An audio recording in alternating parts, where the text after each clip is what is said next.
Wieso hat nichts gedroppt?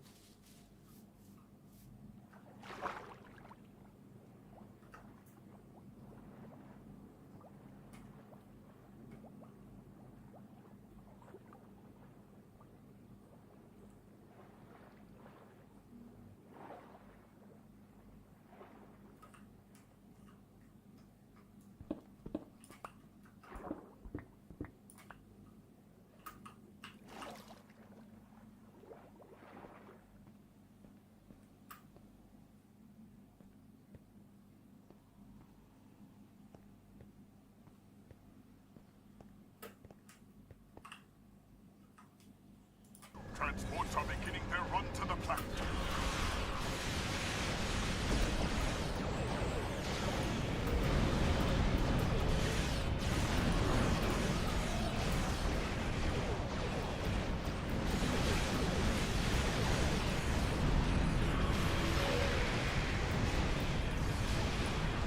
Shipyard troop transports are beginning their run to the platform.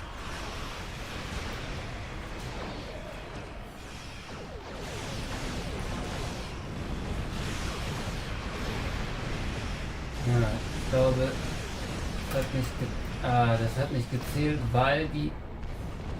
Ja, toll. Kann man also die Mission auch verkacken? Das wusste ich ja gar nicht. Die haben so im Bomben sind, dass die Mission tatsächlich auch verkackt werden kann. Aber dann grinden wir halt noch ein bisschen weiter. Ich würde gerne jetzt mal kurz den Garten runtergehen.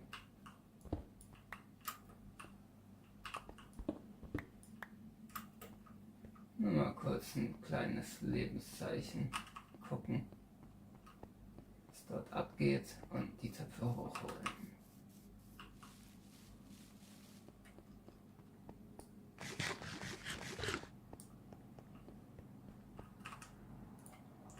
Die Sonne wird stärker mit jedem Mal.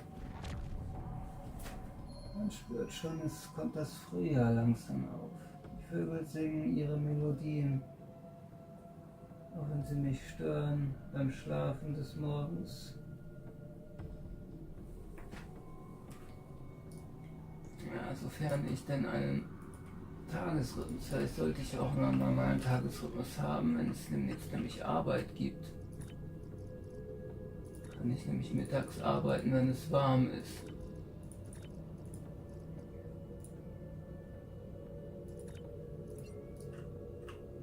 Ja, erstmal wird noch ein bisschen jetzt gefastet und gedeckst. Oh, hier sind ja schon Zuschauer. Ja, wollen wir doch die Kamera auch mal anständig machen.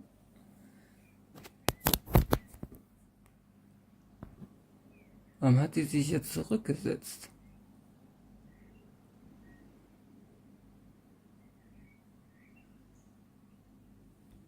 Ja, die geht scheinbar nur so.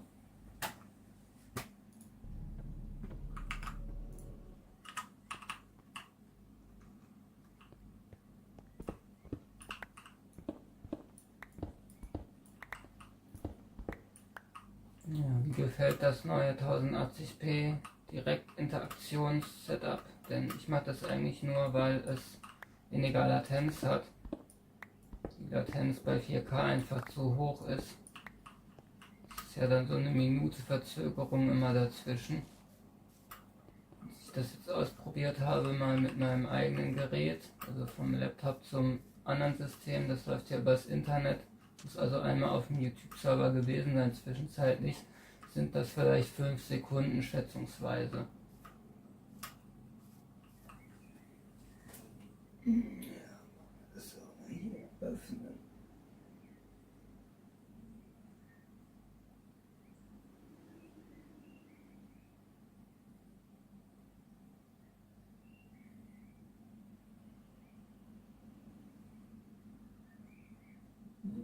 Die Zuschauer schon wieder abgehauen.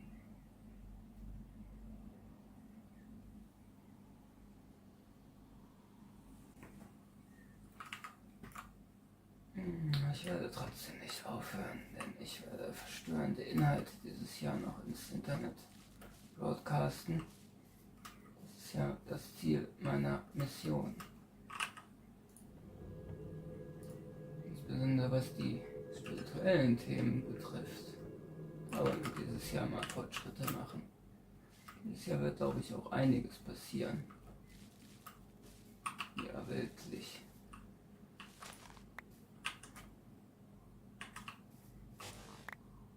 Nehme ich immer gerne mit. Ich liebe Blumen. Die Farbe Pink. Und Grün ist immer noch meine Lieblingsfarbe immer gewesen. Grün ist die Farbe der Pflanzen, der Natur.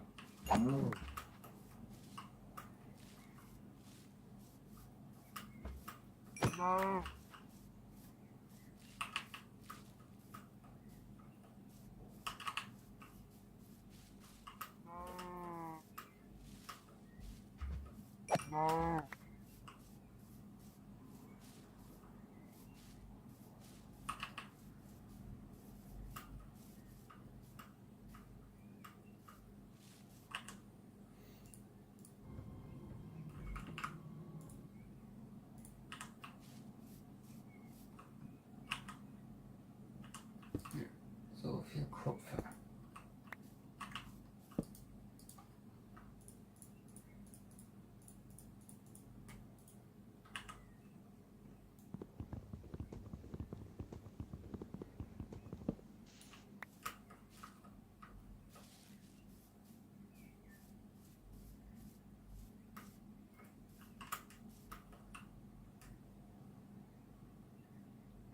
Scheint ein Sakura-Biom zu sein.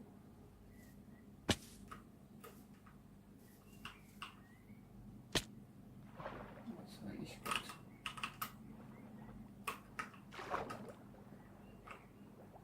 Aber ich habe ja Federfallen.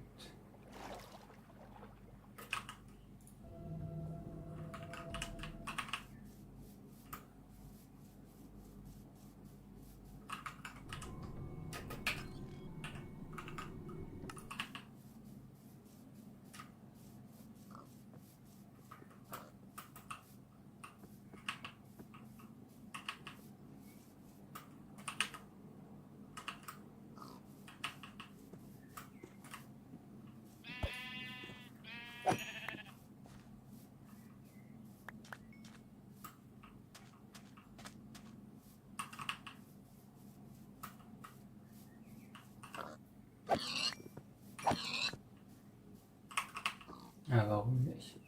Bleiben jetzt mal in der Oberwelt primär. Ah ja, muss ich auch noch haben.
Hey guys, Spirit of the Law here. Obviously, you're one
Ja, sogar Kinder in Minecraft, das wusste ich noch gar nicht.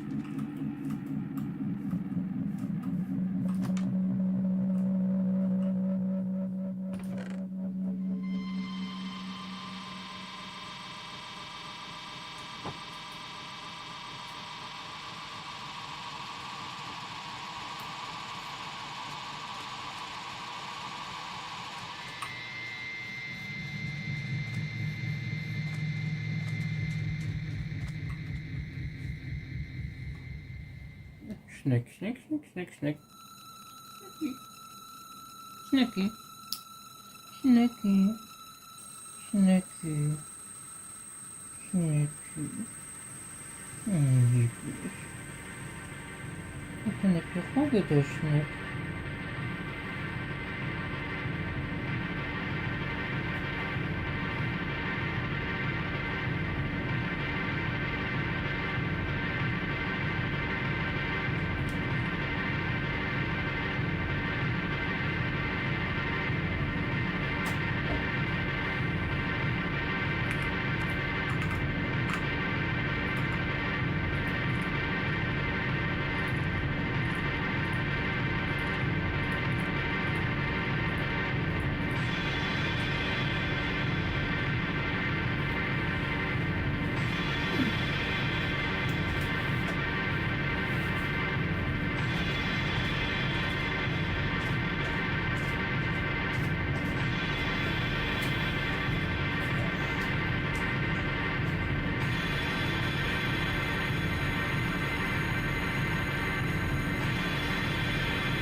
Oh, hier drauf.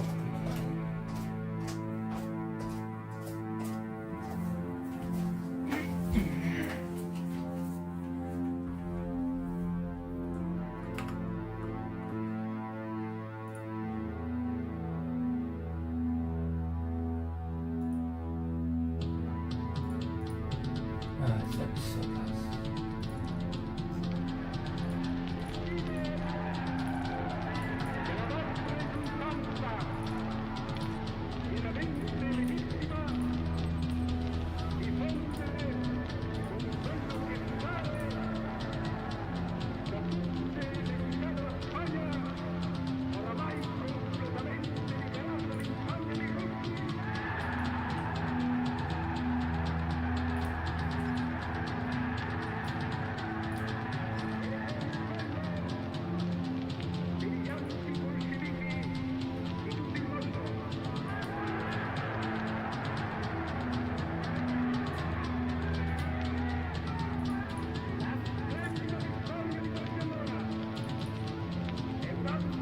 Auch sehr komisch.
ist hier los?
spare nie Geld.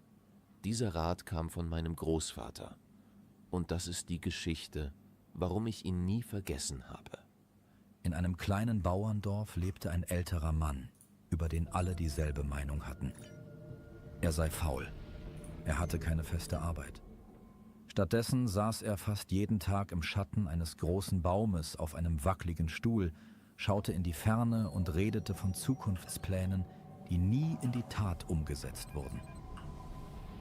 Eines Tages mache ich meinen eigenen Laden auf, sagte er. Eines Tages kaufe ich Land und Schafe. Eines Tages werde ich Geld verdienen, ohne mich kaputt zu schuften. Doch dieser eine Tag tauchte nie auf. Mit der Zeit hörten die Leute auf, über ihn zu lachen. Ihre Gesichter wurden ernst, die Blicke voll Mitleid. Seine Frau seufzte häufig und sagte, von Worten wird niemand satt. Das Leben fragt nicht nach Träumen, sondern nach Taten. Der Mann zuckte dann nur mit den Schultern. Irgendwann finde ich einen besseren Weg, murmelte er. Die Jahre gingen ins Land und das Leben wurde härter. Eines Abends kam sein Enkel zu ihm, barfuß, dünn, mit müden Augen. »Opa, haben wir heute Brot?« fragte er leise. Die Großmutter öffnete den Vorratsschrank. Nichts, leer. Der alte Mann senkte den Blick. Sein Hals wurde trocken. In diesem Moment verstand er. Mit Träumen füllt man keinen Teller, mit Ideen stillt man keinen Hunger. In dieser Nacht fand er keinen Schlaf. Er dachte an den hungrigen Jungen, an die leeren Regale, an all die Jahre, in denen er nur geredet hatte. Am nächsten Morgen stand er früh auf, nahm seine Schar mit sich und ging auf die Felder. Er suchte Arbeit als Tagelöhner. Die Arbeit war hart und unerbittlich. Die Sonne brannte ihm auf Nacken und Schultern. Sein Rücken schmerzte mehr mit jedem Tag. Seine Hände wurden rissig und wund. Der Schweiß brannte in seinen Augen. Mitten auf dem Feld dachte er, diese Arbeit fühlt sich an wie eine Kette, die mich nach unten zieht. Abends kehrte er erschöpft und schweigsam nach Hause zurück. Die Großmutter stellte Bohnen und 2 dünne Tortillas auf den Tisch. Mehr war nicht da. Der Enkel legte den Arm um ihn und fragte, »Opa, was hast du heute bekommen?« Der alte Mann schaute auf den kleinen Lohn in seiner Hand. »Es ist nicht viel«, sagte er leise. »Aber es ist immerhin etwas.« Doch dieses Etwas zerrann ihnen immer wieder zwischen den Fingern. Beerdigungen kosteten Geld. Medizin kostete Geld. Essen kostete Geld. Am Ende blieb jede Woche nur ein kleiner Rest. Das Dach tropfte weiter, wenn es regnete. Der Hunger zog nie ganz aus dem Haus aus. Eines Tages stand er im Dorfladen und hörte anderen Männern zu. »Das Geheimnis ist Sparen«, sagte einer.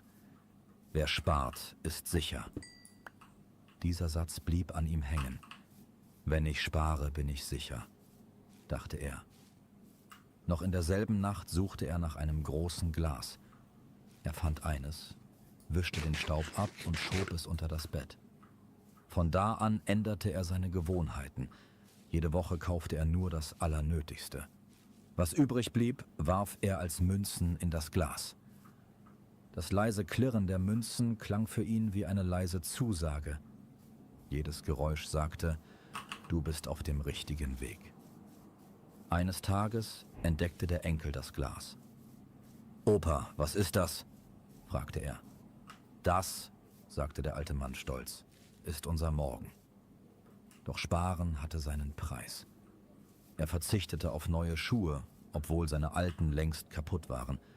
Sie sparten beim Essen. Die Portionen wurden kleiner, die Teller blieben halb leer. Eines Abends hielt die Großmutter es nicht mehr aus. »Was bringt uns dieses Sparen, wenn wir trotzdem mit leerem Magen ins Bett gehen?« rief sie. Der alte Mann sah sie kaum an. »Irgendwann wirst du verstehen«, sagte er nur. Die Zeit verging. Das Glas füllte sich langsam, und für den alten Mann sah es aus wie ein kleiner Schutzwall aus Geld. Eines Morgens trug er das Ersparte auf den Markt. Er legte das Geld auf den Tisch und sagte, ich möchte 3 Säcke Mais kaufen. Der Verkäufer zählte sorgfältig, schüttelte dann den Kopf und meinte, die Preise sind gestiegen. Dafür reicht es nur für einen Sack und einen halben. Der alte Mann erstarrte. Der Händler fügte ruhig hinzu, Geld verliert mit der Zeit an Wert. Auf dem Rückweg fühlte sich das Glas in seinen Händen schwerer an als jemals zuvor. In jener Nacht schüttete er das gesamte Geld auf den Tisch.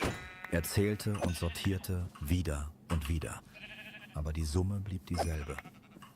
Der Enkel stand daneben und fragte vorsichtig, Opa, wozu sparen wir, wenn es am Ende nicht reicht? Der alte Mann schwieg. Er hatte keine Antwort. Die Tage wurden schwer. Seine Kräfte ließen nach, das Essen wurde knapp. Manchmal war er überzeugt. Wir sitzen in einer Sackgasse. Eines Morgens saß er auf der kleinen Veranda vor dem Haus und beobachtete die Straße. Ein Nachbar kam mit einem Korb voller Eier vorbei. Ein anderer trug Milchkannen. Ihre Schritte waren ruhig, ihre Gesichter nicht gezeichnet von derselben Sorge. Da fiel ihm eine alte Frage seines Enkels ein. Opa, was wäre, wenn wir Hühner hätten? Dieses Mal blieb dieser Gedanke nicht nur irgendein Satz. Er griff nach dem restlichen Geld aus dem Glas und ging in den Ort. Er kaufte ein paar magere Hühner. Als er die Hühner auf dem Hof freiließ, rannte der Junge ihnen hinterher und rief lachend, Opa, jetzt haben wir unsere eigene Eierfabrik. Am Anfang war der Ertrag bescheiden. Sie fanden 1 oder 2 Eier am Tag. Einige davon aßen sie selbst, andere verkauften sie. Von dem Erlös kauften sie nach und nach ein weiteres Huhn. Der Großvater legte sich ein kleines Notizbuch zu. Er schrieb jedes Ei auf, jede Münze, die hereinkam, jede Ausgabe. Mit der Zeit war der Hof nicht mehr still. Hühner gackerten, der Junge lachte, die Großmutter blickte wieder freundlich an. Nachbarn kamen vorbei, um Eier zu kaufen. Die Arbeit war immer noch anstrengend, aber sie fühlte sich anders an. Sie hatte plötzlich Sinn.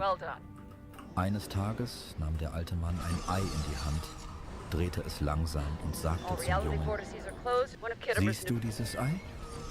Es ist wertvoller als ein Glas voller Geld, das nur im Dunkeln liegt. Dieses Ei kann uns ernähren, kann zu einem neuen Huhn werden, kann uns immer wieder etwas zurückgeben. Der Junge legte die Arme um ihn und flüsterte, dann bist du jetzt nicht mehr faul, Opa. Der Großvater lächelte mit glänzenden Augen. Nein, sagte er, ich habe endlich verstanden. Das Glas unter dem Bett geriet in Vergessenheit. Es war nur noch ein stummer Zeuge vergangener Angst. Wenn im Dorf jemand über Sparpläne sprach, zeigte der alte Mann auf seine Hühner und sagte, nur Geld anzuhäufen ist wie Wasser in den Händen zu halten. Es rinnt dir langsam davon. Dann fügte er hinzu, lass dein Geld für dich arbeiten. Setz es so ein, dass es dir etwas zurückbringt, auch wenn du ganz klein anfängst. So lernte der Mann, den früher alle für faul hielten, seine wichtigste Lektion im Leben. Spare niemals nur Geld. Nutze es klug, lass es wachsen und etwas erschaffen. Diese Geschichte gab er an mich, seinen Enkel, weiter, und ich trage sie bis heute in mir. Denn immer wenn jemand sagt, du musst einfach nur sparen, denke ich an den leeren Schrank, das volle Glas, die Hühner im Hof und daran, dass nicht das Sparen allein, sondern das kluge Handeln den Unterschied macht.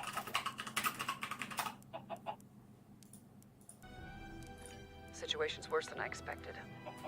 Get him right. All malfunctioning satellite situations.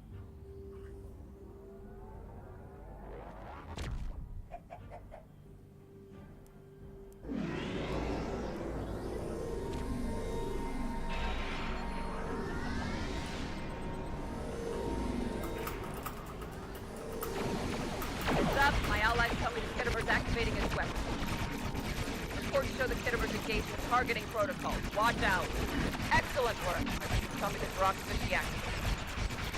There's the deactivated. Good work. The rest has been deactivated. Finish. 2 active Kittimer Strike Force vessels left. Disarm.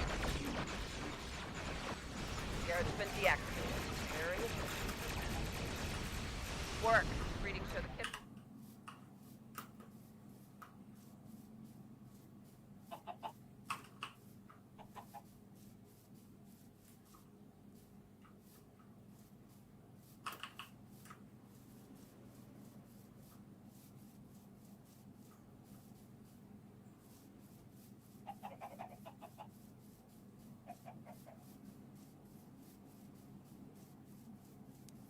Ja, warum will hier niemand Hühnereier legen?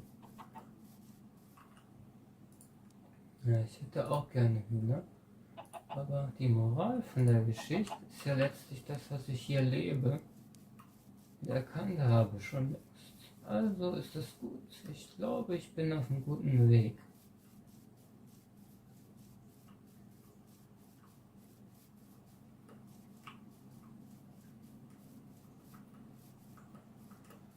Was natürlich nicht heißt, dass man sich immer ein paar Bitcoins kaufen kann.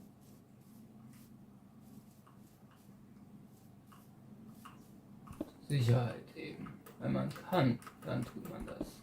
Wenn es nicht weh tut.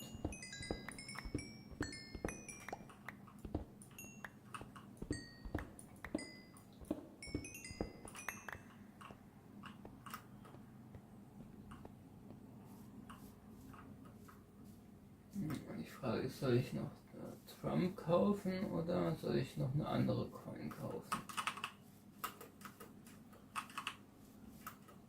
Ich weiß nicht, diese behinderten Coins, die werden wahrscheinlich eh nie abheben.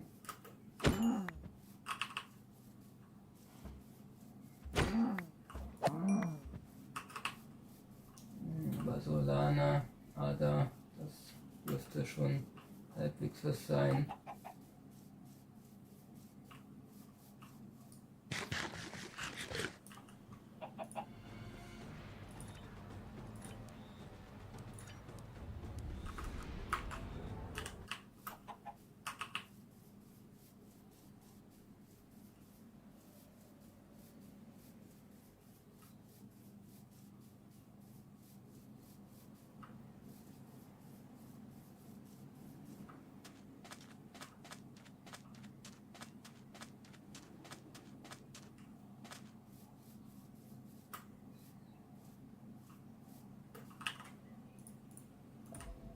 Also, wie viel müssen wir dann da noch tun?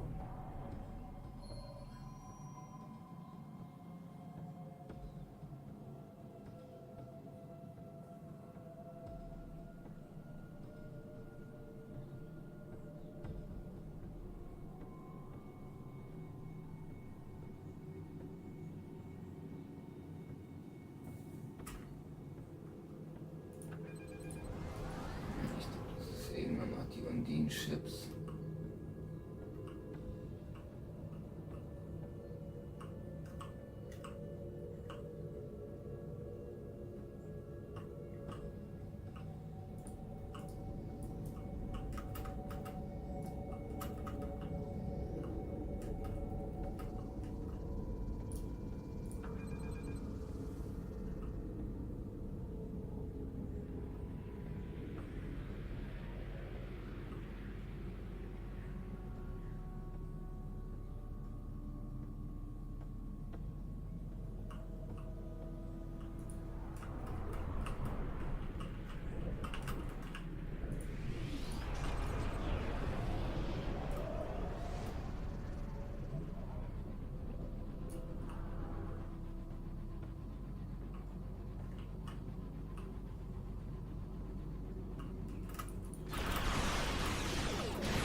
Ein Undin-Chip.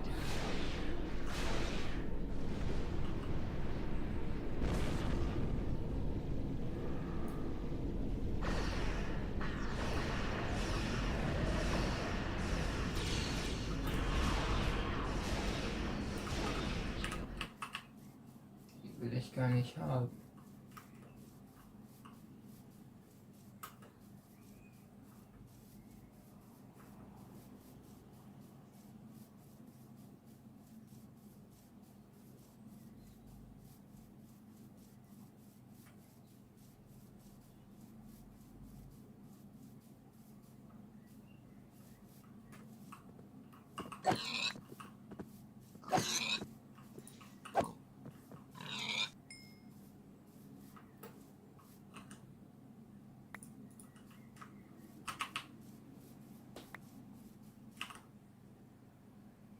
Ein komplettes Deck ist voll.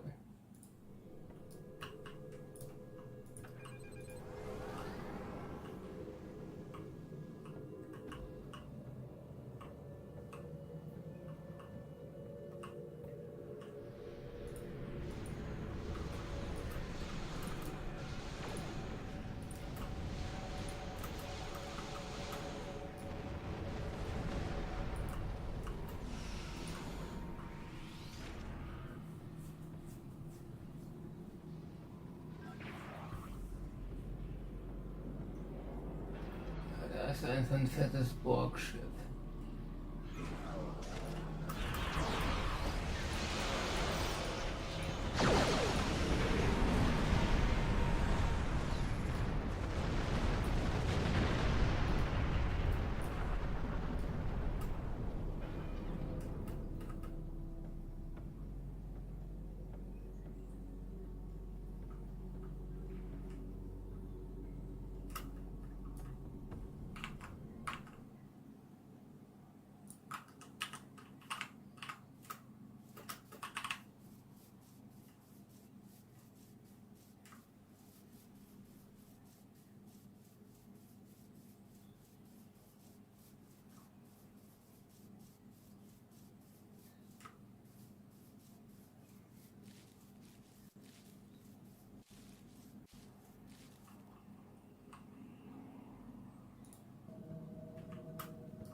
Auch mal drauf schießen. Ich will nur einmal drauf schießen.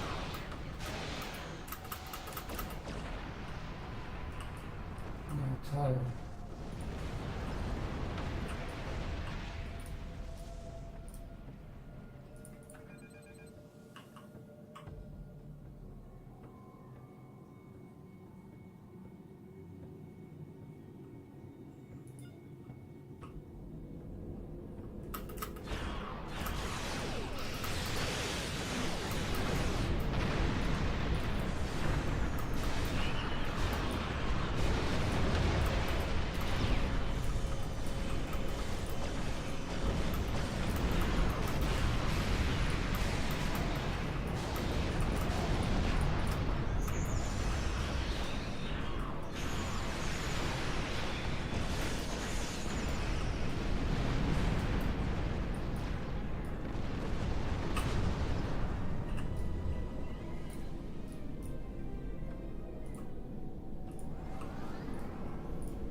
Kommt er schon, zieht mir meine Kills weg. Einen einzigen brauche ich noch.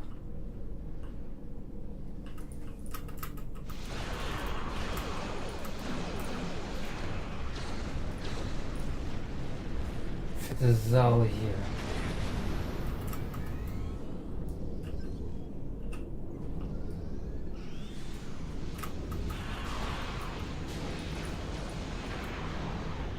Geht doch.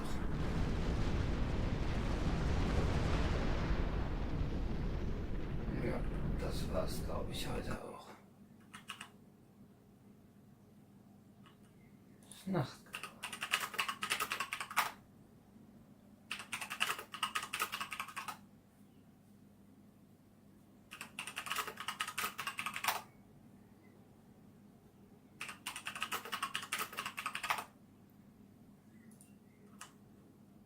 Geht doch.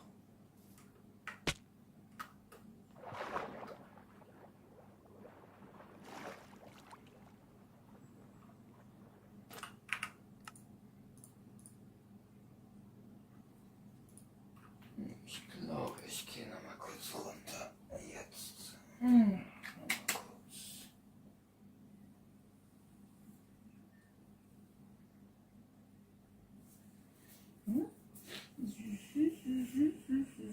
Mit Pirogge, mit Lausch, mit süßem, schönen Lausch.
Na, wir haben keinen Zuschauer.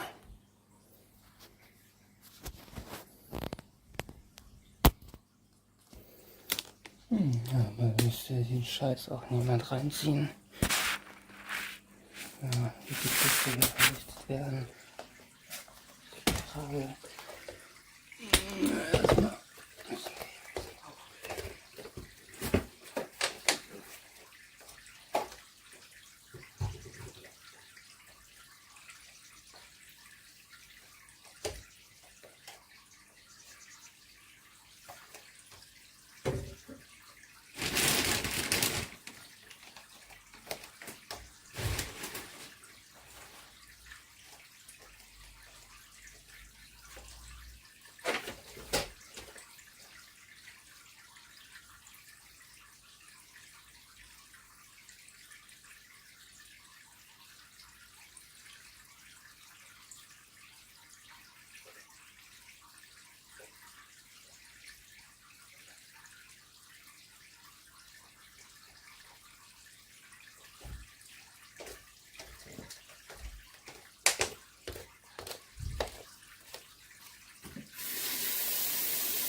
Ja, welche machen wir jetzt?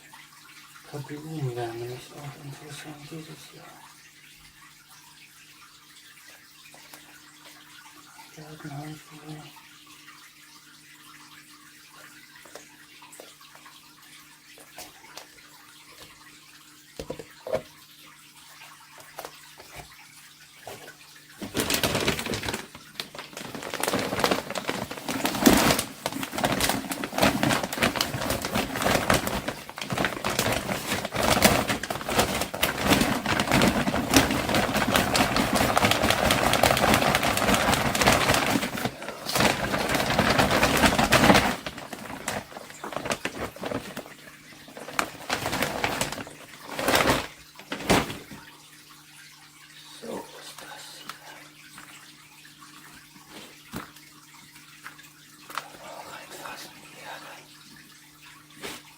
Erde bedeutet Leben.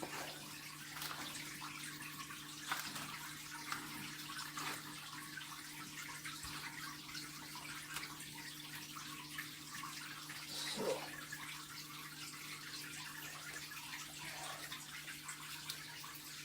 Die Frage, wo die Töpfchen? Na schön der Reihe nach.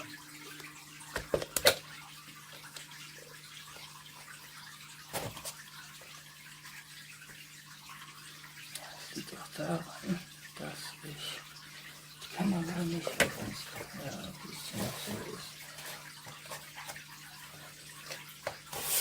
Muss mal umgelernt werden und ich brauche ein Pinzett.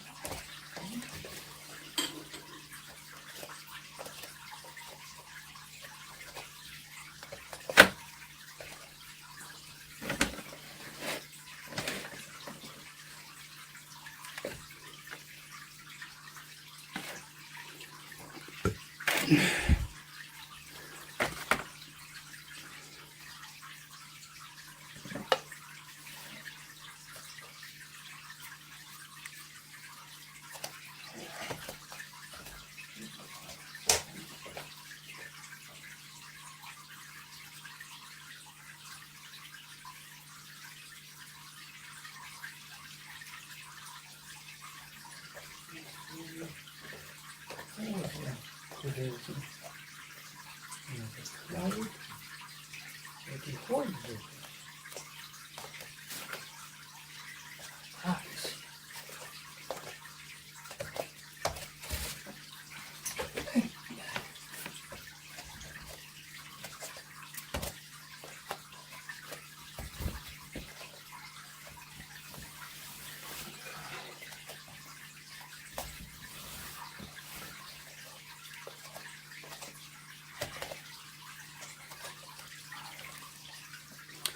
Denn wir haben eine Erhebung festgestellt. Die Kleinen heben sich. Sie leisten Widerstand. Sie kommen heraus. Die Süße. Ich würde sagen, ich nehme das als Red als ja, diese Taffee hier nehmen wir als Substrat.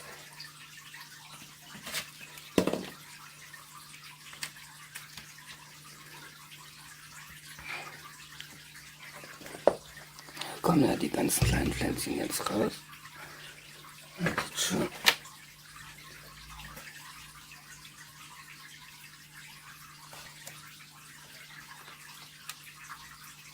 Da kommen sie raus.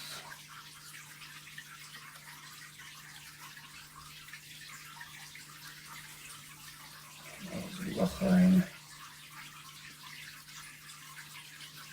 Pflänzchen in die Mitte und das Pflänzchen geht raus.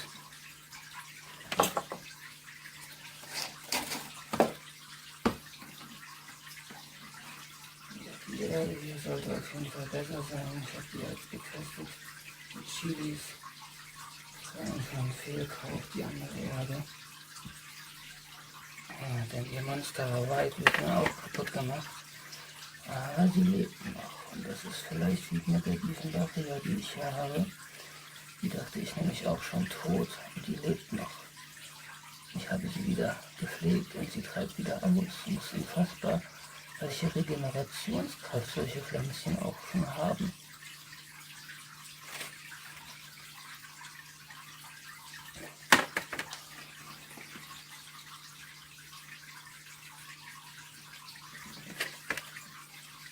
Sie ist noch ein kleiner.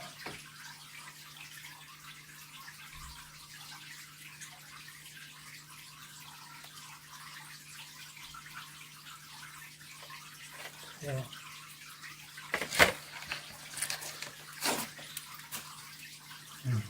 Wie leicht ist das jetzt?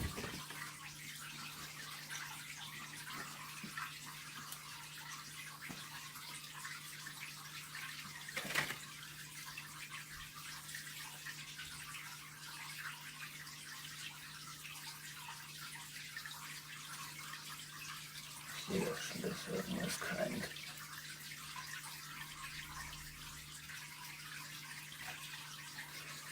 mache ich nämlich gerne auch so, dass ich die dann mit dem Stängel tief reinsetze.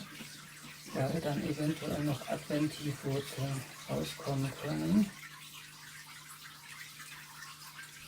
Aus dem Stängel, das macht dann nämlich nichts, wenn der so lang ist. Ja, hier habe ich glaube ich gar nicht ein bisschen was beschädigt, aber das macht auch nichts. Also so eine kleine Pflanze kann sich auch regenerieren. Muss nur vor allem die richtigen Bedingungen haben, nämlich Erde und Licht. Das ist also Nährstoffe, aber Erde, gute Erde ist ja Nährstoffe, eine gesunde biologische Erde, eine organische Komposition, wo Leben drin ist, aber keine Traumecken. So, kleine süße Chili wahrscheinlich.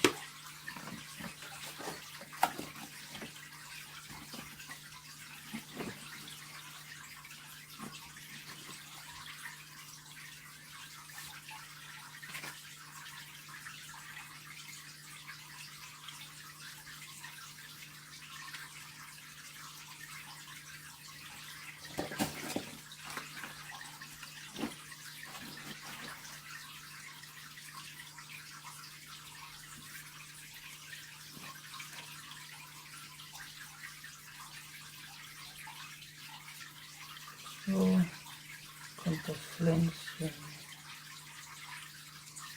hinein.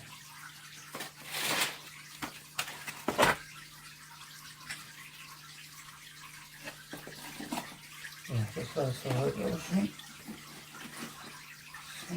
Ja, das ist wie mit einer Star Trek TFO Brian.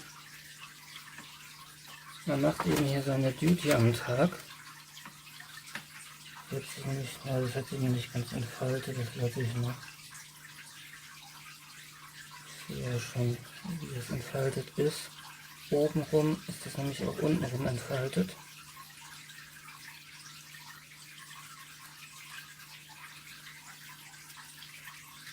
Feucht, nicht zu feucht. Sein. So. Dann hätten wir schon mal einige Pflänzchen. Die kommen jetzt nämlich rein in die Box.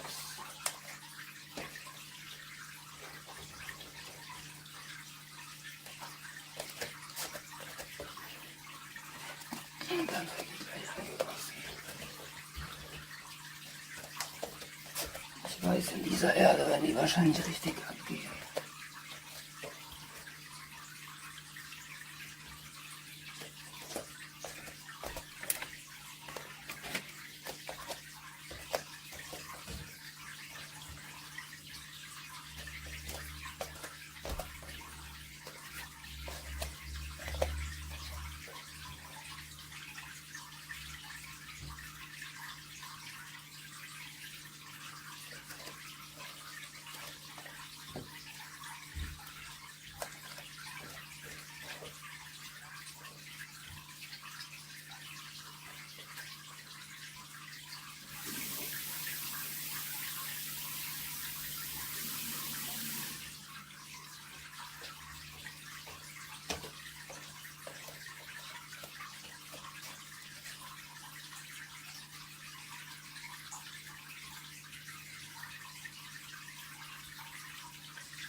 Ein bisschen Wasser.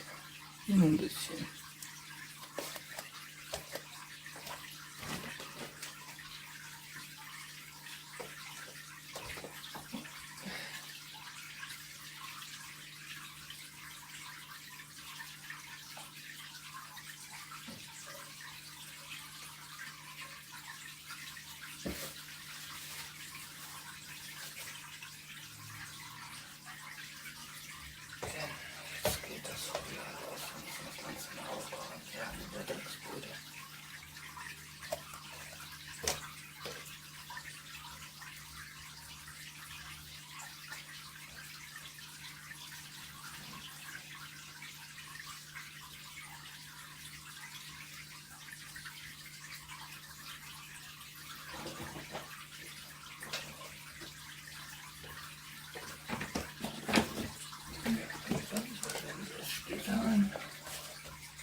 die dabei ist. Hier ist die kränkliche Chili. Die wird jetzt noch umgetopft. Und dann gucken wir mal, was passiert.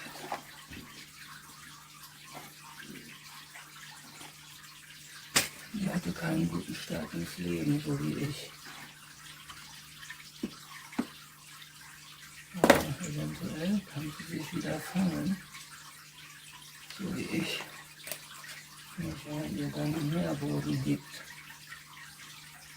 Im Nachhinein, weil die Entwicklung ist dann doch eine andere, wie der Rest der Pflanzen.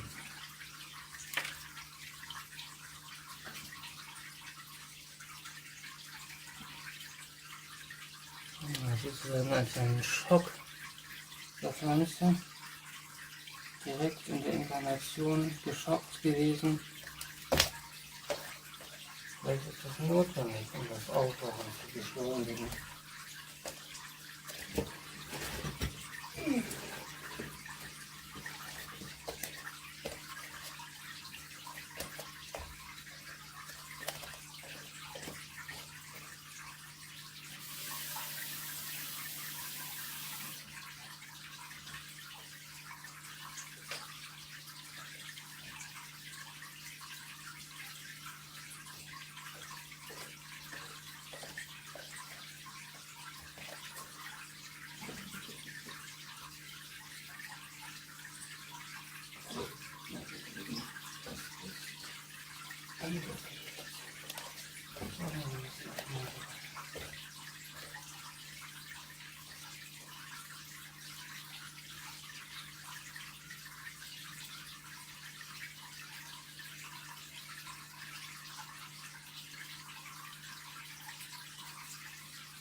Das sind aber dicke Angel.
Macht einfach keinen Sinn. Aber ich will jetzt nicht machen.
Hier schon wieder. Warum geht das da die ganze Zeit?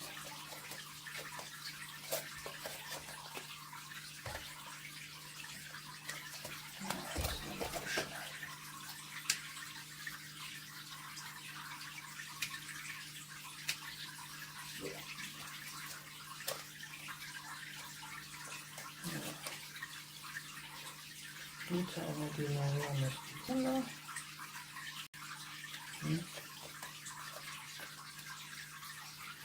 Ja, die sieht so aus.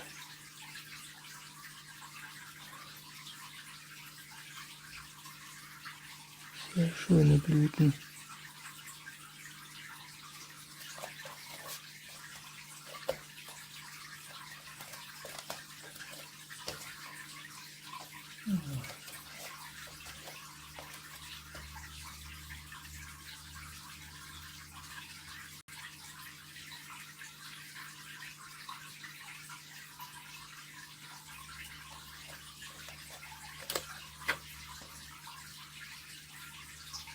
Dann stellen Sie hier oben. Da kommen noch welche raus. Zeigen sich doch mal. Ja, da sind einige kleine süße neue Schwänze dabei. Ja, da ist auch ein.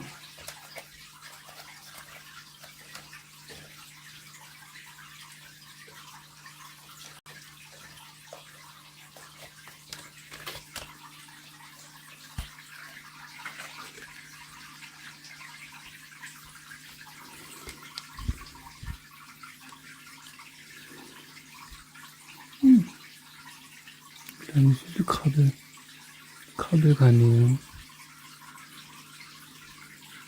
Da hat jemand Eier. Jetzt bin ich mal gespannt, was aus den Eiern der toten Garnele wird, aber die liegen ja wahrscheinlich irgendwo drin. Ich habe das Becken ja gemacht vor einem Monat.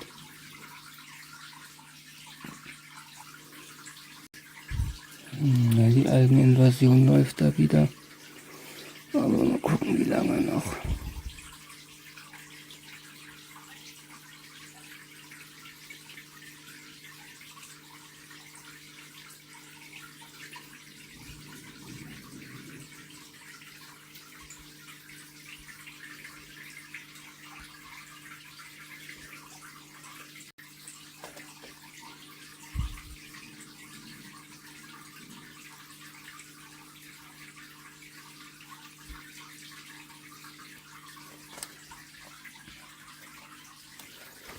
Ja, so sieht das jetzt aus in der Box.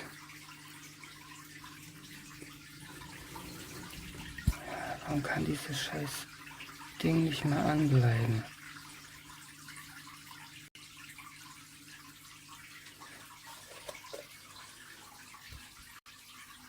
Ja.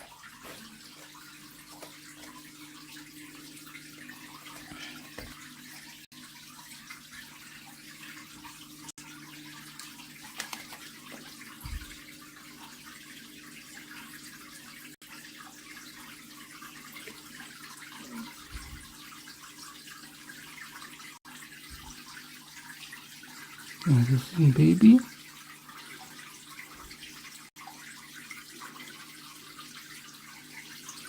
Auf jeden Fall ein paar Junggarnelen dazwischen.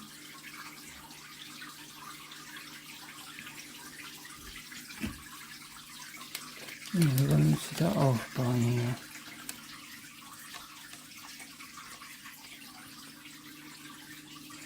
Das muss auch gemacht werden, aber das ist für die Sache mit dem Eck.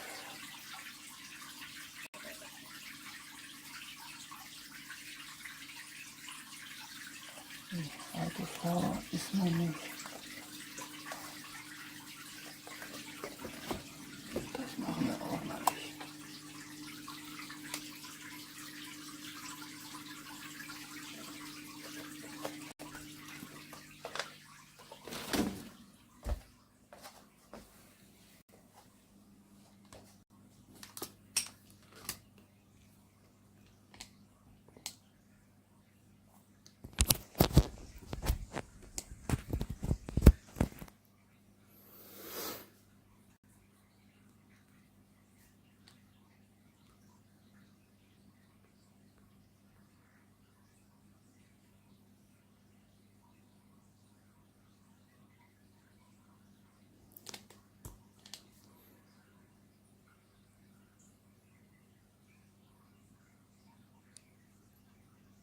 Boah, nicht das. Warte mal, 0 Back. Genau.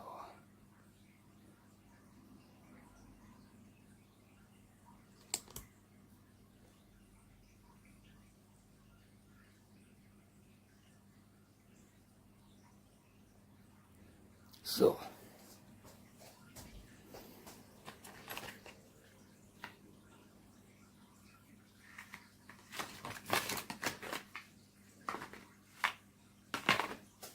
Huststelle können wir hier auf jeden Fall.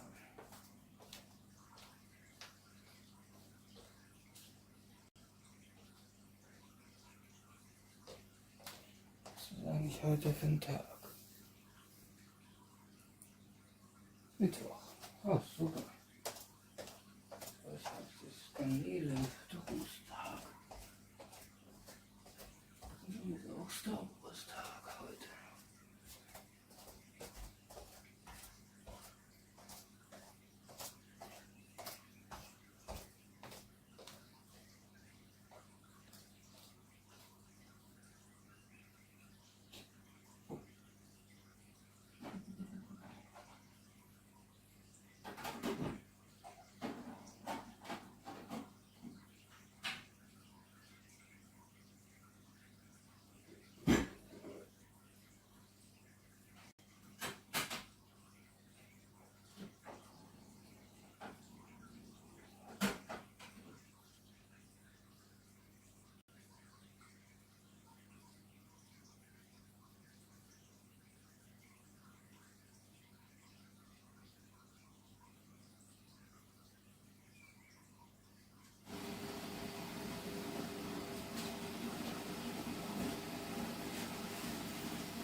Und Zuschauer. Der Kaffee ist vorbereitet. Die Arbeiten werden hier gemacht. Das nächste Woche mit mal so gut. Bis heute. Da muss ich wirklich mal Pause von machen, aber das Video ist gut. Gebiet, ist immer gut. Ja, das ist jetzt ohnehin bald mal Zeit ausgelöscht.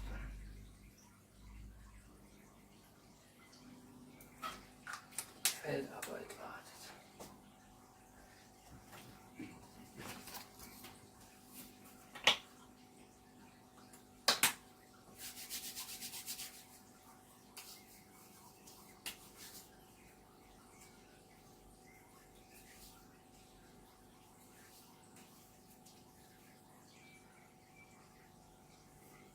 Ja, das riecht die Frühlingsvögel ziehen.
Wie man den XL-Kaffee mag, dann ist ein XL-Kaffee notwendig.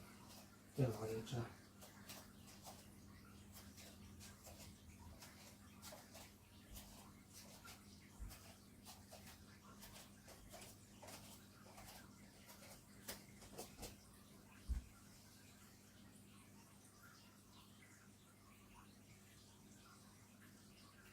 So haben wir ihn hier verschüttungsfrei manifestiert. Wunderschön.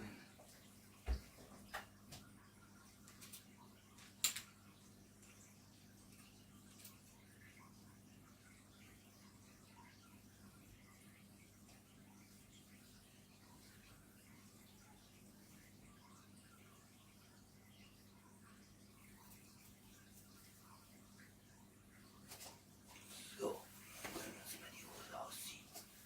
Denn die ist auch viel zu warm.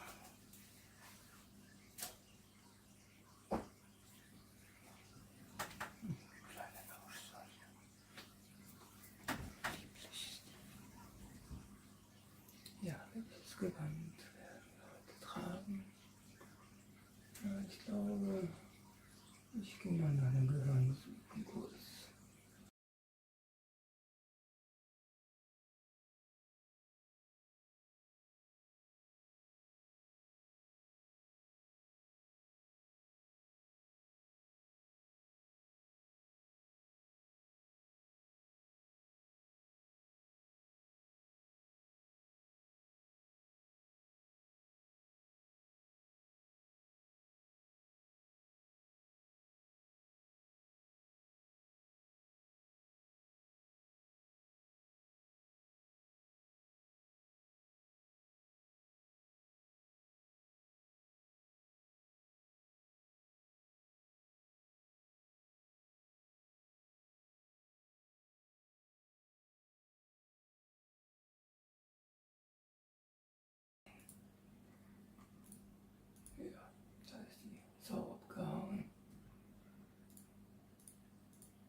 Das gibt ja auch nicht zu sehen. Denn ich will mich ja nicht nackt zeigen. Livestream.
Ja, dann kommt niemand mehr rein.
Kaffee haben wir.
Warum ist der so schneckig? Warum macht er das? Und dass sie seinen Arsch anbietet. Schneckt er sich an einen ran. Ein schöner, lieblicher Schnegel ist das.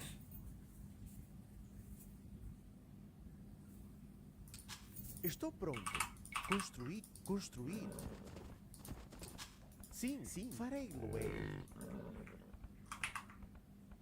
Quais as vossas ordens? Coletar.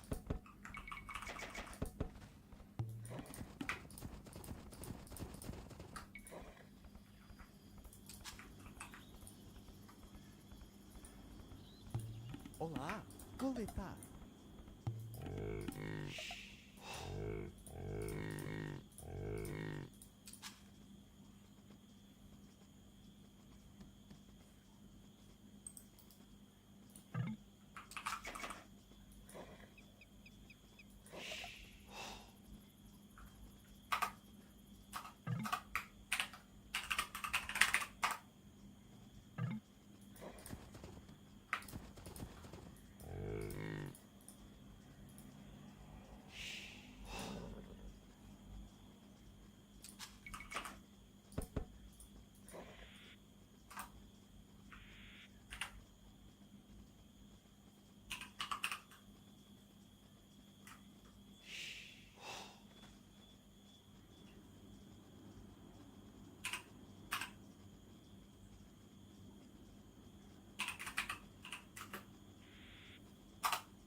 Sim.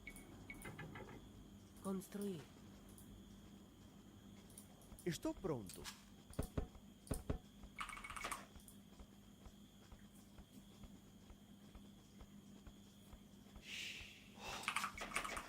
Estou pronto. Olá. Caçar.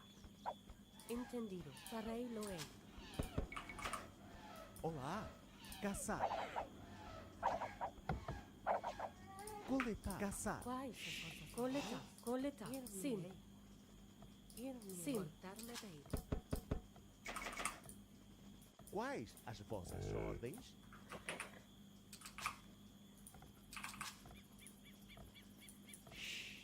Sim. Construir. Entendido.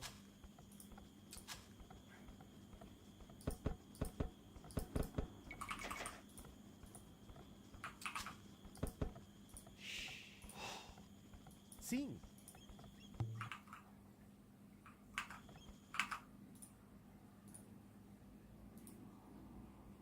Unser tägliches Messer gib uns heute Messermann vor CDU-Zentrale in Berlin. Afghane sticht mit Messer auf Zeugen Jehovas ein. 13-Jähriger greift Schüler mit Messer an. Antiterrorzentrum involviert. Es ist wieder Zeit für Messerradar. Der Klingenchronik am Schnittpunkt der Zeit. Ein Kanal mit stichhaltigen Nachrichten, die wahrlich unter die Haut gehen und auch heute wieder bestechend zutreffend sind. Wir schauen mal kurz, was es für Freitag, Samstag, Sonntag und Montag so für eine Messerlage in der Bundesrepublik gegeben hat. 28 Messerdelikte sind öffentlich bekannt geworden. Wir waren in Hagen, Bad Mergentheim, Böblingen, Minden, Weilburg, Dortmund, Bremen, Hannover, Pfuhlingen, Gladbeck, Wiederhagen, Wiesbaden, Bremen, Garbsen, Ofterdingen, Bayreuth, Böhl-Ickelheim, Villingen, Schwenningen, Weimar, Gladbeck, schon wieder Böhl-Ickelheim, Mainz, Würzburg, Celle, Bad Hersfeld, Baden-Baden, Bretten und in Berlin. Es ist wirklich unfassbar. Und ich weiß gar nicht, über was sollen wir zuerst berichten. Der Messerangriff am Hauptbahnhof in Würzburg, wo ein Afghane einfach angefangen hat, auf die Zeugen Jehovas einzustechen. Und es gab dann aber einen Zivilpolizisten, der relativ schnell eingreifen konnte.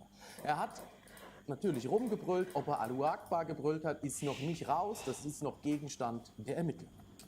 In Bretten, ja, da wurde ein 13-Jähriger angegriffen von einem Mitschüler. Das Antiterrorzentrum ist sogar involviert. Und am Ende, es gab in Hannover auch an der Tramhaltestelle einen Streit von einem 14-jährigen Mädchen mit einem 17-jährigen Jungen und ein 32-jähriger Ich weiß nicht, ob er selbst Vater ist, aber ein 32-Jähriger wollte das 14-jährige Mädchen beschützen. Er wollte eingreifen, er wollte helfen. Was ist die Folge? Er liegt mit mehreren Messerstichen im Oberkörper schwer verletzt im Krankenhaus. So viel zum Thema Zivilcourage in Deutschland, kein Problem. Du musst inzwischen rausgehen mit einem Kettenhemd. Und das ist kein Spaß. Ich werde mir demnächst vermutlich auch also stichfeste Kleidung zulegen. Es wird immer doller da draußen, ja? Der wilde Westen ist ja Kindergarten dagegen, gegen die exorbitante Messergewalt. Und so wundert es nicht, dass wir dann einen Messermann vor der CDU-Zentrale haben. Und ja, es war ein Mann mit einem Schwert. Der stand vor dem Konrad-Adenauer-Haus in Berlin und er war... Also da muss man sagen, der war wirklich in einem Ausnahmezustand. Also da gehe ich mit. Der Mann hat angekündigt, sich selbst umzubringen, sich selbst zu töten. Und natürlich sind die Einsatzfahrzeuge dann, wenn man CDU-Parteizentrale hört, ja, da sind sie dann gleich mit 70 Beamten aufmarschiert. Ein Mann, ein Schwert und 70 Polizeibeamte. So ist die aktuelle Lage in der Bundesrepublik Deutschland oder wie ich es liebevoll nenne, in der Slum City von Absurdistan, Germanistan. Genau das ist es nämlich, was hier die Realität ist. Wir leben in dem größten Slum der Bundesrepublik. Aber das noch Republik zu nennen, ja, eine Republik beinhaltet Rechtsstaatlichkeit.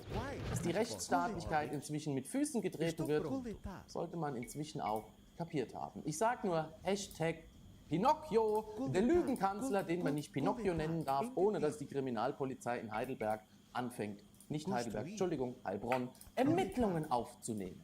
Und wie ist die Sache ausgegangen? Naja, man hat dann das SEK gerufen, ein Mann, ein Schwert, 70 Polizeibeamte und dann braucht man noch das SEK. Speziell ausgebildete Verhandler der Polizei haben sich dann des Mannes angenommen. Gegen 17 Uhr hat der Mann telefonisch sich selbst bei der Polizei gemeldet, also ganz vorbildlich. Du läufst als ein Mann mit einem Messer vor eine CDU-Parteizentrale und rufst einmal die Polizei an. 90 Minuten später, gegen 18:30 Uhr, war dann der Mann überwältigt und er ist in ein Krankenhaus gekommen. Er hatte noch angekündigt, dass er Sprengstoff in der Jacke hat. Ja, okay, dann kommen halt ein paar mehr Polizisten und es wird ein bisschen größer abgesperrt. Aber da muss man immer wieder dazu sagen, wenn du depressiv bist, lass dir helfen. Es gibt auf dieser Welt absolut keinen Grund, sich das Leben zu nehmen. Das Leben ist mit 70, 80, 90 Jahren sowieso viel zu kurz und eigentlich auch viel zu schön. Man muss halt immer die Prioritäten setzen. Wenn man sich den ganzen Tag von dieser Politik nur runterziehen lässt, ja, dann kann ich verstehen, dass du auch mit einem Schwert vor der CDU stehst und sagst, bis hierhin und nicht weiter. Aber wenn wir die anderen Seiten des Lebens betrachten, dann muss man wirklich sagen, nee, das haben die Politiker nicht verdient, dass wir uns noch selbst opfern für diese schlechte Politik. Es gibt selbstverständlich auch für Menschen, die depressiv sind, die Selbstmordgedanken haben, eine Telefonseelsorge, die 0800 11 10 11 und die 1. Es gibt auch noch eine andere Nummer, die 0800 11 10 222. So viel zu dem Thema, aber lass dich wirklich beraten und lass dir helfen, wenn du suizidale Gedanken hast oder depressiv bist. Sowas braucht kein Mensch, braucht man wirklich nicht. Aber in dem Messerland in Deutschland, du bist hemmungslos verloren. Ja? Wenn du da rausgehst, ist die Chance, dass du Opfer einer Messerattacke wirst, exorbitant höher als die Chance, vom Blitz getroffen zu werden oder einen Sechser im Lotto zu haben. Und dann sagen sie, wir leben im besten Deutschland aller Zeiten. Und da kann ich nur sagen, ich habe das Sommermärchen mitbekommen. Ich habe das Sommermärchen erlebt, Anfang der 2000er Jahre. Und was soll ich euch sagen? Wir leben schon lange nicht mehr im besten Deutschland aller Zeiten. Diese Zeiten haben wir hinter uns gelassen. Aber wenn du dann Dinge ansprichst, ja, dann bist du gleich wieder in irgendeiner Ecke und das sollst du nicht und das darfst du nicht. Und da kann ich nur sagen, schaut, dass ihr und eure Liebsten in Sicherheit sind. Und wenn es irgendwo eine Situation gibt, die eskaliert, wenn du nicht wirklich helfen musst, weil du nicht mehr weg kannst, ich kann es keinem verübeln, der inzwischen die Füße in die Hand nimmt und sagt, nach mir die Sintflut. Ich habe selbst schon Situationen erlebt, wie mein Vorfall im ICE nach Spandau. Ich war zu nah an dem Typen dran. Definitiv war ich zu nah an dem Typen dran. Der Typ war unbewaffnet, ja, aber das weißt du vorher nicht. Und auf einmal stehst du in dieser Situation Es wird wohl langsam wirklich Zeit für Schnitt, Schutz, feste Kleidung. Und ja, ich werde auch demnächst dann mich mal wieder darum kümmern, eine Lizenz zum Führen von Kraftfahrzeugen zu bekommen. Die ist schon lange auf Urlaub in Deutschland, aber ich habe fertig mit diesem Land. Ich habe wirklich fertig. Und wenn das so weitergeht, dann werden die paar Leute, die noch arbeiten und Steuern bezahlen, bald einfach nur noch abgestochen. Und ja, das sind harte Worte, selbstverständlich. Aber wer geht denn heute unbeschwert nach draußen und hat keine Gedanken, wenn es irgendwo anfängt zu eskalieren? Ich bin heute wieder S-Bahn gefahren in Berlin. War ein großer Fehler. War ein großer Fehler. Da gucken dich Leute an, wo du denkst, okay, wenn Blicke töten könnten, wärst du gerade 2-mal gestorben, ja? Ich bin aber gespannt auf deine Meinung und wenn ihr helfen wollt, dann drückt vor allem den Daumen hoch, das hilft sehr mit dem Algorithmus. Natürlich drück ihn runter, wenn es dir nicht gefallen hat. Ansonsten, ich versuche wieder ein bisschen mehr Content hier zu bringen, aber mea culpa, ich bin eine One-Man-Show, hab viel zu tun sozusagen und ich sage, ciao, bis bald.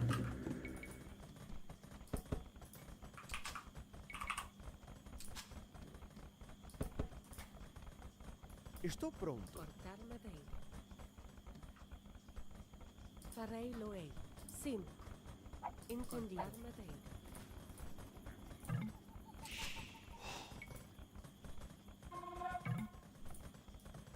Quais as vossas ordens? Ao seu disparei-lo-ei. Sim. Cortar madeira.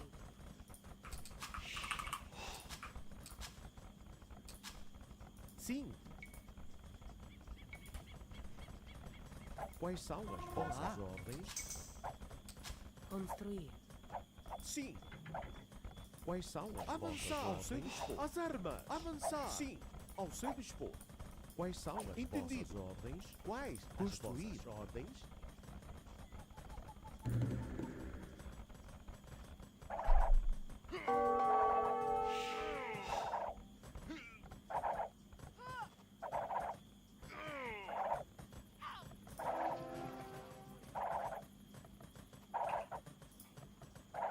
Sim.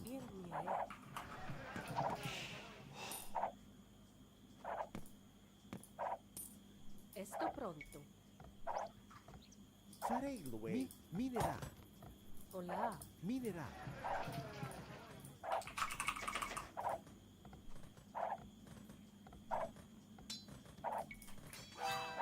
Quais minerais? Sim. Olá. Quais as vossas ordens? Minerar. Ir-me-ei. Estou pronto. Construir. Estou pronto. Farei-lo-ei. Construir. Olá. Entendi. Quais as vossas Estou pronto. Construir. Olá. Construir. Sim. Construir. Sim. Construir.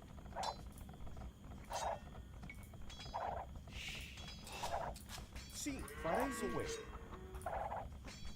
Ao seu dispor.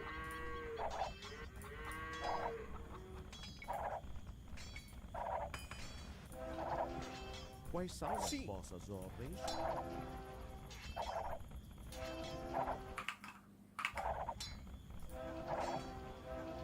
Estou pronto. Construir. Minerar.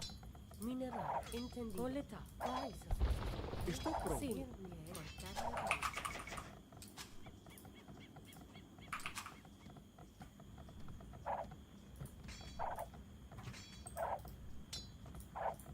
Ao seu dispor. Farei-lo-ei. Entendido. Sim.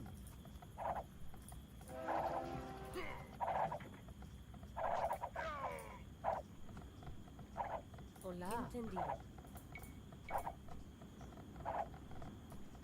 Construir.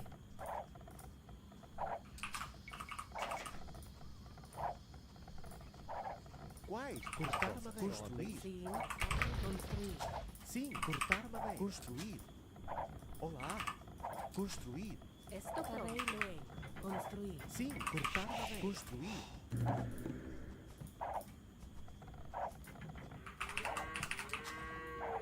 Quais são as vossas ordens? Sim.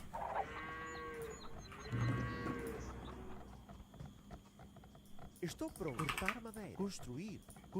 Construir. Quais as vossas ordens? Construir. Cortar madeira.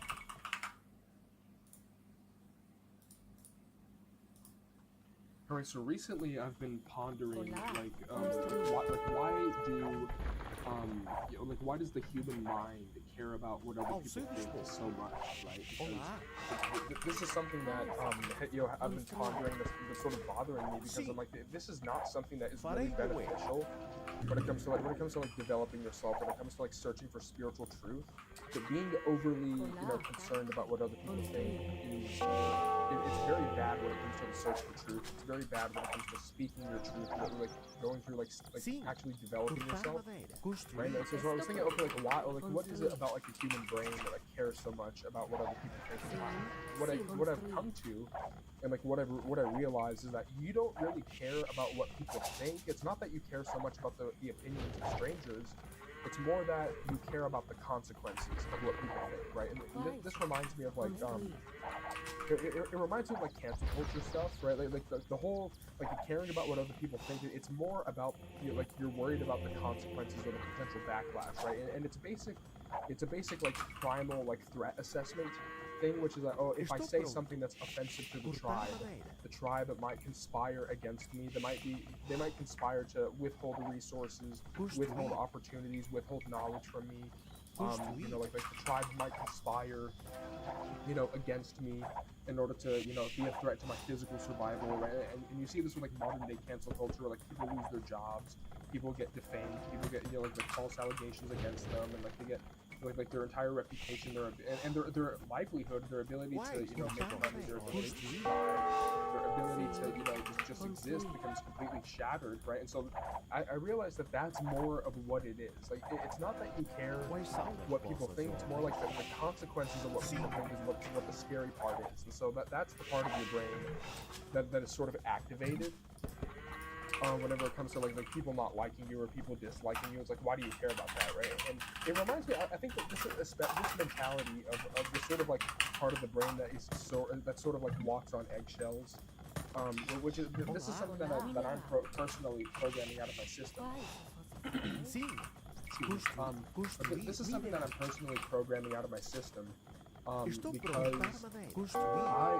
this whole like walking on eggshells, trying to like being overly concerned with not saying something too offensive around other people, like that is something that it's sort of a humiliation ritual of just existing in, you know, a sort of brainwashed, you know, backward society. But it's also, you know, like if you're someone who, like, if you got bullied in school for being yourself or for having different opinions, I think that like that is like, it's almost like your brain is still in that mode of survival. It's still in survival mode of trying to protect itself from, you know, being like from painting a target on your back, basically, right? And that's sort of what the real sort of like motivation behind caring excessively about other people's opinions is. Like, you're concerned about your survival, you're concerned about what people might do to you in response to, you know, being super offensive to a large group of people, right? So it's almost like the stage fright stuff. It's like if you say something that's too offensive, like these people could pose, you know, a threat to your physical safety, right? But yeah, like that concern with like the consequences of what people think. So it's not that you care what people think, you care about the consequences, right? And so you need to sort of like learn how to like program that out of your system. And I think that there really is no easy way to do this except to like elevate your power level. I think it's almost like the more the more physically imposing you can become, and this is why like going to the gym and like losing weight and stuff like that is important. Like the more physically imposing you can become, the more access to resources, right? And when people say fuck you money, right? Like, oh, I have so much money, I can say fuck you, right? Like it's what it is like I have access to resources where my survival is not dependent on this person's opinion or this person's, you know, position of power. Like their position as blah blah blah blah blah doesn't matter, because I have access to resources that negates the need to care about what people think, right? So I think like the whole like, oh dude, you just gotta be confident, I don't think there really is an easy way to just be confident. I think that comes from, you know, like an elevated power level. I think that comes from like, you know, access to resources, you know, like becoming physically imposing or physically, you know, skilled in some way, having access to skills, right? Like being able to, you know, like for example, I would think that like being able to like hunt for food, being able to build your own stuff, like being out in the woods, like I want to do that someday. Like just go out in the woods and hunt and build a cabin, or you know, like stuff like that, where it's like your survival is not dependent upon the skills and the work and the resources and, you know, the opinions of other people, right? It doesn't, like, whether or not people like you becomes like more, the higher your power level gets, the less and less of an effect you know, the opinions of others have on your survival. So you need less and less people's permission to exist, essentially. And so but that is like a very like dangerous sort of like thing in the brain that it makes people cowardly. It sort of emasculates people, and it emasculates men like to be like super concerned about, you know, what everyone thinks of them at all times, right? But it's also a thing where it's like if you start to think like, oh, okay, it's about like the consequences of what people think, right? It's almost like you have to have like a, I guess maybe like a speech you don't care. If you have to develop like the worldview that like truth is more important than what people think of you, it's very difficult if you're, you know, if you're attached to the outcome, if you're attached to like people like you, which is yet again that's a survival mechanism, that's a tactic of survival, which is caring excessively about what people think of you. That is a mechanism for like, if you're not a threat, if you're physically not a threat, if you don't have access to resources, if you're like dependent on like the job or whatever, if you're dependent on other people in order to survive, like your confidence level is lower and your threat that you pose to other people is lower, so the threat that other people pose to you is higher, and so you have to, in order for you to survive, it's like you have to care about the opinions of other people, right? But I think you're developing that sort of worldview that, okay, truth is more important than, you know, even my survival, right? Which is how like people who, you know, become martyred for, you know, telling the truth, and they get like a mistake or whatever. I think like that's sort of like a mentality that goes back to the truth. But this is another thing about like caring about what other people think, is that whether or not people like you seems to be completely predetermined, in my opinion. I think like whether or not people like you does seem to be completely, you know, up to, like, there's nothing you can do to make people like you or dislike you. That's completely up to, it's completely up to everyone else. Like there's this illusion that like you can control whether or not people like you, but I genuinely think that, you know, that there's some people that like no matter how much bad you do, they'll always see the good in you, and no matter how much good you do, there's always going to be people who see the bad in you, right? And so I think that, you know, it's not necessarily that I'm appealing to the largest amount of people. I think it's more about like appealing to like the right crowd of people, like the right sort of niche, I guess. But it's also it's also like this thing where like the amount of effort that people put in to sort of put up a facade of, you know, like in order to make people like them. Like if you behave like yourself, if you act like yourself, you know, like the normie NPC is gonna smell that right away, right? And then you feel like you have time to do that, you put up a facade. They're still not going to like you. So the people who hate you, they're going to hate you regardless of how you behave, how you act, regardless of whether or not you sugarcoat, you know, stuff, or whether or not you say stuff, you know, bluntly, or whether or not you walk on eggshells. I think that there's always going to be people who hate you no matter what, and there's always going to be people who like you. I've had a couple of, you know, times on this channel where there's been people who, you know, get triggered and get sort of triggered at like my videos. Like, there was this one guy who, like, I don't know if he was like Catholic or Mormon or whatever, but he was like, he got triggered at my video because I was questioning, you know, like mainstream religion, or I was questioning like the whole, you know, like why is there suffering on this planet or whatever. He got, you know, sort of triggered, and he's like, you need to go back to the one true doctrine, you know, and he got triggered for that, right? So like, so there's stuff like that. And then there was this other guy who I think he commented on one of my posts. Where, because whenever I talk about like the suffering on the prison planet, whenever I talk about like the evil in this world, I use the example of like a child, you know, sexual assault, right? I use the example of like the whole, you know, Epstein's Island, right? Like the people who run the world, they're obsessed with, you know, raping children, okay, right? And that is the thing. It's the most evil, you know, thing that I can think of personally that, you know, that these people do. Targeting children, or people's content is about you should be your shadow, unless it has to do, right? And he's saying that, I'm like, dude, fuck you, dude. I can call out. I know evil so when I see it, I'll call it out. I don't need to, and I don't know what it is about like, you know, like the people who are like new agey, like people who are like who like you know talk about like self-help or whatever. Like they're very like condescending. Anytime they try to lecture you about like new age doctrines, they're very condescending. They try to talk to you about it. They're very like lecturing. They're very like coming from the place of like you're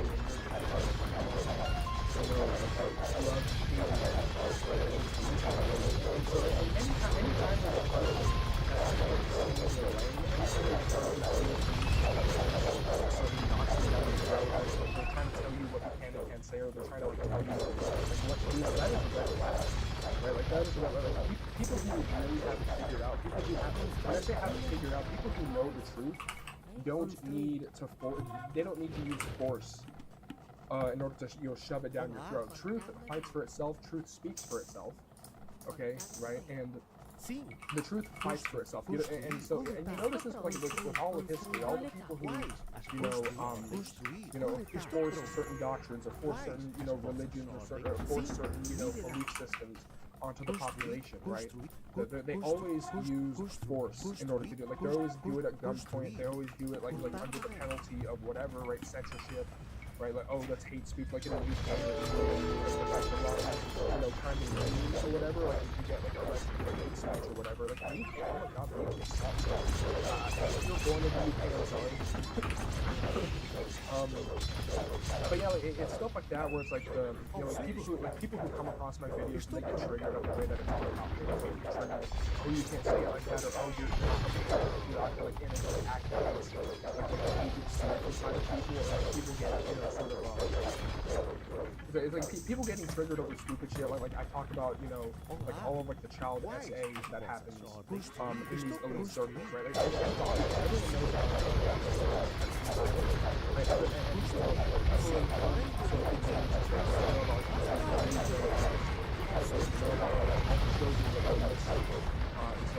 about sexual blackmail, control the population, stuff like that. Saying that, oh, you're not allowed to talk about that because you need to be shouting out.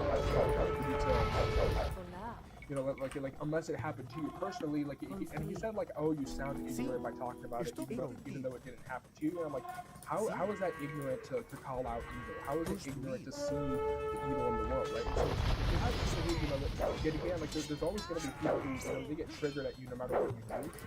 And there's going to be people who hate you no matter what you do. And it's kind of interesting how, if you don't like my channel, you don't have to watch it. There's always like people who, it's almost like they go out of their way to like trigger themselves. Whenever it comes to, kind of forcing trying to force the worldview onto everyone else.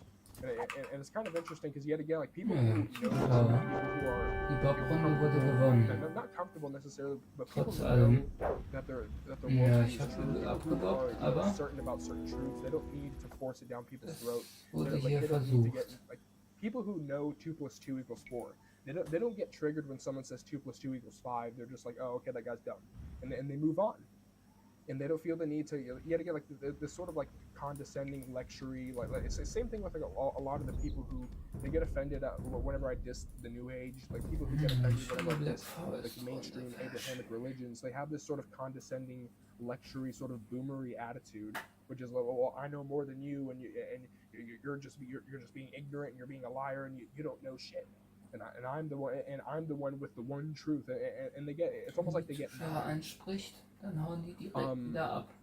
because like, it's almost like their worldview is being put into question, which I think that everyone has those moments where their worldview gets put into question and it makes them uncomfortable, right? But like people who feel the need to like force it down your throat, and people who take that position of like the lecturer, the condescending lecturer, which you see this in a lot of New Age gurus, right? Like the condescending boomer, so sort of know-it-all attitude, right? Like that is so retarded. You don't need to listen to those people, right? And it's also yet again, like caring about the consequences of what people think. I think that if you realize that that whether or not people like you is mostly predetermined, if you realize that like whether or not people like you, whether or not people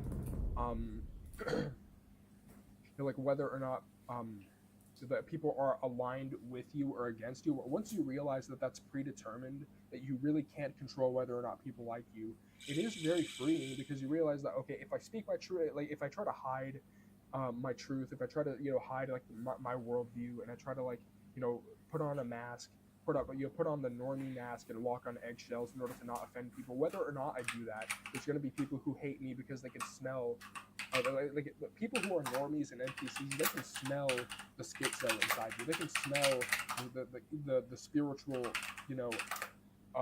they can smell that you have a soul. They can smell that you're a player character, and they don't like it. Like they can smell that shit from a mile away. So it doesn't matter what you do. There's always going to be people who like you and people who dislike you, and that's completely up to them, right? So I think that is another way to sort of free yourself from this mentality of caring about what people think. Yet again, not caring about what people think, but caring about the consequences of what people think, and the consequences are completely predetermined. People who don't like you, they will find some way to fuck you over, no matter how nice you are to them. Yet again, there's no amount of good that you can do to make people to make certain people like you. There's no amount of good you can do to make people not hate you. Right, so the people that'll hate you and the people that'll love you, it's completely predetermined. I think in the first 5 minutes of people meeting you and feeling your vibes and feeling your energy, I think people decide whether or not they fuck with you in the first 5 minutes. I think I'm completely convinced. I've seen this happen where no matter how nice I am to a person, or no matter how no matter how much I walk on eggshells or try to be kind to a person, there's always a person who like just doesn't like me for some reason. And it was nothing that I did against them. It was nothing that I did to set them off. I didn't do anything to make them I didn't mess anything up for them. It's just me existing just activates something inside them, and they just get they just have to go and they just don't like me for some reason. Right? So having realizing that whether or not people like you is predetermined, right? People the people that'll like you, they'll like you regardless. The people that'll hate you will hate you regardless. Right? And if you realize this truth, then you can start to sort of move away from caring about what people think, because you realize it doesn't matter if you try to appease people or not. They're still going to devour you. They're still going to eat you alive. They're still going to attack you for being what you are. It's not about what you do. It's not about the facade that you put on. It doesn't matter what you do. If you behave like your real self and people don't like you, but then you go back and you try to put on a facade, people can smell it. People don't hate you because of what you do. They hate you because of who and what you are, right? So being who and what you are, you might as well do that and face the consequences anyway, instead of being overly concerned about instead of being overly concerned about the consequences and trying to mitigate the consequences of what people think by walking on eggshells, not trying not to offend people, trying not to rustle people's feathers. Right, so and that is an extremely freeing thing, and it is like a bug inside of the brain, like caring about the consequences of what people think. Are these people a threat to my livelihood? Are these people a threat to my survival? What am I missing out on if I speak my truth and people don't like me, and I lose opportunities? Right, the truth. Speaking your truth, the truth, searching for the truth is more important than any opportunity. It's more important than any if you spout the right political opinions, right? It's like Hollywood stuff, right? Like if you spout the correct political points, that will give you an Oscar, right? It's like that kind of thing where you have to have a worldview that's centered on truth, and that the truth is more important than what people think. It's more important than financial opportunities. It's more important than publicity. It's more important than being liked like Keanu Reeves or whatever. It's more important than Reddit gold. Thanks for the gold, kind stranger. It's more important than that is speaking the truth and searching for the truth and not sugarcoating it because people don't like you. But yet again, people won't like you anyway. Whether or not people like you, whether or not people are aligned against you, is completely predetermined. It's completely up to them.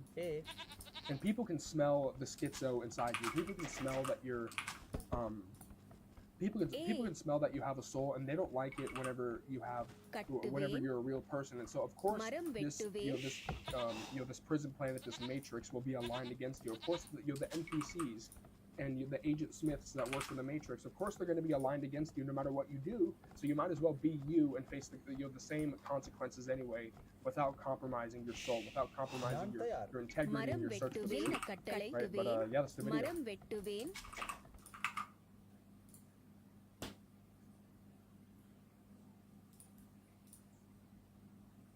Der deutsche Generalmajor Ronow hat in einer Rede die verschwiegenen Kriegsursachen des Zweiten Weltkrieges offengelegt, die uns bis heute verschwiegen werden, wo er explizit auf die schlimmen Taten der Polen gegenüber der deutschen ethnischen Minderheit im eigenen Land eingegangen ist, was uns in der Schule nie gelehrt wurde. Willkommen bei Nachrichten aktuell, sehen wir uns das direkt an. 1939 verschlechterte sich auch die Lebensbedingungen der deutschen Minderheit wieder dramatisch. Ich hatte schon erwähnt, dass die Polen das Minderheitenschutzabkommen von 1920 einseitig aufgekündigt hatten. Die Reichsregierung hat dann 1934 mit der polnischen Regierung ein bilaterales Minderheitenschutzabkommen geschlossen, dessen Wirkung nicht lange vorgehalten hat.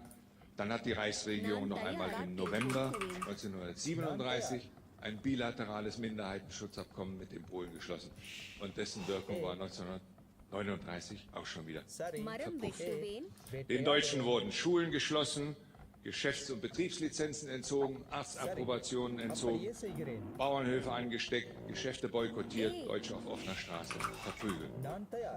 Und die Deutschen, die versuchten, dieser Drangsal durch Flucht ins Reichsgebiet zu entkommen, wurden, wenn sie an der Grenze gestellt wurden, beschossen und erschossen, wie Jahrzehnte später Deutsche auf der Flucht aus der DDR in den Westen. Ähnliche Verhältnisse.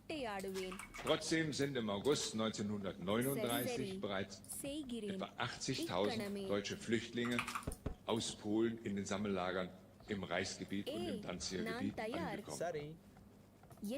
Alle Minderheiten in Polen erleiden 1939 eine humanitäre Tragödie wie die Minderheiten in Jugoslawien unter Milosevic. Nur da haben wir noch die Fernsehbilder im Gedächtnis, deshalb ist das im kollektiven Gedächtnis Europas erhalten.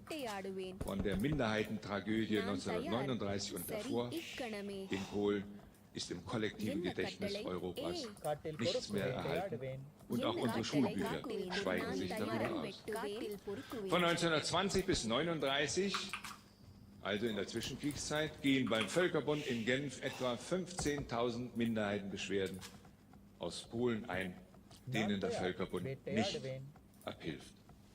Das Auswärtige Amt in Berlin registriert allein im letzten Halbjahr vor Kriegsbeginn etwa 1.500 Fälle von Willkür, Akten, Rechtsbrüchen und Drangsalierungen an Deutschen in Polen. Der damalige Staatssekretär von Weizsäcker, Stellvertreter des Reichsaußenministers von Ribbentrop, übrigens auch Vater unseres späteren Bundespräsidenten, schreibt dazu in seinen Erinnerungen: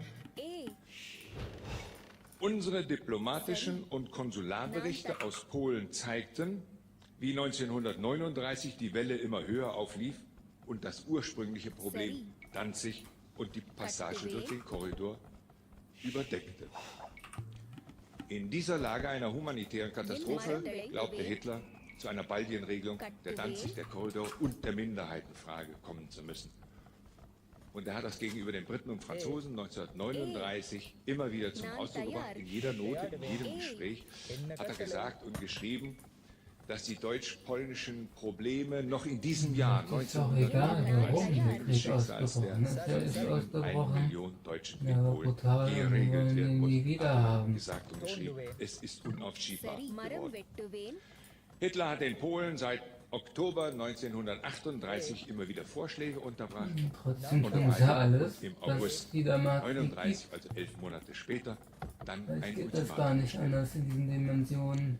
Etwas, was mich sehr erstaunt hat, war, dass Hitler in den letzten Tagen vor Kriegsausbruch, als er schon den Nicht-Angriffspakt mit der Sowjetunion in der Tasche hatte, die Wehrmacht also hätte losschlagen können, dass Hitler dann noch dreimal den schon festgelegten Angriffsbeginn der Wehrmacht verschoben hat.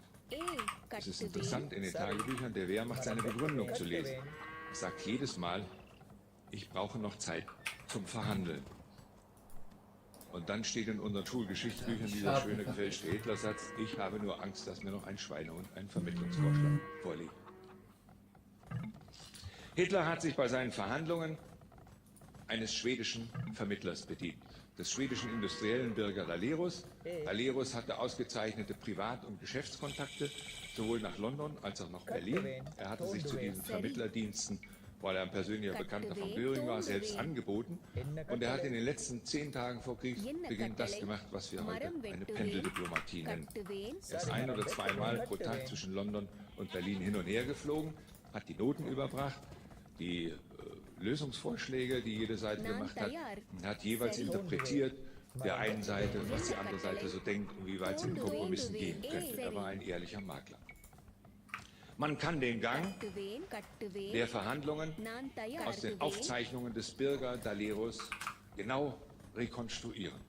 Man kann sie auch aus den Akten des deutschen Auswärtigen Amtes genau rekonstruieren. Auch aus den Akten des englischen Foreign Office und aus den Prozessakten des Nürnberger Prozesses und aus den Aufzeichnungen der beteiligten deutschen und englischen Botschafter.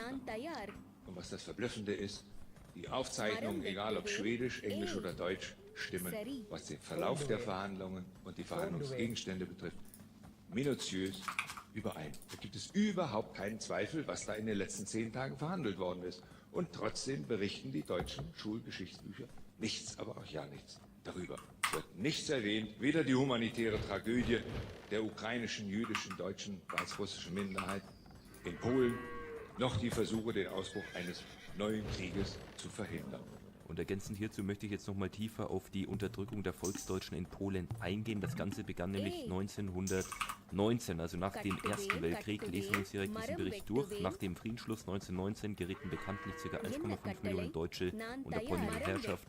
Die Deutschen lebten im polnischen Korridor in Pommerellen sowie im 1922 am Polen abgetretenen Ostoberschlesien. Ja, da wurde ja etwas Land von uns genommen und das Ziel Polens war eben, diese ganzen Gebiete zu entdeutschen und zu kolonisieren.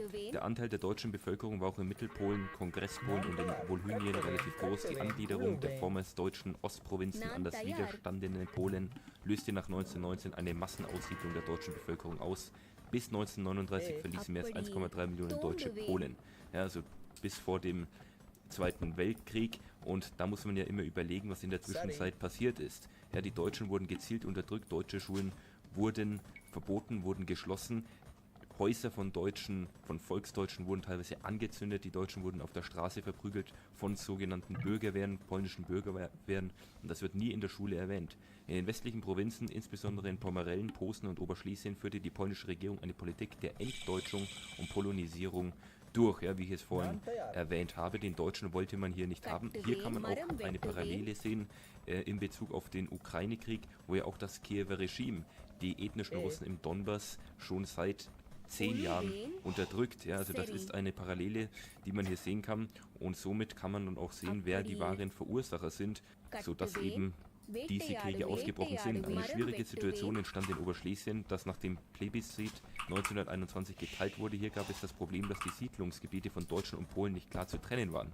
Erste Massenmorde an Deutschen wurden während des dritten polnischen Aufstands in Oberschlesien im Mai und Juni 1921 verübt. Also das begann schon alles, bevor das NS-Regime an die Macht kam. Ja, da wurden die Deutschen schon gezielt, systematisch unterdrückt, teilweise getötet, aber über die Massenmorde am deutschen Volk, ja, darüber wird natürlich nicht in der Schule geredet. Es sind immer nur bestimmte Völker, wo es schlimm ist, wenn diese ermordet werden, aber wenn es das deutsche Volk ist, da ist es ja nicht so schlimm. Das Verhalten der deutschen Minderheit in Polen war in den Anfängen der Existenz des neuen polnischen Staates sehr differenziert. Die deutsche Bevölkerung, die vor dem Ersten Weltkrieg in den von Russland und Österreich besetzten Gebieten lebte, war größtenteils dem polnischen Staat gegenüber positiv eingestellt. Die polnische Führung hatte zunächst konsequent der Versuchung widerstanden, die polnischen Staatsbürger deutscher Herkunft undifferenziert und pauschal als feindliche Elemente zu diffamieren. Im Rahmen der Polonisierung nahm der polnische Staat jedoch eine restriktive Haltung zum deutschen Schulwesen ein, was faktisch dessen Vernichtung bedeutete. Also sind da offensiv gegen die Deutschen vorgegangen, eine expansive Vernichtung, und da braucht man sich dann nicht wundern, ja, dass dann auch natürlich die Reichsregierung damals gesagt hat, ey, ihr sollt unsere Leute bitte hier nicht unterdrücken, haltet bitte die Menschenrechte ein, lasst uns ein Abkommen schließen. Er wurde ja dann eben auch gemacht, hat der Ronhoff gesagt, aber diese Abkommen wurden dann von Polen nicht eingehalten und sofort wieder gebrochen. So verloren viele Schulen ihre deutschen Lehrer und mussten daher schließen. Die Diskriminierung der Deutschen war auch bei den Wahlen 1930 und 1931 offensichtlich. Nach der NS-Machtergreifung in Deutschland ließ sich ein Teil der Deutschen in Polen von der Propaganda der Nationalsozialisten beeinflussen. Ja, aber das wundert dann einen nicht mehr, ja, wenn man permanent unterdrückt wird, ja, wenn man dann sieht, okay, die könnten uns vielleicht helfen, ja, die stehen auf unserer Seite, dann funktioniert das Ganze selbstverständlich ziemlich gut. Ja, das nur kurz zu diesem Thema, das wollte ich hier nochmal ergänzend euch zeigen. Ihr könnt mir aber gerne in die Kommentare schreiben, was ihr dazu sagt. Zum einen zu den Aussagen von Herrn Ronhoff und natürlich auch zum Fakt, ja, dass die Deutschen in Polen seit Jahrzehnten, also schon vor dem Zweiten Weltkrieg, also nach dem Ersten Weltkrieg, unterdrückt wurden. Schreibt es mir in die Kommentare und wenn ihr keine wichtigen Botschaften mehr verpassen wollt, dann abonniert doch gerne den Kanal Nachrichten aktuell. Ich bedanke mich bei euch.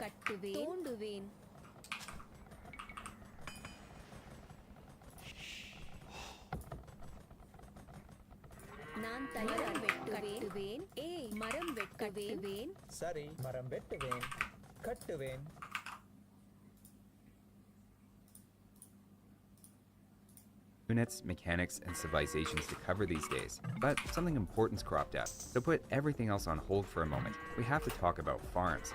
The latest AOE2 patch had 3 surprising changes related to farming, and in this video, that's what we're going to dig into. I won't bury the lead. The big one is a change to farming upgrades, which are now going to give at least some benefit to existing farms. This isn't really happening out of nowhere. Farm upgrades have always had a unique hurdle in that they took a long time to have an appreciable impact. Just to frame the issue, consider Double Bit Axe, which competes for priority with Horsecollar in early feudal age. It takes 25 seconds to research, but then immediately improves your lumberjack gather rate by 20%. So with even a handful of villagers on wood, we start talking about a roughly 4-minute payback time being realistic. Contrast that with Horsecollar, where even if you get it just before you place your first farm and everything's perfect, you didn't really have anything different happen because of Horsecollar until almost 9 minutes later when the farm comes up for reseeding, delaying that farm reseed by roughly 4 minutes. Even then, once you reseed it, with or without the farm upgrade, you've spent the same amount of wood at that point. So even 15 minutes after initially getting the tech, it's hard to really say you're ahead. Over the long run, you do eventually save a lot of wood through a better wood-to-food conversion ratio, and there's undeniably value to delaying that reseeding on all your farms, even by a few minutes each. But there's always been this unusually long delay before the farm techs feel like they do anything, until now. Admittedly, Heavy Plow was kind of an exception because it gives farmers +1 carry capacity, so there was a more immediate benefit in that case. But the point is that the new change giving existing farms more food is a big deal, as it means finally that delay between researching the tech and feeling the benefit is quite a bit shorter. Though how much shorter? The devil is in the details. There's a few ways they could have implemented this, and we'll take Horsecollar as the example, changing your farms from holding 175 to 250 food. The most generous way to have the tech affect existing farms would be to simply add 75 food to all of them, regardless of how much food they have left, though the devs didn't do it that way. Instead, they explicitly say it's proportional to how much food is left, and if we graph the amount of food we've taken from the farm on the x-axis and the food that Horsecollar adds to the farm on y, clearly if it's a brand new farm we haven't touched yet, it'll get the full plus 75. Whereas if we've collected 175 food from the farm to the point it's basically exhausted, the tech will add nothing. Intuitively, the wording of proportional implies that it's then just a straight line, where if we've half collected from a farm, we get half the benefit of Horsecollar, or plus 37 or 38 food. The blue line is not what you get when you actually test it out though, and instead they square the remaining amount of food, so the relationship looks like this red line. It seems counterintuitive, and given this is an equation for farming, using a root might have been more appropriate, but I carefully double checked the numbers and this is what I got. With a half-use farm only giving a quarter of the boost, and by a third of a farm left, you only get about 10% of its effect, or plus 7 or 8 food in this case. Technically, this is still proportional, but is a conscious choice made by the devs that tells us something interesting about what they may be intending with this change. The idea seems to be, first off, they want to remove the punishment of constructing a farm immediately before a technology is researched. Heavy Plow, for instance, takes 40 seconds to research, and a farm takes just 15 seconds to make. So we'd have this awkward in-between time, and also led to differing opinions about whether it was worth delaying any farm placement in feudal age until after Horsecollar or not. At this point though, you might as well get farm upgrades whenever you can, because that exact timing dance of the different upgrades is gone, and every civilization except Frank's benefits from that aspect. There's now just a constant incentive to get them when you're able to, as even if you have, say, 10 farms averaging around 70% of their food left, delaying Horsecollar by a minute translates to about 100 less food being added by Horsecollar collectively. On the other hand, So, servus und herzlich willkommen zum nächsten Video auf meinem Kanal, youtube.com/Störtepriest. Hier in der Videobeschreibung mein Godsrage, Ko-fi, Telegram. Wenn du mich unterstützen möchtest, schau doch einfach mal rein, schau dir die Links an.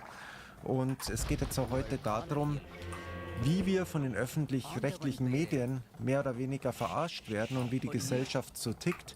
Und da habe ich jetzt auch noch mal so ein paar Einwürfe oder ein paar Sachen, die mir aufgefallen sind, die mir so überhaupt nicht gefallen. Also als erstes muss man ja mal sagen, diese öffentlich-rechtlichen Sender. Man muss ja dafür bezahlen, ob man möchte oder nicht. Und da heißt es immer, die sollen einen unabhängig informieren. Dann gab es doch irgendwie so einen ehemaligen Mitarbeiter, ich glaube Teske hieß der dann da irgendwie ein Buch geschrieben hat, was weiß, Inside vom ÖRR oder Nachrichten, Tagesschau, wie auch immer. Das findet ihr bestimmt, dieses Buch. Und hat da erklärt, dass da viele Intendanten sehr links eingestellt sind. Man hat es ja zum Beispiel auch beim Lanz gesehen, als er dieser Güntner, also das ist ja der Ministerpräsident, ich glaube von Schleswig-Holstein, wenn mich nicht alles täuscht, ich müsste das jetzt alles nachschauen, auf jeden Fall ein wichtiger Mann, der dann gesagt hat, also er ist ja hier offiziell als Ministerpräsident und dann hinterher hieß es, er war da als Privatperson, da wo er dann davon gesprochen hat, ob man News nicht verbieten soll. Und dann kurze Zeit drauf war die Beatrix von Storch dann da beim Lanz. Und da hieß es dann, nee, das hat er alles nicht gesagt. Der hat irgendwie von Regulierung von Social Media gesprochen, wobei das ja auch schon wieder ein Hammer ist, dass man das irgendwie regulieren soll und glaubt zu der Zeit des Internets oder wie es jetzt auch heutzutage so läuft, dass man das dann von Jugendlichen fernhalten kann. Das ist ja aberwitzig, das ganze Theater, wenn man ganz ehrlich ist. Gut, dann hat man ja irgendwie diesen Skandal, dass bei Kernkraftwerken wurden ja dann irgendwie so schwarze Wolken eingezeichnet. Ich weiß nicht, ob ihr das mitbekommen habt. Und die Öffentlich-Rechtlichen sagen immer, wir verstehen unser Handwerk, das ist irgendwie Qualitätsjournalismus und dann gibt es Faktenchecker, obwohl die ganze Zeit komplett falsch liegen und das ist auch begründet mit den hermetischen Naturprinzipien. Immer wenn du dir auf die Fahne schreibst, du bist der Gute oder du hast die Wahrheit gepachtet, du kennst die einzige Wahrheit, alles andere sind Lügner, dann ist es meistens so, dass sich das ins Gegenteil verkehrt. Darum gibt es ja, glaube ich, auch diesen biblischen Spruch, dass der Weg in die Hölle mit guten Vorsätzen gepflastert ist. Also die Leute, die immer denken, sie sind die Besten und die Guten, dass die genau das Gegenteil dadurch erreichen. Und das sieht man jetzt ganz gut auf den öffentlich-rechtlichen Sendern. Dann gab es ja diesen KI-Skandal, als sie dann gezeigt haben, dass in Amerika also praktisch Flüchtlinge so irgendwie hart abgeführt wurden und dann stand da irgendwie dieses Wasserzeichen von Sora, das ist ja so eine AI, da wo man so Videos erzeugen kann und man merkt halt das, was sie anderen ankreiden, dass sie das selber jetzt anscheinend die ganze Zeit machen, so wie jetzt auch erst, also ich mache jetzt hier auch mal wieder den Weltnachrichtensender her und lasst euch das mal auf der Zunge zergehen, da war ja dieser Parteitag der CDU und die Merkel war da vor Ort, wobei ich mich frage, wer die überhaupt noch einlädt. Ja, böse Zungen sagen ja immer Abrissbirne Germanys, aber ich enthalte mich natürlich von solchen Bezeichnungen. Ich weiß nicht, wer auf so einen Gedanken kommt. Aber jetzt einmal so davon abgesehen, letztendlich wurde doch dann dem Merz zugejubelt, der wurde doch dann im Endeffekt wieder gewählt und dann haben sie die Merkel eingeblendet, wie sie geklatscht hat, aber sie war zu diesem Zeitpunkt gar nicht mehr da. Schauen wir mal. Was gestern Abend in der ARD zu sehen war, im Bericht aus Berlin war zu sehen, wie Friedrich Merz sein Wahlergebnis auf dem Parteitag entgegennimmt, sich erhebt, die Delegierten um ihn herum erheben sich und dann sieht man Angela Merkel applaudierend in der ersten Reihe des Parteitags. Das ist doch lieb. Der kleine Schönheitsfehler ist nur, dass sie zu diesem Zeitpunkt gar nicht mehr auf dem Parteitag war. Als die Wahlen stattfanden, war sie nicht mehr da. Die Wahlen haben sich ja lange verschoben, weil das elektronische System nicht funktioniert hat. Dann haben sie alle wieder so Pappwände aufgestellt und den Stimmzettel. Gut, da habt ihr es jetzt von der anderen Seite noch mal gehört. Und jetzt hat die Frage an euch da draußen. Ist es dann überhaupt authentisch? Ist es seriöser Journalismus, wenn man im Endeffekt das so zusammenschneidet? Und dürfen die dann eigentlich diese Gebühr einziehen, die man im Endeffekt zwangsweise bezahlen muss, wenn es doch heißt, das ist dafür da, dass die unabhängig berichten? Also das ist für mich auf jeden Fall ein Unding, was da alles so abgeht. Und dass die dann andere immer bezichtigen, sie würden Fake News verbreiten, obwohl sie es ja selber machen, was man ja mit Beweisen ganz klar untermauern kann. Und das ist auf jeden Fall schon krass, würde ich jetzt einfach mal behaupten. Und das nächste Thema, was ich sehe, das ist, dass die Bevölkerung oder sehr viele Leute einfach strunzdoof sind. Und dass die Medien dafür aber eine sehr große Verantwortung haben. Jetzt kann man schon so sagen, jeder Mensch ist selber verantwortlich, aber der Impact war mir bisher nicht so klar. So war es zum Beispiel auch, ich habe mir den Weichreiter angeschaut, da ging es irgendwie um den Björn Höcke, dass der jetzt spricht oder nicht spricht.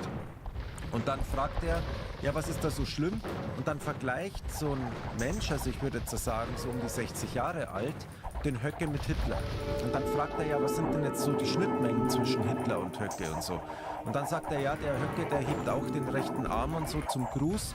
Und das hat er ja damals schon gemacht, also unter anderem, das war jetzt zum Beispiel ein Argument. Und ich weiß zumindest, dass der Höcke irgendwo mal gewunken hat und dann haben sie da ein Foto gemacht, also da wo halt der rechte Arm im Endeffekt irgendwie ja in die Höhe gestreckt wurde, aber das war nicht zum Gruß, also der ganze Kontext fehlt da, sondern er hat irgendjemand gewunken.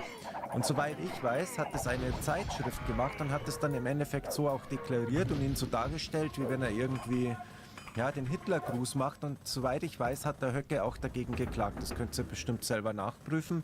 Ich weiß jetzt nicht, ob es die Taz war, aber irgend so eine Zeitschrift. Und hat dann auch recht bekommen. Also, dass die das nicht mehr behaupten dürfen, dass er da irgendwie so einen Gruß macht, weil das aus dem Zusammenhang geschnitten wurde.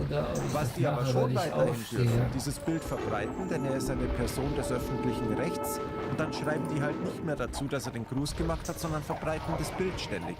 Und dann gibt es halt diese Bürger, die sich das dann anschauen und das habe ich jetzt nicht nur von einem gehört, auch so im Bekanntenkreis, die dann gesagt, den kann man nicht wählen, der macht offensichtlich und öffentlich da diesen Gruß, was ja nicht stimmt. Wer würde er das machen? Das wäre ja extrem strafrechtlich relevant und der wird dann auch aus der AfD rausfliegen. Also das kann schon mal gar nicht stimmen. Aber diese Gedanken der Menschen, also was den Menschen da durch die Presse und durch die Medien so eingepflanzt wird, das hat einen Effekt und man merkt es halt einfach, dass die rausgehen und dass die denken, sie tun das Beste und glauben halt diesen ganzen Zeitschriften oder dem ganzen Propagandaapparat, weil denken sich, warum sollten die lügen? Das nächste Beispiel war ja mit dieser Potsdam-Konferenz. Das hat sich ja als Nothing Burger herausgestellt. Letztendlich war das doch irgendein Vortrag und da war auch dieser Martin Sellner. Ja, und dieser Martin Sellner, der ist halt schon also krass rechter, sage ich jetzt mal, als jetzt die AfD. Der kommt ja eigentlich aus Österreich, Identitäre Bewegung, das kann sich jeder selber mal anschauen. Und der hat dann da in dem Rahmen auch mal einen Vortrag gehalten. Und ich glaube, da waren nur 2 Vertreter von der AfD. War die Gerrit Hui dabei? Ich glaube schon. Ich weiß es jetzt nicht mehr an der Stelle, könnt ihr auch selber nachgoogeln. Aber es waren auch andere Parteien dabei, soweit ich weiß, auch CDU und so weiter. Und dann hat er halt gesprochen und hat halt irgendwie sein Remigrationskonzept vorgelegt und was jetzt die Presse draus macht, die sagen, ja, die Partei will das so, obwohl das ja gar nicht im Parteiprogramm steht und obwohl die AfD selber damit ja gar nichts zu tun hat. Das ist ungefähr so, wie wenn du jetzt in einer Firma arbeitest und du gehst auf ein Seminar von einer Softwarefirma, weil du brauchst jetzt, was weiß ich, für die Buchhaltung was Neues und du schaust dir das jetzt einfach mal an und lässt die reden. Wenn dann die Presse schreibt, du hast es gleich so voll übernommen, obwohl du dir das ja nur angehört hast. Und so wird das Ganze halt verwässert und verwischt im Endeffekt. Und ich gehe halt immer von mir aus, denn ich bin ja ein mündiger Bürger, ich bin jetzt wahrscheinlich nicht der Allerschlauste, ich habe jetzt wahrscheinlich auch nicht studiert, oder ich habe nicht studiert, aber ich bin trotzdem in der Lage, dass ich das, was die erzählen, selber nachprüfen kann. Und ich mache mir die Arbeit meistens auch. Also wenn mich da was interessiert, also zum Beispiel mit dieser Hand zum Gruß, dann schaue ich das nach. Und das konnte man ja mit ein paar Klicks finden. Und dennoch, ein Großteil der Bevölkerung macht es gar nicht. Der glaubt das, was er in die Medien da im Endeffekt zum Besten kriegt. Und dann werben also die Öffentlich-Rechtlichen noch damit, sie verstehen ihr Handwerk und das ist Qualitätsjournalismus, das andere ist irgendwie Hass und Hetze, da darf man nicht drauf glauben und man muss gegen Fake News vorgehen. Ich meine, diese Ursula von der Leyen wollte die dann nicht auch irgendein Gesetz erlassen, da wo man dann ganz hart gegen Fake News vorgehen kann und da ist wieder die Frage, wer entscheidet denn, was Fake News sind? Und das alles, das ergibt halt so eine toxische Mischung, so kann man es fast sagen, was uns immer mehr in Unfreiheit stürzt, aber richtig schlimm oder richtig schuld sind die Leute selber, auch die normalen Bürger, die sich einfach nicht die Arbeit machen, das selber nachzuprüfen, um ihr Wissen irgendwie auf das nächste Level zu bringen.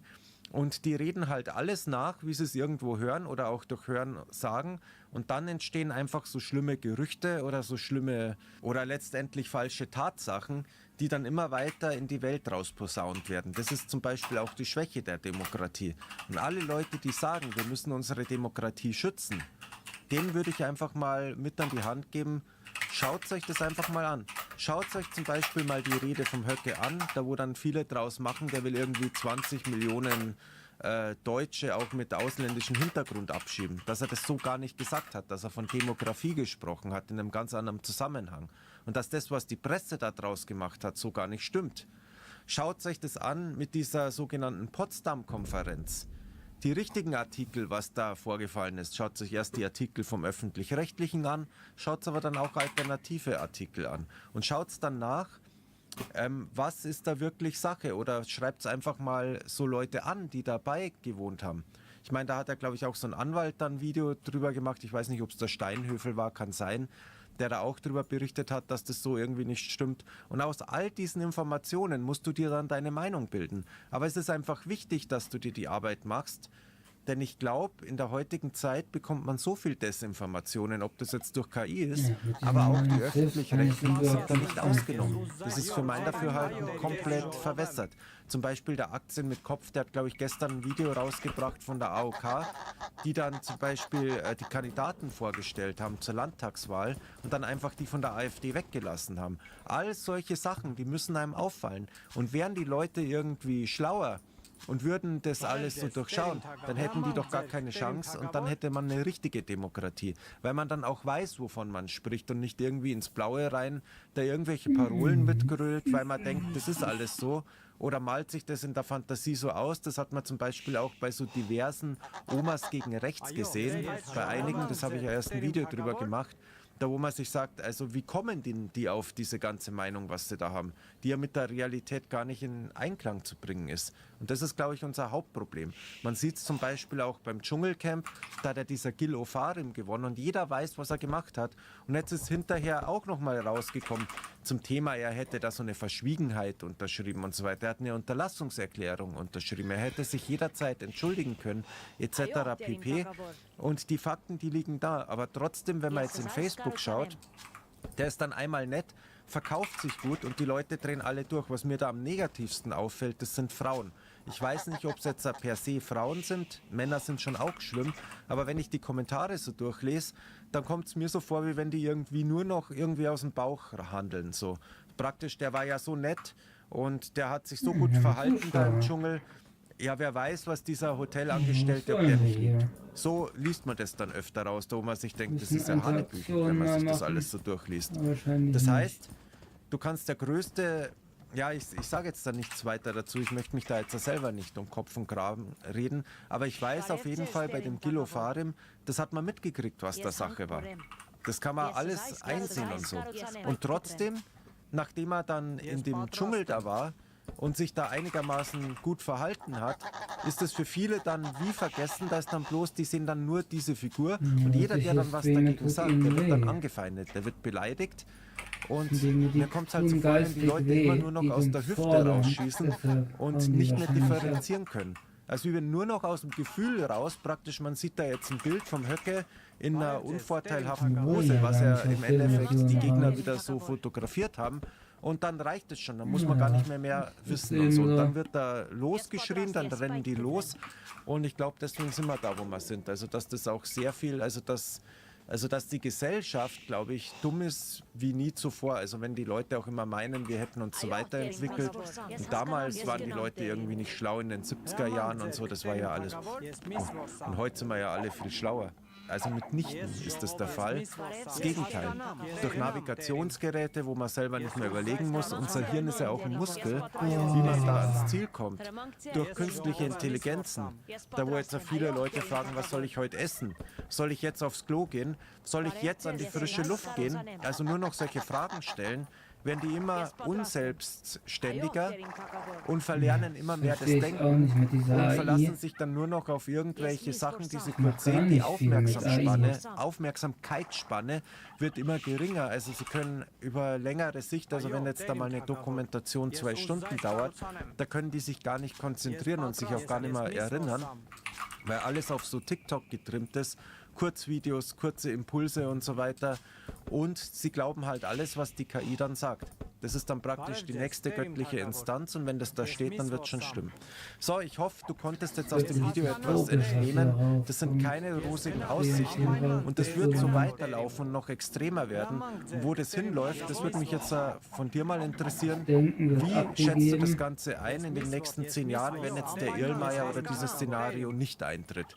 Wenn er sich da getäuscht hat und das kommt erstmal nicht. Wo stehen wir dann in 10 Jahren, wenn das jetzt so rasant weiterläuft? Die Meinung würde mich interessieren. Ich wünsche dir alles Gute, bis zum nächsten Mal. Yes, patrastem. Yes, misvosam.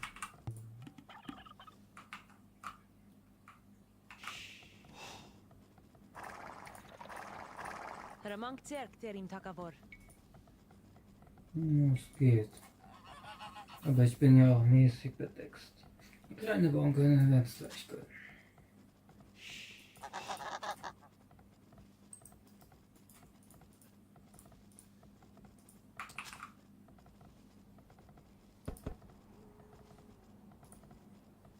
Parevces, Terim Takavor. Yes, Jogover. Yes, Paitkatram. Ramang Zerk, Terim Takavor. Parevces, Terim Takavor.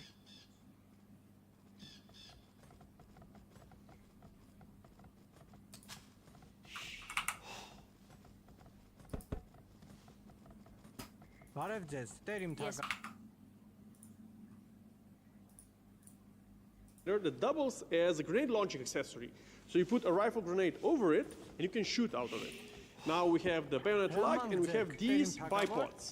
They're kind of special because they can rotate all around, but you can also move them to the secondary position, here in the back. Maybe to shoot at aircraft or something, I don't know. We have the ventilated barrel shroud that will kind of protect you if you're laying down suppressive fire. It heats up, it will cool the barrel, but also, you don't burn yourself very badly. We have foldable sides that also have the night sight accessory, and the rear one actually uses an adjustable iris. Somewhere I heard that these sights have more internal parts than a normal Glock pistol. Not sure if it's true.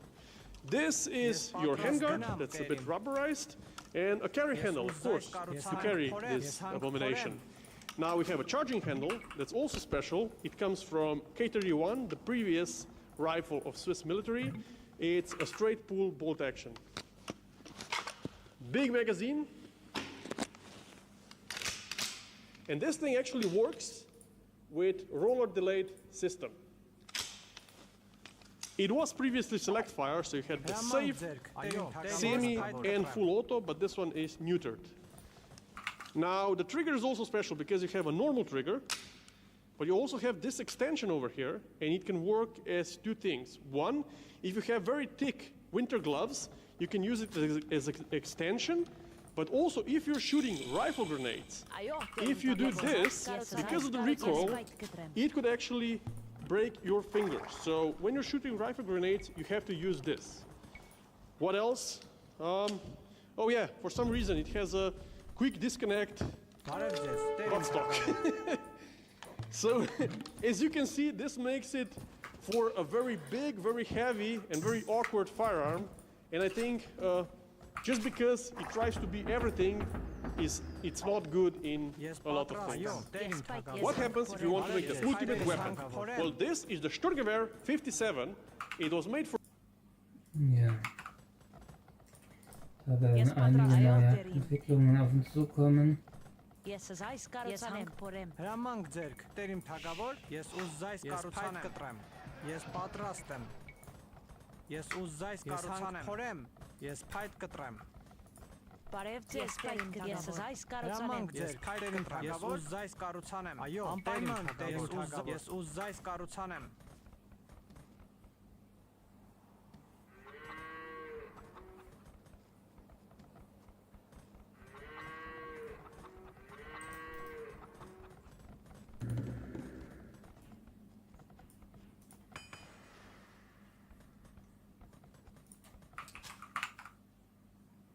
What if I told you you're on your last reincarnation?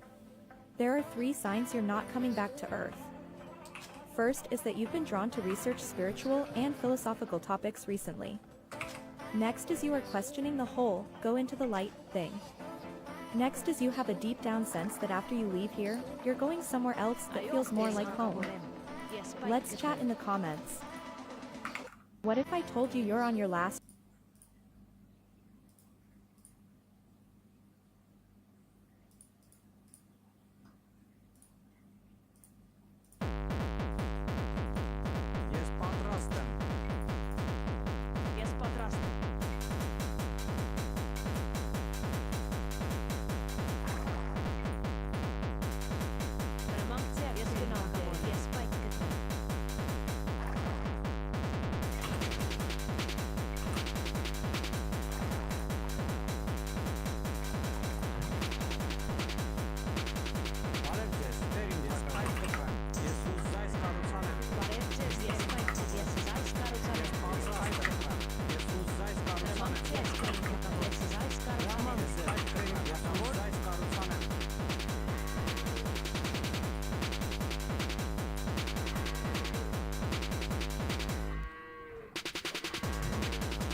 Ես փայտ կտրեմ, ես հանք փորեմ։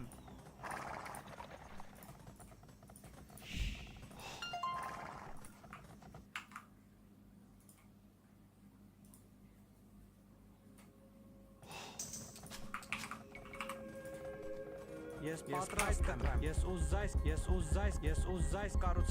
ուզայս կառուցանեմ։ Ես պատրաստ եմ, ես զայս կառուցանեմ։ Այո, ես զայս կառուցանեմ։ Բարև ձեզ, տեր իմ թագավոր, ես ուզայս կառուցանեմ։ Հրամանք ձեզ, տեր իմ թագավոր, ես ուզայս կառուցանեմ։ Այո, տեր իմ թագավոր։ Ես զայս կառուցանեմ, ես պայթ բարև ձեզ, ես պայթ կտրեմ։ Այո, պայթ կտրեմ։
Ես ուզայս կարուցանեմ թագավոր։ Այո, տեր իմ ես ուզայս կարուցանեմ, տեր իմ թագավոր։ Ես ուզայս կարուցանեմ։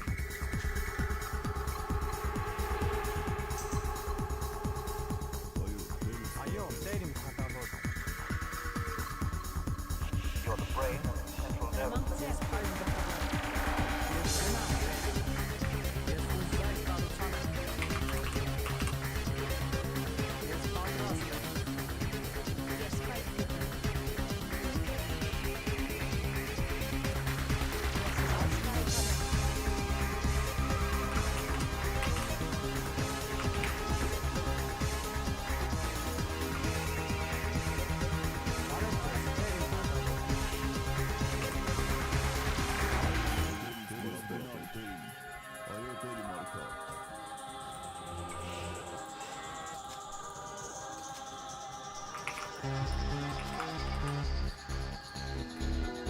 Ես պատրաստ եմ։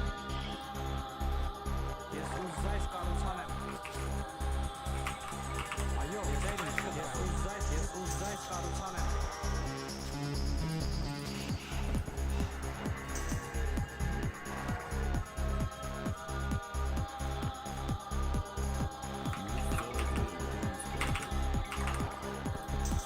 Հրամանք ձեր, տեր իմ թագավոր։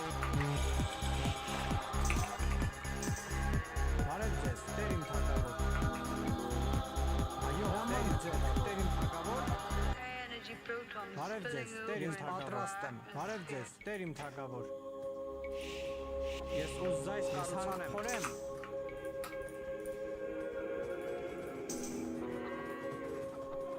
Բարև ձեզ, տեր իմ թագավոր։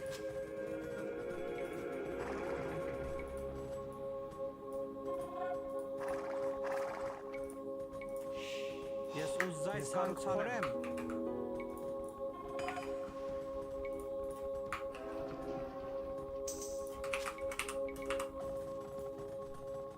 Այո, տեր ես հանք փորեմ։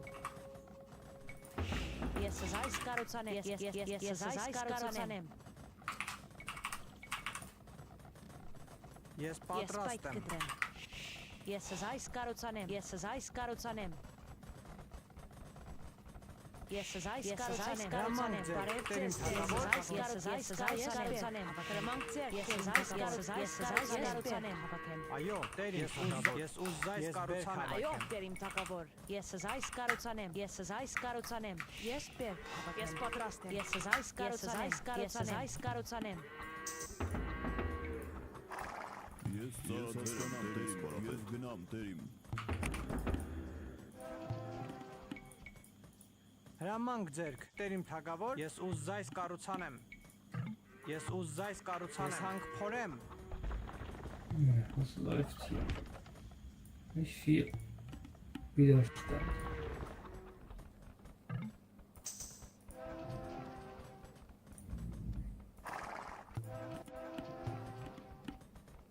Այո, տեր ես հասկանամ, տեր։ Բարև ձեզ, տեր ես զայս կարուցանեմ։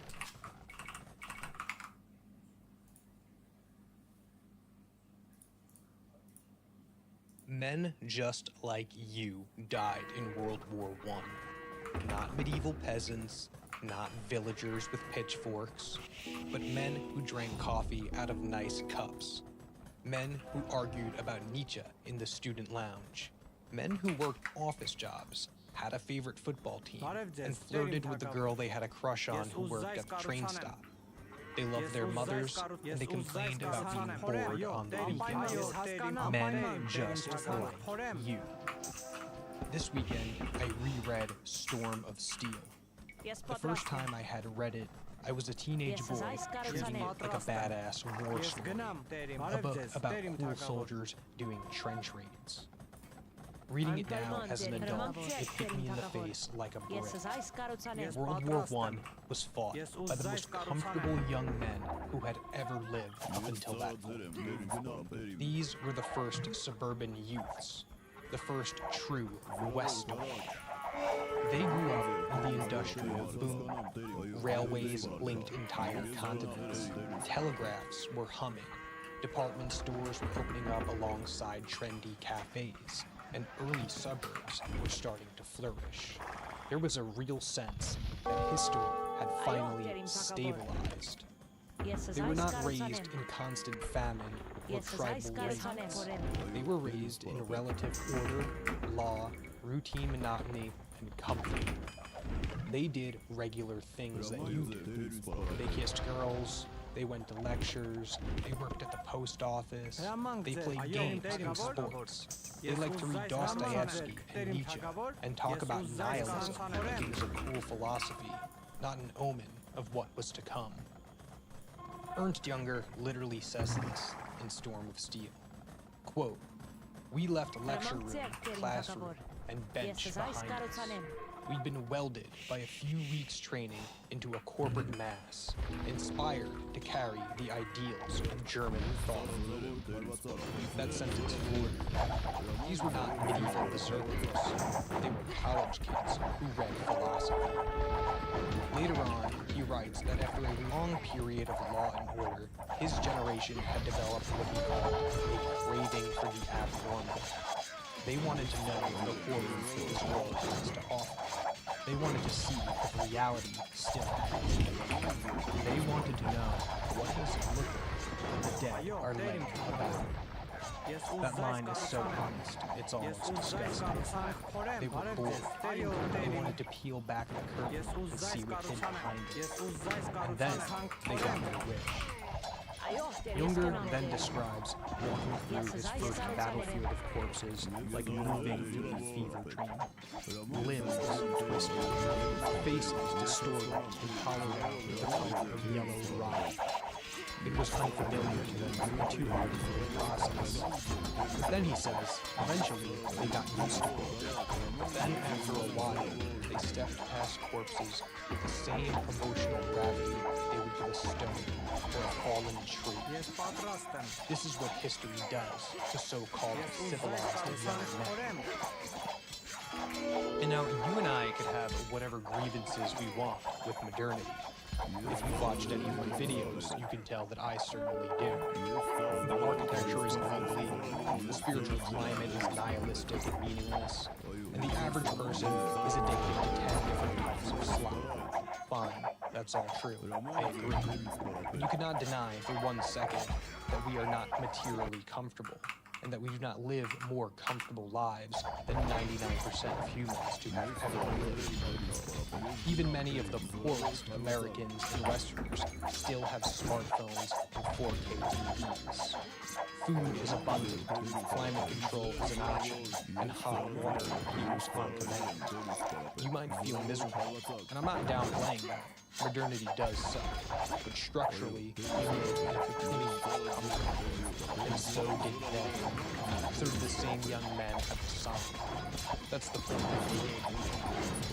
And then, after just one political assassination and a few diplomatic mishaps, the most modern, rational, progressive people on Earth fed an entire generation of their comfortable young men into a meat. And this is the part I want you to feel in your bones. The distance between you and those guys getting blown up in the trenches of World War I is much, much shorter than you think. They were the first Westerns. You are the latest version of Western. You live in an era of decaying empires, unstable alliances, nuclear weapons, AI arms race, and global supply chains that literally evolved. You sit in climate control, scrolling, vaguely aware that something is teetering on the edge of collapse. But it's abstract. It's nothing more than a vague vibe. But then I remember something that makes it stop being abstract, at least for me. When I was younger, I would play PUBG with random guys, typically Slavic guys, Ukrainians, Russians, Belarusians, just regular dudes. I'd shout "Bliat" with them in cruise a game. We'd complain about lag, and we'd talk shit on Discord. Now, some of those same men are killing each other in the Donbass. Literally. Same age as me, same gamer history, same memes on Discord. Only now, instead of a mouse and keyboard, it's a drone control. One of my friends from these days is now a soldier. We keep in touch. He to be a total hipster gamer nerd, dyed hair, hanging out on skating, but now he's a drone operator. Actual bosses under his belt. He's watched men explode from miles away, and then gone home later to text me about video games. Ordinary modern men, under horrible conditions, reveal what they're always capable of. And that's what I'm trying to hammer into your skull with this video. Do not think, because you are a comfortable Western, history ought to keep you safe. History does not care how cozy your apartment is. History does not care the ages you follow on Instagram. History does not care if you go to therapy and have Das war mal ein schönes Gefecht hier. The men who marched into the Somme genuinely believed they were past the era of mass slaughter. They thought war had become professional, short, sportsmanlike, a quick campaign for national honor, a proving ground for their medal. Then they discovered that they had signed up for a banquet for Moloch. Because that is what that war was, a ritual feast for the god of insatiable appetites. Industrialized artillery, machine guns, mustard gas, barbed wire, and millions of young bodies shredded so that empires could shift their borders by a few miles and the bankers could reconcile their pleasures. Moloch is not merely the baby-eating myth from the Moloch is the pattern where human systems, left unchecked, prioritize profit, power, and expansion over the sacredness of human life. And they do it in a way that looks rational. World War I was Moloch's coming out party for the industrial age. You feed in millions of young men, and Moloch shits out industrial Europe. And we like to think that we've learned. We'd like to think that things are different now because we have iPhones and HD footage of combat. We like to say never again, but then we continue to build new weapon systems that make the Somme look like a prototype. The same Molochian energy that possessed the rulers of 1914 is alive and well now in 2026. It just wears a tighter suit and has a LinkedIn profile. Just look at the current map. You don't need to be an expert to feel what is going on. An American-led global order that is starting to wobble. A rising China staking its own claims. A wounded Russia lashing out. Regional powers arming up. Resource stress. And technological evolution that outpaces regulation. You live in imperial decay in a multipolar competition, whether you like it or not, just like your counterparts that got drafted into the First World War did. The point of this video is not to say World War I is about to repeat. History doesn't always repeat, but it often does rhyme.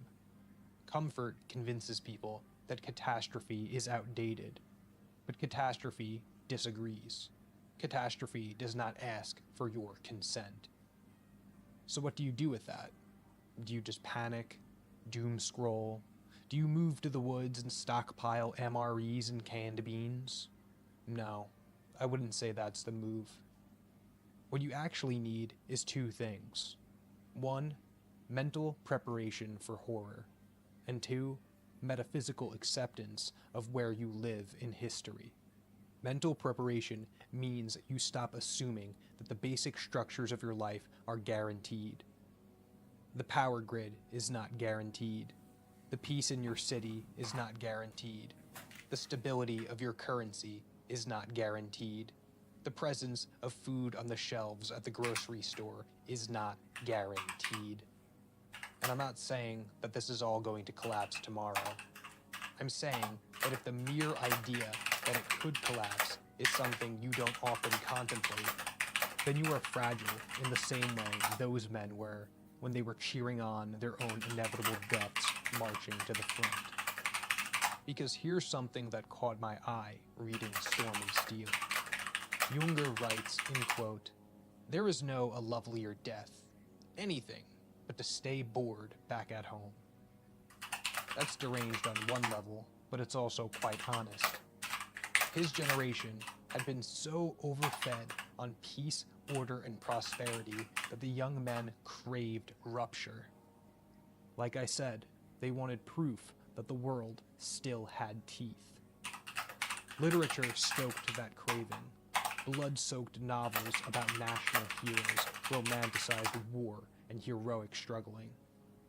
How many guys do you know today are quietly addicted to collapse core content? Guys who say stuff like, civilization deserves to fall, and fantasize about being a warlord with their AR-15. Same impulse, different arrow. And you want to be careful with that, because the universe often answers back. Most modern people walk around with an unspoken article of faith. They believe that they live in a morally neutral universe where nothing ultimate is ever truly at stake, and they expect life to be reasonably safe and stable. That combination is insane. Because why on earth would you have the entitled expectation that the universe ought protect you from tragedy? On what basis? Because things have been okay for the last few decades in your country? The men of 1914 believed in progress like it was a god. They believed history had a direction, not a theological providence, but a secular one. They believed everything was going to get better, more humane, more rational, more scientific and intelligent. World War I was that god being crucified on barbed wire. If you don't want your mind shattered the same way, you need stronger metaphysics. One that can look horror in the face and not break. For me, that means accepting that we live in a sacrificial age. We live during the collapse of empire, and we live in a time where systems will choose profit over your own life. And you also live in a reality that has a deeper structure than those systems. A reality where courage, loyalty, mercy, and honor still matter, even when the institutions that claim to represent them have rotted. The point of remembering that men like you died in World War I is not to glorify their death or rush towards your own for heroism and glory. It's to feel the thinness of the layer that separates your life of comfort from a trench and artillery bombs being dropped on your head. You could read Storm of Steel from the comfort of your bedroom, but it was written in one of those same trenches. The line between those two positions is not as thick as any of us want it to be. So what could any of us do about this, practically? First, stop taking your comfort as proof that you are safe. Second, train your mind to imagine rupture without collapsing. Look at footage from Ukraine, not as a snuff film, but as a memento mori. Those burning vehicles, those shattered apartment blocks, that's what it looks like when an empire buckles and feeds its men to Moloch. Third, build a vertical spiritual axis for yourself. I don't care what religion or spiritual path you choose, but if the only thing you have to stand on is, I hope the economy stays okay, then you're going to snap when it doesn't. If you believe that human life has a sacred dimension that does not come from the market or the state, then you have something that World War I tried to destroy and failed. The point of this video is not to predict a specific war or tell you to stockpile beans in your basement. The point is to wake you up from the idea that history owes you a soft landing just because you were born in a so-called developed Western country. It certainly does not. Men like you held the same idea, and they died in trenches, face down in mud, after living lives of comfort and ease. Men like you are dying right now, today, in Ukraine, after living lives not different from your own. I'm sure you've played Counter-Strike with plenty of them in a trench. The world did not and does not stop for these men, and it will not stop for you. So don't dare bargain with history as if it were a customer service department. Start building a soul that can walk through horror without breaking. Because, unfortunately for us, history will not be asking for our consent before it sends us to the trenches.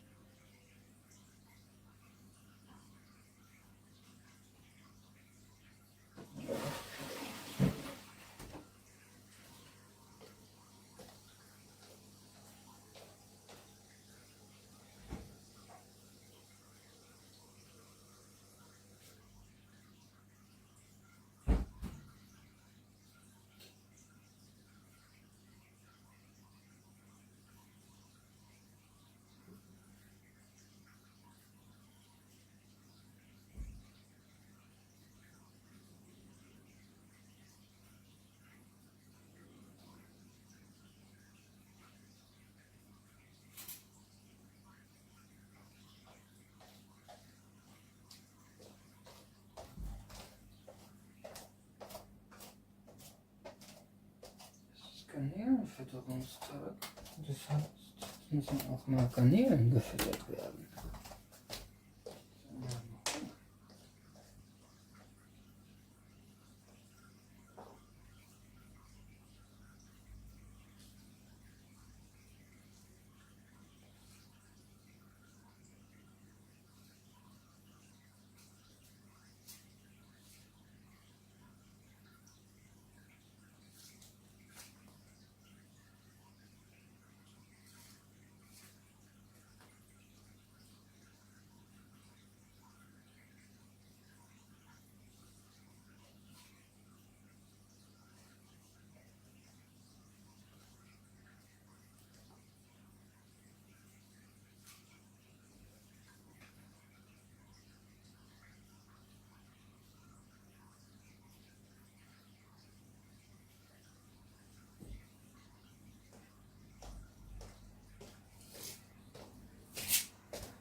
Tablette noch vom Kontaminieren.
Oh, da kommen die kleinen Süßen zusammen. Das ist doch... Boah, eine schöne Red Ruby Extreme. Ja, schöne... Oh, eine kleine Babygarnele. So kommen die raus. Da streiten die sich ums Futter. Ja, da wird man ein bisschen aktiv in dem Urwald hier. Da sieht man immer wieder, dass man mal ein paar Garnelen hat. Ja, die müssen nämlich dringend mal gemacht werden. So, wo ist der Elf? Wo ist der Elf? Wo ist der Elf? Warum kommt der Elf nicht?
Zuschauer.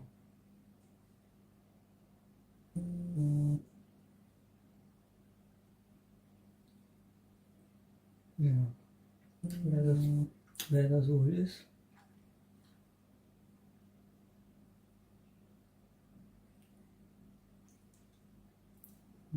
Ich sehe schon, der haut gleich ab, weil fühlt sich direkt angesprochen. Dann ist er verwirrt.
Was machen wir denn heute noch? Ich glaube, ich werde mir erstmal einen durchziehen. Ja, das ist eine gute Idee.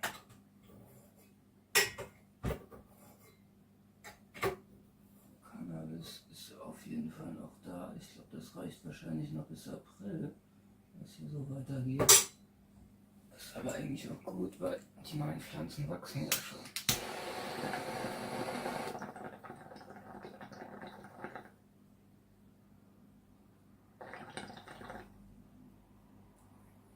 Muss man nämlich auch nicht verzichten. Das ist nicht auf Dauer. Ein paar Wochen ohne auszukommen ist ja auch nicht so schlimm. Wenn ich mal bedenke, dass ich letztes Jahr ein halbes Jahr gar nichts hatte.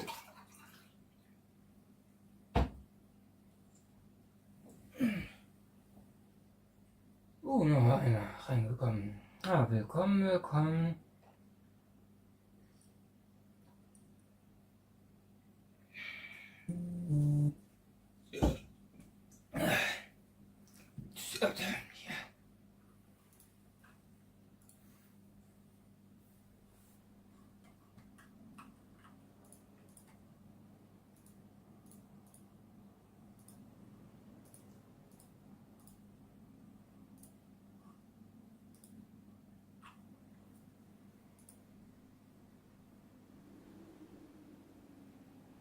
Ja.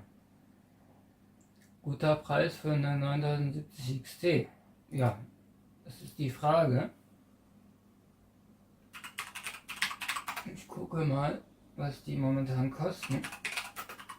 Aber ich glaube, die Preise sind gar nicht so gestiegen.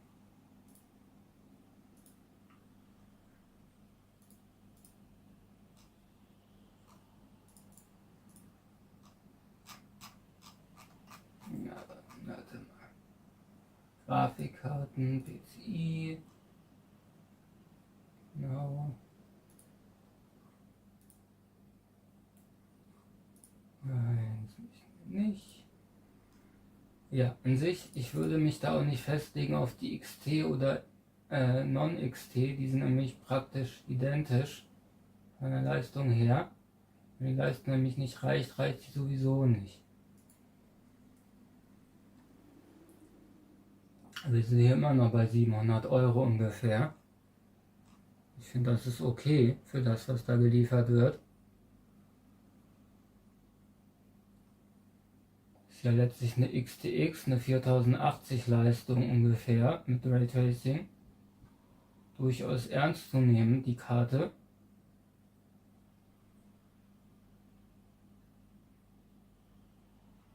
Ja, welche würde ich mir davon kaufen?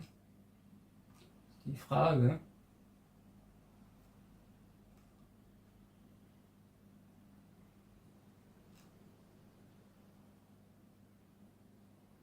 Ja, die mit dem dicksten Lüfter, wenn ich die nicht wasserkühle. Ja, ich hätte gerne so eine White gehabt.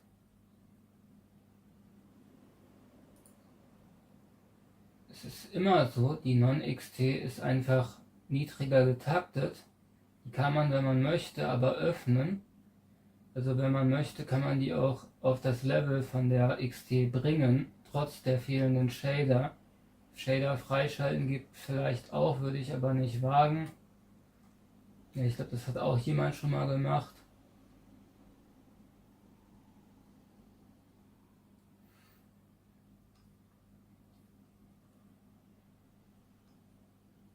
Aber die sind leistungstechnisch nicht weit auseinander, wenn man die hochzüchtet.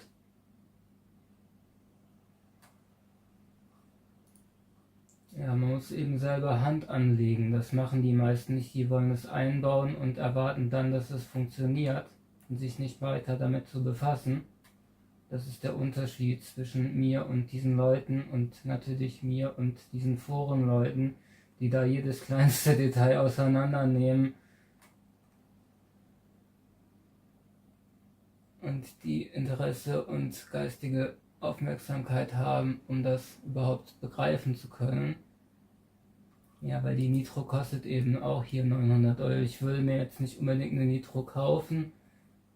Ja, Ist die Frage, wenn es eine Dauergrafikkarte ist, könnte man das überlegen.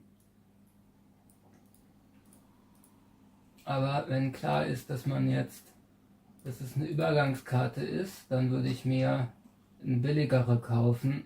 Da muss es ja nicht die teuerste sein. Ich glaube, so eine Mercury, ja, Asus TUF vielleicht, ist auch immer okay. Ja, XFX kann man wahrscheinlich auch machen, weil hier sind wir schon bei unter 700 Euro. Wahrscheinlich werden diese Karten auch taugen. Ich würde mir vielleicht nicht gerade die Prime holen, weil die hat wohl einen Schrottkühler. Das ist eben die Sache, deshalb kosten die anderen auch mehr, weil man da eben den besseren Kühler mitbezahlt. Aber wenn man selber einen Kühler nachrüsten muss, kann man auch den billigen Kühler kaufen und dann selber nachrüsten. Das muss man eben sehen, wie man das möchte.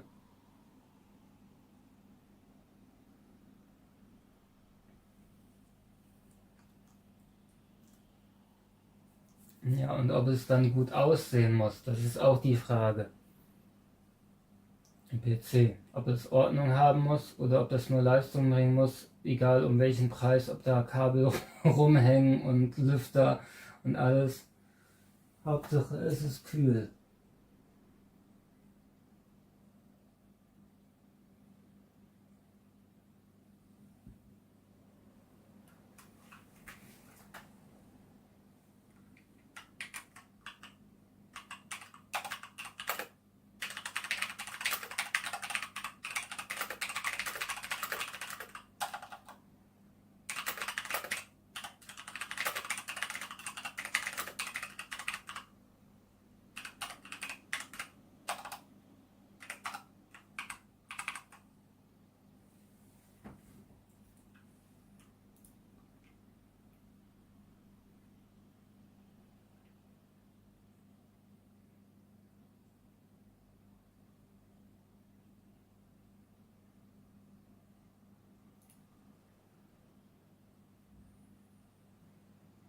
Also ich schaue auf so Sachen einmal drauf und dann weiß ich die automatisch, wenn die Sachen mich interessieren, so war das schon immer, egal bei welchem Themenfeld, außer bei Schuldingen, denn gelernt habe ich nur, was mich interessiert hat.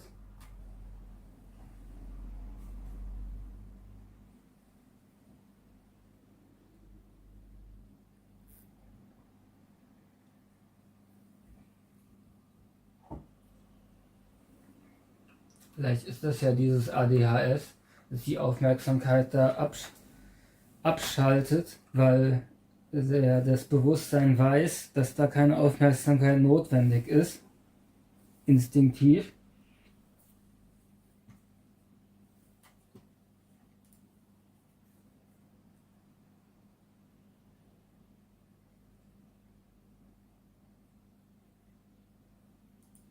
Ja, ich glaube, das wollten die nämlich damals auch. Ich erinnere mich noch, mein Vater hat verhindert, dass ich irgendwelche Pillen bekomme als Kind. Das ist auch gut.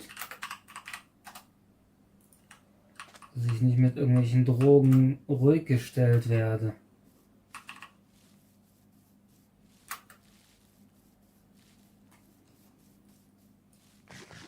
Der Kotze war das völlig egal. Aber der wurde sorgerecht ja eh fast entzogen. Das habe ich auch erst Jahre später erfahren, dass es da so eine Jugendamtsstreitigkeit gab. Also für mich war das alles nur traumatisch damals. Ich weiß noch, wie ich mich unter der Bank versteckt habe im Jugendamt.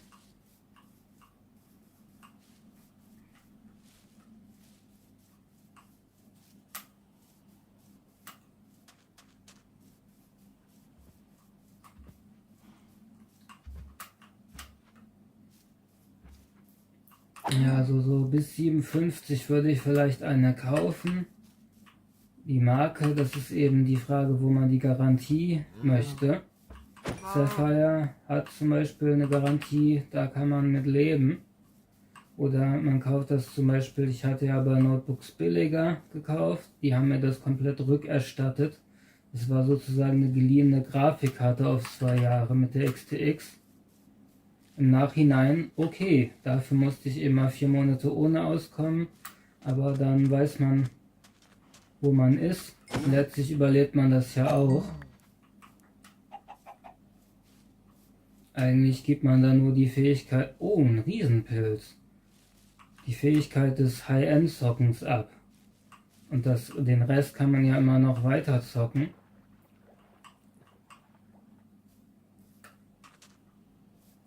Also so schlimm ist das dann gar nicht.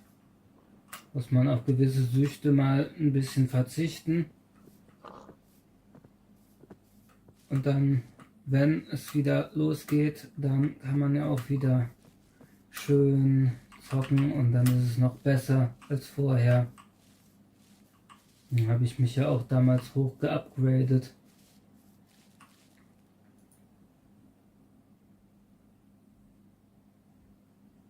Ja, die wollten mir auch ADHS unterstellen, damals, als Diagnose, als ich 10 war.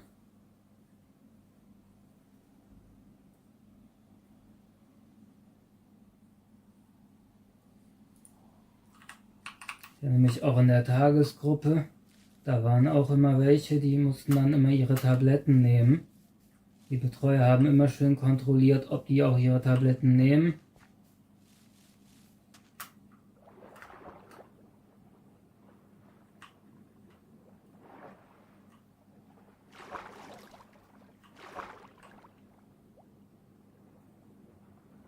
Ja, ich würde gar keine Tabletten nehmen, die ich mir nicht selbst verschrieben habe. Zum Beispiel Hustenstiller Ratiopharm, die nehme ich gerne. Wenn man da mal auch mal zu viel von haben kann. Hier haben wir nur ein Portal. Ja, und wieder nur Müll drin. Nichts Interessantes.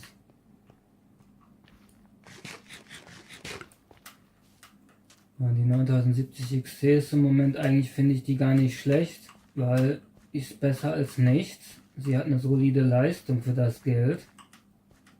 Darum wird die auch so gut verkauft.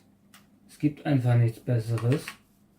Und wenn man mehr will, dann bleibt eigentlich nur die 590, weil die 580 ist einfach lächerlich für das, was die kostet.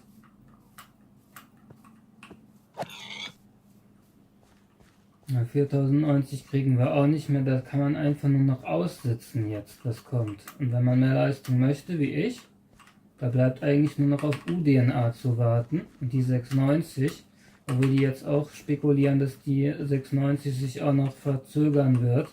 Boah, da ist tief runter. Wie das da tief runter geht.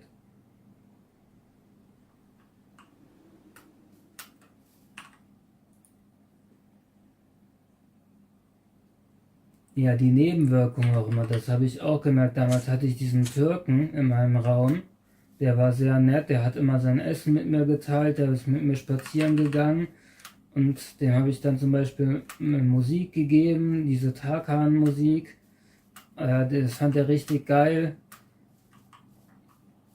Hat ihm richtig Freude bereitet. Dann habe ich ihm meine Musik geteilt. Und dann wollte der mit mir ins Casino gehen. Ja, und ich wollte das nicht, weil ich habe das nicht verstanden. Das ist Zocken. Ich habe ihm dann gesagt, wir können doch auch Videospiele spielen. Warum zocken wir nicht Videospiele? Denn wenn wir zocken wollen, können wir doch auch virtuell zocken. Oder wenn er wirklich so ein Automaten-Slot-Maschinen-Ding braucht, dann kann er das doch auch machen, so ein Programm, statt das eben in so einem Laden zu machen. Aber er brauchte das in einem Laden, in der offenen. Und den haben die dann einfach nur ruhig gestellt, mit Tabletten. Da hat er den ganzen Tag geschlafen. Mit dem kam ich dann in die offene Station in Weinsberg. Ja, das war 2013. Im Winter, wo die mich entlassen hatten, hatte ich 4 Cent in der Tasche, meinen zerschlissenen Rollkoffer in der Hand. Ich erinnere mich noch an den Nebel, mein K800, mein Navigator. Wie ich aufgebrochen bin in die Ungewissheit. Und dann bin ich in die Stuttgart Nordbahnhofstraße 21 gegangen. In der Hoffnung, dass die mir da ein Asyl geben, einen Pennerraum, ebenso wie Herbig das jetzt hat. Und das haben die mir dann nicht mal gegeben. Die haben mir gesagt, ich kann am Wochenende bleiben. Und dann haben die gesagt, ich muss raus. Die Dusche war komplett verschimmelt in dieser Bude. Das Waschbecken, da konnte man reinpinkeln. Da habe ich mich mit meinem Zimmernachbarn dann geeinigt, dass wir da reinpissen, weil die Toilette zu eklig ist, um da rein zu pissen. Dass wir auch nicht auf die Toilette gehen müssen. Dieses Badezimmer einfach so, das war so toxisch, da wollte gar keiner reingehen.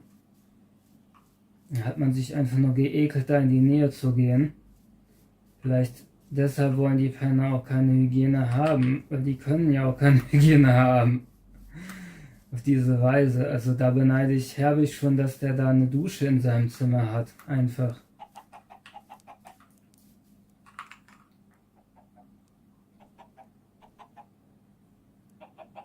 Du warst Weinsberg. Tatsächlich. Ja, vielleicht ist es eine andere Station.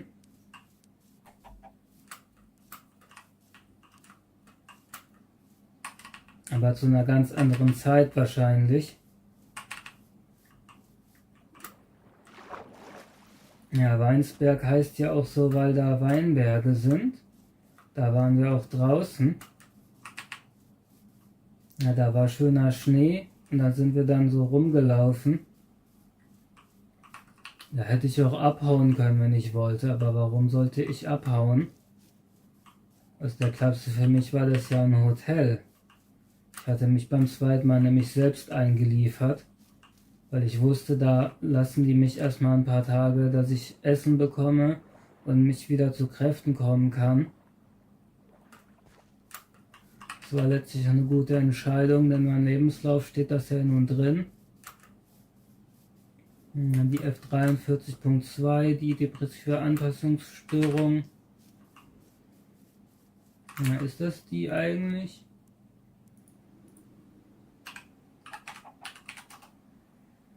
Ja, okay, das ist sie. Die haben sie mir auch immer gegeben. Aber da habe ich auch nichts gegen. Das ist gut auf dem Lebenslauf, auf meinen Dokumenten, damit die mich als wirklich maximal behindert machen können. Wirklich, ich bin fertig mit der Welt. Ja, nicht reinfallen hier. Ja, ist tief runter. Echt aufpassen hier mit den Rissen in der Realität.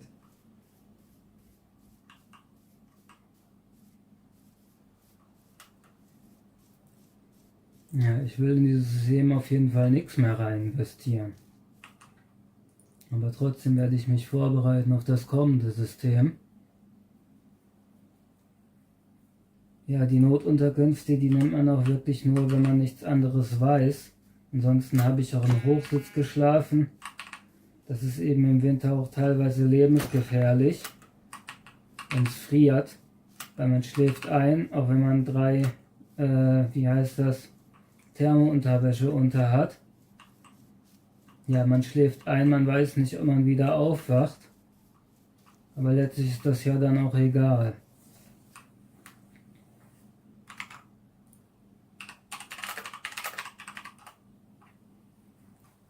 Man braucht eigentlich nur ein paar Stunden Ruhe und dann geht es weiter. Danach war mein Körper so kaputt, ich habe auch so heftig abgenommen damals. In so kürzester Zeit.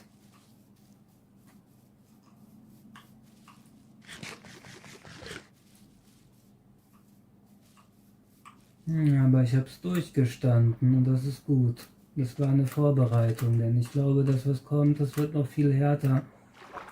Und deshalb war das gut, dass ich schon mal ein bisschen angestoßen wurde, schon mal in den Schlamm geworfen, ich schon mal weiß, wie sich das anfühlt, darum zu kriechen. Und der kommende Krieg wird heftig werden.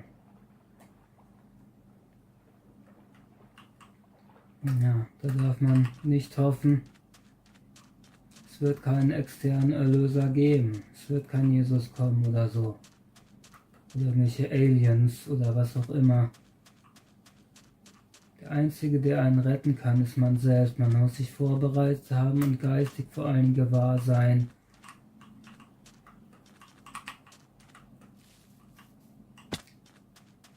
Und nicht verzweifeln dabei. Mittlerweile, ich akzeptiere das Spiel.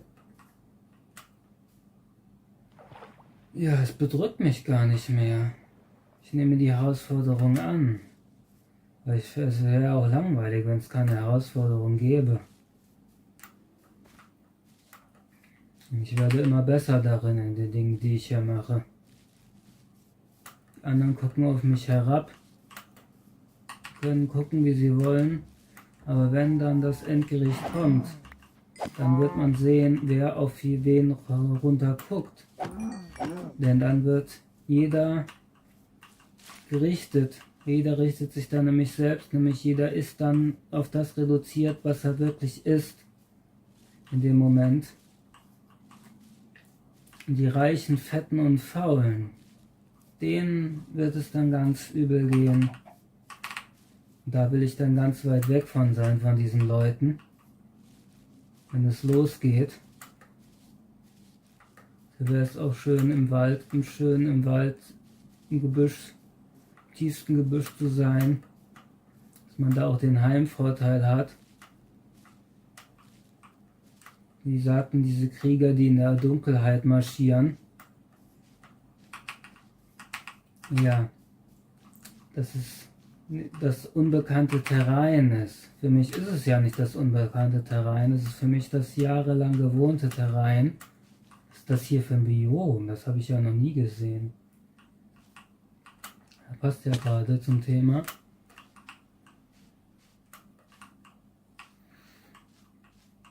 Aber wenn es losgeht, wird es brachial werden.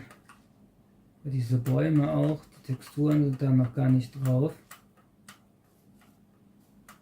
Es hat sich gelohnt, hier mal bei Minecraft ein bisschen zu erkunden.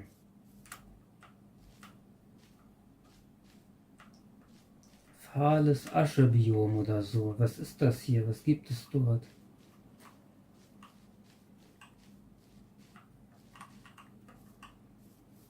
Ja, es gibt so viele Neuerungen bei Minecraft.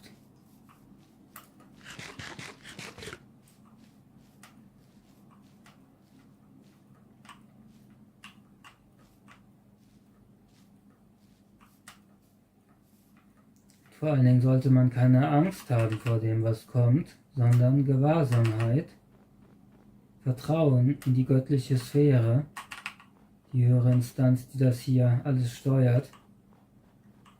Denn die ist unabhängig von den anderen Kräften, die ist aber auch absolut neutral, das muss man wissen. Es ist nämlich ein Computer, es ist eine Simulation, ein Rechensystem. Und es bewertet nicht. Bewerten tut man nur sich selber.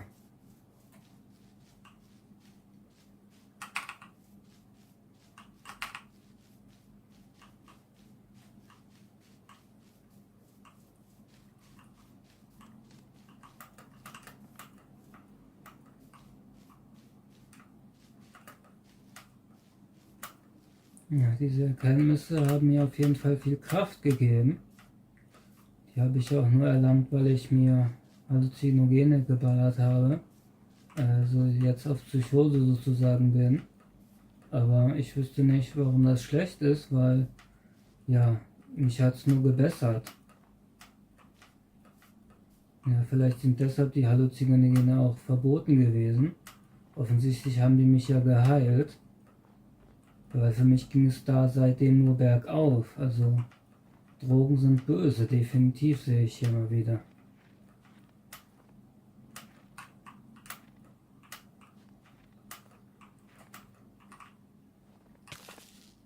Ui. Was ist das hier? Kälte.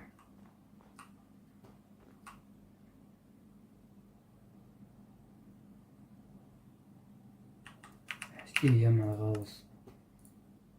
Ich verstehe das nämlich noch nicht so ganz. Das ist ein Cold-Biom oder so.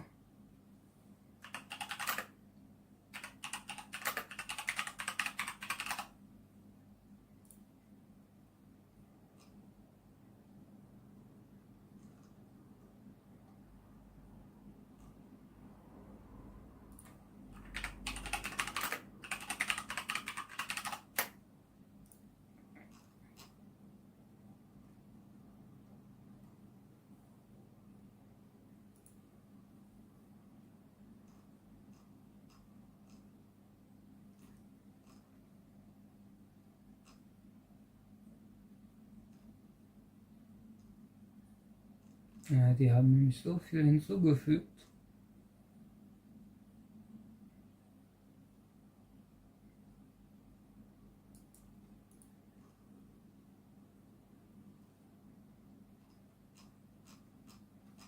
Oder vielleicht gibt es einfach einen Kälte-Expositionsschaden. Ich weiß es nicht. Deshalb bin ich nämlich auch schon einmal gestorben.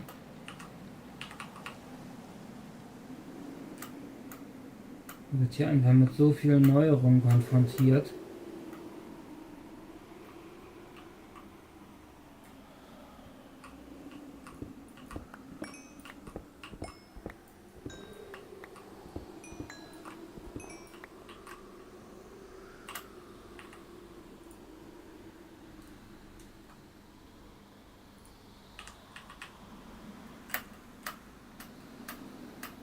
Ja, ich bin Überlebender der Realität. Wenn mich Leute fragen, was ich studiert habe, dann sage ich denen, ich habe Überleben studiert. Das ist nämlich wirklich, was ich sehr tief studiert habe die letzten Jahrzehnte. Eigentlich schon seit meiner Geburt. Da habe ich auch schon überlebt.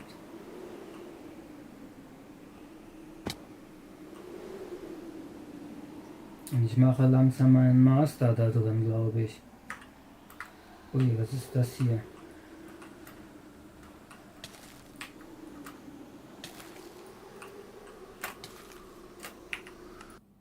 Ja, ich glaube, ich teleportiere mich da mal lieber weg.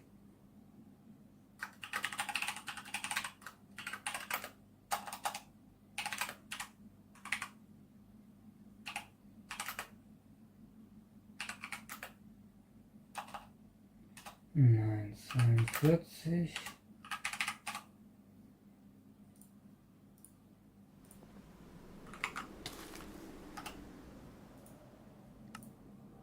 So, ja, wir sind in Sicherheit. Expedition, ja, ein paar Sachen wurden gefunden. Ich will immer noch den Teleport-Mod haben. Die Buildable Portable Portals.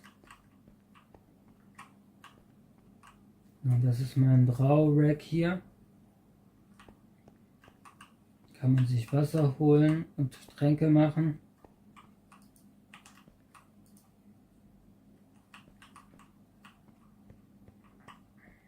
Ja, das ist der Bahnhof.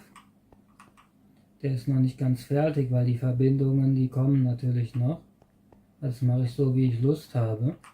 Denn die einzige Bahn, die es momentan gibt, ist diese hier. Nämlich die Green Line zum Land hin. Wenn man zum Land hin will, dann gehen wir hier runter. Das ist der Keller. Im Keller wird Kohle gelagert. Die lagere ich da jedes Mal ab, wenn ich welche habe. Es wird immer mehr, wie man sieht. Ja, ich habe auch einige schöne Sachen wieder bekommen.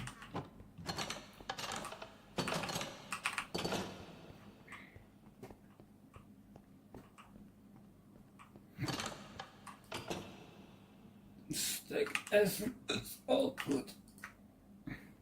Das reicht wahrscheinlich für den ganzen Monat.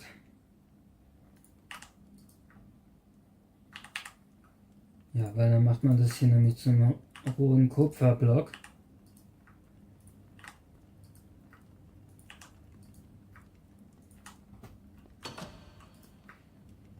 Hier habe ich den Schmelzraum.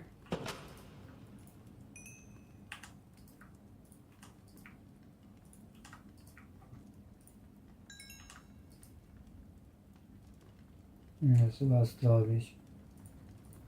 Hier ist noch Kohle. Habe ich offenbar mit Silk Touch abgebaut, als ich drauf war.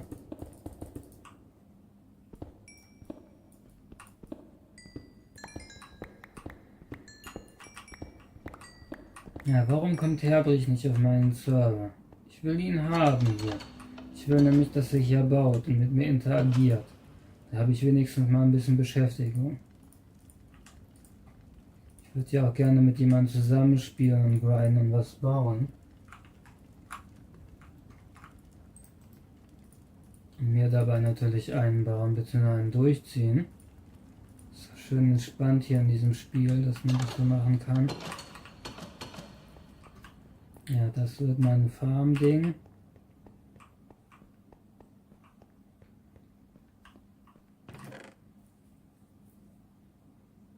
Das ist nämlich alles hier momentan noch Baustelle, wie man sieht.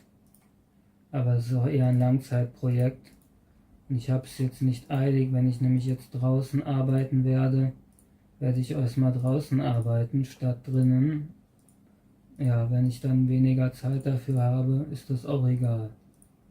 Wobei so viel Zeit wird da wahrscheinlich nicht verloren gehen, denn ich muss eigentlich die Beete mal neu machen. Ich habe heute zumindest die Beete schon mal angefangen. Ja, die Erde da reingekippt.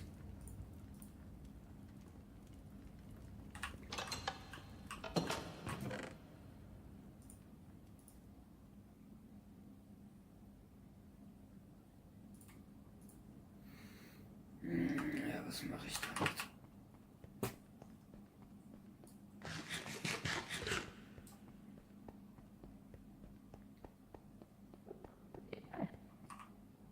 Einfach ein Enderman. Was macht der da? Na komm mal her, mein Lieber.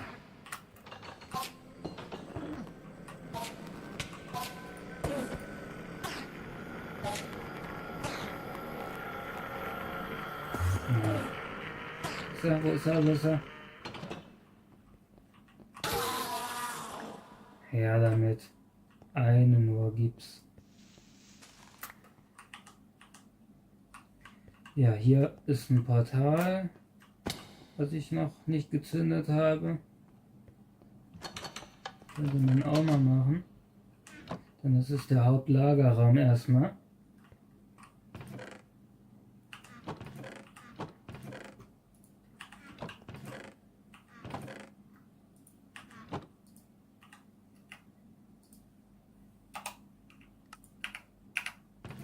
Ja, das geht mir auch aus. Aber da muss man mal wieder ein bisschen Expeditionen machen demnächst. Ist ja auch schön, dass man das so entspannt spielen kann. Weil man muss es ja nicht an einem Tag fertig schaffen. Man kann einfach ausmachen und macht dann weiter, wenn man Lust dazu hat. Wenn man stirbt und keine Lust hat, dann ist das eben so.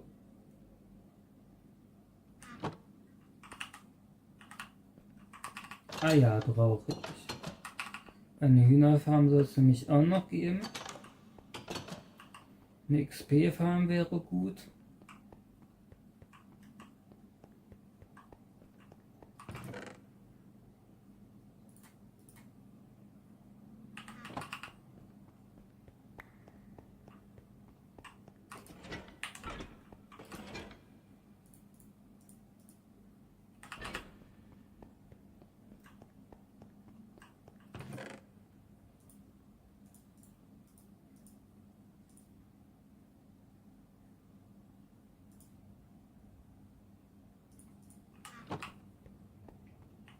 Ja, das ist hier mein Minecraft-Teil.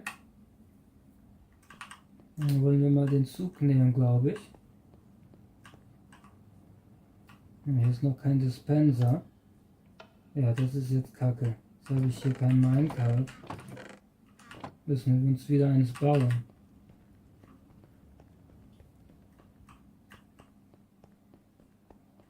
Ja, das kommt dann am Ende nämlich auch, dass das so ein Minecart-Dispenser ist, dass man das rausholt und dann seinen Zug baut, wie man ihn braucht.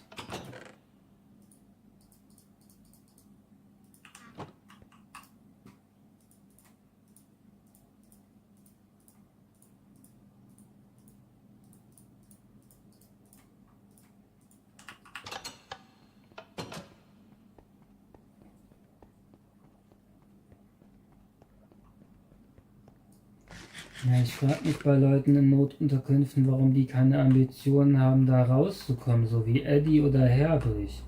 Weil für mich, da war es klar, um jeden Preis werde ich hier rauskommen, weil wer will in einem Pennerheim sein?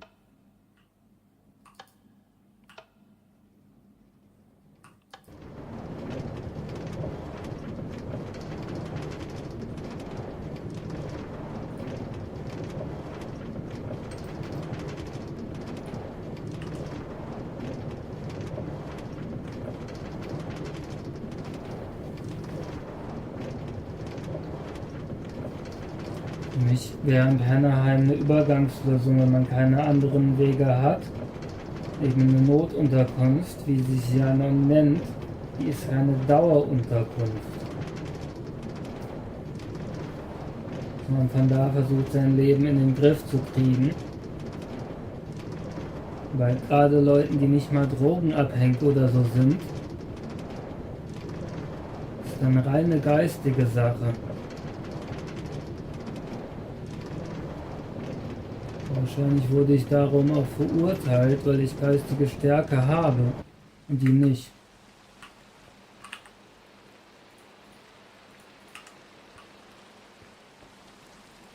Ja, schön sieht es hier aus am Bahnhof. Bauarbeiten gehen gut voran. Der Dispenser ist hier. Kann man sich so ein Minecart rausholen. Und dann so rausgeflogen. Muss man da wieder reinmachen, aber das dann noch zum Ablegen der Minecarts. Dann macht man nämlich hier rein. Ja, und das ist hier der, ja, sozusagen der Güterzug. Hier will ich noch ein bisschen bepflanzen demnächst.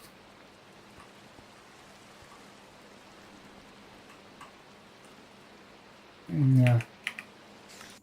Ich glaube, ich gehe mal kurz pissen. Vielleicht können wir mal ein bisschen Battlefield spielen.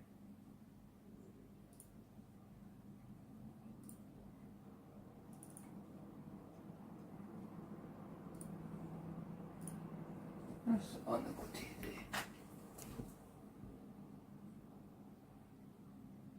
Oder Vermintide, aber da ist ja die Frage, ob die Bobs wieder am Bobben sind.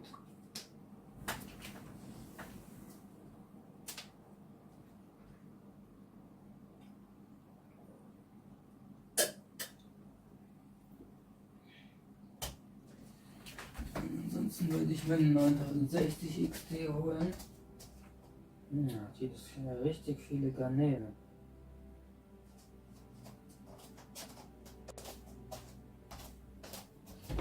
Das ist eine halbe 9070 XT.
Die Behaarung der Fresse wird auch immer weniger. Ich merke auf jeden Fall, wie der Kraft ausgeht. Durch das IPL. Das ist immer wunderbar.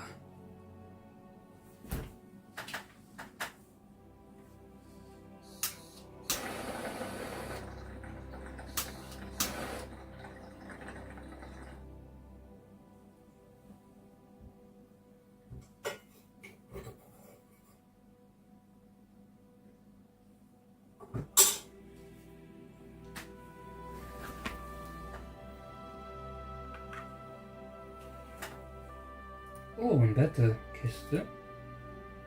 Ich frage mich echt, wer würde 1,99 ausgeben für so eine Kiste hier? Ja, ich müsste auch mal das, glaube ich, machen. Da habe ich ja offenbar einiges. Ja, die Leute sind hier noch drin.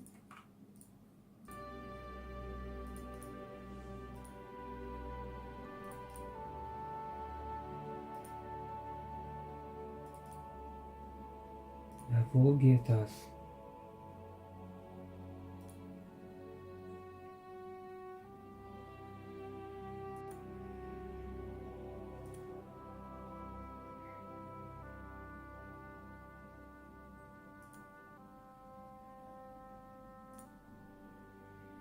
Ja, keine Ahnung, wie das funktioniert mit dem Server. Ich würde ja gerne einen Server hosten, aber den würde ich lieber selber hosten.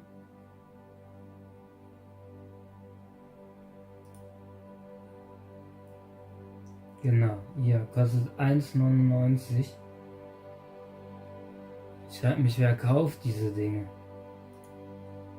Kriegt man ja als Progress-Belohnung.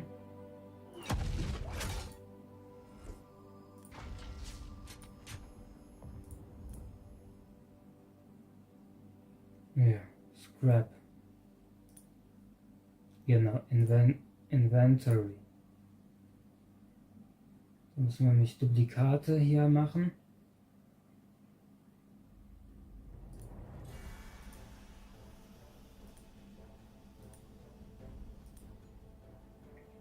Man muss diese Skins ja nicht haben, die sind random.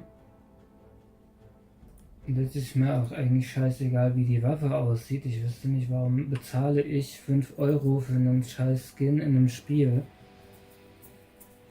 Ich weiß nicht, was geht den Leuten dabei ab, dass die einen Skin haben, dass die virtuell auch ihr Geld zeigen müssen anderen.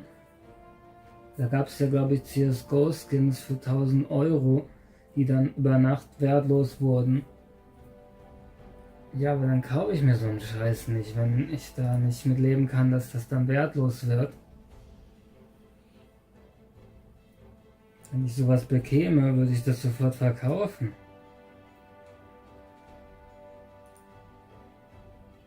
Ja, das reicht leider nicht.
Ja, also es gibt einen Freezing-Status und das wusste ich einfach noch nicht, dass es überhaupt sowas in Minecraft gibt.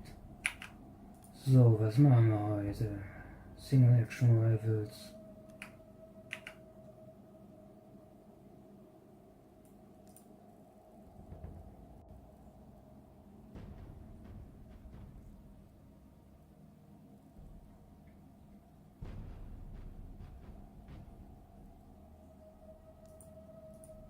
Ja, vielleicht machen wir mal sowas.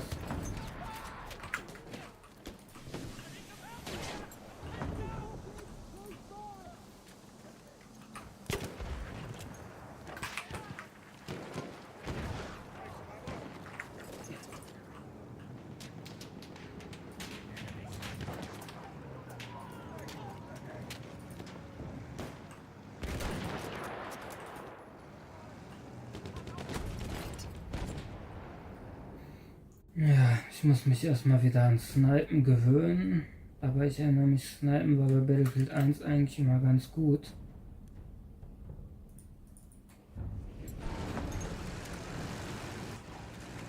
Return to the combat area.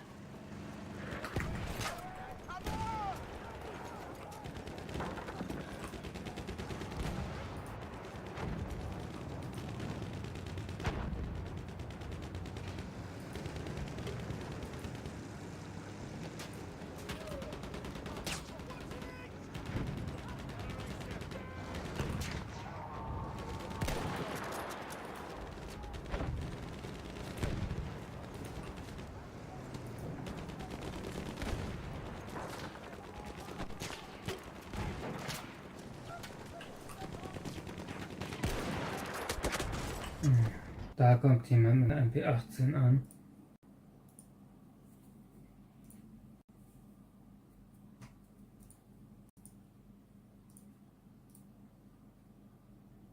Wir haben doch...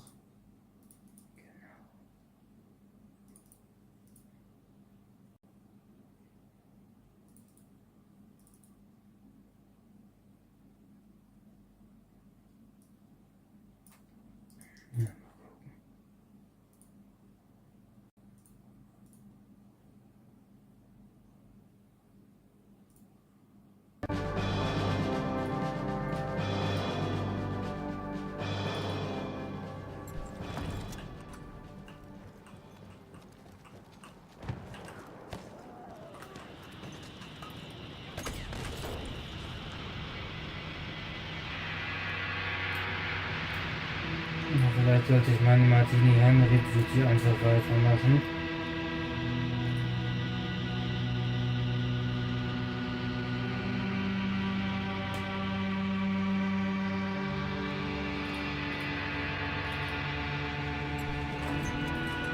Ja, die funktioniert eigentlich immer ganz gut.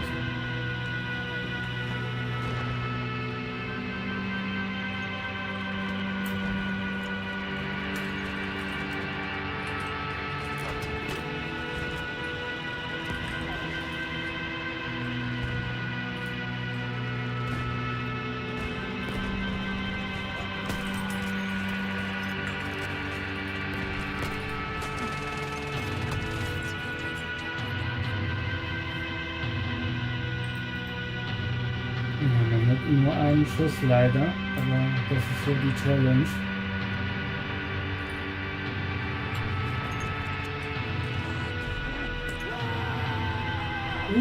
Multikill mit einer Tripwire-Bomb.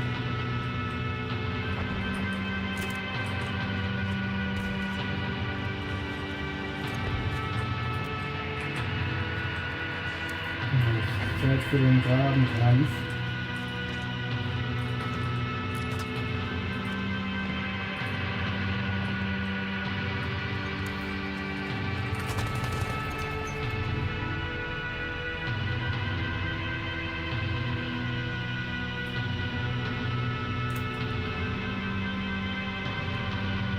Ja, es ist auch gut zu sehen, dass das Spiel noch so lebendig ist, wenn man bedenkt, wie alt das jetzt schon ist.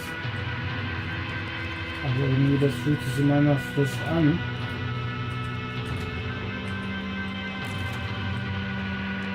Ja, was würde jetzt hier fehlen, was in neueren Spielen ist, was dieses Spiel nicht hat?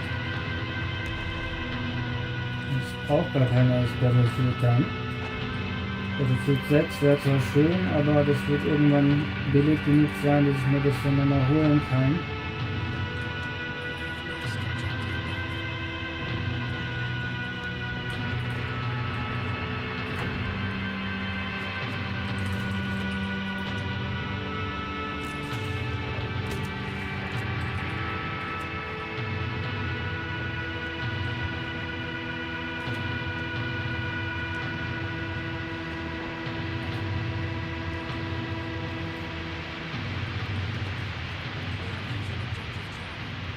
Man muss es ja nicht eilig haben. So funktioniert das immer mit dem Money Grind.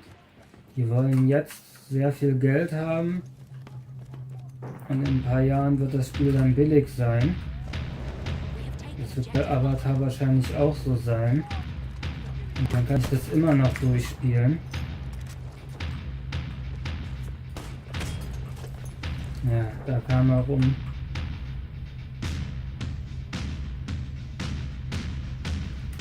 Und dann genieße ich das fertige Spiel und bezahle dafür nur einen Bruchteil von dem, was es mal gekostet hat. Das ist eigentlich nur dieses, ich muss es sofort haben, statt dass ich es Jahre später spiele. Und dann ist ja auch die Sache, dass die Grafik immer meistens so schlecht optimiert ist, dass man das Spiel gar nicht richtig spielen kann, so verbuggt ist. Das will ich mir doch gar nicht geben, dass ich dann bezahlen muss, um Beta-Tester zu sein für ein Spiel. Da warte ich lieber die paar Jahre und habe ein fertiges Produkt und genieße, dass ich dafür auch wenig bezahlt habe.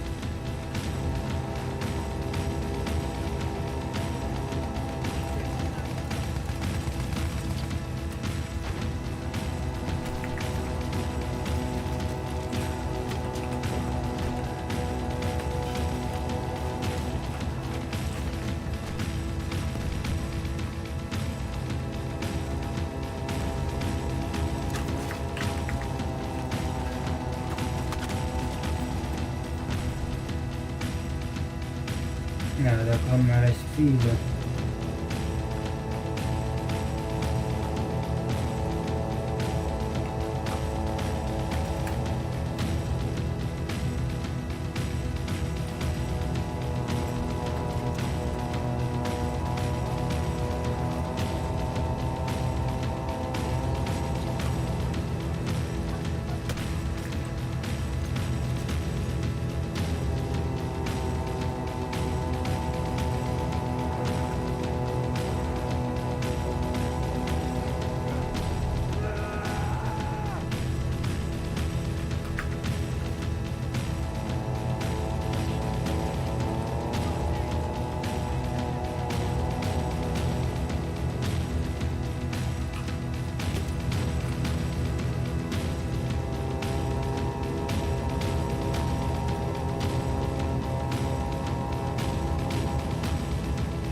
Minen kann man mal überlegen.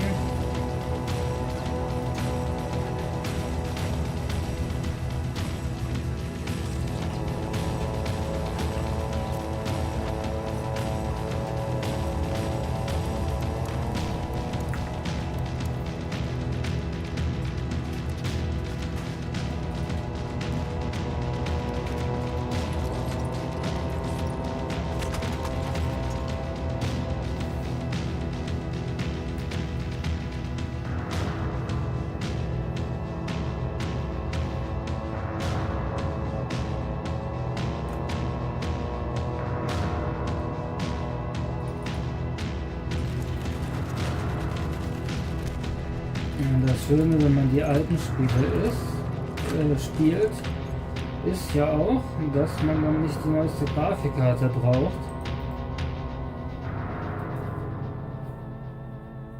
Wir wollen immer, dass man Hunger nach mehr hat.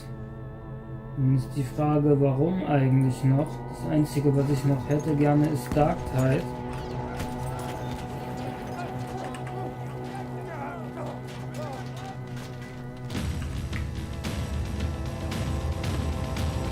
Vielleicht ein paar Singleplayer-Spiele werde ich dieses Jahr nochmal spielen.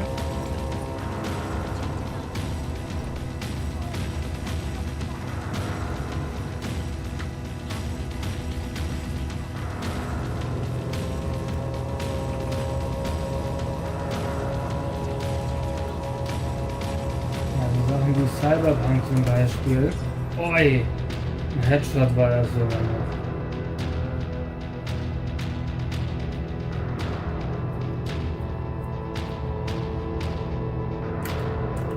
Aber solche Sachen, das sind eigentlich, ja, oder Witcher zum Beispiel. Das ist ein Meisterwerk, was für etliche Jahre erstmal steht, wo es dann auch nichts Neues gibt, so wie Mass Effect damals, ja, mal Headshots mit, ja.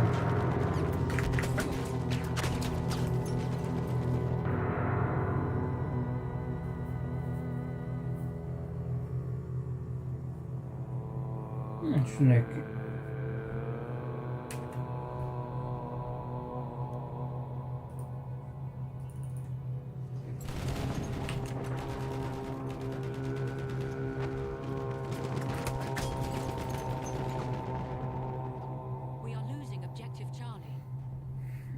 Ich muss Headshots haben.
gönnt sich hier den Ersten Weltkrieg.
Das war ein guter. Hui!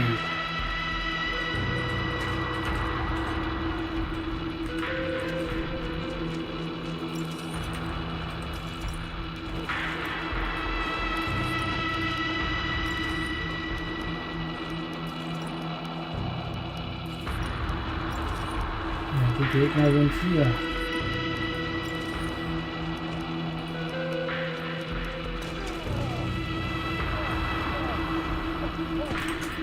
Ja, das ist eine Gasgranate.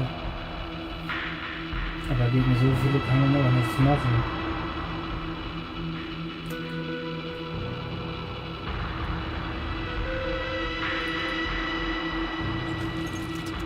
Ich brauche Headshots.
Da hat die Reaktion nicht gereicht.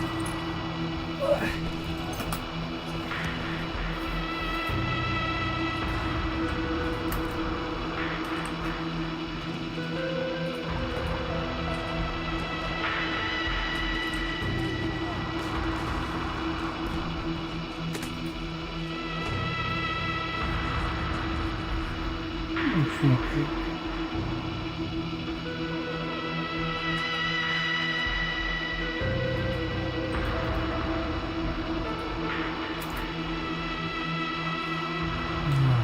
ich erfahren habe, ist einfach, dass ich wie Dreck behandelt werde, weil ich Dreck bin. Das gebe ich jetzt einfach nur zurück zur Gesellschaft, nämlich das, was ich für die bin, das sind die für mich. Ein Spiegel ist das.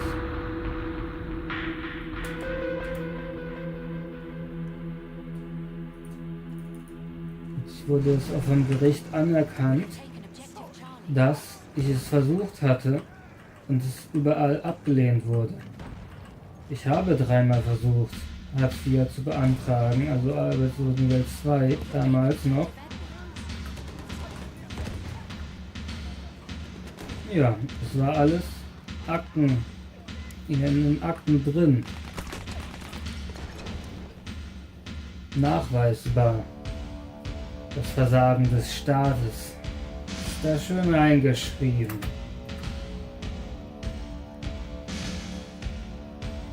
Und wo soll das mein Versagen sein? Mein Versagen ist, dass ich geboren wurde. Ja, vielleicht das ist mein Versagen. Diese Erbschuld, diese Sünde, dass ich meine Sünde geboren wurde. Das wollen die an mir aufdrücken.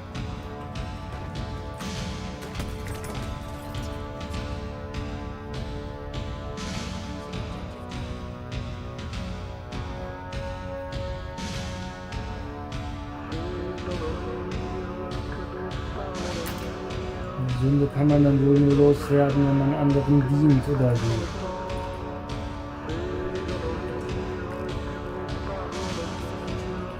Und systemkonform geht.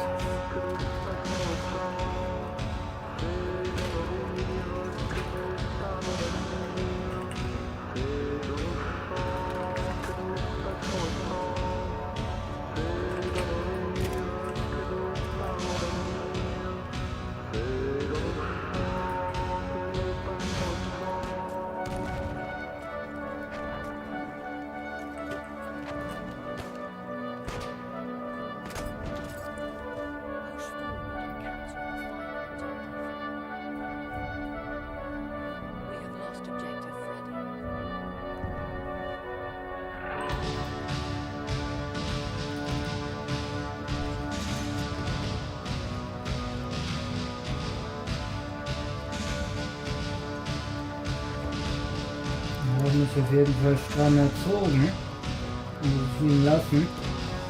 Und das haben die jetzt davon. Ja, wenn ich nur in einem guten Elternhaus aufgewachsen wäre, wäre ich jetzt genau wie die.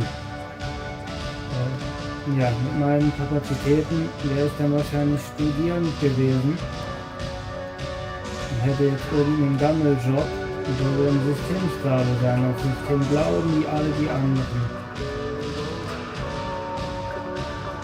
Stattdessen wurde ich zum Krieg erzogen. Gegen dieses System.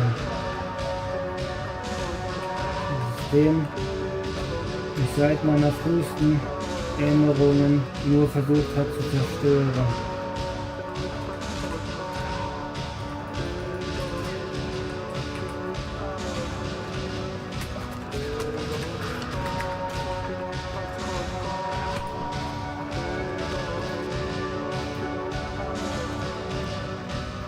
Letztlich bin ich auf eine bizarre Weise dankbar für das, was ich jetzt bin, denn es erlaubt mir eine gewisse Vorbereitung, die andere nicht haben werden. Wir haben schön gelebt die Jahre, aber dann wird es zu Ende gehen, leider für sie, weil sie nicht aufwachen wollten. Aber das ist ja nicht mein Problem, das haben die sich selber zuzuschreiben.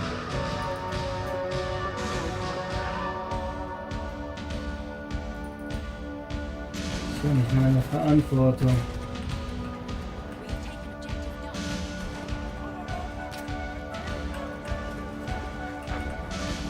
Jeder trägt seine eigene Verantwortung.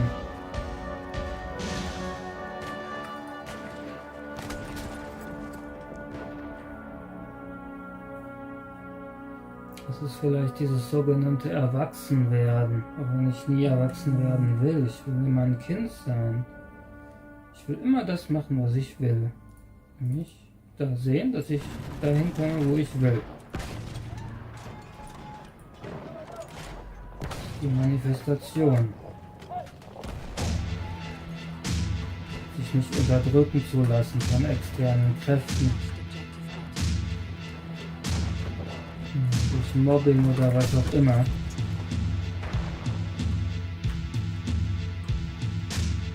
Müssen grausame Realitäten sein, die sich momentan in irgendwelchen Schulen abspielen oder Arbeitsplätzen,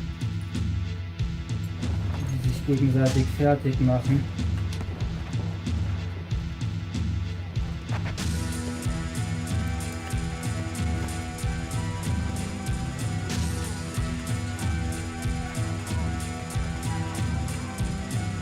Da sind die meisten nicht darauf gefasst, dass sie das aushalten können. Für mich war das ja auch so. Ich bin in den Krieg reingeboren worden. Ich bin wie Javik eigentlich. Mass Effect im DLC. Als ich geboren wurde, da war der Reaper-Krieg schon am Laufen. Ich kannte gar nichts anderes mehr. Die Häuser brannten schon. Ich bin gar nichts anderes gewohnt und dadurch abgestumpft. Vorbereitet. Meine Realität ist permanenten Kampfes. Ich weiß nicht, ob ich jemals zur Ruhe kommen kann.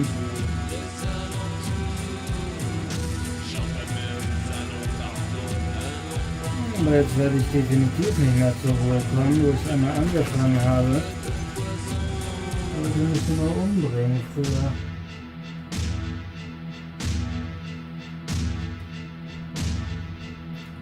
Jetzt ist es für mich unlogisch, sich umzubringen. Weil dann ist es ja sozusagen gleich ein Quit. Wenn ich jetzt das Spiel quitte, das ist Suizid. Dann habe ich aber direkt verloren. Ich will ja versuchen, das Spiel zu gewinnen. Die Aufgabe meistern und lernen dabei. Und Widerstand leisten. Egal um welchen Preis. Und dafür ist man wohl in diese Realität reingekommen. Aber das war auch meine Erkenntnis dann irgendwann, als ich 18 war, habe ich festgestellt, dass ich so lange überlebt habe, dass es jetzt einfach keinen Sinn mehr macht, sich jetzt umzubringen, sondern alle Register bezogen werden müssen. Und jetzt ist es einfach Versuche. Und dann habe ich es auch versucht, eben auf anderen Wegen. Das hat dem Staat sehr wehgetan.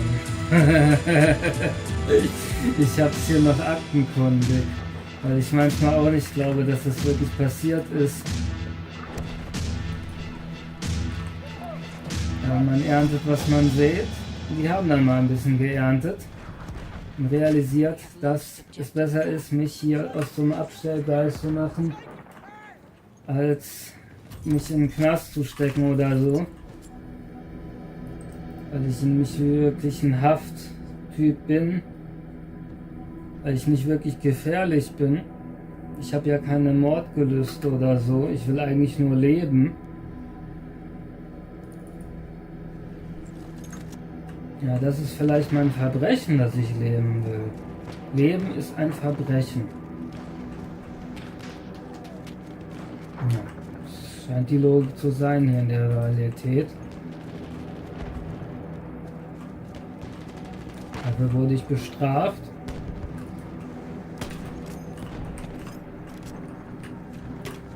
Das hat mich nur härter gemacht.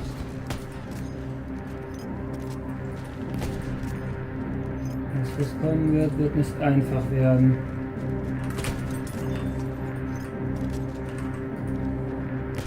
Ah, schade.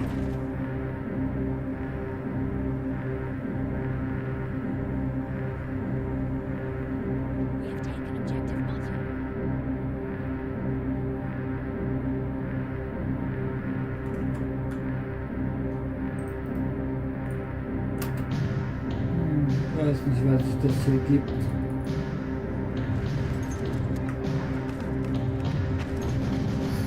würde ja gerne wissen, wie ich diesen Kanal ausweiten kann, dass Leute diese Dinge mal bekommen. Ich würde gerne Leute kennenlernen, die auf meinem Level sind und mich mit denen austauschen. So macht man Fortschritt.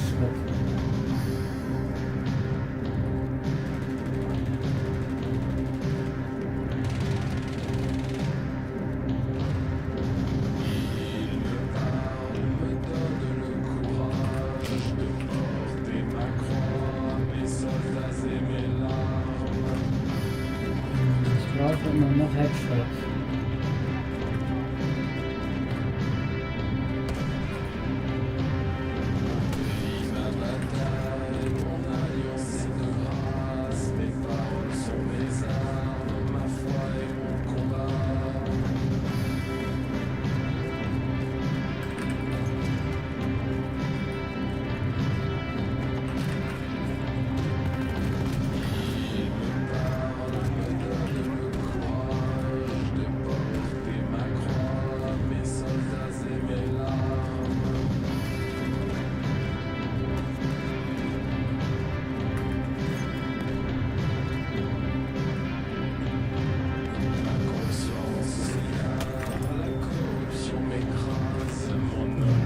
Problem, es war kein Headshot.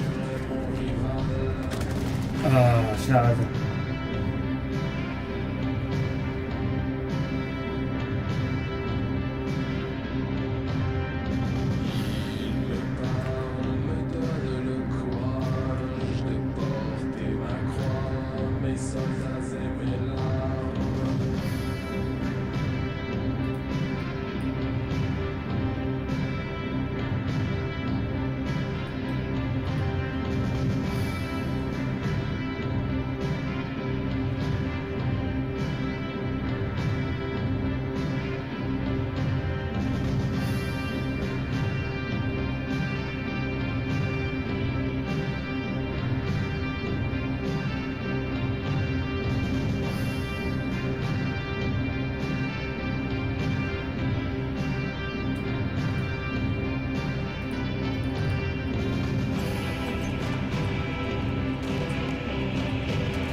Die nächsten Jahre werden ungemütlich werden, das habe ich das Gefühl.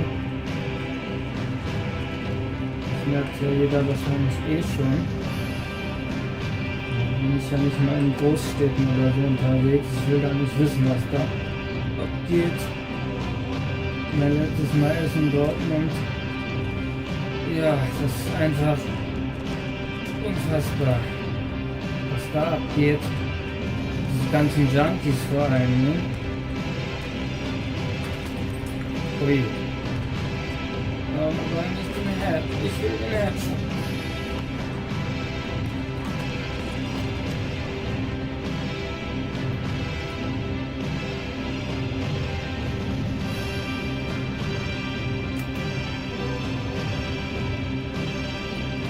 Ich weiß auch nicht, wieso man eine Droge nimmt, ohne vorher zu wissen, was einen da erwartet, also was die Droge mir bringt.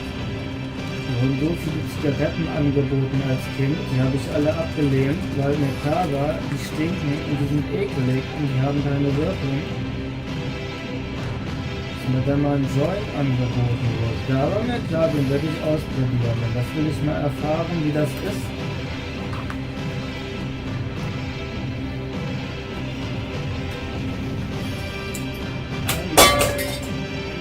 Gefällt es mir oder nicht? Mir hat es gefallen. Bis heute. Ich weiß auch nicht, was das Problem dabei ist, Cannabis zu konsumieren.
mit Verweigert ist die Fresse wahrscheinlich schon heißen. Die ekligen Haare sollen endlich weg. Ach, dieser Bongo.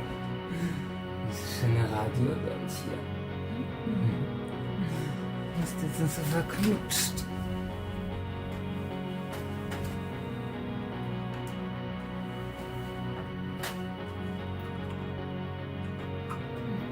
Noch hinten drin. Warum zocken sie nicht mit mir?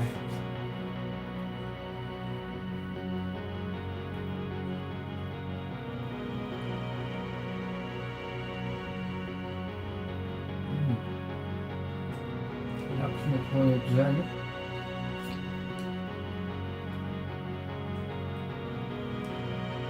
Muss sein.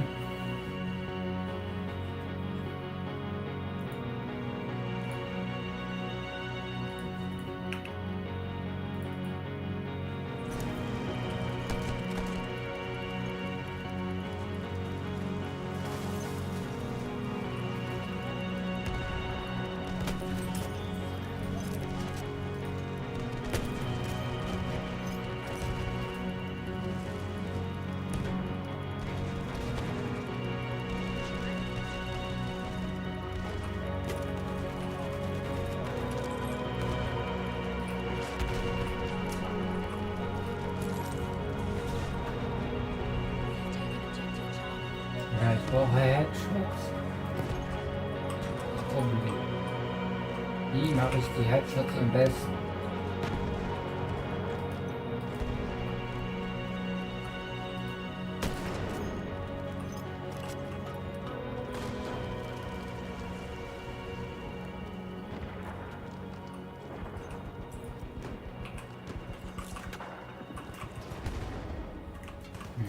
Shisha rauchen hier. Und Zug nehmen müsste ich gleich auch wieder.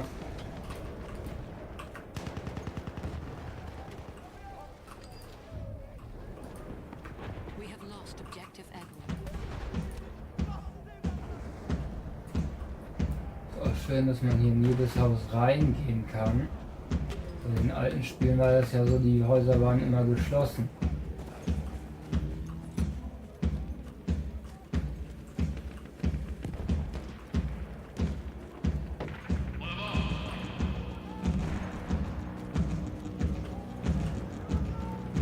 Bleib mal hier. Ich muss es nämlich schön verstecken. Und ich will ja Headshots fahren vor allem.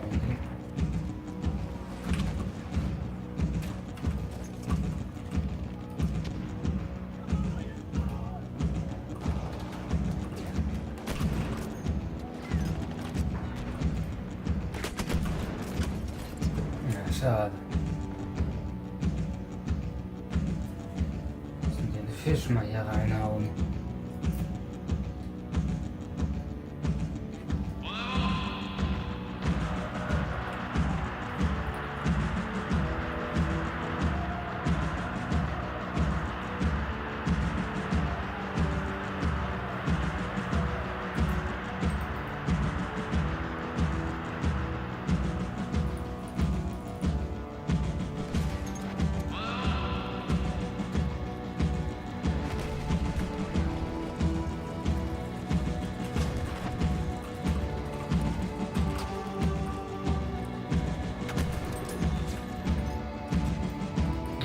Ich hätte den in den Kopf treffen müssen. Oh, das ist kein Headshot.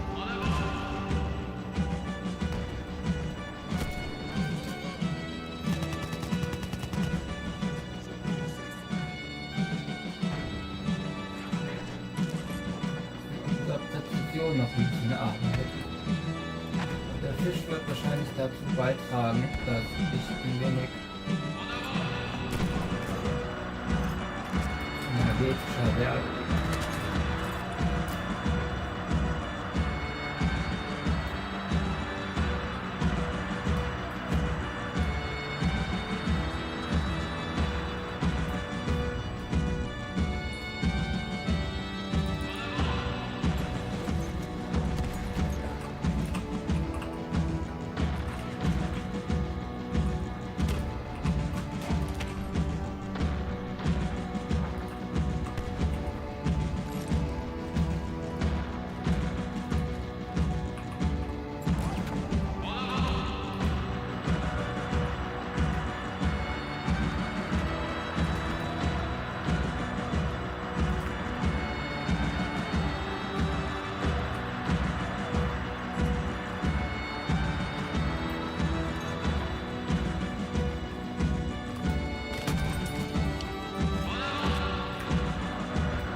wird sich hier hochgeheilt.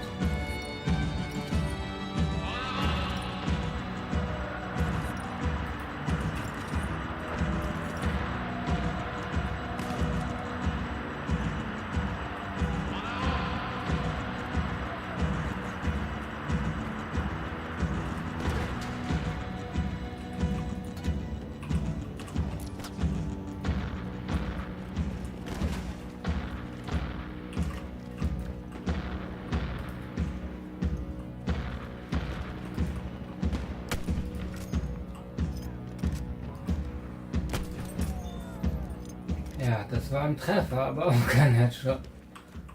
Das ist einfach Kacke. Ich brauche Headshots.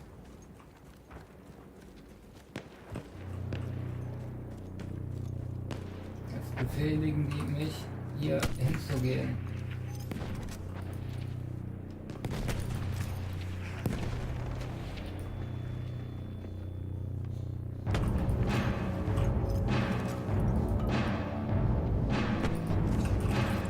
Ja, das war eine Gasgranate.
Sagt mir noch ein bisschen.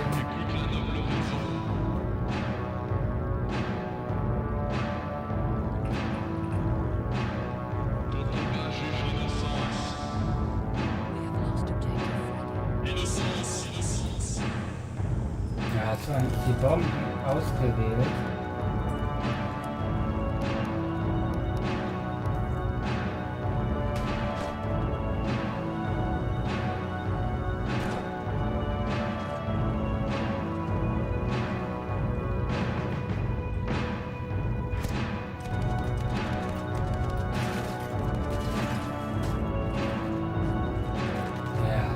Weiter an.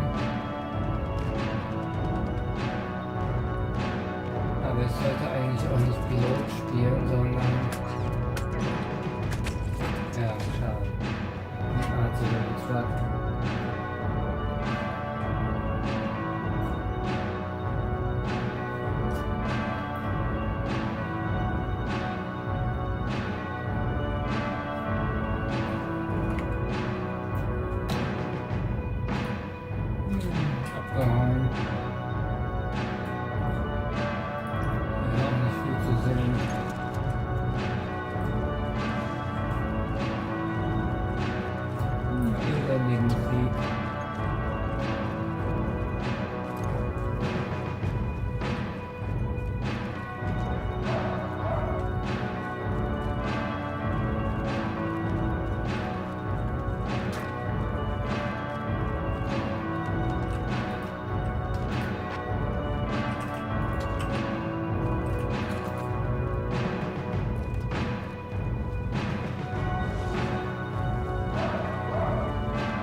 Der Tod von Kurt Cobain. Vor wenigen Wochen hat eine Publikation, eine Arbeitsgruppe um Michelle Wilkins aus Seattle, Washington, im International Journal of Forensic Sciences, das ist das hier, das ist diese Publikation, für reichlich Aufsehen im Internet geführt. Und ich bin selbst mit Michelle und dieser Arbeitsgruppe in Kontakt. Und ich wurde gebeten, aus rechtsmedizinischer Sicht mal etwas zu den Obduktionsbefunden zu sagen. Das werde ich jetzt machen. Wir gucken uns aber einmal kurz an. Das ist das Haus von Kurt Cobain. Wir gucken uns einmal an, hier in diesem Greenhouse, in diesem Gewächshaus über der Garage wurde er tot aufgefunden. Und zwar ist das ein Foto, was ein Journalist gemacht hat. Ein Journalist, der rein fotografiert hat von einem Baum, auf den er geklettert ist. Und da sehen wir noch den rechten Fuß, das rechte Bein von Kurt Cobain. Das ist die Auffindesituation. Und ich habe mir den Sektionsbericht, das Autopsieprotokoll, mal genau angesehen. Das ist das Obduktionsprotokoll von Kurt Cobain. Und da wird unter anderem natürlich auch der Einschuss beschrieben. Das ist aus der Publikation, nur mal ganz kurz. Die haben dieses Bild, das ist Original Obduktionsbericht von Kurt Cobain. Da hat die Arbeitsgruppe um Michelle hier dieses Bild vom harten Gaumen rausgenommen. Das sehen wir hier. Ich habe das mal ein bisschen vergrößert. Und hat Folgendes gemacht. Die haben einmal hier schematisch eingezeichnet, bei Suiziden hauptsächlich dieser Winkel, bei Tötungsdelikten. Und ich habe solche Fälle auch schon gesehen, dass jemandem ein Waffenlauf in den Mund gesteckt wird, häufig horizontal und im Fall von Kurt Cobain sehr steil ansteigend. Ein Schuss mit dieser Schrotflinte im harten Gaumen. So. Und wir sehen hier diesen Defekt auch nochmal eingezeichnet im harten Gaumen. Der harte Gaumen, Verbindung zwischen Schädelhöhle und dem gesamten Kehlkopf-Luftröhrensystem. Das ist jetzt wichtig. Schädelbasis, Gehirn. Hier geht der Schuss rein, durch den harten Gaumen, geht rein. Und darunter sind die Luftwege. Was sehen wir typischerweise bei solchen Schusstodesfällen? Wir sehen eine Blutaspiration. Ich habe hier mal ein paar Bilder mitgebracht. Das sind Lungen. Das sehen wir schon von außen, dass da Blut drin ist. Normalerweise so rosa, das Lungengewebe hier, bläulich-violett, rötlich. Und hier sehen wir das. Luftröhre, die habe ich hier aufgeschnitten. Hier die Hauptbronchien austamponiert mit Blut. Und das ist richtig wie so ein Ausgusspräparat. Das ist die Blutaspiration. Die Blutaspiration ist ein ganz entscheidendes Vitalzeichen. Ein Vitalzeichen, was beweist, dass jemand zum Zeitpunkt der Einwirkung eines traumatischen Ereignisses noch gelebt hat. Vitalzeichen, Blutaspiration. Das heißt, jemand schießt sich in den harten Gaumen, aspiriert Blut. Und ich habe genauso einen Fall mal mitgebracht. Das ist jetzt nicht von Kurt Cobain, sondern ein exakt vergleichbarer Fall vom Einschuss her, von der Einschusslokalisation im harten Gaumen. Und ich zeige euch jetzt, was ich beim Öffnen der Brusthöhle gesehen habe, nämlich diese Blutaspiration. So, und jetzt kommt's. Wenn ich in den Obduktionsbericht von Kurt Cobain schaue, dann ist hier beschrieben unter Respiratory System the Larynx, also das Atmungssystem, the Larynx and Trachea, das heißt also der Kehlkopf und die Trachea show no abnormalities and are continuous in the usual manner with the primary bronchi. Also da ist alles in Ordnung, Kehlkopf und Luftröhre. A small amount of frothy sanguineous fluid is present within the trachea. Es ist ganz wenig, schaumige, blutig imponierende Flüssigkeit in den Atemwegen. The right lung weighs 395 grams and the left lung weighs 435 grams. Dann wird noch die Lungenoberfläche beschrieben, die Lungenschlagadern, dass da keine Rinnsel drin sind. Es steht aber nichts von einer Blutaspiration. Wenn jetzt einer sagt, die sagen doch, a small amount of frothy sanguineous fluid is present within the trachea. Kurt Cobain hatte nachweislich, das werde ich vielleicht nochmal in einem anderen Video berichten eine Heroinintoxikation. Heroinintoxikation führt zu einer zentralen Lähmung der Kreislaufzentren und damit auch zu einem Herzversagen. Das heißt, die Lunge überwässert und du hast immer bei solchen Intoxikationen rötliches, leicht blutig erscheinendes Fluid, also Flüssigkeit, in den Luftwegen. Das ist aber keine Blutaspiration. Eine Blutaspiration ist das hier. Die Bronchien sind komplett austamponiert, die Luftröhre. Und das haben wir nicht bei Kurt Cobain. Das ist der entscheidende Punkt. Er hat keine Blutaspiration, was man im Umkehrschluss darauf zurückführen könnte, dass er schon tot war, als wer auch immer ihn in den Mund geschossen hat. Das ist jetzt Spekulation. Ich sage nur, die Obduktionsbefunde geben nicht her, dass er gelebt hat. Ich habe schon so viel Schusstodesfälle, so viele Kopfschüsse, auch in den harten Gaumen, in den Mund, ob suizidal oder als Tötungsdelikt untersucht, dass ich sagen kann, es gibt immer in diesen Fällen eine Blutaspiration und die ist heftig. Ich kann mir auch nicht vorstellen, dass der Rechtsmediziner, der die Obduktion durchgeführt hat, das übersehen hat. Nun können wir ihn nicht fragen, denn bedauerlicherweise, wie es in solchen Fällen immer wieder ist der nun auch wieder verstorben, nämlich Anfang der 2000er bei einem Base-Jumping-Accident. Das war Dr. Nicholas Hartshorne, Hartshorne, das können wir alle auch mal googeln, um das nachzugucken. Der war damals 38 Jahre alt, als er Anfang der 2000er unter nicht ganz geklärten Umständen mal auch wieder, der war nämlich eigentlich ein erfahrener Base-Jumper, gestorben ist. Wir können ihn nicht fragen, was könnte man machen? Meine Idee wäre, und das ist eigentlich das übliche Vorgehen auch, dass bei Obduktionen auch Gewebe von Organen, Herzgewebe, Herzmuskel, Lungengewebe, Hirngewebe asserviert wird, dass es vielleicht in den Asservaten des zuständigen Medical Examiners, der ist nun zwar gestorben, aber es gibt ja das Institut da, oder das Office, Medical Examiner Office, dass es dort vielleicht noch Proben von Lungengewebe von Kurt Cobain gibt. Und wenn man die unter dem Mikroskop untersuchen würde, dann könnte man tatsächlich das nochmal überprüfen, gibt es eine Blutaspiration oder nicht. Aber, und ich fasse das mal zusammen, ausweislich des Obduktionsprotokolles gibt es keine Blutaspiration. Eine solche Blutaspiration ist aber obligat in solchen Fällen von Mundschuss. Und das ist hier nicht der Fall. Deshalb die Frage, ist er vielleicht gar nicht zu Lebzeiten durch einen Schuss ins Leben gekommen, sondern wurde dieser Schuss postmortal gesetzt. Aber das stelle ich nur als Frage hier in den Raum.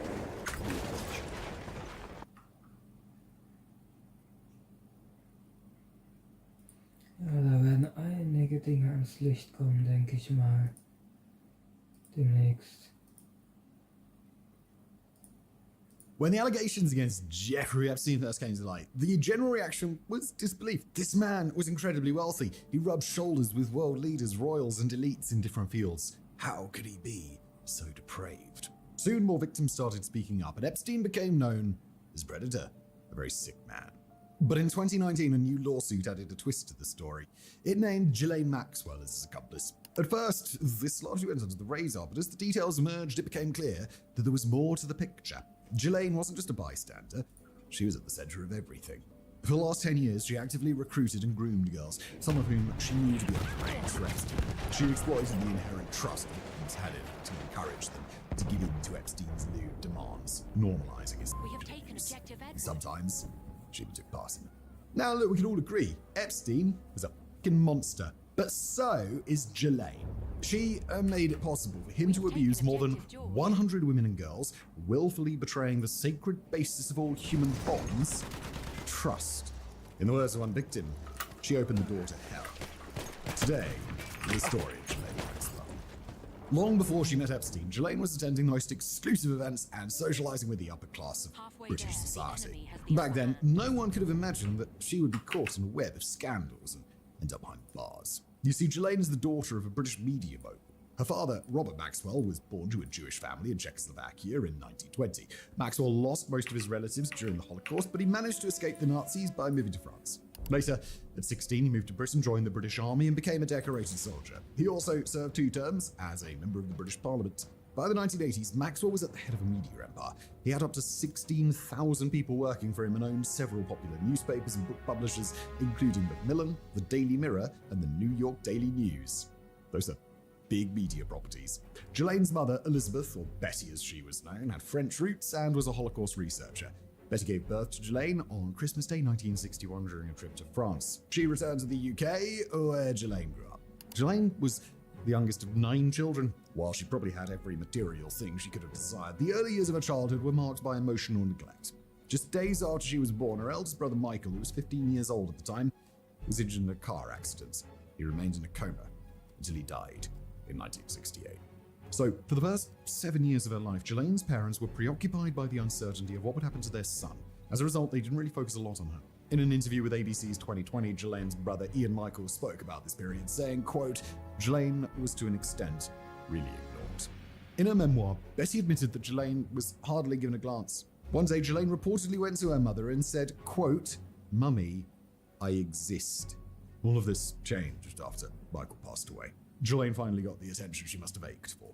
Although her father had a reputation for being tyrannical, even to his children, he spoiled Ghislaine, naming his 187-foot yacht Lady Ghislaine after her.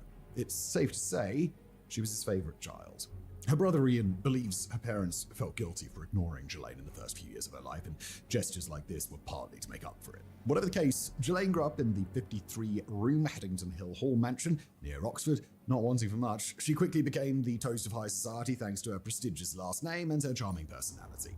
In 1985, Ghislaine graduated from Balliol College, University of Oxford, with a degree in modern history and languages. But she didn't get to use that degree very much. Instead, she worked in her father's companies. First, she was appointed the director of the Oxford United Football Club, which her father had bailed out of bankruptcy in 1982. He also founded a company, Maxwell Corporate Gifts, for her. She later worked at the Mirror Group and served as the business manager of a newspaper her dad owned called The European. In 1991, Maxwell purchased the New York Daily News and sent Ghislaine to the Big Apple to oversee his interests in the company. Caroline Hinsey, who served on the Daily News communications team at the time, told ABC News that Ghislaine had asked to be the newspaper's fashion editor, not realizing it primarily covered sports and crime. In November 1991, just 9 months after Maxwell purchased the New York Daily News, tragedy struck. While sailing near the Canary Islands on his yacht, the Lady Ghislaine, Maxwell fell into the water and died. It's unclear what happened to him. Initially, his crew reported him missing, but his body was later found floating in the water. An autopsy was inconclusive, and today there's no consensus on what happened to Maxwell. Some believe he died of a heart attack, while others say he committed suicide or accidentally fell off the yacht and drowned. For her part, Ghislaine thinks her father was murdered. She's the only one of her siblings to hold that view. There have been allegations that Maxwell was a spy for Israeli, British, and Soviet intelligence agencies, although none of that has ever been proven. Anyway, after he passed on, the family discovered that his media empire wasn't as successful as he'd led them to believe. He'd taken millions of dollars from his employees' pension funds to artificially increase his company's share price. According to the BBC, the UK government and Maxwell's family had to raise $132 million to bail out the fund. In 1992, 2 of Maxwell's sons, Ian and Kevin, were charged with fraud but were later acquitted in 1996. Given how close they were, Ghislaine took the death of her father particularly badly. In an interview with Vanity Fair in 1992, her mother Elizabeth said Ghislaine's world had crumbled and it would be very difficult for her to forge ahead. While everyone thought Maxwell was guilty, Ghislaine always defended him. She told Vanity Fair in 1992 that, quote, "A thief to me is somebody who steals money. Do I think that my father did that? No. I don't know what he did. Obviously, something happened. Did he put it in his own pocket? Did he run off with the money? No. And that's my definition of a crook." Elizabeth lived on for many years after her husband's death, passing away at the age of 92 in 2013. With Maxwell's death and the collapse of his businesses, Ghislaine and her family lost their influence in British social circles. To make matters worse, the family's properties had to be auctioned off to cover the huge debt Maxwell left. They even had to move out of their mansion in Oxford, where Ghislaine grew up. Rather than stay in the UK and continue to face ridicule, Ghislaine decided to move to New York, where she would make her home for the next 25 years. Epstein and Ghislaine were spotted together less than a year after Maxwell's mysterious death. According to Ghislaine, they first met at Epstein's office on Madison Avenue D. A friend had convinced her to meet him, saying he was looking for a wife. At the time, Ghislaine said she was nearly 30 years old and was starting to think about important things. Meanwhile, in documents released in 2025, Epstein claimed that when he met Ghislaine, she was battling depression. He thought their friendship was immediately rewarding for her. The bond between the two seemed to grow quickly. Their relationship was, at one point, intimate, but it evolved over time. During a deposition in 2016, Ghislaine was asked if she and Epstein were a couple after they met in 1991, and she said it was a tricky question. Explaining further, she said, and we'll quote again, "There were times when I would have liked to think of myself as his girlfriend." End quote. Now, despite this, their relationship blossomed. It seems that they both benefited from this arrangement. At the time, Epstein had just started this consulting firm, offering money management services to high-net-worth individuals. Having grown up in the corridors of power, Ghislaine was able to introduce him to many wealthy and powerful people that she knew, like Prince Andrew, Duke of York, and in return, Epstein funded her opulent lifestyle, allowing her to live as she had before her family lost their fortune. Over time, Ghislaine began managing Epstein's properties. In 2000, she moved to a $5 million property just 5 blocks from his mansion in Manhattan's Upper East Side. In her capacity as Epstein's property manager, Ghislaine said she hired architects, decorators, cooks, cleaners, and assistants for Epstein. The sister of one of the victims who worked for Epstein said Ghislaine was the lady of the house at the financier's properties. Ghislaine also hired massage therapists for Epstein. Speaking about this in 2016, she said, quote, "I would visit professional spas, I would receive a massage, and if the massage was good, I would ask if that man or woman did home visits." End quote. Epstein apparently had a 3-column list of massage therapists in Florida and picked a different therapist each day. In a 2016 deposition, Ghislaine admitted that Epstein enjoyed massages a lot. However, she declined to answer if these massages always involved sex, telling attorneys that they're better off asking him that question. The relationship between Epstein and Ghislaine seemed to continue to grow as the years rolled by, this time as close friends. The two were seen together at high-profile events, like a reception for donors at the White House in 1993 and the wedding ceremony of Chelsea Clinton in 2010. By the time police started investigating Epstein for sexual assault in the mid-2000s, Ghislaine says the nature of their working relationship had changed, and she was hardly ever at his home in Florida, where the alleged assault under investigation at the time transpired. Elaborating further, she said, quoting, "I ceased to be happy in the job, and I ceased to be happy spending time with Mr. Epstein." End quote. Despite these claims, it is clear that the bond between the two of them ran deep. Much of Ghislaine's wealth reportedly came from Epstein. Although she worked for Epstein only between 1999 and 2002, she continued to receive payments from him until 2009. Forensic accountants, hired by Epstein's victims, found that it transferred about $25 million to Ghislaine through JP Morgan Chase between 1999 and 2009. Ghislaine later revealed that Epstein had purchased a car for her and made a donation of $50,000 to a charity. According to documents published by the US Department of Justice, Ghislaine worked with UBS Wealth Management, USA, to manage about $20 million for her between 2013 and 2019. While there's no confirmation that this money came from Epstein, it's unlikely to be an inheritance from her late father, as his companies were bankrupt at the time he died. The source of her funds was simply listed as transfer in UBS's internal documents.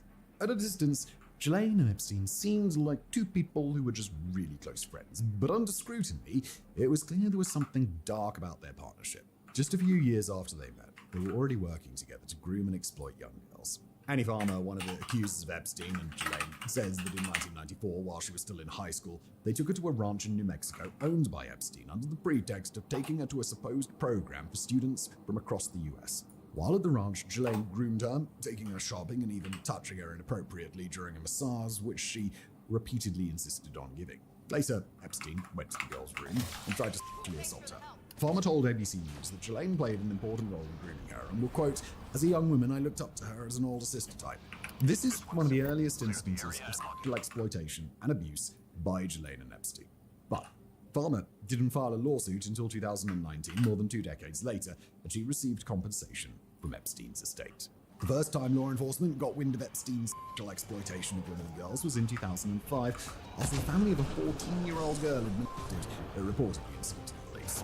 Epstein had allegedly assaulted the girl after requesting that she give him a massage while they were at his home in Palm Beach. Many other girls, mostly high school students, would also file similar complaints against Epstein. According to ABC News, each accuser had a similar story. Once inside the house, they would be taken upstairs to Epstein's bedroom, where he would enter wearing only a towel. They said then rub his back or feet, and eventually return them to Palm Beach arrested him in July 2006, and in June 2008 he entered a guilty plea to soliciting prostitution and soliciting a minor as part of a controversial deal where he got to serve only 18 months in jail and avoided any federal charges. While serving the sentence, Epstein was part of a work release program that allowed him to leave jail for 6 days a week to work in his office during the day. Many people thought the sentence was too lenient, including heads of the Palm Beach police, and they were vocal about it. They decided to contact the FBI, which opened an investigation into Epstein. A few years later, in 2009, Norway came forward with allegations against him. This was the first time that Ghislaine's name came up. Before this, she wasn't considered to be Epstein's accomplice. One of the victims, Virginia Giuffre, said both Epstein and Ghislaine sexually assaulted her and made her their slave for 2 years when she was still in her teens. According to Giuffre, she met Ghislaine while working as a changing room assistant at Donald Trump's Mar-a-Lago resort in Florida. Ghislaine hired her on the spot to work as a masseuse for Epstein and took her to his home in Florida where she was assaulted. Giuffre was only 16 or 17 years old at the time.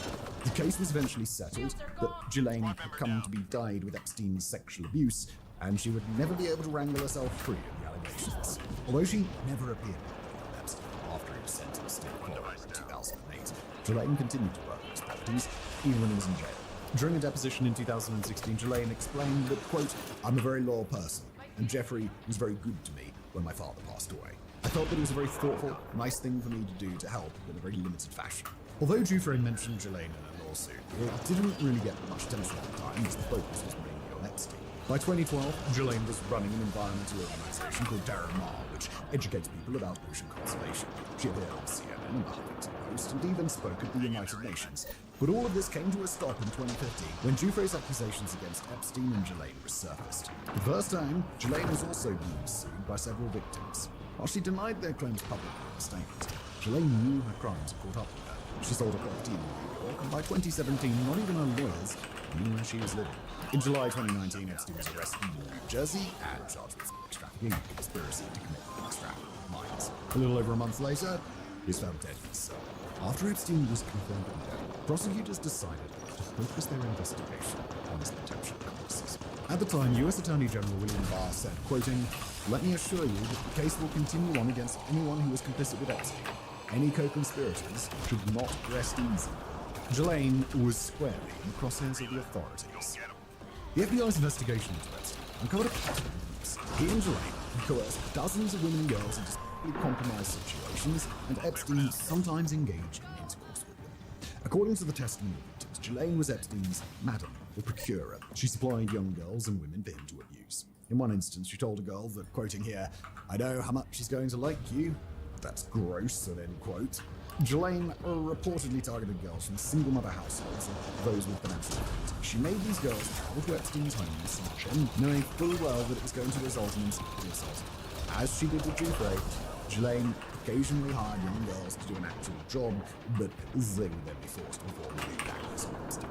This is what happened to Joanna Sherry, who was hard to answer phone calls, but ended up being coerced into sexual activity. Audrey Strauss, the U.S. Attorney for the Southern District of New York, said, quote, "Ghislaine Maxwell played a critical role in helping Epstein to identify, befriend, and groom minor victims for abuse. In some cases, Maxwell participated in the abuse herself. Maxwell's presence in that room helped put the victims at ease." End quote. Epstein and Ghislaine allegedly paid their victims hundreds of dollars for assaulting them and encouraging them to recruit other girls to play against them. Epstein's employees also helped to recruit potential victims for him. One of the victims, who's only identified as Kate, said Ghislaine insisted that she recruit other girls. Kate also said she witnessed numerous occasions where Ghislaine actively tried to recruit others. Quoting her, "I witnessed her relentless and insatiable drive to meet the sexual needs of Epstein at any cost to the vulnerable girls and men upon whom she preyed and fed to Epstein and other powerful men to whom she wished to ingratiate herself." As a way of grooming victims, the Justice Department says Ghislaine would talk to these young girls about their lives, their school, and their family. She would take them shopping, to the movies, and even pay for their travel or education. She sometimes also discusses and would even undress in front of them. Ghislaine encouraged these young girls to accept assistance from Epstein, which made them feel indebted to him, and therefore more susceptible to his advances. She also pursued them to give him massages while being partially or fully naked. Ghislaine was sometimes present in the room when the victims met Epstein, and even instructed them how to go for massage. According to the DOJ, as an adult woman, Ghislaine's presence made victims feel like Epstein's actions were okay, or at least that she approved of it.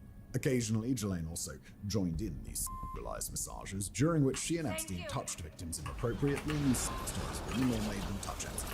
A statement from the Justice Department said these abuses usually happened in Epstein's properties in New York, Florida, and New Mexico. Some of this also happened in Ghislaine's apartment. Since investigators started looking into Epstein and his abuse to young girls, several victims have come out with damning testimonies about Ghislaine. Shawntae Davies is one of the victims who sued Epstein's estate for the alleged abuse she suffered at his home in Palm Beach. She told ABC News that Ghislaine was the puppeteer of everything. Quoting, she knew how she was playing me. She knew how she was setting me up. She knew exactly that she was delivering me to the home of a predator.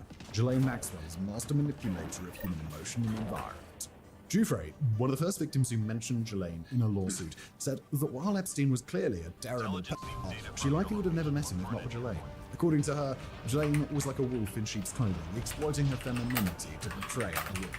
In her testimony, Giuffre said that she struggled to sleep as she was haunted by nightmares, where she relived all the horrible things Epstein and Ghislaine had forced her to do. She also admitted that she had trouble trusting people and was hyper-vigilant about her children because of her own experience.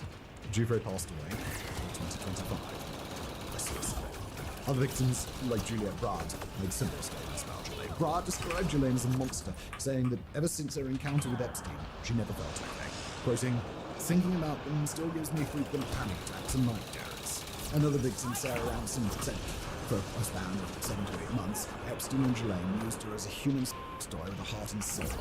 Ransom claims she was sometimes abused several times a day and pushed to her limits so much that she once tried to jump off a cliff into shark-infested waters to escape. However, Ghislaine found her just moments before she leapt. Ransom would most likely have died if she jumped, but according to her, that was a more appealing option than being raped another time. Now you might be thinking, why didn't the girls just go and report the abuse to the police? Well, they didn't, out of fear. One of the victims, Elizabeth Stein, says Epstein and Ghislaine threatened to kill her and the people closest to her if she ever told anyone about what had happened.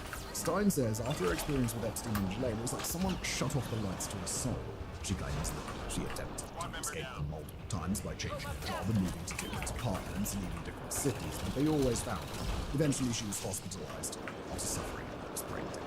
Speaking about how Ghislaine manipulated her, another victim, Kate, said, quote again, "Being around her was like being spun really fast in a circle and trying to maintain balance. It was like a roller coaster ride, designed to disorient and disempower these vulnerable young girls for the sole purpose of providing me to Epstein's secret release. The best way to imprison someone is to make them create the prison bars in their own mind, to instill enough fear to make sure they never risk leaving or disobeying, and to make the bars invisible to everyone so that no one can see their cage or hear their silent screams." In July 2020, just under a year after Epstein was found dead, Ghislaine was arrested behind a secluded property in New Hampshire. The FBI reportedly tracked her down using a mobile phone. Later on the same day, a lawsuit was filed against Ghislaine for enticing minors to travel to engage in illegal activities. The case was largely built around the testimonies of 4 victims, one of whom was only 14 years old when she was abused. Ghislaine was also charged with perjury for providing false information in sworn statements. During a deposition in 2016, she had vehemently denied Giuffre's accusations, describing the victim as an awful fantasist. At different points during the legal proceedings, Ghislaine even got angry and slammed her hands on the table, even once knocking a reporter's computer off the table. She told the court that, quote, "Are we tallying, guys?" And this was not the first time Ghislaine disputed the allegations against her. In a statement released in 2011, she described the claims as appalling and entirely untrue. In December 2021, after a month-long trial, Ghislaine was found guilty of 6 charges, including trafficking and conspiracy to transport a minor for illegal sexual activity. In June 2022, she was sentenced to 20 years in jail and 5 years of supervised release. She was also paid a fine of $750,000. During the trial, Annie Farmer, one of the victims, addressed the court, saying, quote, "Ghislaine Maxwell is a sexual predator who groomed and abused me and countless other children and young women. She has never shown any remorse for her heinous crimes, for the devastating, lasting effects of her actions." Ghislaine did show remorse once. Before her sentencing in 2022, she addressed the court apologizing to the victims for the pain they had experienced. She also threw blame at Epstein's feet, saying he was a manipulative, cunning, controlling man who fooled everyone around him. Ghislaine's lawyers had tried to have her sentence overturned multiple times, first in the US Court of Appeals and then in the Supreme Court. Both attempts have been unsuccessful. On February the 9th, 2026, Ghislaine was invited to the US Congress to answer questions related to the case, but she invoked the Fifth Amendment, citing her constitutional right not to provide any self-incriminating evidence. Interestingly, Epstein also invoked the Fifth during a deposition in 2016, 3 years before his arrest and death. Meanwhile, Ghislaine's lawyer revealed that she is willing to speak fully and honestly, but only if President Trump pardons her. So far, Ghislaine has been unable to get the courts to overturn the sentence, so her only chance of getting out of jail rests with President Trump.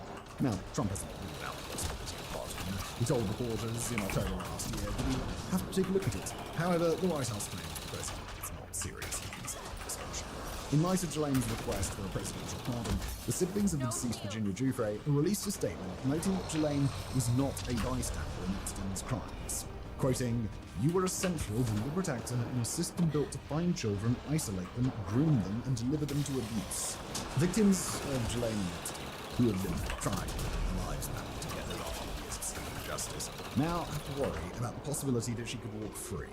While this seems highly unlikely at this point, there's no ruling it out. The Trump administration has already been accused. In July 2025, to everyone's surprise, Jelaine was transferred from a low-security prison in Florida to a minimum-security prison in Texas after a 2-day interview with U.S. Deputy Attorney General Todd Blanchett. To be clear, sex offenders are usually confined to low-security prisons.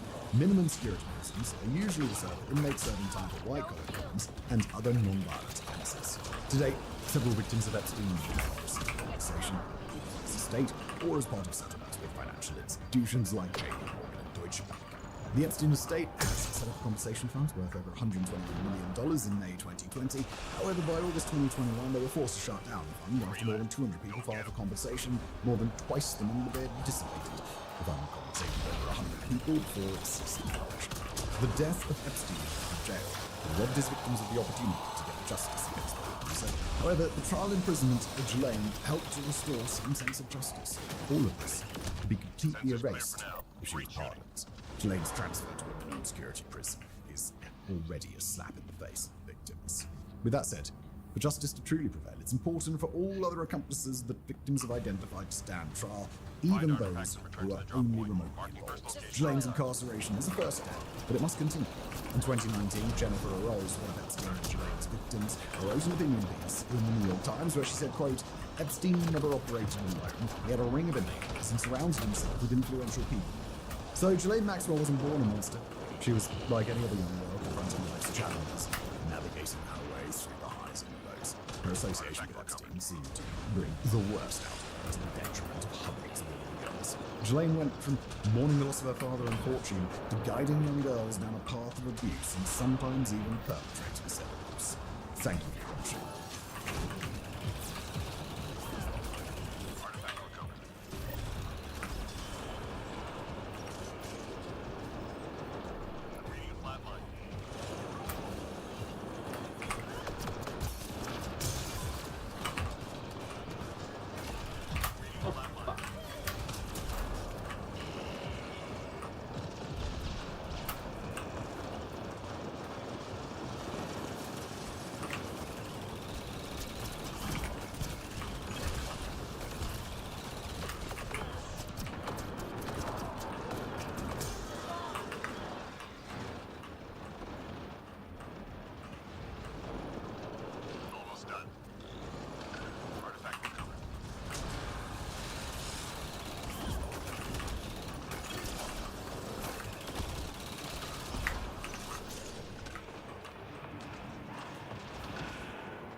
Alright, so for today's video, I just want to talk about basically like the general apathy that you have after sort of a spiritual awakening, right? Because, and this is something that you might have experienced, but for me, it's almost like after you sort of realize, like, almost like that everything in this world is fake, after you sort of realize that everything in this world is a lie, after you sort of look into like the whole trap information, after you look into like how everything is built on a fake in reality, and you look at how temporary like this mortal life is, then it sort of gets to the point where it's like after you achieve sort of like a certain level of like spiritual awakening, it's almost like you stop caring about stuff as much, right? You stop like you don't care about stuff as much as you used to.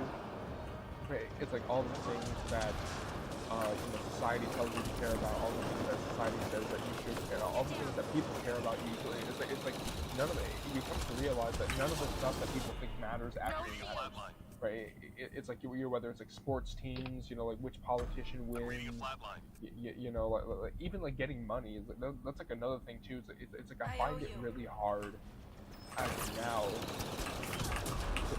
to be motivated to get money, because it seems like it's such a physical sort of worldly thing that, like, in comparison to like all the other spiritual stuff, right? It's almost like the physical stuff of like working really hard and doing stuff that you don't want to do, and you grind, like all the grind set stuff. There's like all that, doing all that for the sake of money seems to be like, from a spiritual perspective, it's a waste of time. It's like none of us are getting out of here alive. I'd rather do stuff that I enjoy. I'd rather enjoy life than, you know, spending like working for someone else. It's gotten to the point now where I would rather die than work a 9 to 5. I remember I was looking for I remember looking at like job listings, because I was like, oh, okay, like I want to get money to do stuff, to need money to do things, right? And I remember looking at like job listings for like 15 minutes, I just could not do it. Like, I literally could not do it. Like, I would rather, you know, crash out. I would rather die than work a 9 to 5 at this point, right? Because if you look at like the big, it's almost like the big picture of what this reality is, the big picture of how this reality works, the big picture of, you know, this world being an illusion, this world being a trap, you know, for the soul, the reincarnation soul. But like it's like in the face of that, a lot of the stuff that you used to value, that used to matter, doesn't matter anymore. So I just wanted to sort of talk about that, because there's like the general apathy that you have after a spiritual awakening. It feels like it almost feels like it holds you back, but at the same time, it's like you see a lot of stuff to be like a waste of time, right? There's a lot of stuff that it seems like it's like a waste of time to, you know, work a job the rest of your life, to retire at 65. Right? It's a waste of time to get involved in like the drama of, you know, inviting other people into your life as like your friends, and then they talk about like, oh, he said this and she said this and she did this, and you know, all the other drama and all the noise, right? Like all the noise that you get from other people, all the noise of society telling you that you have to get rich, you have to get popular, you have to do this, you have to do that. All of that, after a spiritual awakening, all of that sort of goes away, right? All of that sort of, it fades into the background, because you achieve sort of a bigger picture where you realize what actually matters. Is like it's almost like the only thing that matters really is what happens after you die, right? Like what happens after you die, what happens after this sort of physical body sort of expires, like what happens after that. Like that's pretty much the only thing that really matters. And once you sort of figure out that this place is a trap, it almost feels like I'm like biding my time until my death. It feels like it almost feels like I'm biding my time, and I'm just waiting to execute my escape plan, right? And there is sort of, yet again, in the face of all that, there's a general apathy and a general like it's almost like a sort of it doesn't matter sort of response to most things in life, right? To most things in life, like the things that people are taught to really care about, to waste their entire lives pursuing money, to pursue other people, to pursue women, to pursue, you know, to look to the outside for the stuff that's on the inside, right? And I think that's another part of it too, is that after a spiritual awakening, or during a spiritual awakening, what happens is that you realize that the world cannot really provide you with the answers that you're looking for. Like the Matrix cannot tell you who you are, right? In the words of a Trinity, right? In that one scene in the Matrix, you know, Neo talks about how he has like all these fake memories of who he thinks he is, and he asks, you know, Trinity, like, oh, what does that mean? Or like, I have all these memories and none of them happen. And she says, you know, the Matrix cannot tell you who you are. And so I think that's another thing, is that what happens is you stop caring about the things of the world, and you start going within. You start, you know, sort of self-isolating. You start sort of self-quarantining. You start keeping the power inside. Instead of leaking your energy all over the place, instead of leaking your energy to, you know, external sources, instead of leaking your energy to, you know, other people, what starts to happen is that you start to keep everything on the inside. You start to, you start to collect your energy and keep it on the inside. You start to go within, instead of looking to like, you know, to drugs, to material wealth, to, you know, women, to other people. You know, all of these sort of temptations of the world, instead of looking to the outside for, you know, to be, either be distracted or to look to the outside for like the answers, right? So like, even like in the spiritual circle, even like the New Age fakery, you have like people looking outside for, you know, answers to like spirituality. But like what happens though, like as you go through a spiritual awakening, what happens is that you have like a distaste for the things of the world. You start to have a distaste for, you know, all of the things that the world tells you that you should care about, and that this is like the only thing that matters, right? You start to reject it because you know that that the outside is not the answer. You know that the external search for money, the external, like the grind of the hustle, the rat race, you know that's not the answer. And what you develop also is that if you acknowledge that consciousness continues after death, and what happens is that you stop being afraid of death. You're like, oh, okay, well, I can leave at any time, and like I'm not afraid of, you know, the consequences of keeping my power inside, right? And so you're not intimidated by the consequences of the world of the senses, like the way the world of the senses tries to product to do certain things. So you stop caring about that as well, right? And another thing that like I've noticed is like I remember like during college.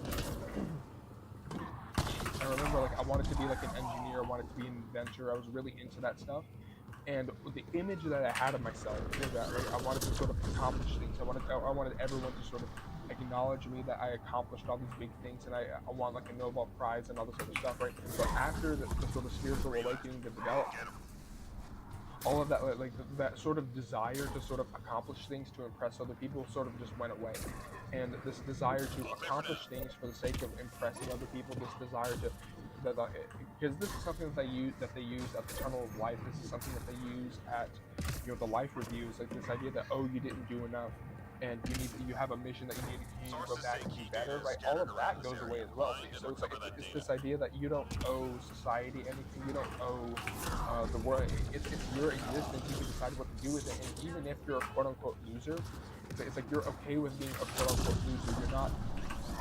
You're not pressed to, you know, accomplish it. You're not proving your worth because you realize that you have an inherent self-worth as a soul, as a divine sovereign being, and so you stop, you know, like this is what I'm talking about, is that there's a general, like, during the spiritual awakening, what happens is that you stop caring about a lot of stuff. You stop caring about a lot of stuff on the outside. You stop caring, like you develop a general distaste of what the world tells you you should care about, what the world tells you matters. You develop a distaste for all that, and you start to go within, and you start to keep the power within, and that's where you find your answers, is within, is your soul, your mind, your spirit, right? And developing yourself, keeping the power within, avoiding people, avoiding more, because the majority of what people bring to the table is noise. Right, like 99% of people, if you let them into your life, what they bring to the table, it sort of reminds me of like the monkey with like the cymbals, right? Right. That's what the majority of people will bring into your life, is just chaos and noise, because like it's like they're uncomfortable with the silence, but they're also super. It's like they're looking to the outside. They're trying to dazzle themselves with the world of the senses in order to find the answers. And so, like the majority of people, all they bring into your life is noise. The majority of the things that you look for, if you look for money, if you look for, you know, material gains, if you look for, you know, for fame and all this other stuff, like the majority of that, all of that will bring into your life is chaos. You know, the majority of it. Right, all of the, and spiritual people, right, from what I can tell, is they avoid the chaos, they avoid the, you know, they avoid the noise, because the external, because this is like the purpose of the world of the senses, is to dazzle you with noise, with visual, auditory, sensory noise, to distract you from what's on the inside. That's what this world is designed to do. Is it's designed in a certain way to keep you looking on the outside for the answers, to distract you from what's within. And so after you start getting that sort of spiritual awakening, you stop looking to the outside. So what you do is it's almost like an instinct, to where what you do is you structure your lifestyle to sort of reduce the amount of external noise as much as possible. So and this is why you don't hang around with many people. This is why you sort of fall out of your friend group. But this is why you don't have relationships with as many people, because what you're doing, and it's instinctual. It's not something that you do necessarily. You do it consciously, but it's something that is almost automatic, and that you're essentially reducing the amount of noise that is created in your life, and so you're telling everything to be quiet, and just like, okay, what's on the inside. And I feel like that's another big part of why there is sort of general apathy towards the world as you develop a spiritual awakening. Why does it feel like that? Like every day you wake up and you're biding your time on this earth until you die, until you can sort of execute your escape plan. Is that you realize that everything that it's almost like a process of sort of letting go everything that attaches you to the world, of letting go of everything that you think everything that you've been taught to. That you've been taught to think matters, like this desire to accomplish things, to prove something, or this idea that you need to accomplish things to prove your self-worth, this idea that you owe other people these things, or this idea that you need to pay back your karma, or this idea that you're not worthy to enter heaven, or whatever. All of the stuff that these entities tell people in these near-death experiences are untrue. And you start to realize that, and you start to say, well, it's almost like I don't have to do all that stuff, because I realize that I am sort of a divine sovereign soul. And so all of this stuff are like accomplishing things, of searching for fame, people's approval, women, other companionship, right? Like money, right? Material sort of accomplishments of like I want a Nobel Prize and all these things. All of that sort of falls away, because you develop sort of you sort of zoom out, and you develop sort of a bigger picture of what actually matters. Like what actually matters is like what happens after you die, and where you're going to go next after you die. Like, are you going to escape into a better dimension where you're able to chill, instead of having to come back down here and go through the cycle of generating a new again, right? Because I'm not coming back here, right? I've decided for myself that I'm not returning to this earth, because and this process of like detaching yourself from all the things that attach you to this work, this is something that the entities during the near-death experience, what they do is they use the things that attach you to this world as leverage, right? They use it as a weak point to get you back to earth, to anchor you back to earth, right? And so this is something that you have to develop this over a period of time. You have to sort of meditate on this, and it doesn't have to happen overnight, but you have to basically be prepared to drop it all at a moment's notice. Because even if good stuff starts to happen, even if you get rich, even if stuff starts to happen on Earth, even if you start to gain traction in your life, what happens is that you have to be prepared to drop it all in a moment's notice. Even if it's almost like if you just won the lottery and you get run over by a truck, you have to be prepared to drop it at a moment's notice. Like even if you just won like $1 million in the lottery and you're at the hospital or whatever, and you died and you left your body, right? You have to be prepared to let that all go, and to realize that, oh, okay, well, Gegner sind so schnell weg hier auf Bronze, aber warum macht er auch Bronze rein? Verstehe ich einfach nicht. Okay, well, that's it. It's over. I tried my best to, wake people up to the soul trap. I tried my best to do this, and I don't feel guilty about looking out for myself, about looking out for my own sovereignty, my own happiness, my own soul. Right? And so I think that's one of the things about like why there's sort of an apathy that's developed. Right? Like you start to care less and less about the things of this world as you go through a spiritual awakening, because it feels like it's almost like the soul's way of processing and sort of detaching itself from any potential any leverage that these entities can use against you. And you start to sort of instinctually, through intuition, sort of detach yourself from all of these things that would be like weaknesses if you leave your body, right? But I just wanted to talk about that because I think that is sort of like an interesting thing that happens as you sort of get towards like a spiritual awakening. Like the more spiritually awake you are, the less you care about things of the world. Like the less you care, like all of the stuff that NPCs and like the normies sort of care about, you start to care. You don't care about any of that because you get to a point where you realize that what's on the outside cannot give you the answers. You realize that what's on the outside, it cannot give you the answers. So you go inside for the answers.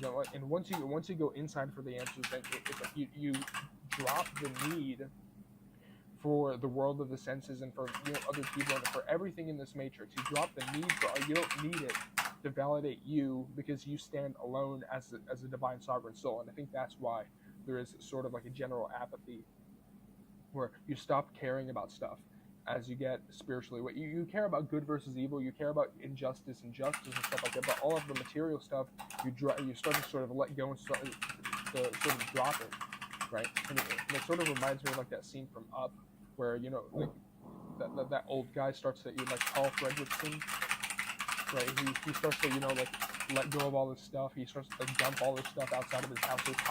So his house is able to like float away with all like the balloons and stuff. Right? It sort of reminds me of that, where as you get like spiritually awake, you start to drop all the stuff that basically holds you back from your full potential, right? But yeah, that's the video.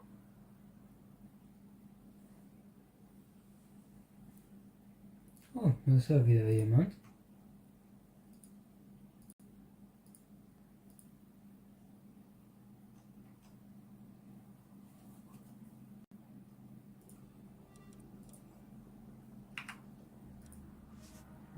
Ja, Bronze will ich jetzt auch nicht unbedingt spielen.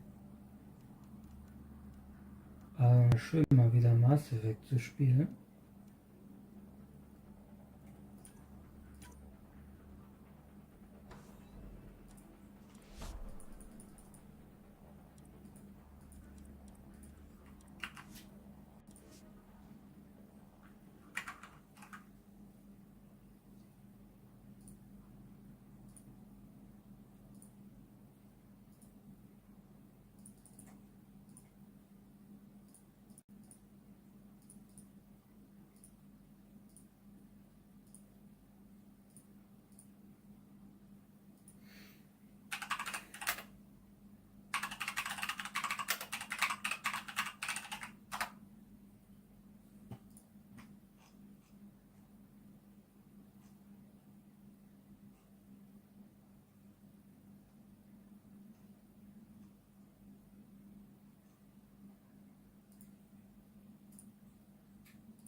Ja, ich muss das eine Ding nochmal finden.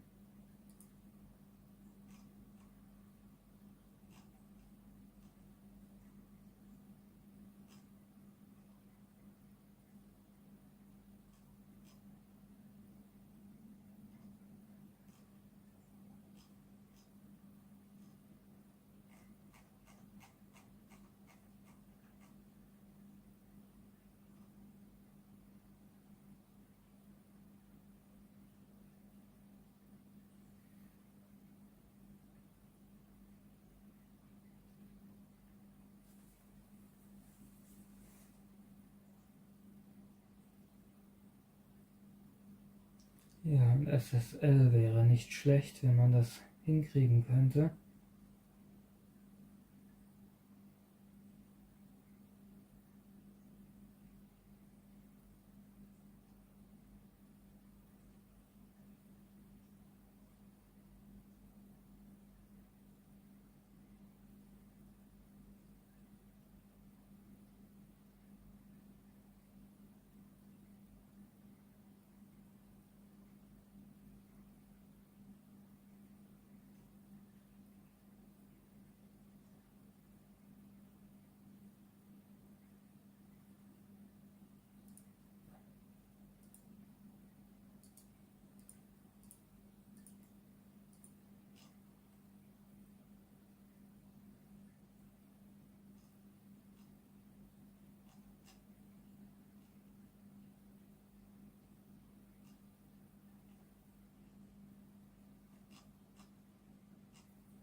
Vielleicht werden wir das morgen mal endlich angehen.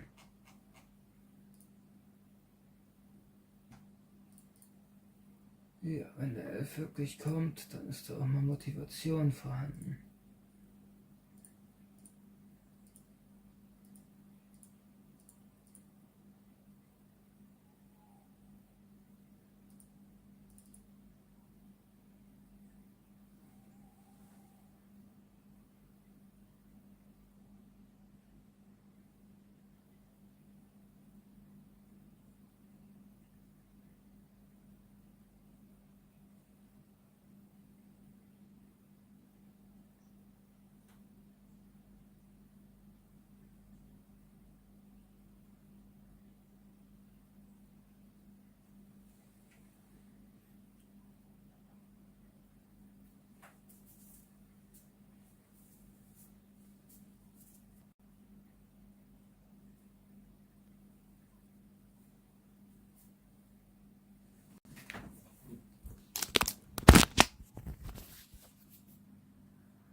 Tell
Da ist ja jemand. Ja, Maskenarmut, das ist leider das Problem.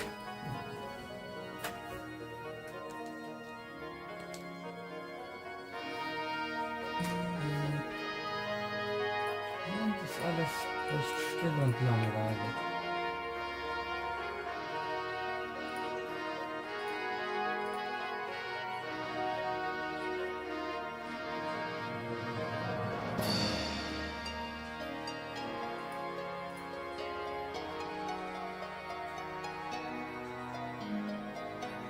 Das frage ich mich ja auch, ob der kommt. Verlassen würde ich mich da auf jeden Fall nicht drauf. Aber er sagt, er will morgen kommen.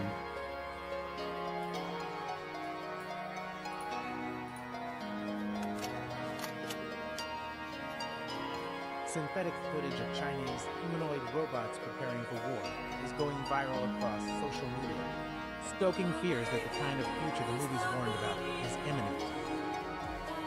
Those who fell for the computer-generated videos and those who didn't generally agree. Though the footage is fake, the trajectory feels real. Led by St. Pete Valley, who found Ja klar, dass es in den nächsten 15 Jahren solche Roboter geben wird. Gibt es ja sowieso schon, die muss man ja billiger hinkriegen. Und dann kann man die auch Massen produzieren.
shadow vested mystery. Unwilling, silent, bright morning in thy robe of pride. Come, be happy and sit near to me, sad as I may seem, sad as I may seem to thee. I'm happier far than thou, lady, whose imperial brow is handy, attempted with woe.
Das ist poliert.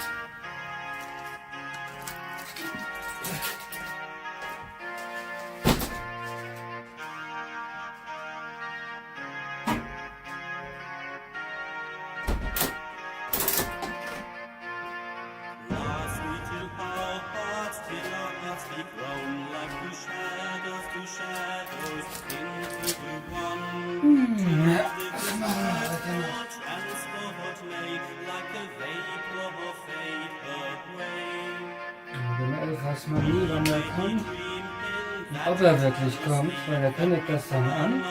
Weil er hat das letzte Woche, habe ich mir das eingebildet angekündigt, dann kommt er wieder nicht. Ja, das verstehe ich aber nicht. Man muss doch irgendwie einen Plan haben im Leben. Selbst wenn man arbeitet, weiß man ja, wann man frei hat.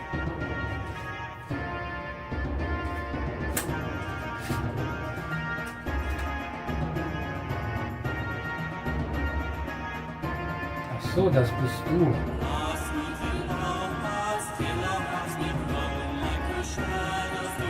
Ja, das ist ein Sohn.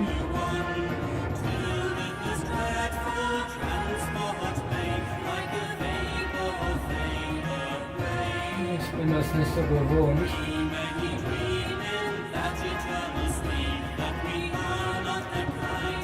Wer ist das denn jetzt hier?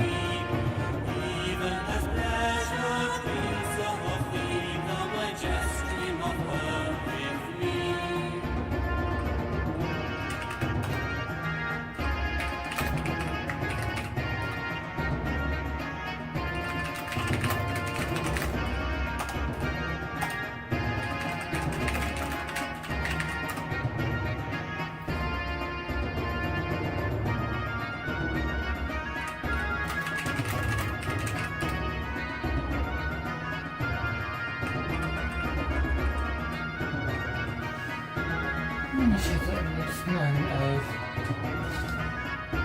Ich habe mal überlegt, ob ich mal versuche, sowas zu machen. Ja, über Unterkunft gegen Arbeit. Das wäre auch eine Idee fürs Frühjahr. Aber ich weiß nicht, ob das funktioniert. Ich müsste jemanden finden, der mir helfen kann im Garten. Weil ich würde mir das schon reichen, jemand, der ausrichten, die Sachen, wenn die Sachen da sind, dass er mir die ausrichten kann und ich die dann festschraube, so zum Beispiel.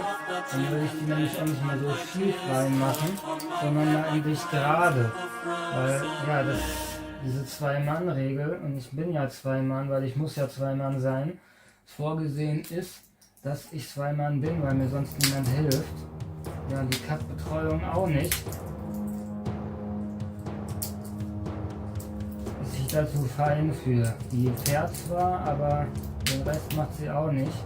Ist ja auch letztlich eine Pflegefachkraft, aber ich frage mich, was ist denn dann, wenn die mal einen Behinderten haben, so einen Rollstuhl? Ich erinnere mich, einmal hatte hier einen Rollstuhl bei mir abgestellt. Ja, was machen die denn dann? Die müssen die ja auch heben, wenn die jetzt mal jemandem helfen müssen, der nicht gehfähig ist, zum Beispiel. Ja, was macht die Frau dann? Dafür wird die doch bezahlt. Die werden ja fürstlich bezahlt, also finde ich das auch anständig, dass die mir dann helfen dürfen.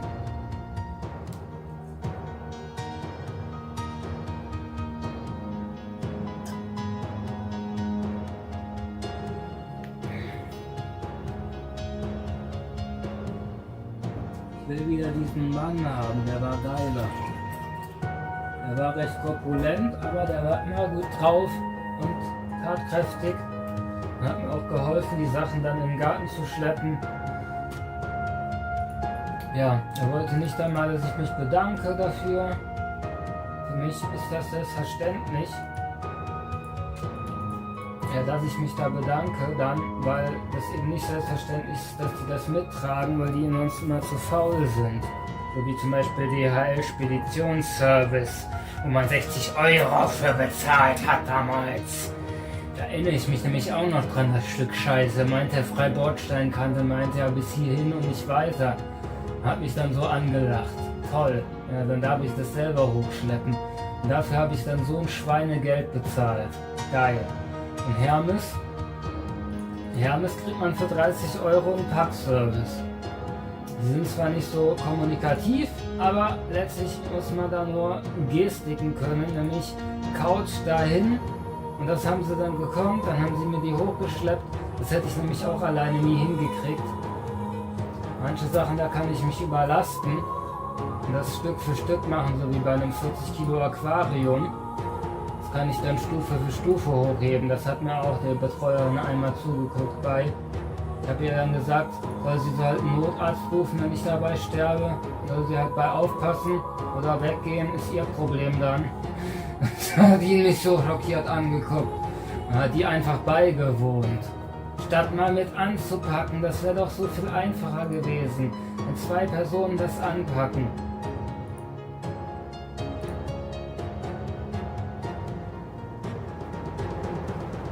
Ja, da muss man nicht kräftig für sein dann, sondern einfach nur heben, weil dann, ja, 40 Kilo, dann hat jeder 20 Kilo auf seiner Seite.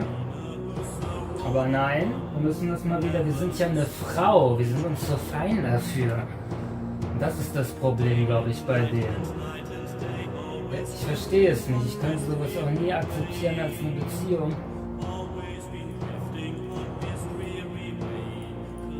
Weil ich habe ja auch den Körper einer Frau und kann das schließlich auch, also warum sollen die das nicht können?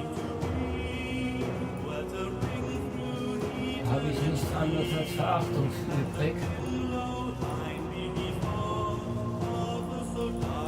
Immer ablehnen, dass die ja nichts Handwerkliches können, weil sie eine Frau sind.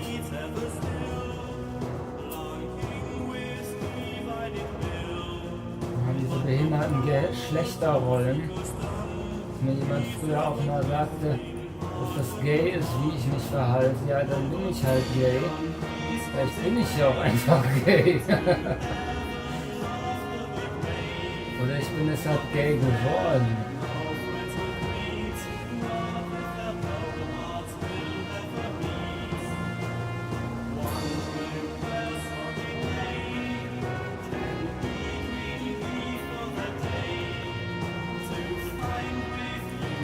Solche Frauen haben mich ja letztlich auch verschreckt. Ich weiß auch nicht, was der Sinn von Familiengründung ist in dieser Realität. Inkarnationskanal zu schaffen, für was? Was habe ich denn davon? Wenn es mir was gibt, so wie es mir ja was gibt, wenn ich meine Kinder, meine richtigen Kinder, also meine Tiere großziehe, die Pflanzen, will ich dafür sorgen, dass es denen gut geht. Und wenn ich weiß, dass es nicht möglich ist, dass es denen gut geht, schaffe ich mir die nicht an. Ich schaffe mir jetzt auch keine Katze an, obwohl ich gerne eine hätte. Weil ich weiß, dass die Katze sich hier nicht wohlfühlen würde in dieser Bude.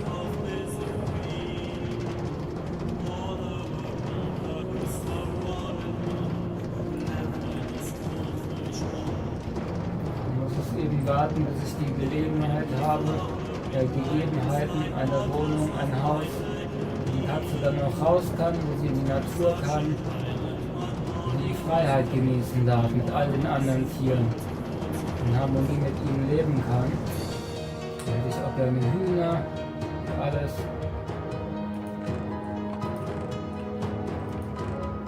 Ja, und dann hat man da so seinen Tagesrhythmus und ich denke, das ist ein sehr schönes Leben, wie Dr. Collie.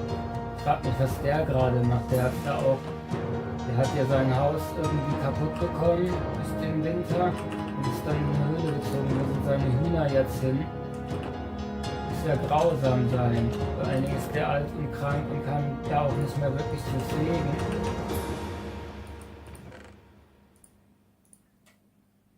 Ja, ich hoffe, dass Dr. Collins noch ein paar Jahre zumindest erhalten bleibt.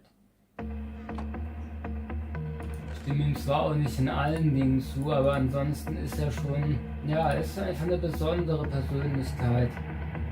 Würde ich ihn glatt mal besuchen auf seiner Insel. Ich frage mich, was es kostet, dahin zu fliegen. Mit einem Zelt, ja, da müsste man ja nicht viel haben. Ein bisschen was zu essen und Cannabis. Und Cannabis hat er bestimmt genug. Und Bäume und Früchte. Ich habe ja gehört, er würde die dort pflegen für den Pächter. Er ist der Pächter des Landgrundbesitzes. Er ist letztlich der Aufpasser. Ich hoffe, dass ich auch so eine Situation finde, dass mir jemand sein Land zur Verfügung stellt.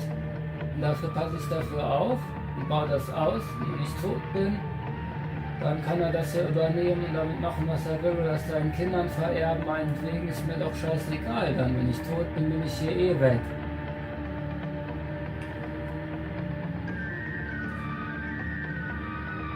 Dann dürfen die von meiner Arbeit laben, aber nicht anders.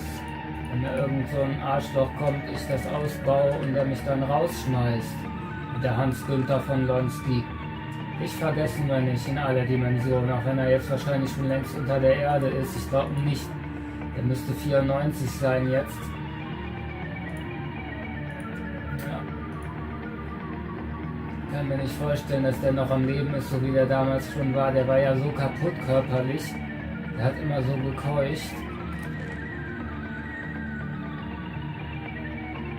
Ja, was mache ich hier als nächstes?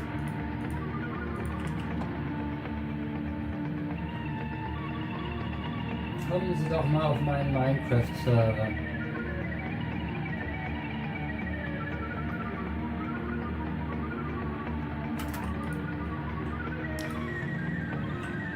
So. Portal ist geöffnet.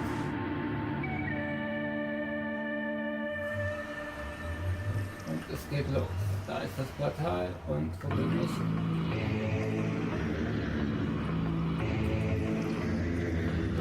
Keine Ahnung, aber hier war ich schon auf jeden Fall.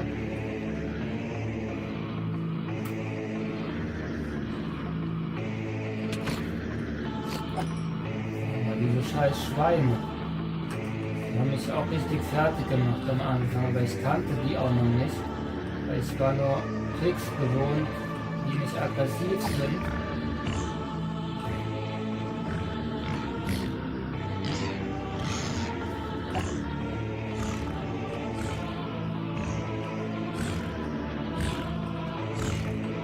Ansonsten finde ich das gar nicht schlecht, weil es gibt neuen Content hier. Diese Schweine hier zum Beispiel.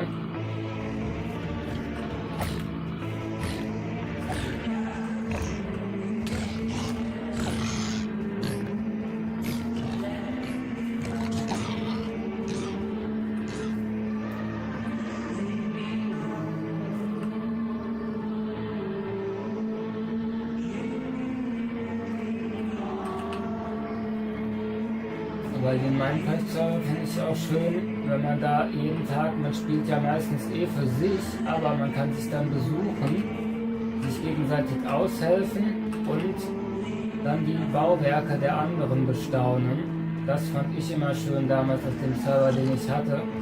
So einen wollte ich ja wieder haben. Das habe ich ihn ja auch. Ja, das war jetzt Kacke. Das Problem mit diesem Shader-Pack.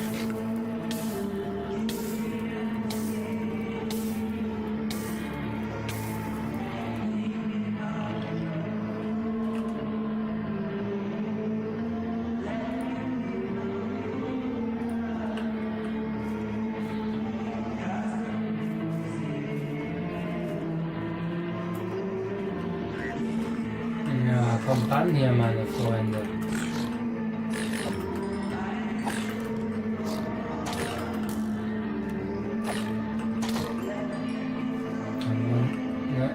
Rüstung hat, dann tun die einem ja schon Angst mehr und da wird sich bekämpft.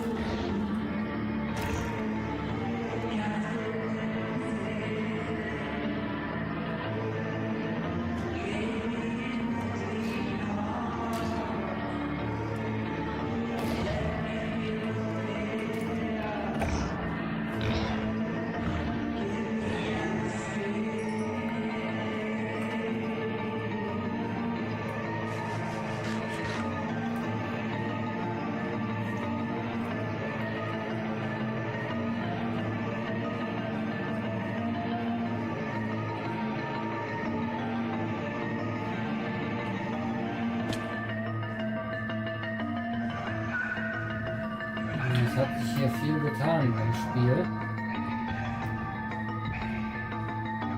Allein dieser Cold Damage, der hat mich am Anfang richtig erschrocken, weil ich kannte sowas ja gar nicht. Ich kann nur noch die alte Minecraft-Version, ja die Beta war glaube ich damals. Da habe ich angefangen. Dann habe ich 2016 nochmal gespielt. Und dann habe ich eigentlich gar kein Minecraft mehr gespielt. Seitdem jahrelang gar nicht. Dann habe ich den ganzen Content auf einmal bekommen.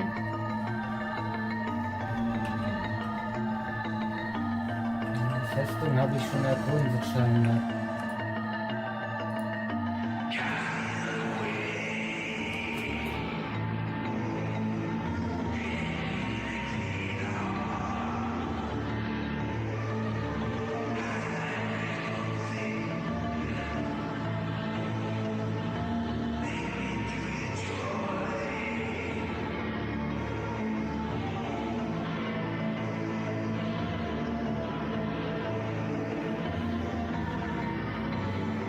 Ja, wenn dort besteht, etwas zusammen zu zocken, Bescheid sagen.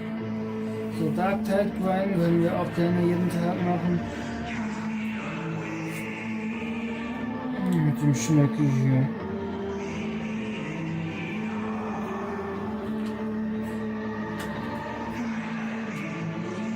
Ich hab's da auch nicht eilig, weil eigentlich sind die Spiele ja nur Zeitvertreib, nämlich Zeit vorzuspielen, da sonst hier nichts passiert.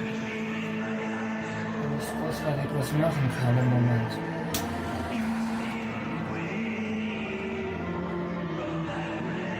Also die Töpfe auf die Beete ausgekippt. Die werden sich da jetzt schön reinmachen.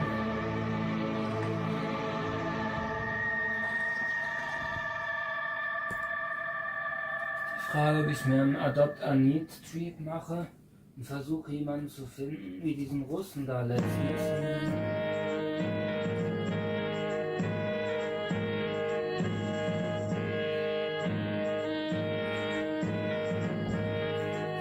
An sich, wenn der Elf da ist, brauche ich keinen Sex mehr. Dann brauche ich eigentlich nur noch Arbeitskraft und Gesellschaft. Dann würde ich dem ein Heim anbieten. Da kann er in meinem Wohnzimmer schlafen und dafür können wir jeden Tag aufstehen, nüchtern sein und arbeiten. Und das ist das Problem, ob die wirklich arbeiten wollen, und das wollen die wahrscheinlich alle nicht.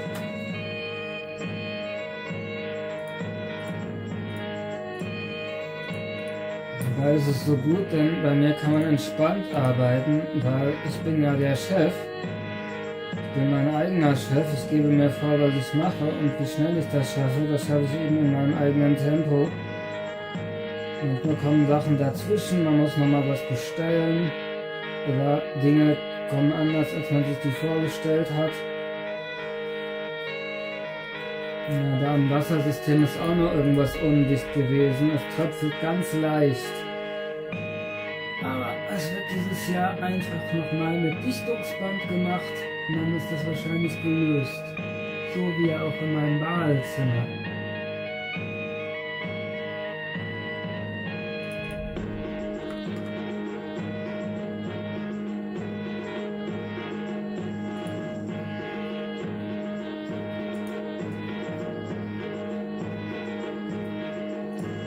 Ich hätte vor allem Bock auf einen richtig geilen Garten dieses Jahr. Wo alles schön wächst und man wie im Garten Eden dann ist. So stelle ich mir auch mein Endhaus vor. Dass man da aufsteht. Irgendwann, wenn man aufstehen will. Wenn die Sonne einen weckt, steht man auf. Oder die Tiere wecken einen. Dann geht man in den Garten, pflückt sich was Schönes zu essen und macht seinen Rundgang. Und dann kommt einem das doch gar nicht mehr wie Arbeit vor, wenn man da so ein paar kleine Tätigkeiten macht. Das sind ja auch meistens immer nur so Kleinigkeiten, die man macht.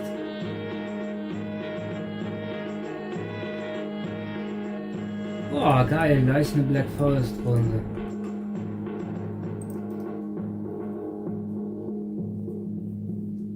Und so eben schrittweise arbeiten, weil beim Anzüchten, da kann man ja auch nicht alles auf einmal machen, sondern es ist immer ein Schritt, ja, die Samen ansetzen und dann wartet man.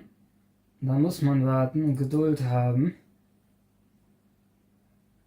Ja, ich glaube, einmal gönnen wir uns noch.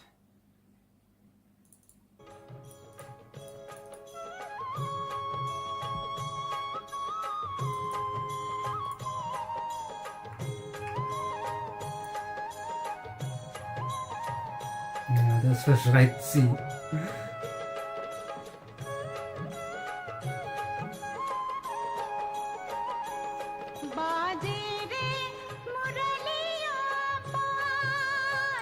Ich könnte die Musik auch ausmachen, aber ich weiß nicht, dann wäre es irgendwie langweilig und das macht diesen Stream etwas besonders. Und dann werde ich auch Kameras überall in der Wohnung haben, sodass ich dann meine Küchenaktivitäten direkt streamen kann. Dann hätte ich nämlich gerne so eine Art Pad, eventuell sogar eins, was ich mittragen kann, dass ich die Kameras damit steuern kann.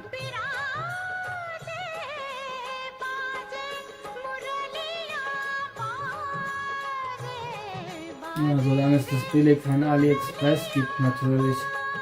Denn ich will dafür natürlich nicht viel ausgeben.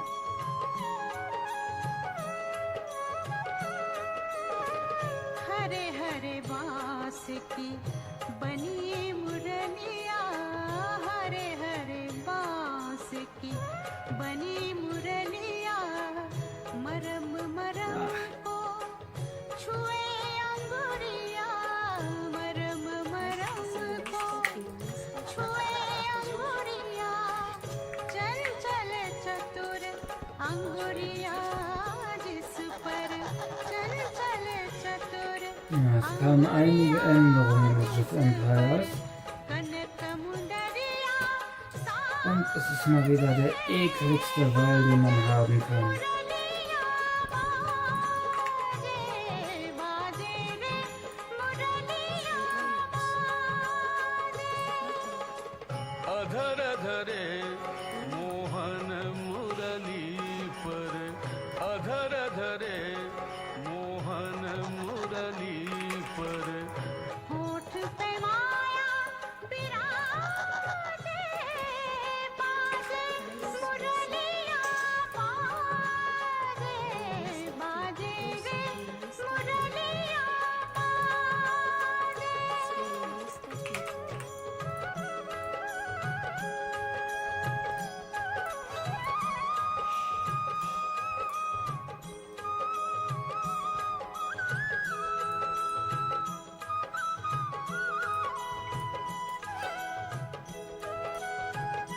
Na, sind wir schon aufgewacht? Der kann ja wenigstens mal Scout senden.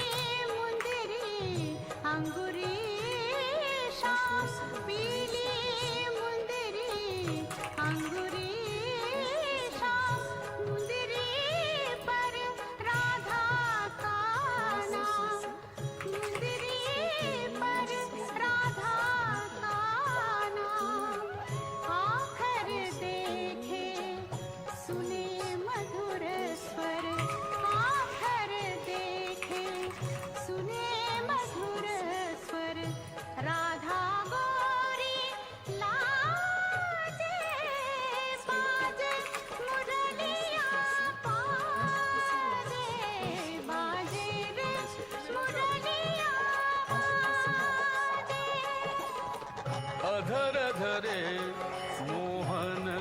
Ja, egal.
Aber 50 Nahrung gegen einen Elefanten sind nicht schlecht. Und ich frage mich, ich glaube, das sind seine. Und der hatte, warte mal.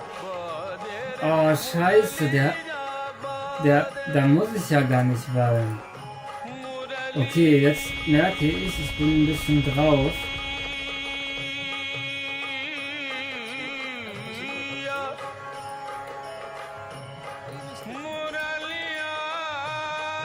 Ja, ich habe den gar nicht gesehen, dass das mein Teammate ist.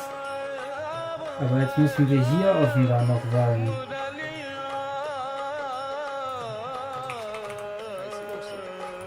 Ja, was eine Kacke, immer diese Maps. Black Forest war früher besser.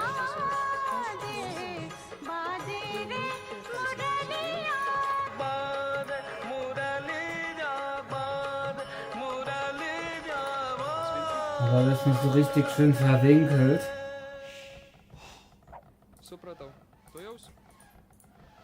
Sveiki.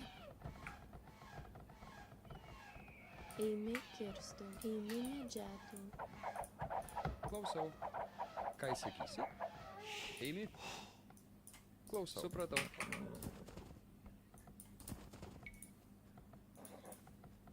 Aš pasiruošęs. Eimi kirstų. Aš pasiruošęs. Eimi kirstų. Ką įsakysi? Eimi kirstų. Sveiki. Klausau. Eimi. Klausau. Klausau. Boah, muss das sein? Warum macht der das? Eimi statytų. Ką įsakysi? Eimi. Aš pasiruošęs. Supratau. Tuojau. Supratau. Eimi. Klausau. Sveiki. Klausau.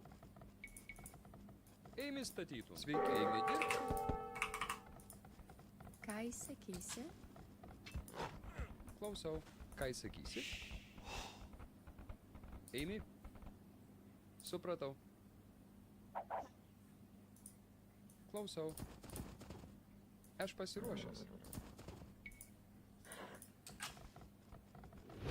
Klausau. Ką įsakysi? Aš pasiruošęs. Tuojaus. Sveiki. Eimi medžiatų. Eimi kirstų. Sveiki. Klausau. Ką įsakysi? Klausau. Eimi statytų. Sveiki. Eimi kastų. Klausau. Klausau. Eimi kirstų. Ja, die müssen rumlaufen. Klausau. Eimi. Supratau. Klausau. Eimi medžiatų. Ką įsakysi? Ja, schau. Suck my ass.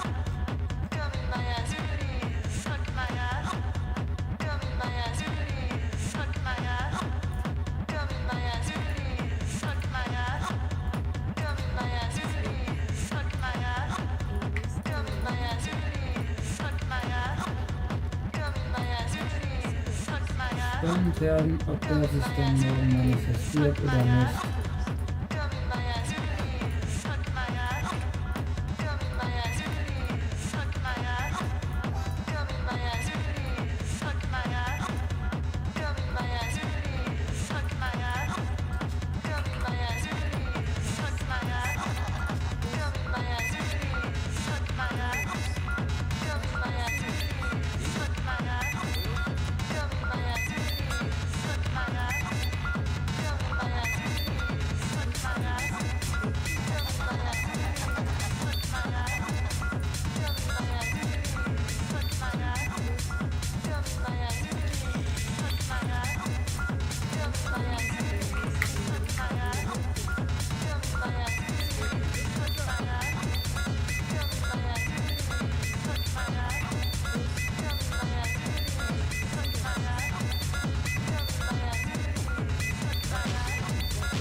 So, und jetzt.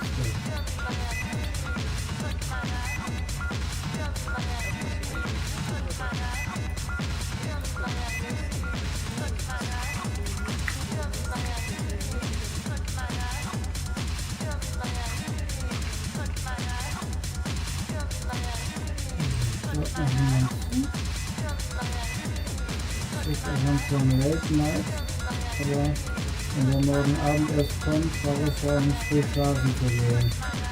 Weil ich mir dann müde fühle. Pflanzen sind zuerst gekümmert. Die Raute.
Dann Wash machen.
Ja, das wird ungemütlich für die hier unten.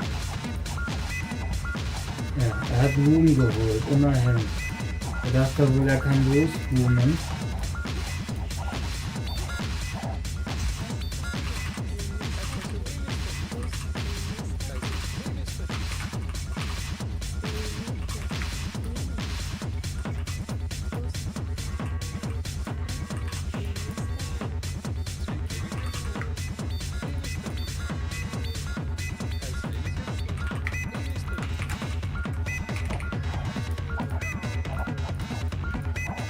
Auf jeden Fall hat es da unten wehgetan.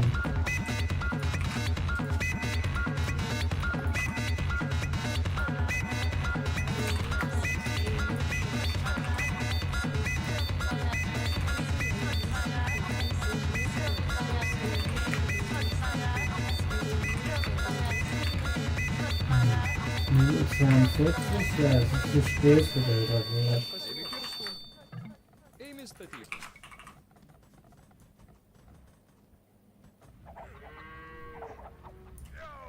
Ja, das war zu erwarten, dass dann auch mal ein Retaliation kommt.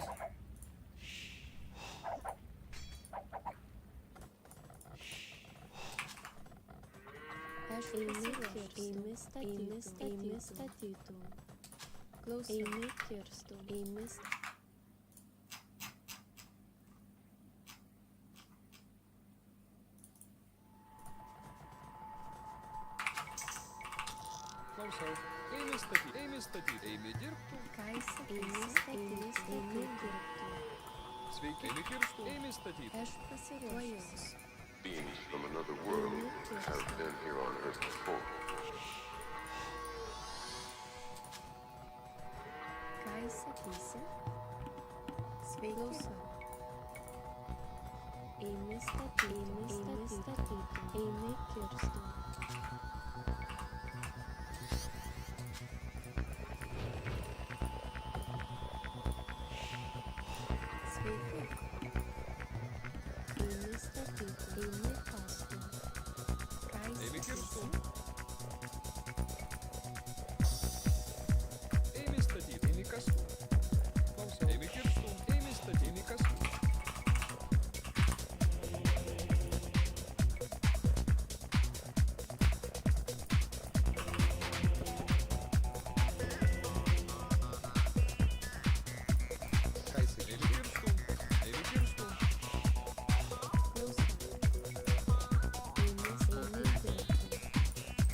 Karte.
Hier unten ist gar kein Wal, fällt mir gerade auf.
Warum bin ich Erster?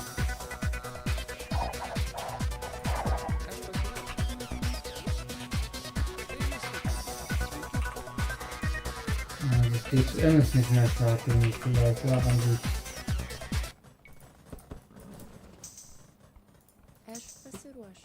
Ist mir dieses stimulierte, aber jetzt ist die Frage, greifen die gleich an oder nicht?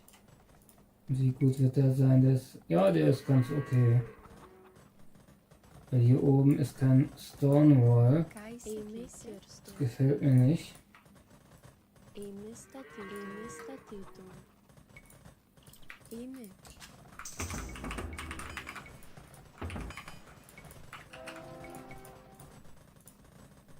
Klausau. Amy, kas sakysi? Amy statytum. Amy statytum. Amy kas tu?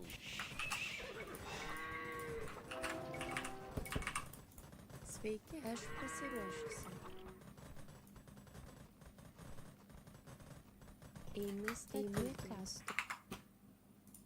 Wir haben 2 Zuschauer wieder.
Ich weiß nicht, was der hier vorhat. Oder ob er hier unten angreifen will.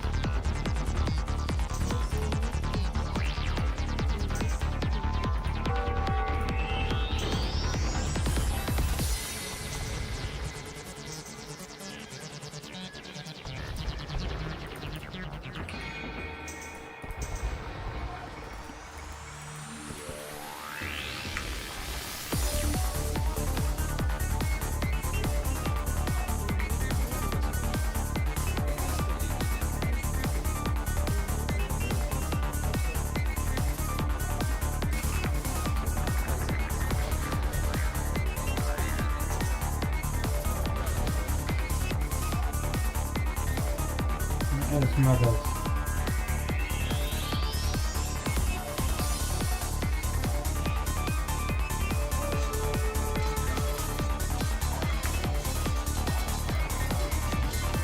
Hier kommen dann die Pendler an.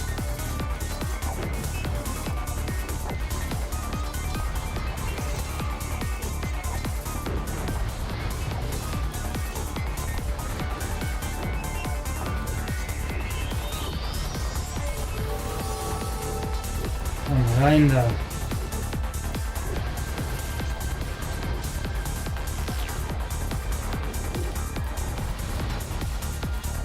die haben massiv was gemacht, aber ich kann eigentlich deren Angriffe ignorieren mit meinen Einheiten.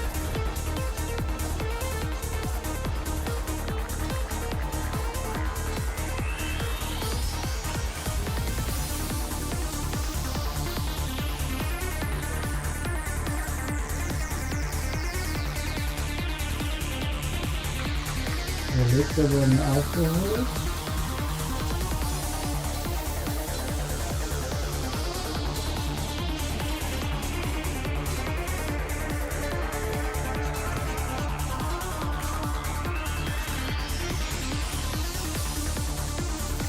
Ja, da kann die Party doch beginnen.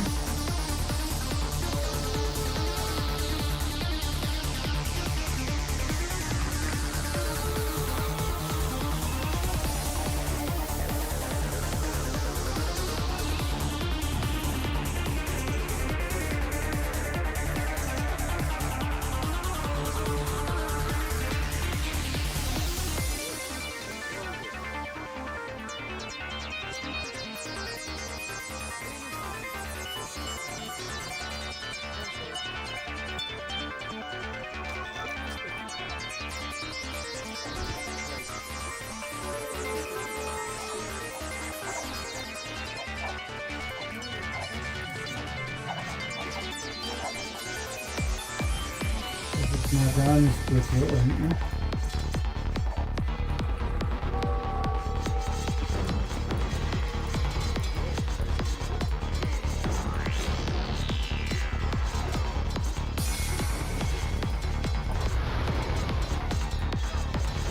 Boah, warum ist der so schlecht?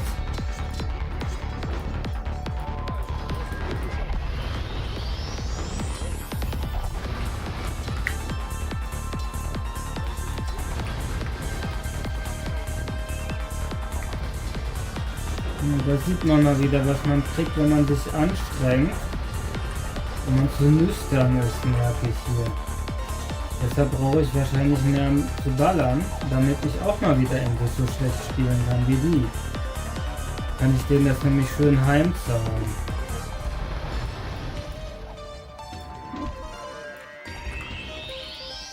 Dürfen die mich mal carryen zur Abwechslung. Wenn ich mal so richtig schön auf 600 Milligramm bin.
Der gleiche.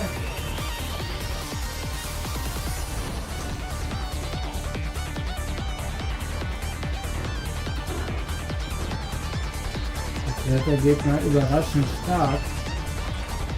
Ich weiß nicht warum. Vielleicht brauche ich mehr Trade.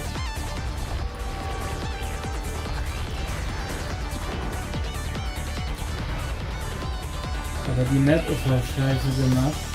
Die können wir nicht richtig zusammenkämpfen. Ich glaube, daran liegt es auch.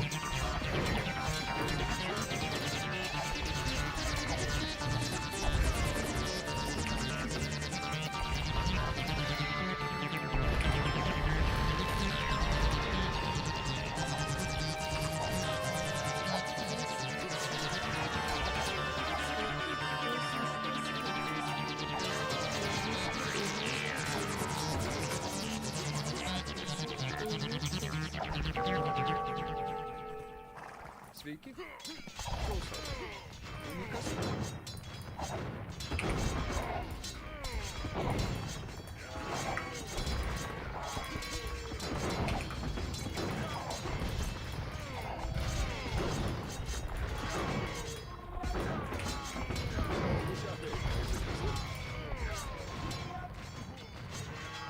Ja, der Grüne ist echt hart.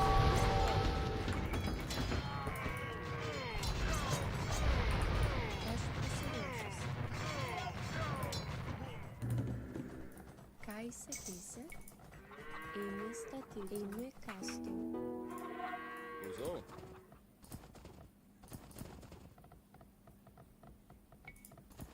Jetzt kommt der Graue auch noch da unten raus.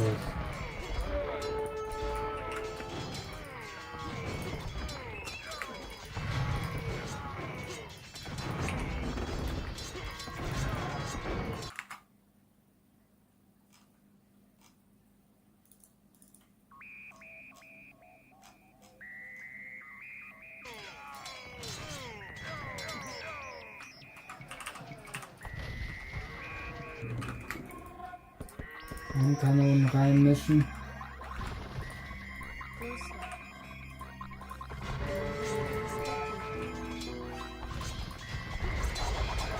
Oh, das sieht gar nicht gut aus.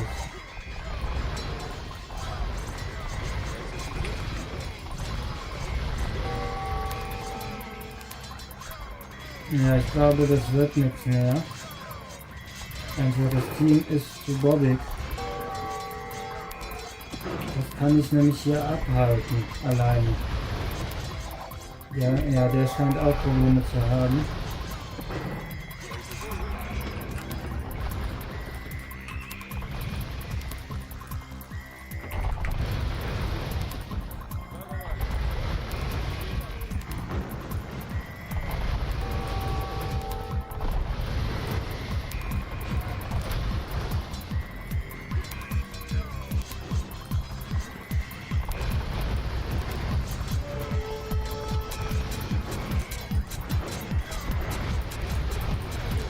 Diese scheiß Kanonen müssen da mal weg.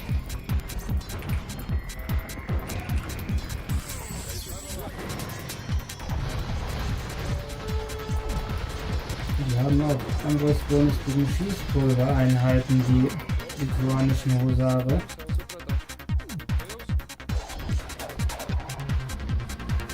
Ja, darum sollte man nicht früh angreifen, wenn man es nicht kann. Entweder richtig oder gar nicht.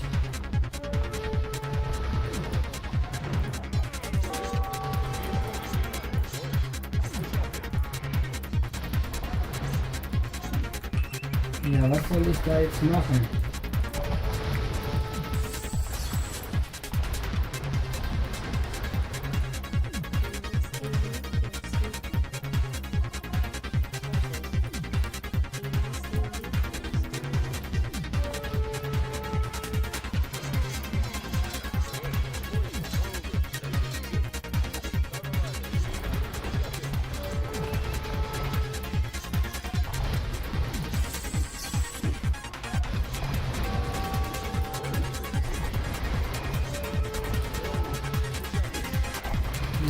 Nordgemelden hier.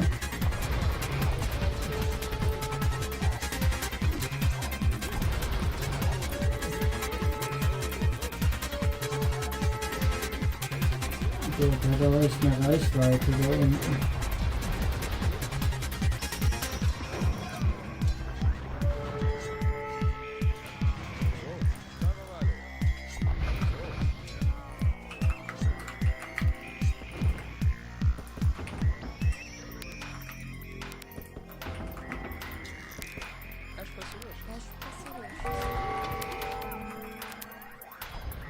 Ja, wahrscheinlich werden wir das eh verlieren, weil diese Seite da unten total am Bobben ist.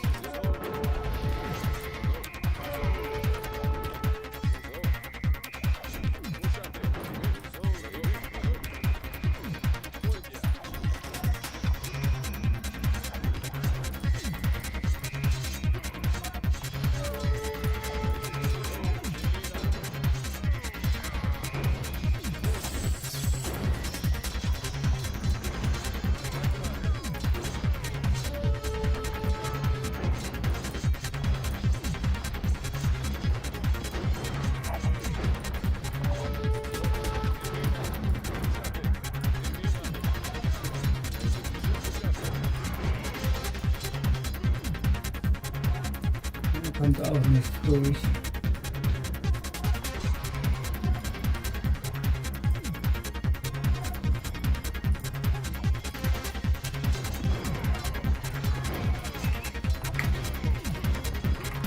Ja, mein ganzer Trade ist kaputt.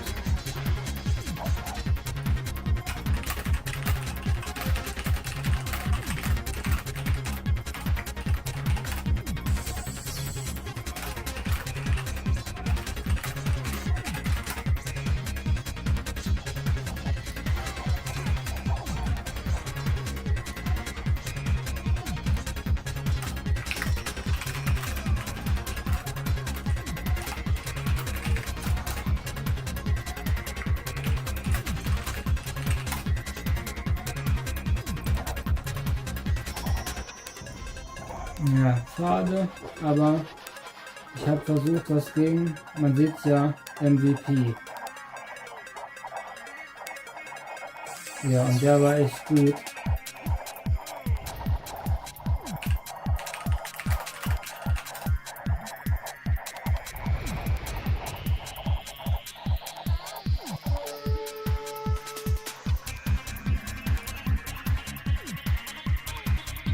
Ja, man sieht auch, der Grüne ist echt gut.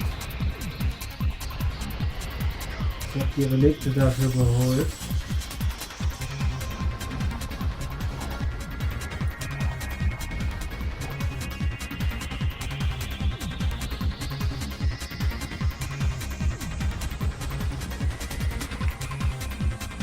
Wir haben lebendigen Trade.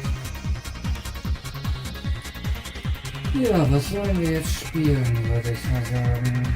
Na, wir haben doch Mittwoch. Da habe ich es jetzt schon verpasst wieder. 4 Stunden habe ich noch, das passt doch wunderbar jetzt.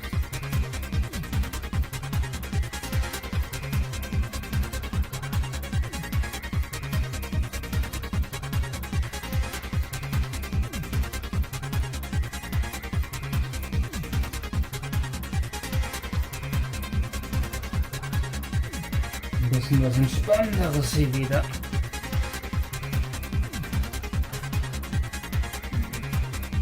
Ja, auch die Helden auch.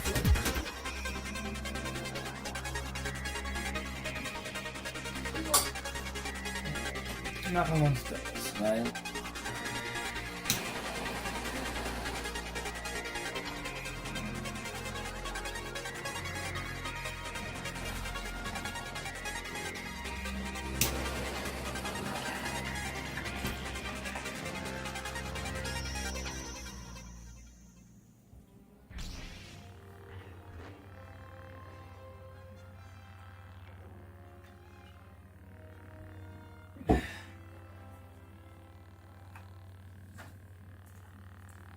Ja, keiner schreibt was.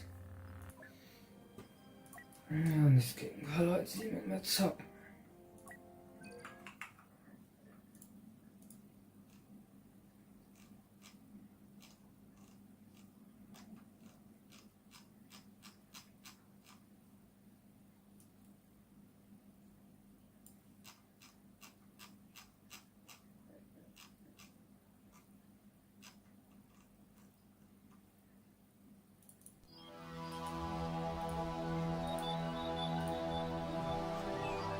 das können wir auch mal wieder genießen.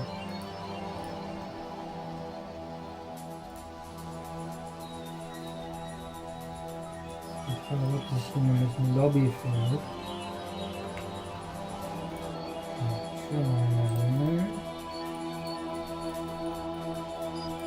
Der Stream läuft wunderbar, wir haben keinerlei Blockframes.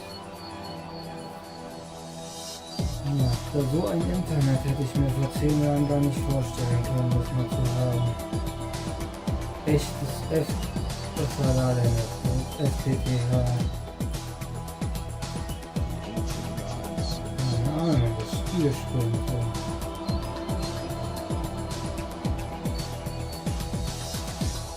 Kein Absturz in der Grafikkarte gewinnen, jetzt sind aber die Meldungen.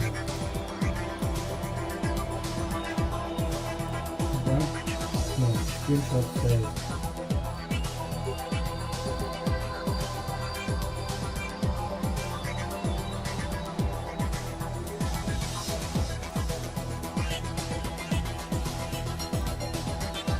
Ich will noch Skillpunkte zu verlieren.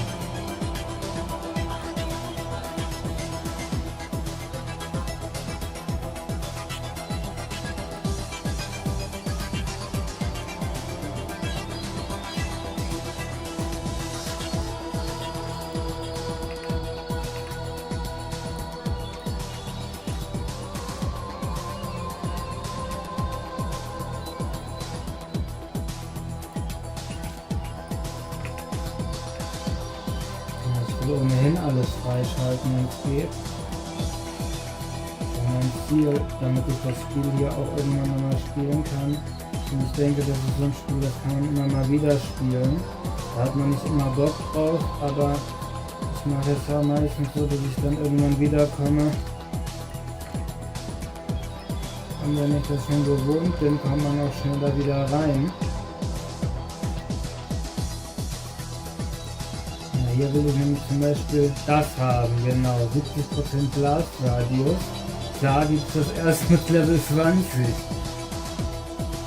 Ist ja auch klar, weil das das Geilste wahrscheinlich ist, weil man dann nicht alles kaputt macht.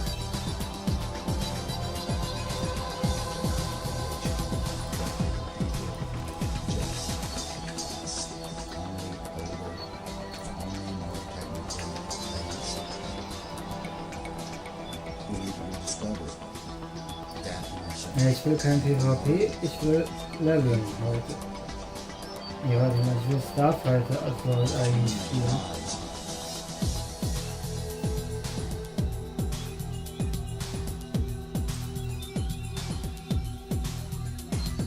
Es gibt auch einen Modus, der ist PvP und alles auf einmal, aber nur ganz wenig, weil es wahrscheinlich technisch auch Begrenzungen gibt. Dann will ich nämlich das auch nochmal ein bisschen PvP spielen. Nur habe ich, ja, als ich das mir geholt habe, habe ich gedacht, das kann man ja PvP spielen. Habe ich nur gemerkt, ja, das ist total scheiße. Aber es ist nicht Skill, sondern auch, dass man die Sachen nicht gut gelevelt hat. Und deshalb ist man dann scheiße, also muss man die erstmal hoch grinden. Aber so gesehen auch gut, dass man hier was zu tun hat in diesem Spiel, dass man dann mal hoch grindet.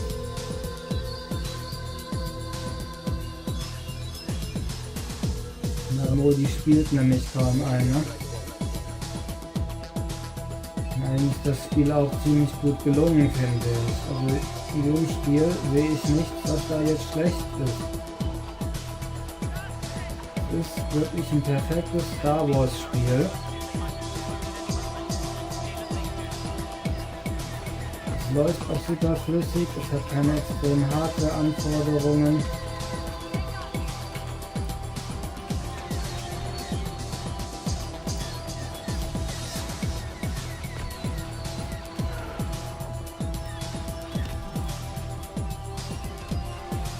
Ich sehe das auch immer so, Grafik zu Performance. Die neuen Spiele teilweise, die sehen einfach scheiße aus, sind buggy ohne Ende und ziehen Leistung. Also warum sollte ich mir dann so eine teure Grafikkarte kaufen? Weil das hier, das läuft doch super flüssig. Dann kann man nicht so eine Engine wieder machen. Da brauchen wir ja auch gar keine neuen Grafikkarten, aber vielleicht ist das das System. Wir wollen ja dann immer neue Grafikkarten kaufen, dass wir uns die neueste RTX 666 reinbauen.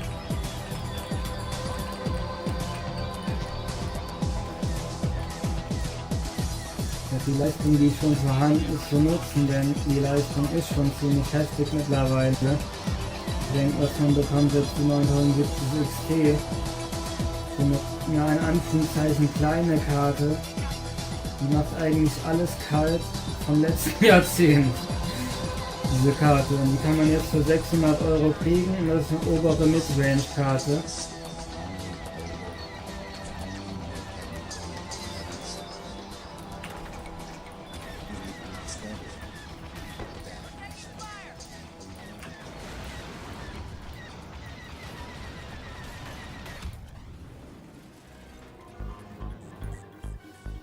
Ja, man möchte immer mehr und mehr und Raytracing haben, aber an sich, man hat eigentlich schon alles, nämlich die Rasterleistung dieser Karten ist brachial. Da kann man 4K 120, 240 wahrscheinlich auch noch machen. Also 120 hat diese Karte kein Problem mit in diesen Spielen. Das ist jetzt hier von 2017. Ja, also damals die 2080 Ti. Ich weiß noch, wie teuer die war. Und so eine 9070 XT macht die einfach nur kaputt. Jeglicher Hinsicht. Auch im VRAM hat die mehr. Effizient ist sie dabei auch noch relativ. Die verbraucht so 300 Watt im Schnitt. Weil ich natürlich auch noch hochgezüchtete Variante davon habe. Aber die Kabels machen am Ende auch nichts mehr aus.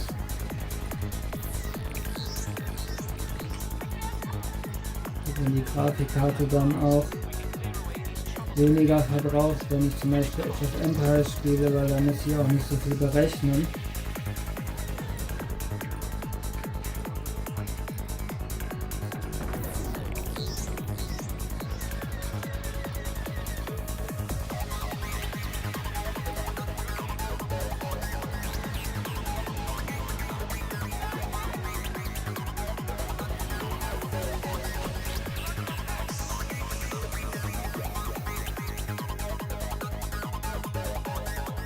Irgendwie genießt sich das hier gerade. Jetzt habe ich nämlich endlich. Ah. Komm, ich will mal. Ja, ich will ihn leveln.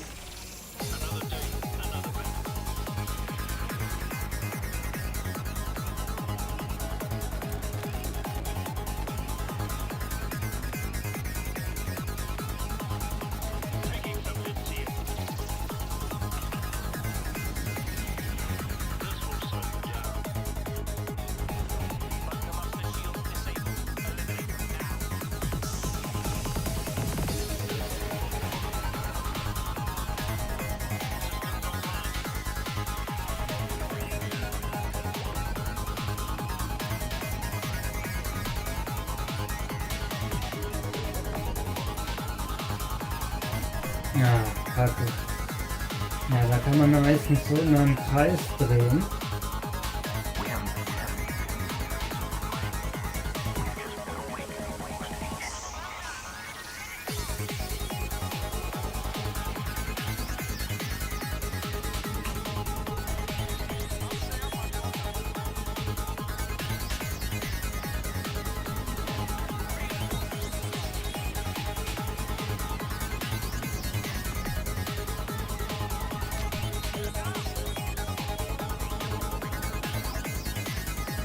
Einmal muss ich noch.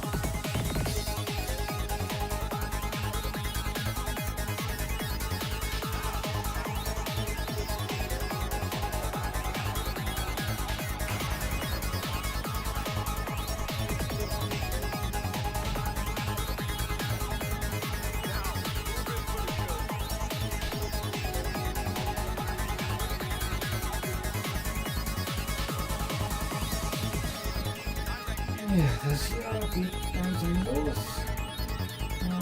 In einem Monat wird alles blühen wieder.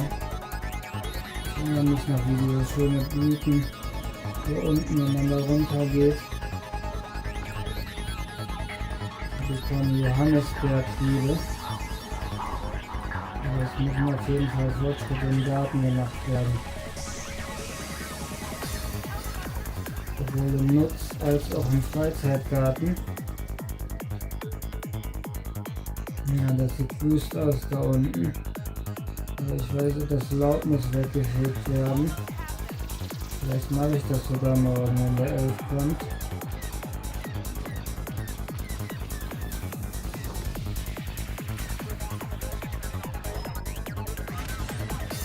Der Elf hilft mir dabei. Ich soll immer wieder was rauszugehen. Wenn das Wetter denn mitspielt, das ist ja die Sache.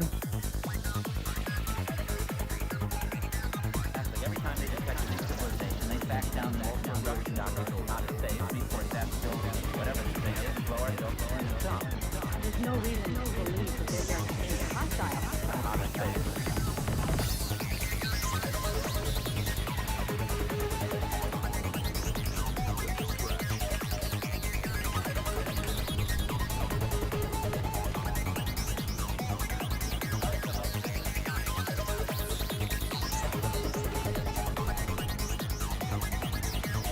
Wildes Gemetzel ist das heute hier.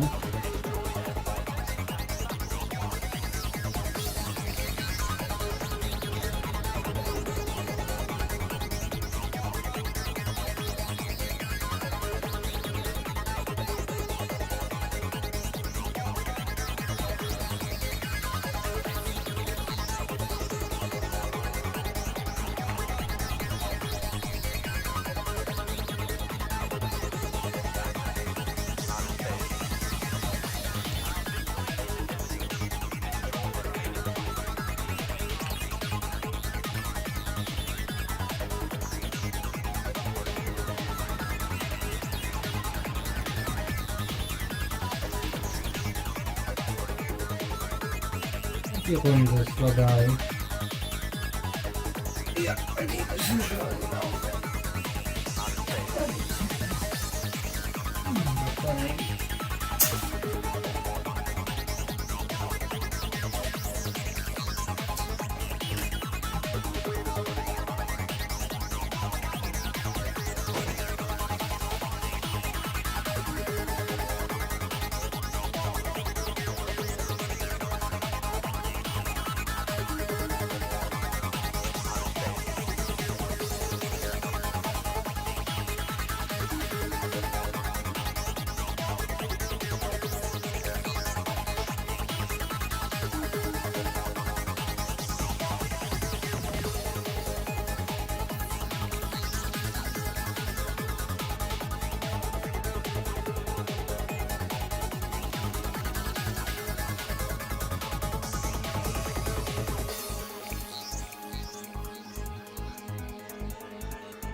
Cosmic and planetary hierarchy for this 1998 movie saga.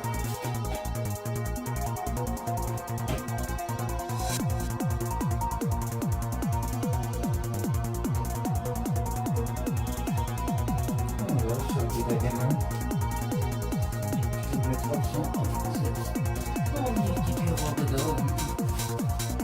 Ist ja am Boden, die Pirogge. Ist doch untergefallen.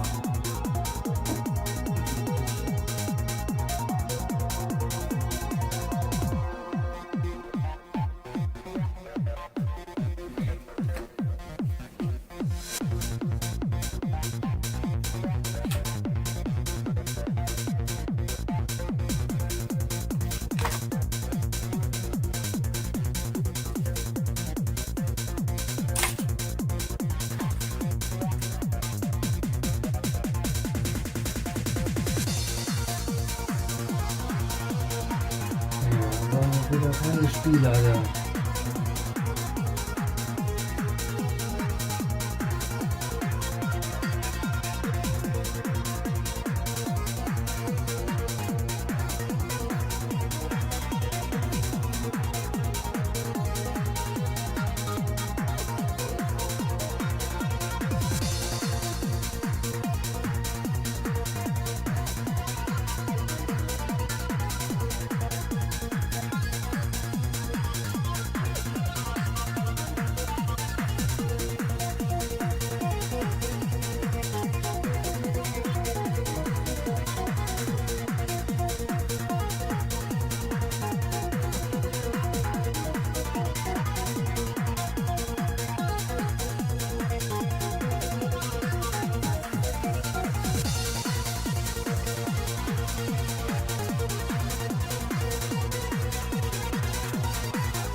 Die 700 halten echt lange durch.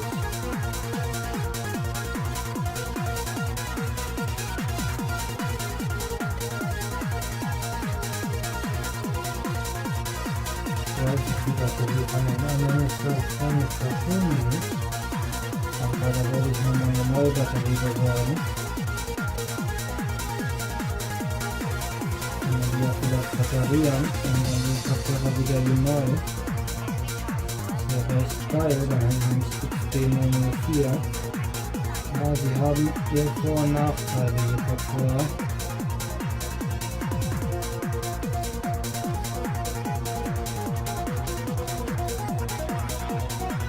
Die High-End-Kopfhörer von vor ein paar Jahren.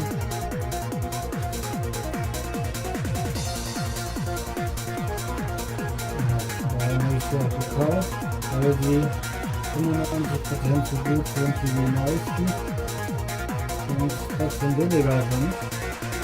Und das ist es immer. Und das Neueste vom neuesten Bilder muss man bezahlen.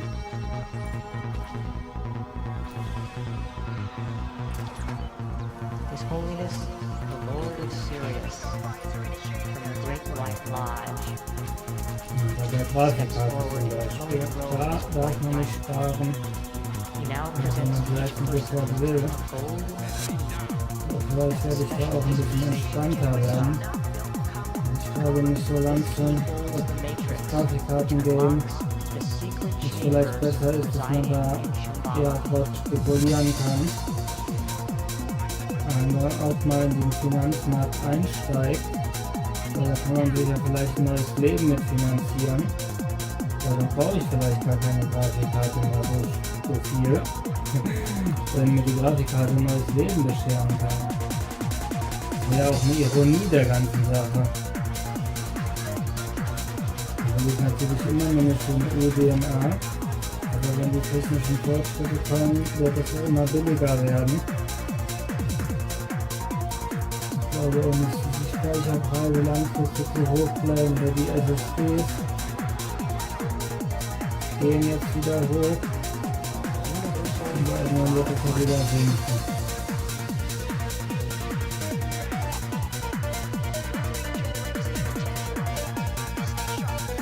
Ja, das ist erratisch. Wie es vorangeht. Immer diese Spikes da drin, im Fortschritt und in den Kosten, Nutzen, Prozenten.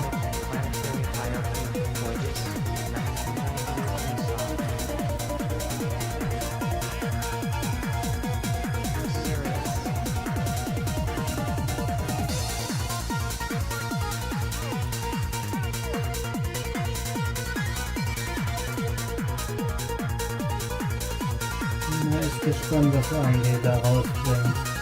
Und sagen wird einen Angriff geben auf Nvidia und auch Raytracing wird es nicht mehr verzichten zu müssen. Das sieht man ja auch schon bei dieser Karte hier, bei RDNA 4 hat Raytracing-mäßig eigentlich gar nicht mehr die Probleme. Es wird ja jetzt gleich auf in der 75 Ti.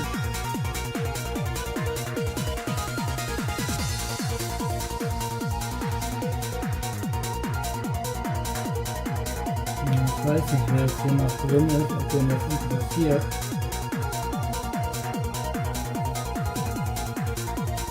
Aber anscheinend ja schon.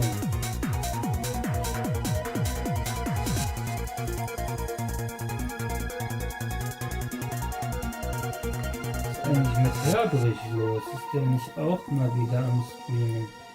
Der war doch am Stream vor kurzem.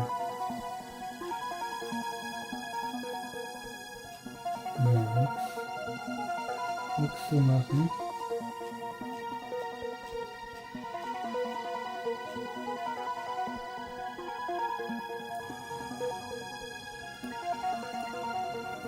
Ja, ich möchte spielen. Warum kann ich hier nicht einsteigen?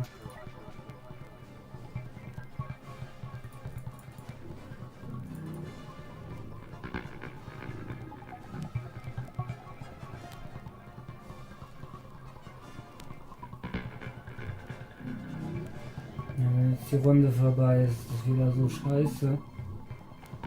Habe ich nämlich die Punkte gefarmt für nix. Klar. Ich will nicht gewinnen. Deshalb spiele ich auch kein Objective. Ich will ja was abknallen, damit ich leveln kann.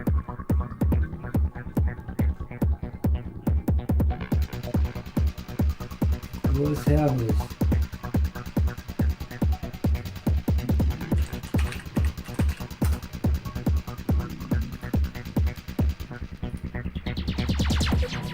Ja, vor 2 Tagen.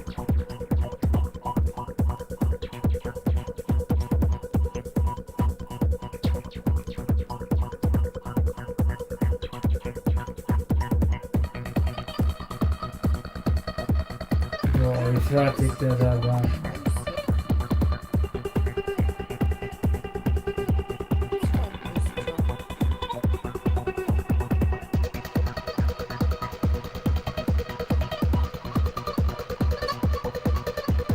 So sehe ich nämlich auch aus, wenn ich 2 Blister drin habe. Also will ich mich auch nicht auf YouTube zeigen dann. Und dann bewege ich mich auch noch wie ein Roboter.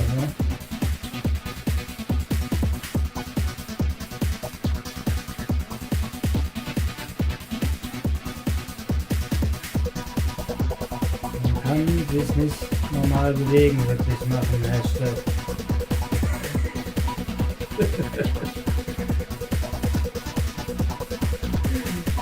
Very süß.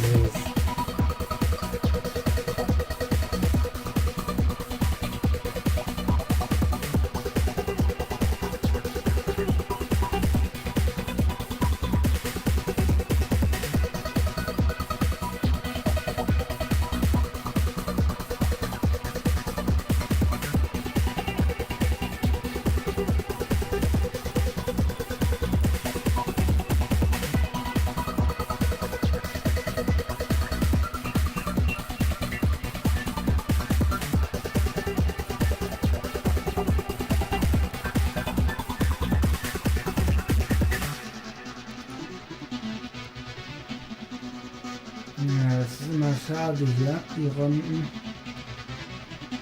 Wir haben Midweek-Boost. Die Leute wissen das und die spielen dann auch. Ja, toll.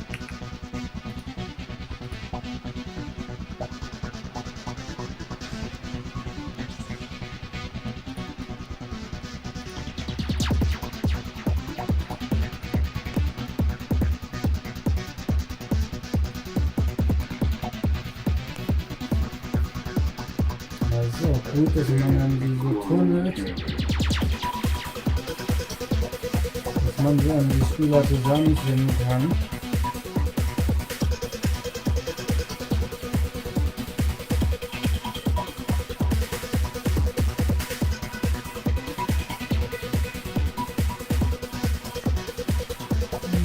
Kommt ein bisschen was hoch hier.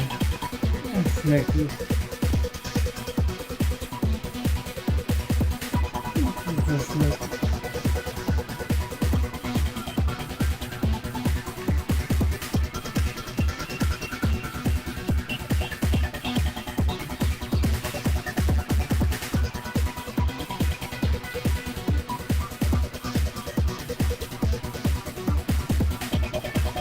hat er für Ambitionen? Der möchte doch wieder eine eigene Wohnung haben oder so, oder einen richtigen PC und Serverraum wie ich.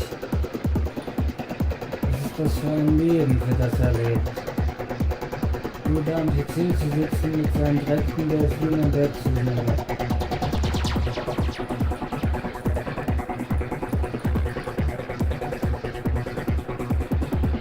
Scheinbar ist das jetzt so, dass hier einfach keiner mehr spielt. Jetzt spiele ich dann mal ein bisschen Landbattle.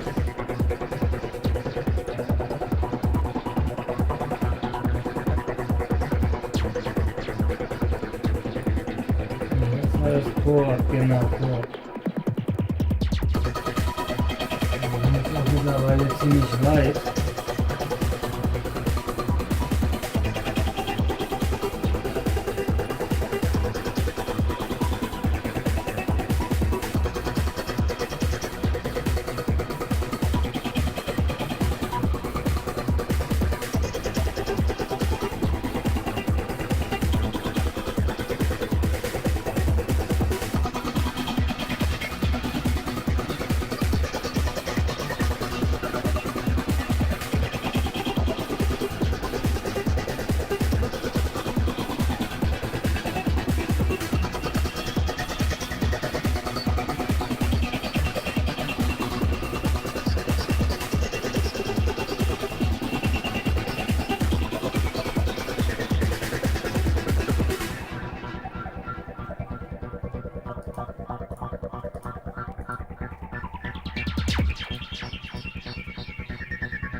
Wahrscheinlich wird es grafikkartenmäßig spannend werden bei der nächsten Iteration, aber es wird sich ein wenig länger dauern.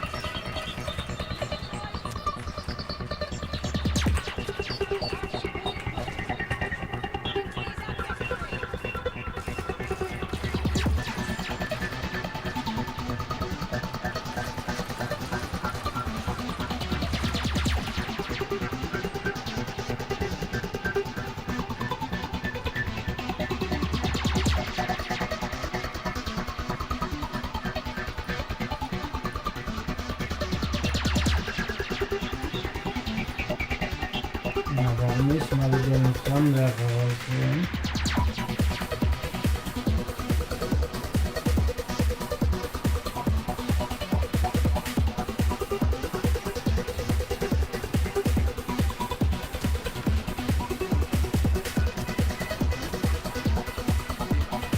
Weil der hält gar nicht so viel aus.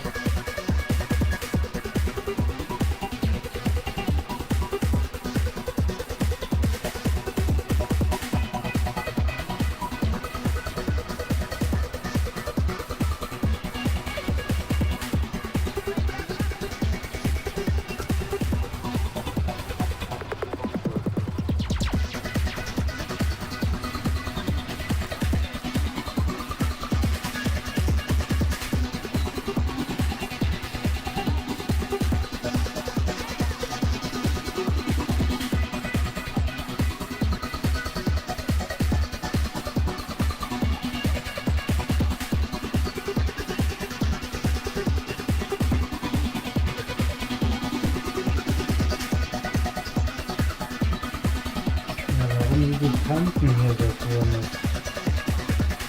Glaube ich nicht sagen.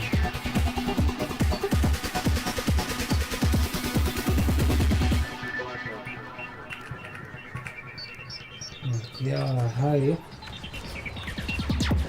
So, geht es daran. Auf Low gestellt.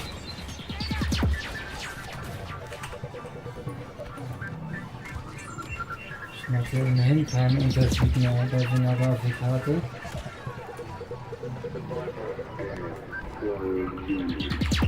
Ich frage mich mal, wie lastet das eigentlich die Grafikkarte aus?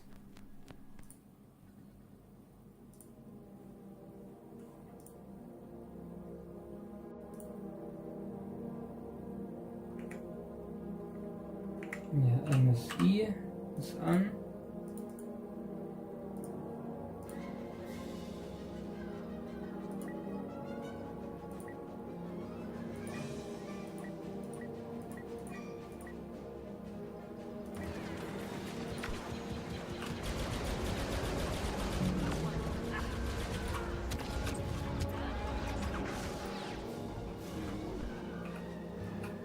Ja, es geht immer noch nicht.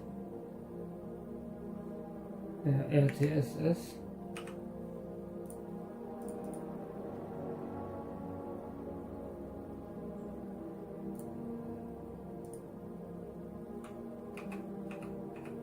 Warum geht es nicht?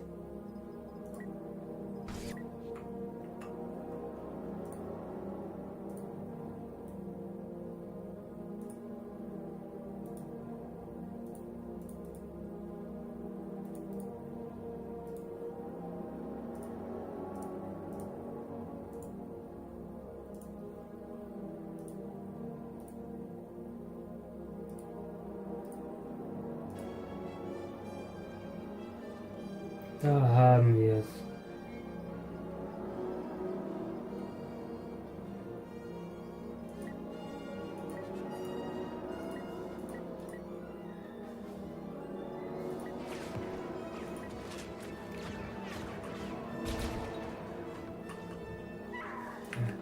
Das war auch gerade komisch.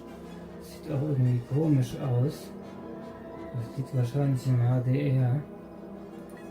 Warum ist DirectX eigentlich nicht an?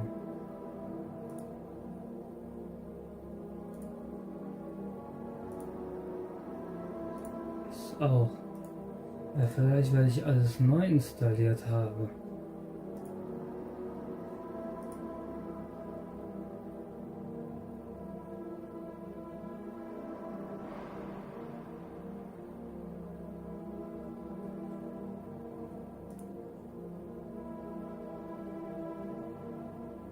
Sieht sehr komisch aus.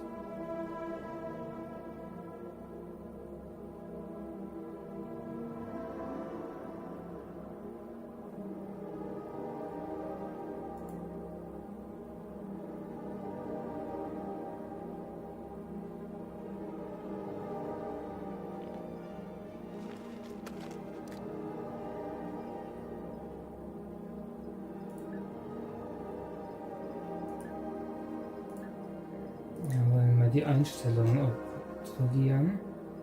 Motion Blur muss aus. Ja, ist alles auf Ultra. Dynamic Resolution. Daran.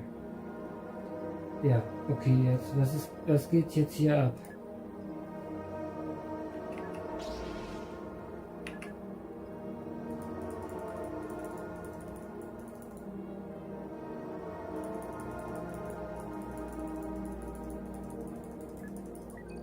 Das bitte.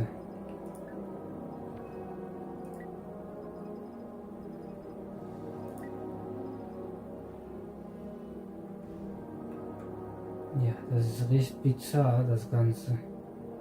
Ich glaube, das hatte ich letztens, dass das Spiel irgendwie komisch war. Dann habe ich das neu installiert und zurückgesetzt.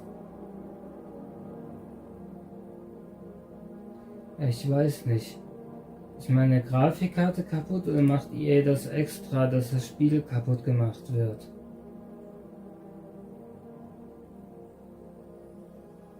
Weil dann müssen ja meine anderen Spiele auch so aussehen, das tun sie nicht. Das jetzt im Afterburner liegt, glaube ich, auch nicht.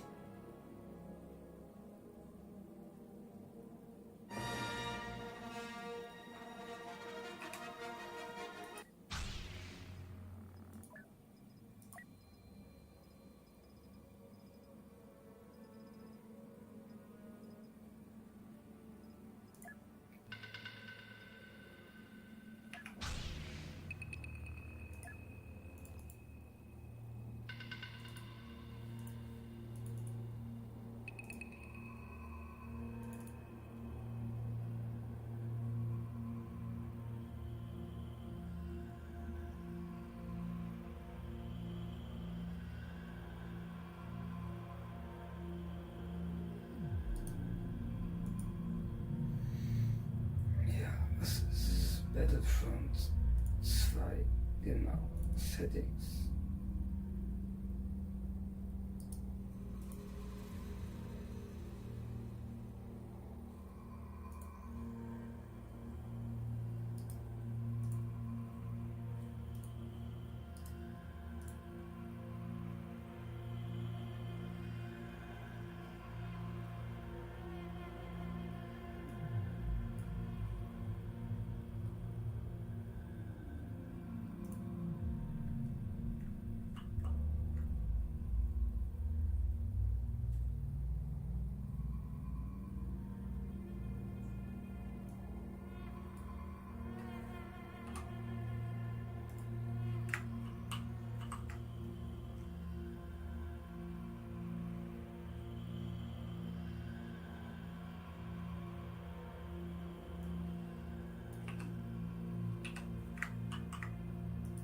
Warum ist es nicht auf 16?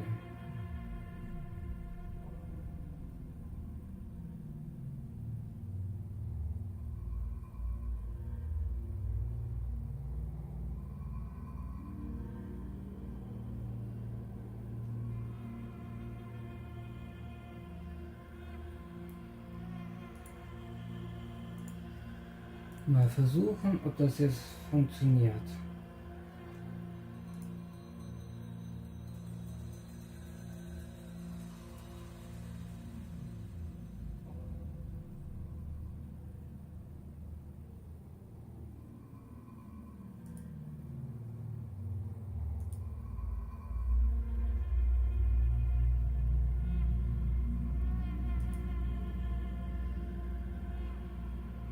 Ja, wieder so.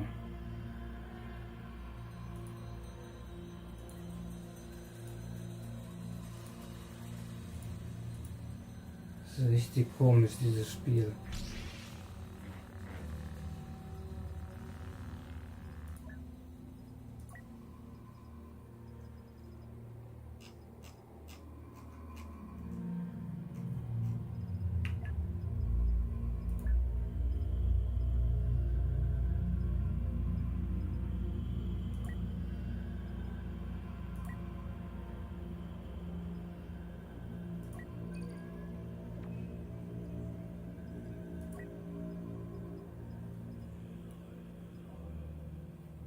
Ja, ich kann hier nicht sehen, leider.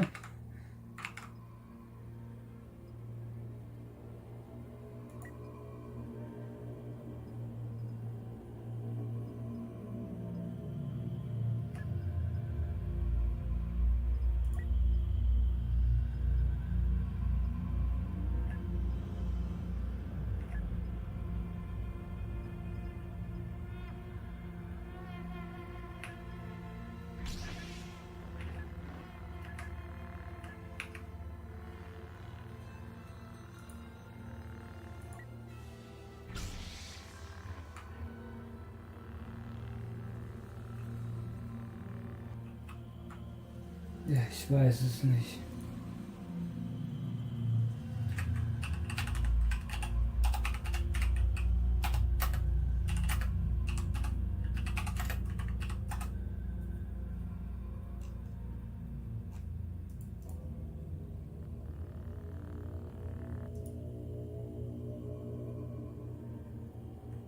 Ja, da ist meine Grafikkarte wirklich kaputt, aber dann müsst ihr ja die anderen Spiele nicht mehr schaffen.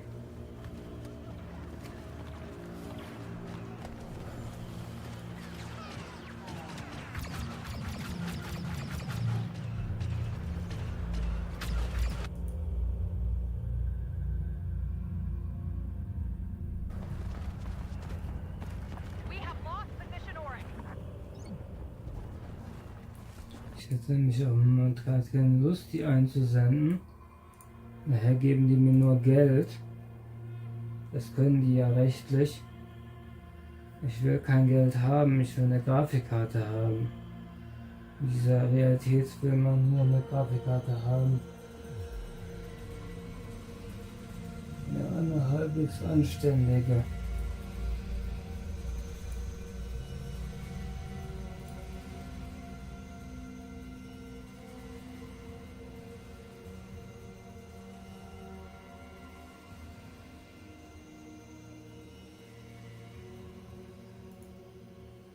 Aber es ergibt keinen Sinn, weil diese Fehler habe ich nur in diesem spezifischen Spiel.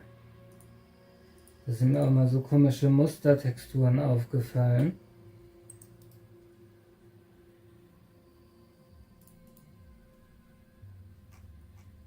Ja, in den anderen Spielen hatte ich ja keine Probleme.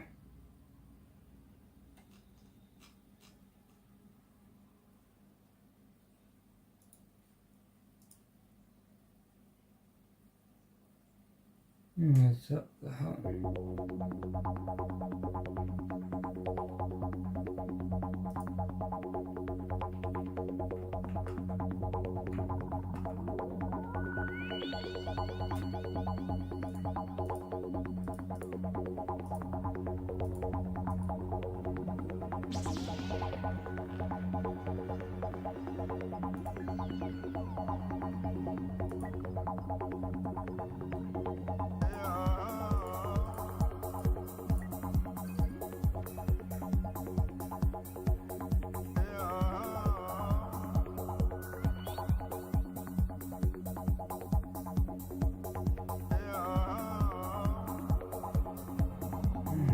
Wirklich bizarr, dieses Spiel.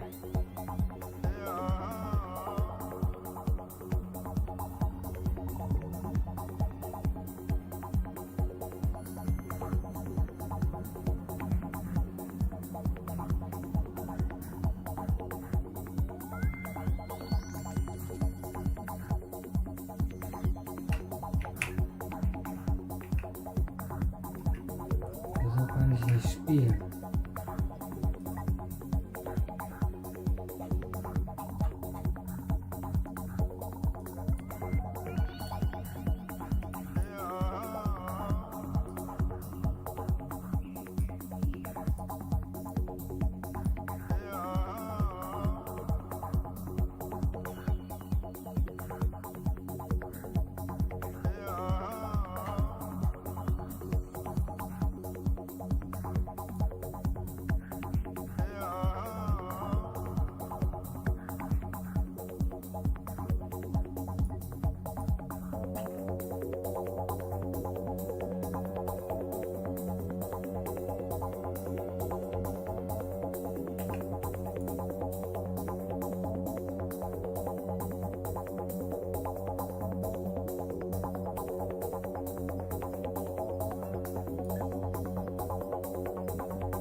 Warum nicht?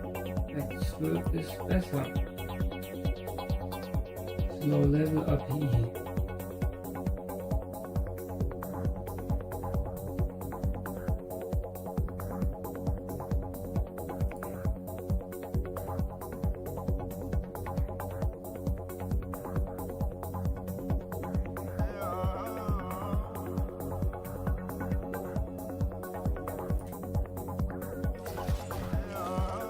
So, Menü ist nicht vollständig. Oder nicht? Was sind die Optionen?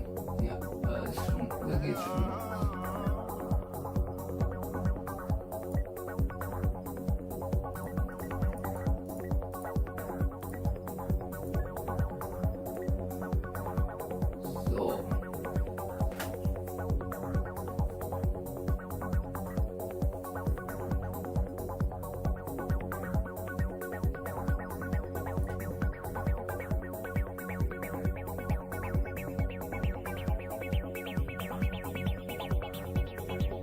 Warum soll ich Dynamic Resolution haben?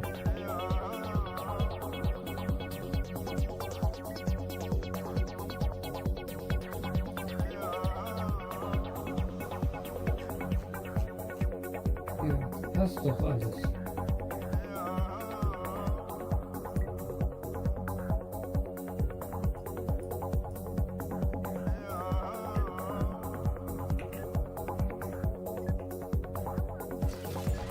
Und los geht es wieder hier.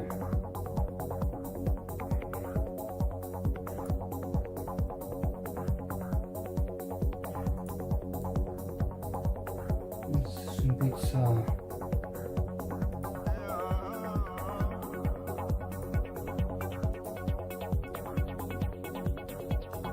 Saudi-Arabien hat das gekauft.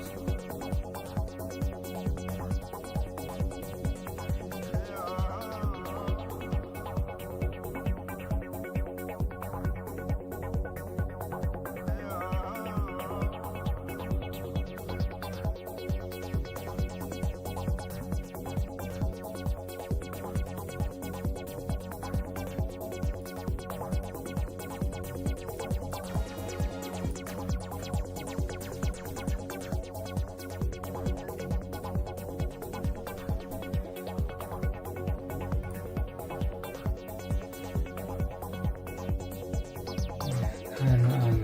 Das müsste wohl heute nicht gespielt werden.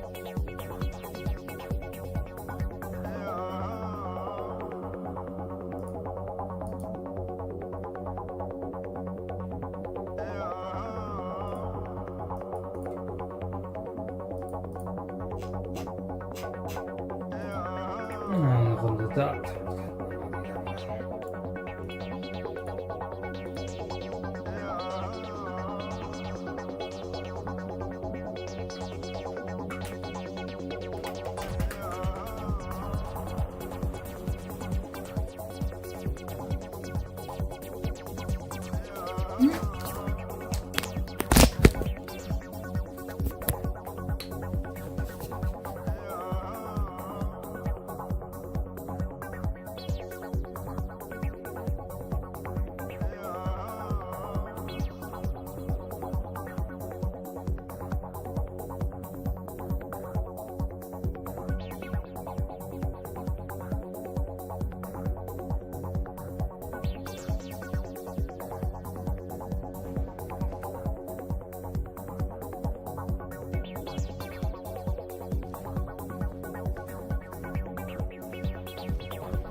that explicator. Looks like he took a beating before he went into the war. And you're sure that's an order Malleus distressed him? Not a doubt. Wait, getting a reading on the ident. ZX48 Alpha, the Wayward. Interesting. We'd better put a team aboard. Wait for top, would you? Whatever you thought you heard, you did not.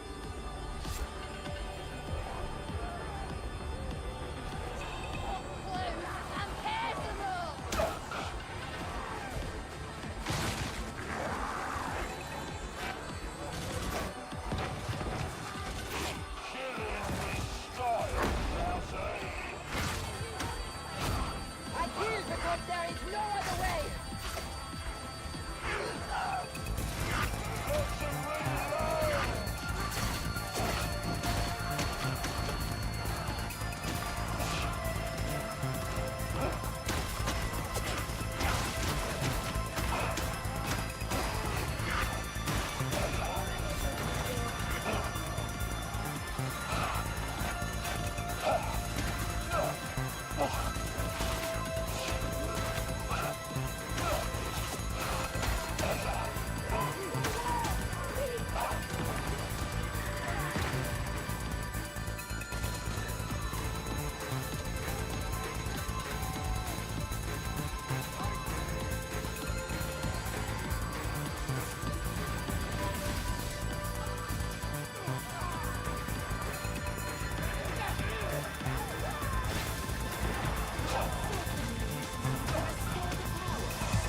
What's your objective?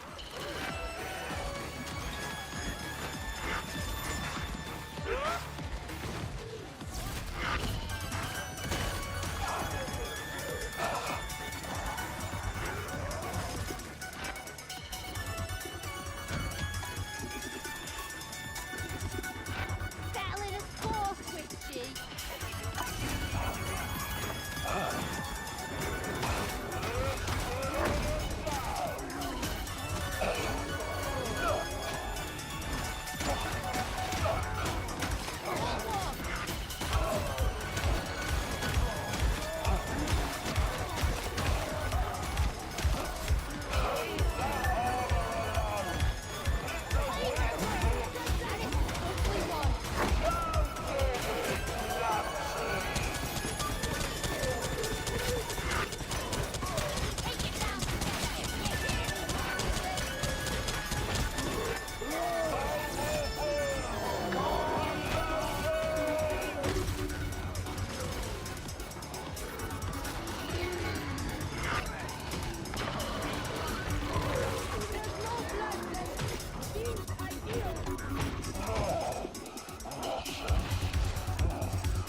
she will indulge you.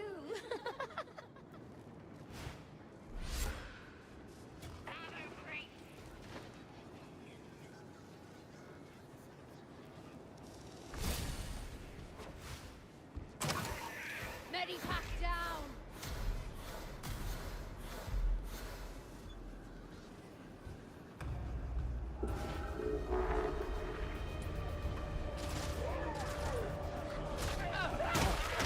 I'll sell you!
hand, the way they've gone showing farms.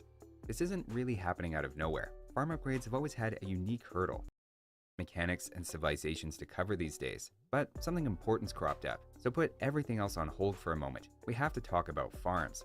The latest AoE2 patch had 3 surprising changes related to farming, and in this video, that's what we're going to dig into. I won't bury the lead. The big one is a change to farming upgrades, which are now going to give at least some benefit to existing farms. This isn't really happening out of nowhere. Farm upgrades have always had a unique hurdle in that they took a long time to have an appreciable impact. Just to frame the issue, consider Double Bit Axe, which competes for priority with Horsecollar in early feudal age.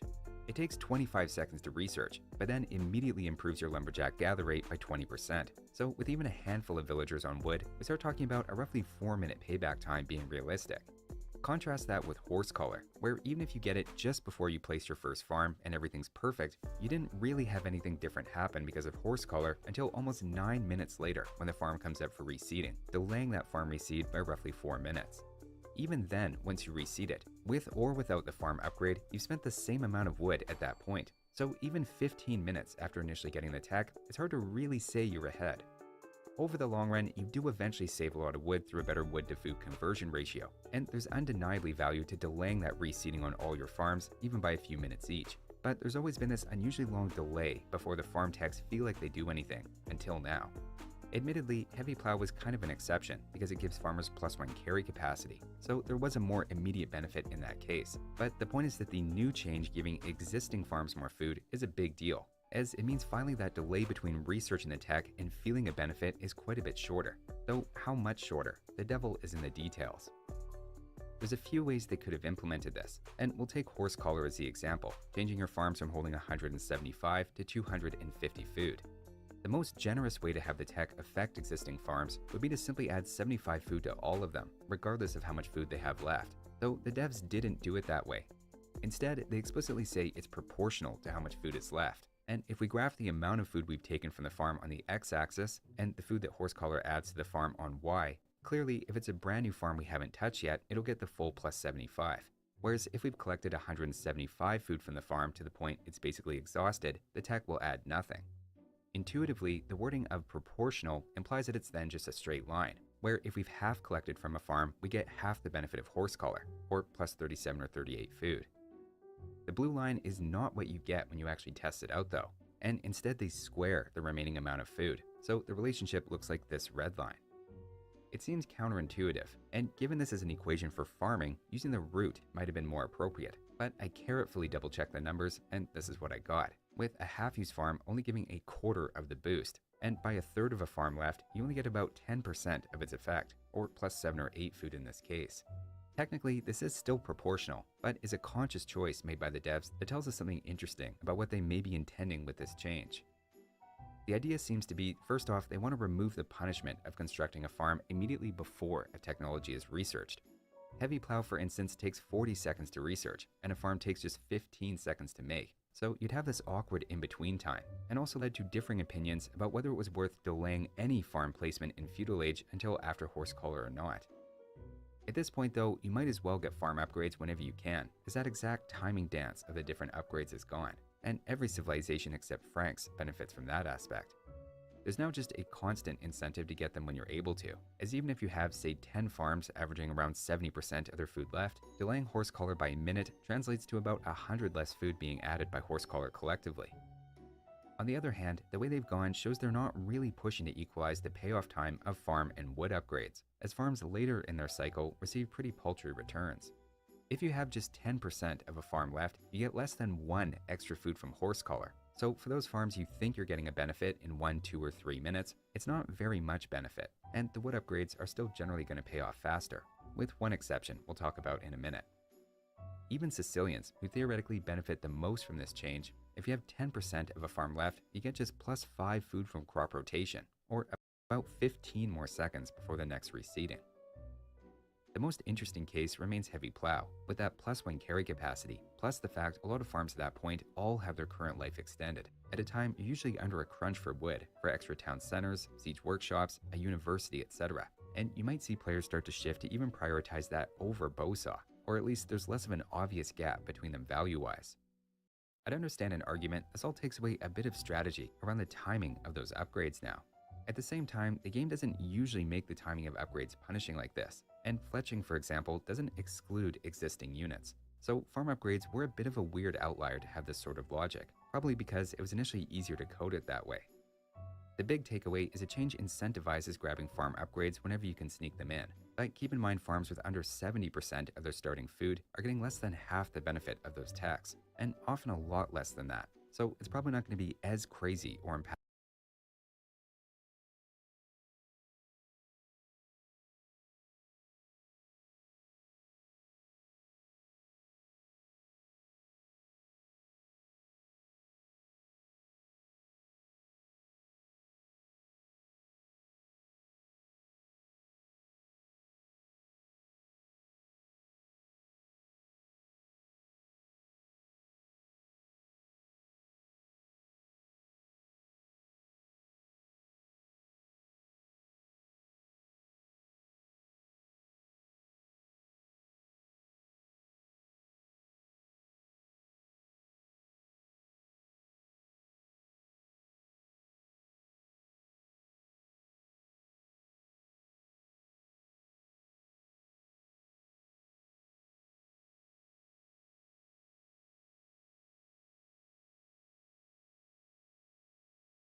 Yes.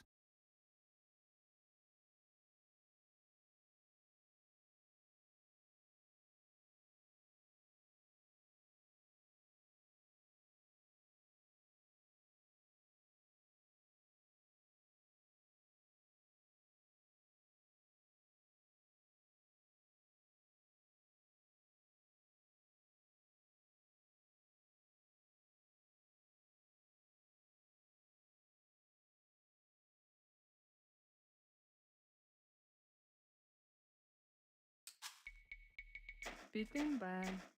За.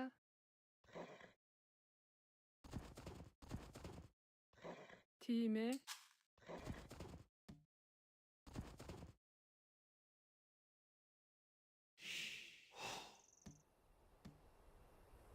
Тийм үү? Амтан тижээгч.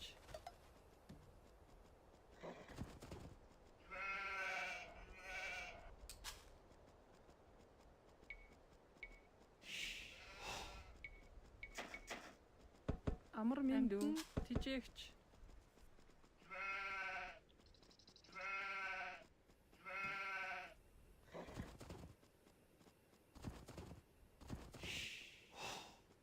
Захир амтан би болгоё.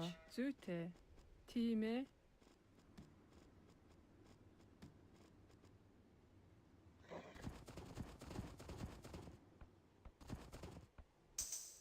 Тийм үү? Барилгачин.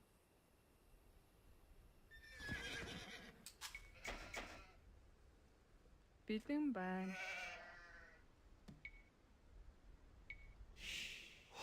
Амар минь дүү.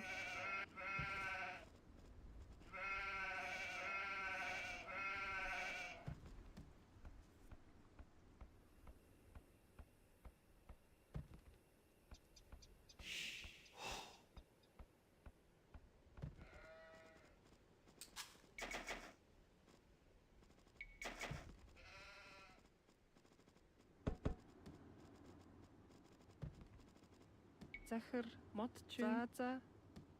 Би болгоё. Зүйтэй.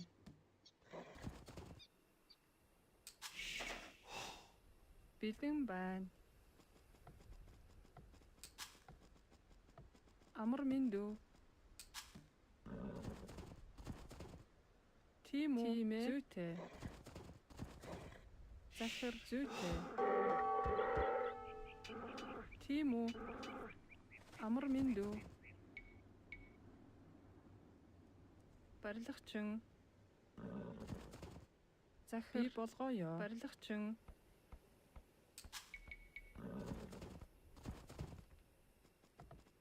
Бэлэн байна. Амар минь дүү. Захир.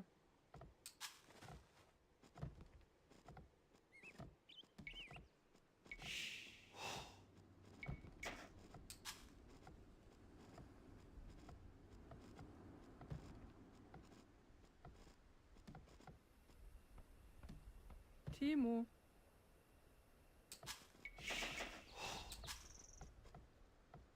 Амар минь дүү. Тийм үү? Амтэн тижээгч. Тийм ээ. Барилгачин. Бэлэн байна. Захир. За. Тийм ээ. Зүйтэй.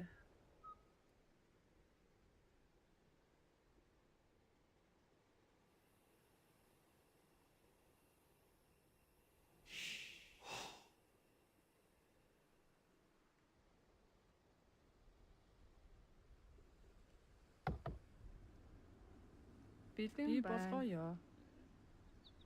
Анчин. За. Тийм ээ. Амар Би минь дүү. болгоё. Зүйтэй. Амар минь дүү. Захир.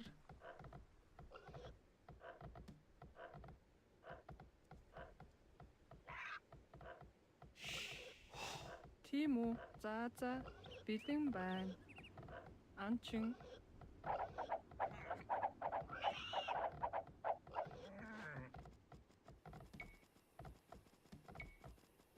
Амар минь дүү. Модчин.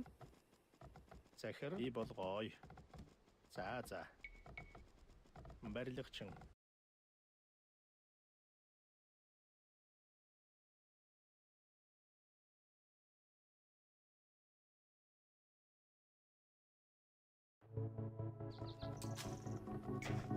Бэлэн байна. Анчин.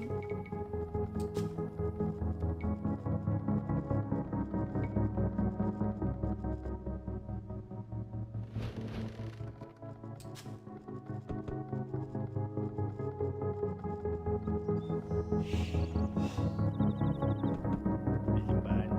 Тийм үү? Амар минь дүү. Бэлэн байна.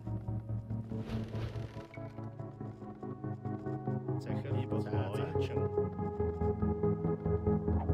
Time. Süte. Zaza. Timo. Zecher. Timo. Anching.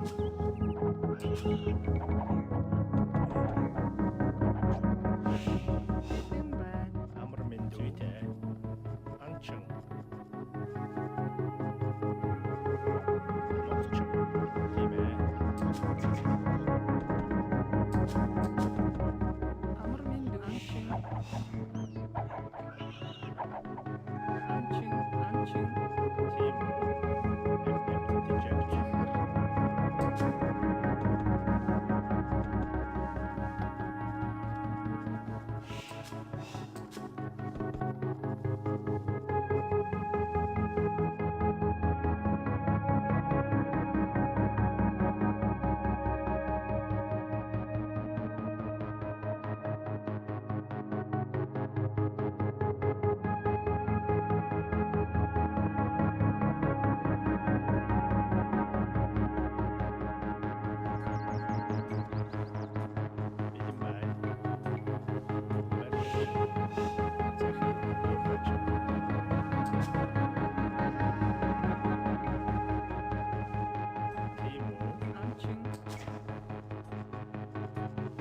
Timo.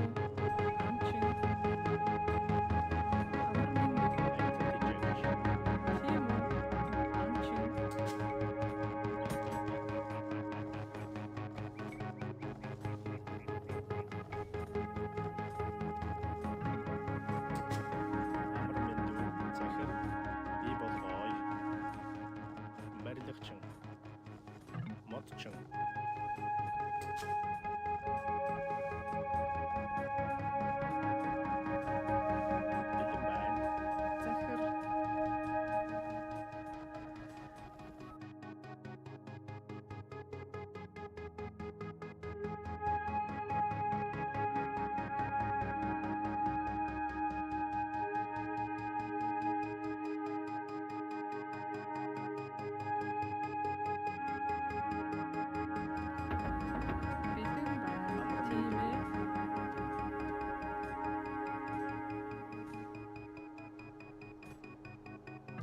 Verweigert.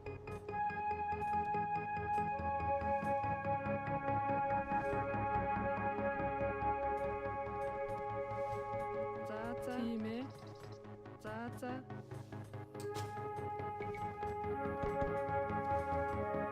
Timo. Anching. Zecher. Süte. Anching. Anching. Zecher. Merdichtchen. Anching.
Amr Mindu. Zeker. Ibot boy. Timo. Oorgatching. Anching. Timo. Züte. Zeker.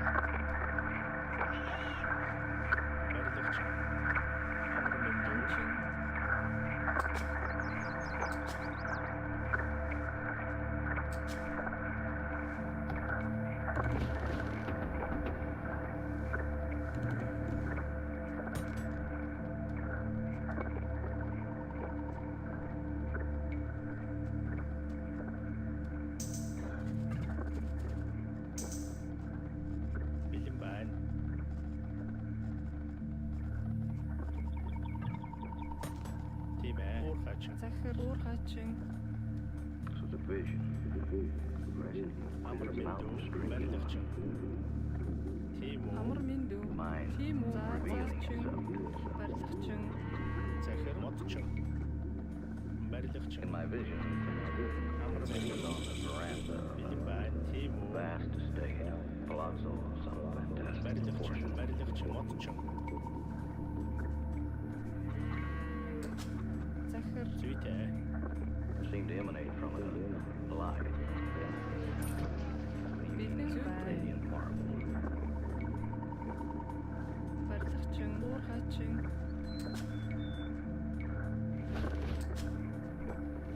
I noticed I had in fact been born and raised there. Amr Mindu. Zeker. Time. Zaza. It was my first return. Bibotching. Reunion. Amr Mindu. Zeker. Deeply swells well-being.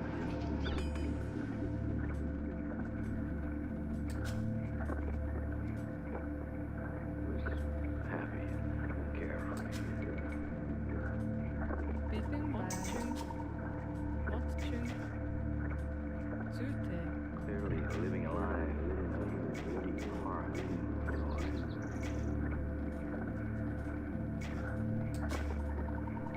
Berlichtching. Timo. My vision ended. Zeker. Berlichtching. I awoke. Bilim bij. And this feeling of optimism and confidence. Merlichtje. Motje.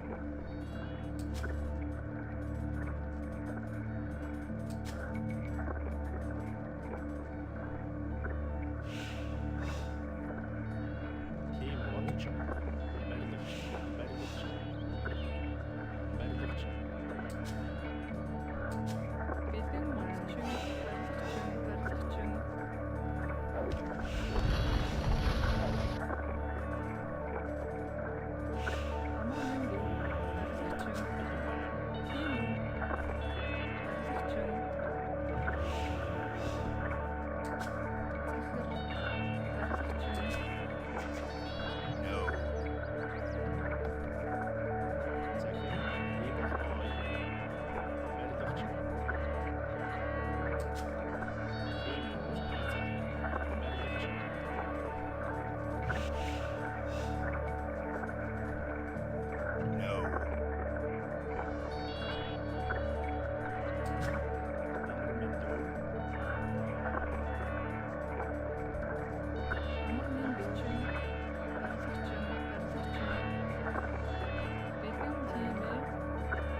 vision.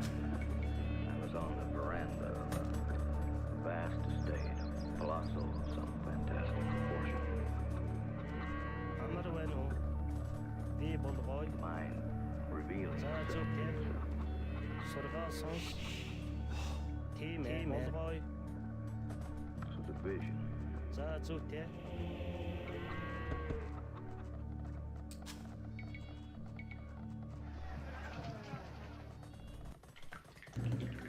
захир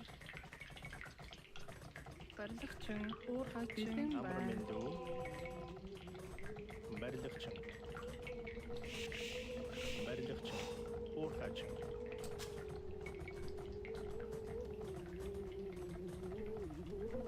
болгоосноо би болгоё тийм ээ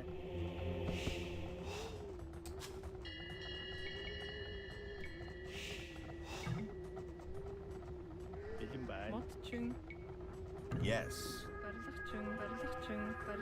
барилгачин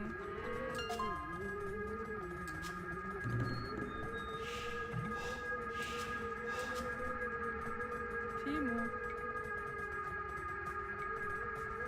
барилгачин уурхайчин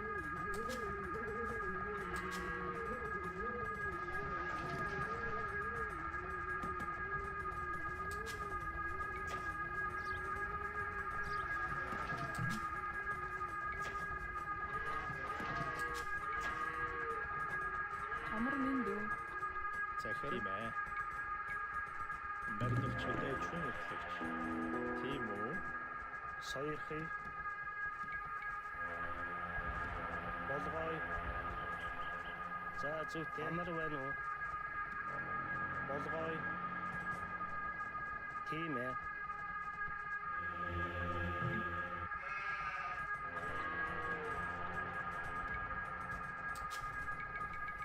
амар мэндүү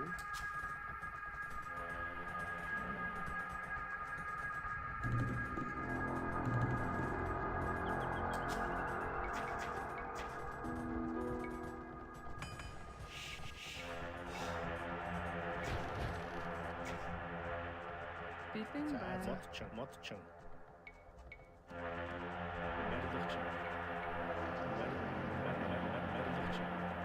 сургаасаас би болгоё за зүйтэй болгоос би болгоё за зүйтэй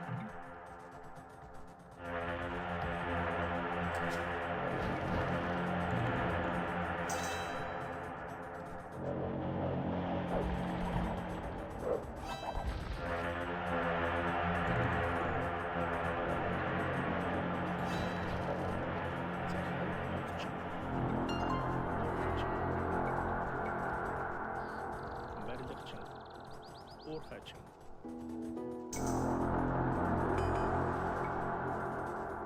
тийм үү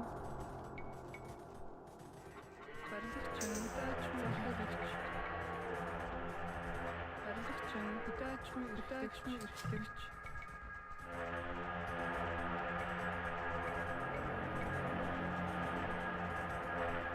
тийм үү мотчин барилгачин бэлэн бай мотчин барилгачин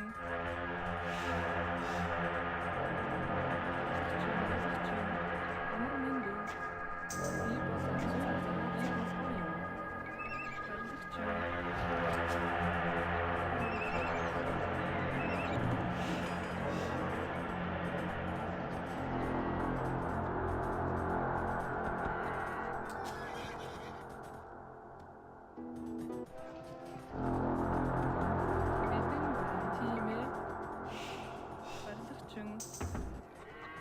амар мэндүү бэлэн бай тийм үү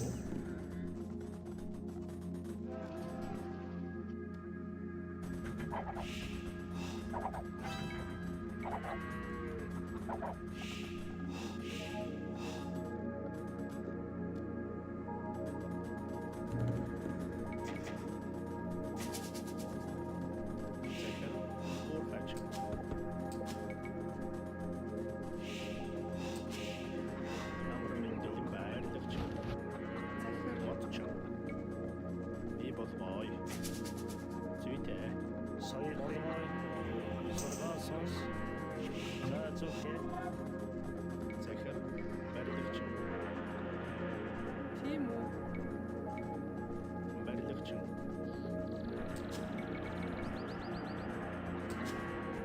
Timo, Motchen. Berlichtchen, Berlichtchen.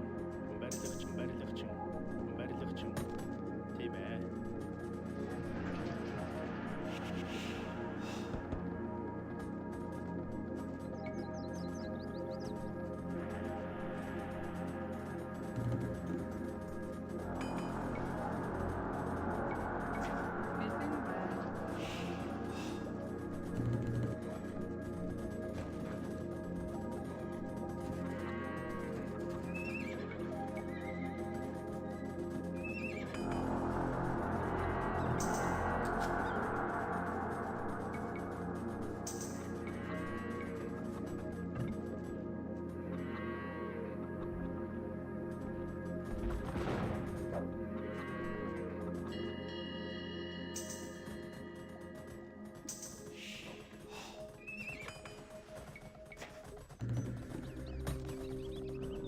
Amr Mindu, Berlichtchen, Amr Mindu. Zecher. Berlichtchen. Timo. Berlichtchen.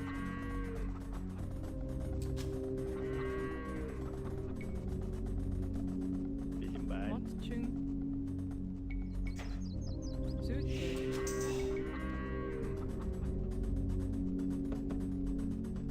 Amr Mindu.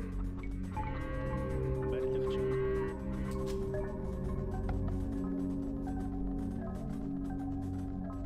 Timo. Berlichtchen.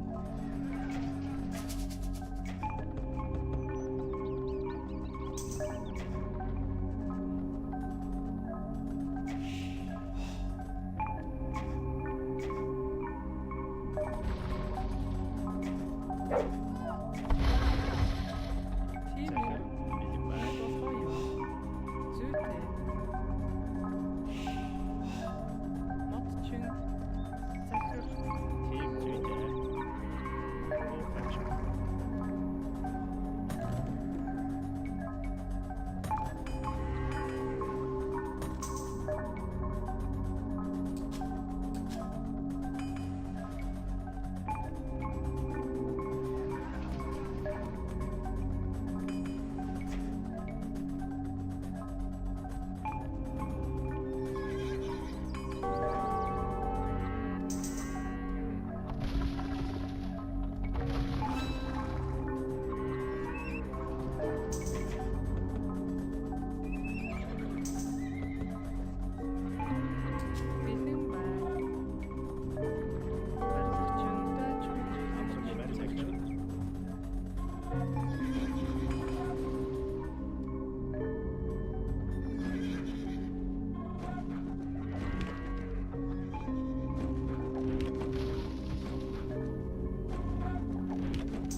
impactful as it sounds at first. Next though, while we're on the topic of farming, let us move on and clarify a bit of confusion surrounding a change to poles and their farming. The last patch had a change for them that said newly built folwarks collect 10% of current food from existing farms, instead of only newly built ones. Just a reminder, new farms built within a folwarks range instantly drop off 10% of their food, so a 250 food farm drops off 25 food instantly. At first, the wording of this change does seem reasonable, as maybe you have a farm around your town center and add a folwark to the outside, and it'll collect some food that wasn't grabbed initially. But any amount of thought into this, and you'll realize this is very easily exploited. Imagine building 8 farms in the late game and then repeatedly building and deleting a folwark between them to spend 1,280 wood to gather 4,400 food. If you calculate the implied rate of gathering here, your single villager building those farms and then folwark over and over to burn through them after crop rotation would be gathering at about the speed of 21 farmers on his own, just by repeating that process, albeit it's a bit tedious and wasteful of wood.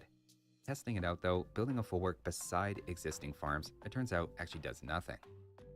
The patch notes have since been updated though to clarify that that is not in fact the change they made, and instead what they meant to say was that when you get farming upgrades, the folwark automatically collects 10% of the new food added onto the farm.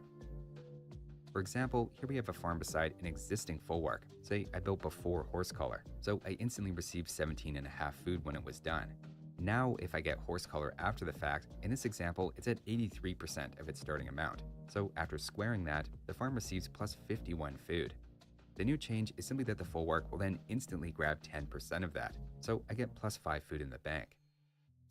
The practical application of this is that there's now even more incentive for poles to get their farm upgrades and not put those off, as not only do you get some wood value out of extending those farms like everyone else as usual, but also an instant dividend of food, which if you have a lot of farms could add up to a considerable amount. The example I gave was 5 food from just one farm with horse collar, whereas crop rotation with 40 plus farmers could be essentially free by instantly refunding more resources than it costs, or at least refunding a good chunk.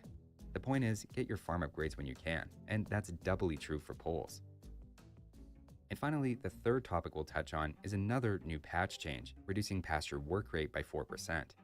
Just to briefly recap the journey of that building, if we compare it to farming rates of either inner ideal farms immediately touching a drop-off point, or second layer doubled up farms, which inherently have a lot more walking time and slower collection rate, initially pastures were 14 to 37% more efficient at release with no upgrades. The ranges of green numbers shown are just reflecting they were 14% better than perfectly placed farms and a whopping 37% better than those second layer farms, as pastures are their own drop-off points. So there's no such thing as a poorly placed pasture from an efficiency point of view. Last June they nerfed them, with the stated goal of making pastures just 7% better than perfect farms, and you can see my updated numbers from testing there. After the latest patch, I simply redid the exact same test, still accounting for reseed time and farm distance, and you can see pastures have dropped, though are still consistently better than perfect farms, especially in the early game. Pastures remain incredibly good, and I guess the positive is at least the gather rate is going down slowly over time, and not up. So that's a look at the 3 big pieces of news in the AoE2 farming world. When you go digging into farming mechanics, you never know what's going to turn up, and obviously the biggest change is the buff to the farm upgrades, though I think it was worth clarifying the poles change and the updated pastures. That'll do it for this one though. Thanks for watching guys, and I'll see you next time.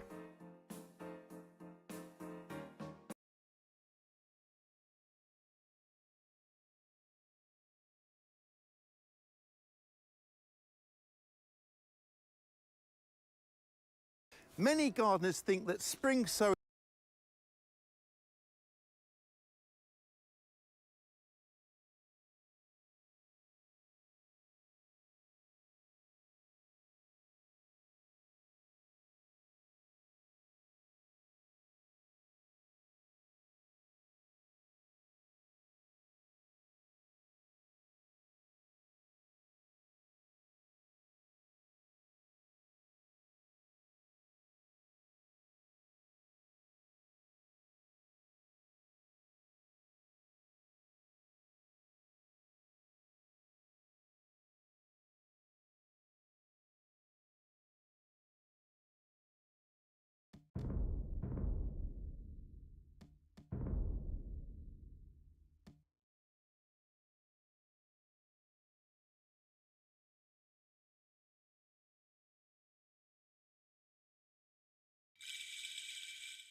Gorilla, Aru, Jaku. Aimurai. Ari, Aimurai. Jay, Aru. Jaku. Aru. Gorilla. Jaku. Chiunang, Aimurai, Aimurai.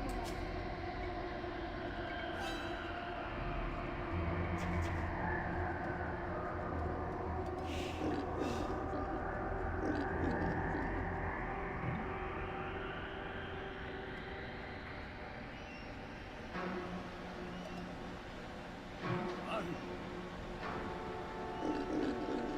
Jay, Aru. Gorilla. Aimurai, just. Ripokan. Jay. Jaku. Aru, Gorilla. Jay, Jaku. Aru. Aimurai. Aimurai.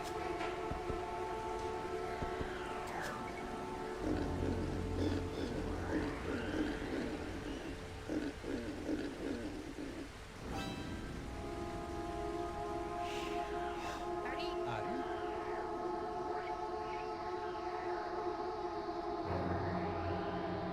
Sayarichi. Ari, Rancham,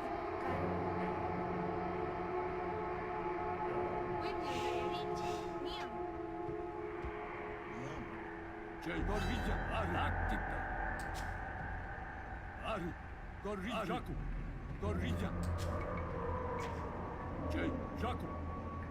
Aru. Jaku. Gorilla. Aru. Gorilla. Jaku. Aru. Jaku. Aru. Gorilla. Jaku. Aru. Aru. Gorilla. Aru. Jaku.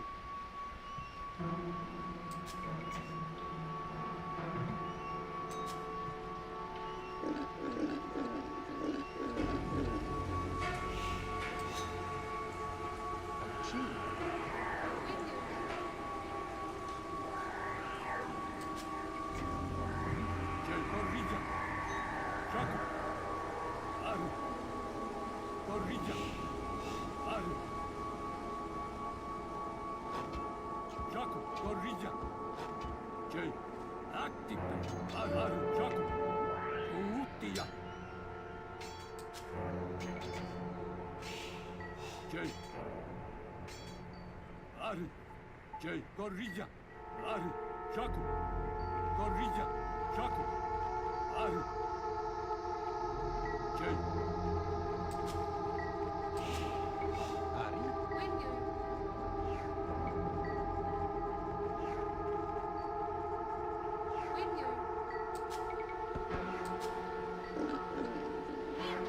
Aimurai.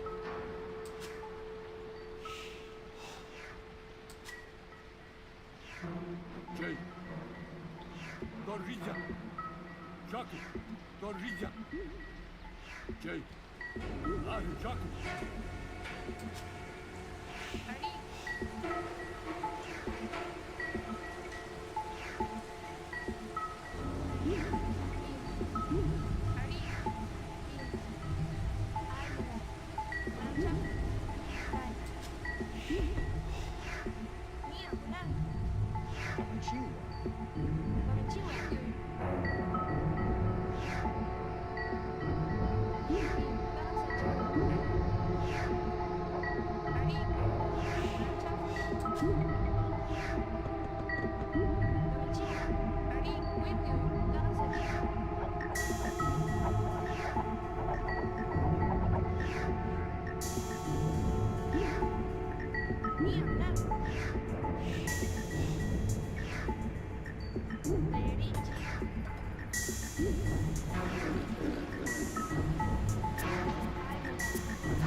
Wood, please.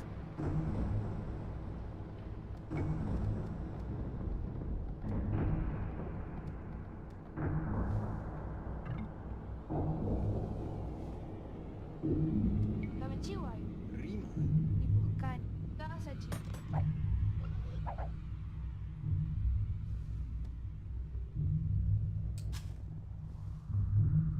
Kamachiwai.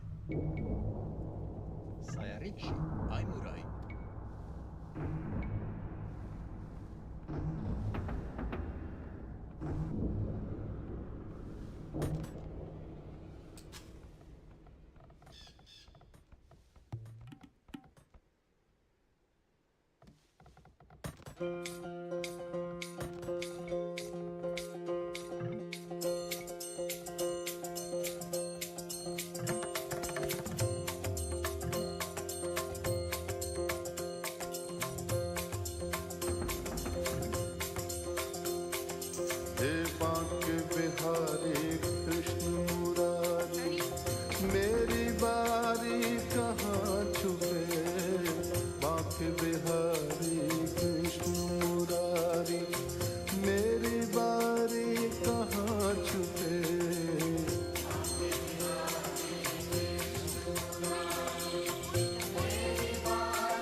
दर्शन दीजो शरण में लीजो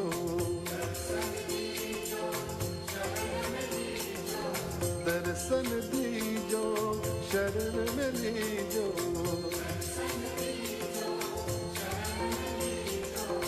हम बलिहारी कहाँ छुपेंगे बांके बिहारी कृष्ण मुरारी मेरी बारी कहाँ छुपे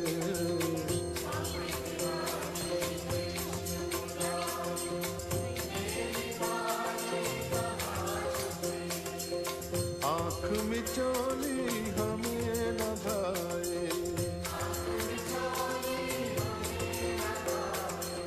जगमाया के जाल बिछाए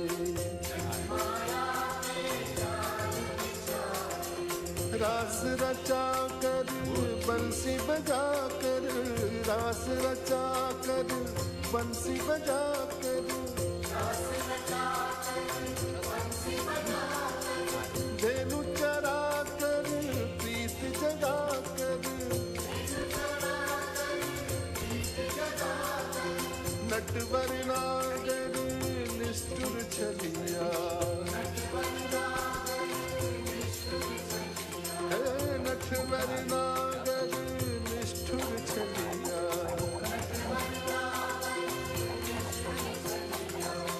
लीला न्यारी कहाँ छुपे बांके बिहारी कृष्ण मुरारी मेरी बारी कहाँ छुपे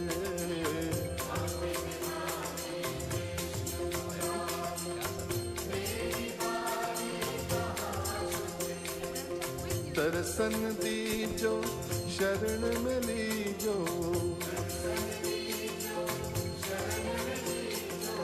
दर्शन दीजो शरण में लीजो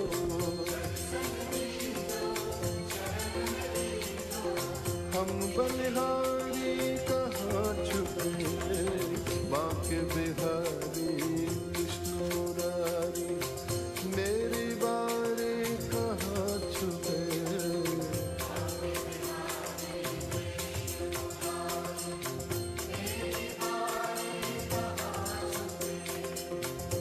सर्वव्यापक तुम अविनाशी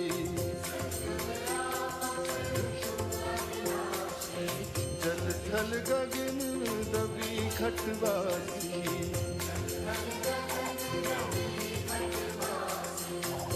सर्वव्यापक तुम अविनाशी जल थल गगन रवि घटवासी योग सुना कर रथ को चला कर योग सुना कर रथ को चला कर योग सुना कर रथ को चला कर कहाँ खो गए हमको लुभा कर गोविंद गोविंद मीरा गाई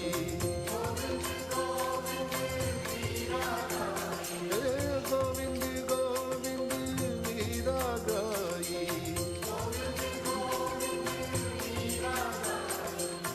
गणका तारी कहाँ छुपे बांके बिहारी कृष्ण मुरारी मेरी बारी कहाँ छुपे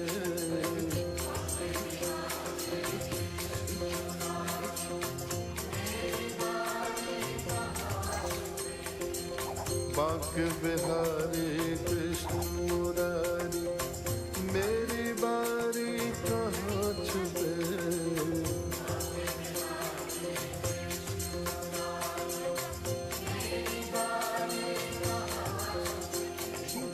दर्शन दीजो शरण में लीजो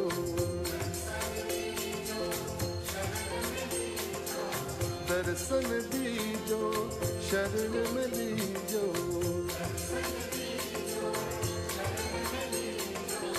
हम बलिहारी कहाँ छुपे बांके बिहारी कृष्ण मुरारी मेरी बारी कहाँ छुपे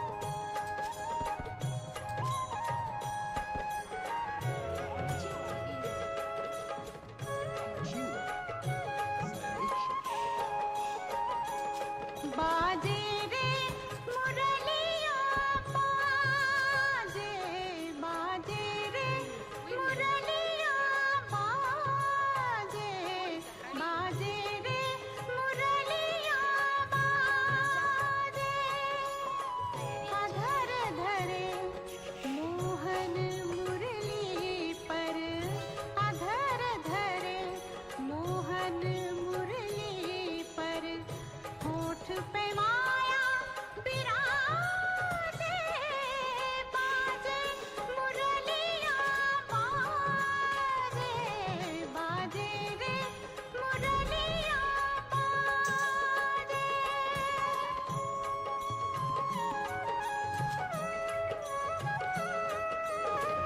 हरे हरे बांस की बनी मुरलिया हरे हरे बांस की बनी मुरलिया मरम मरम को छुए अंगुरिया मरम मरम को छुए अंगुरिया चंचल चतुर अंगुरिया जिस पर चंचल चतुर अंगुरिया जिस पर कनक मुंदरिया साजे बाजे मुरलिया बाजे बाजे रे मुरलिया बाजे अधर धरे मोहन मुरली पर अधर धरे मोहन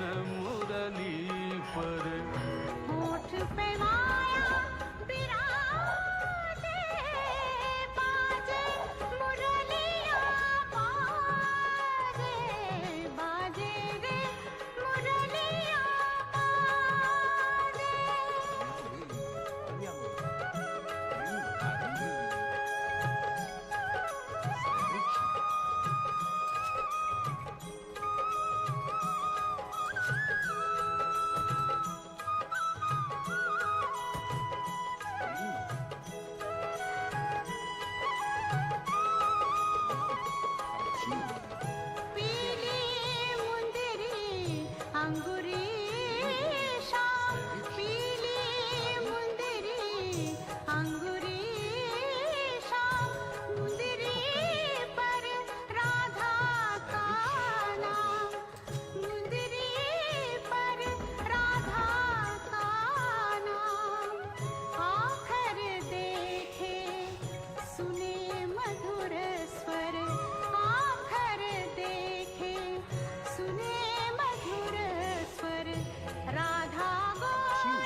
अधर धरे मोहन मुरली पर अधर धरे मोहन मुरली पर होठ पे माया विराजे बादे मुरली जा बाज बादे रे मुरली जा बाज बादे मुरलिया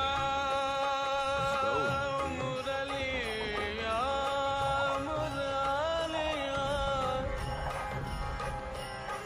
बादे मुरलिया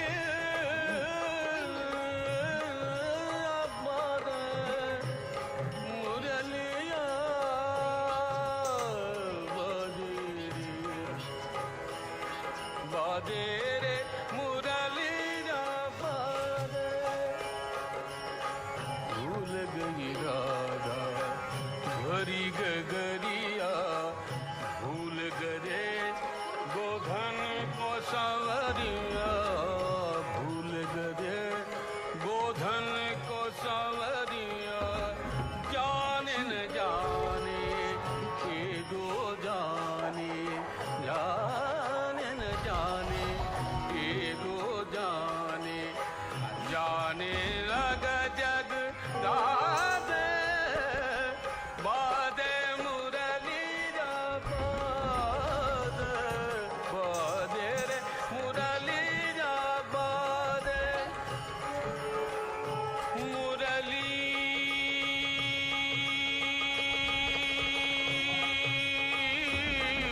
मुरलिया मुरलिया बादे मुरलिया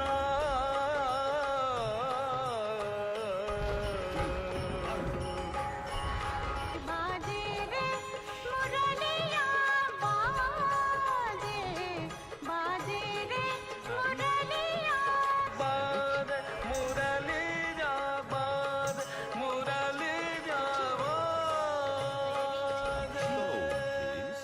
Sayarichi.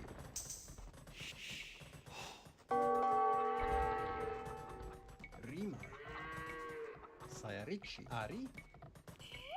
Sayarichi. Rima. Sayarichi.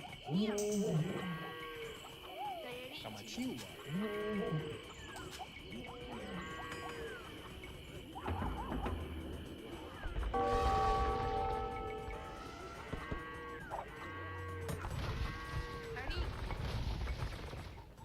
Sayarichi. Aviamoi.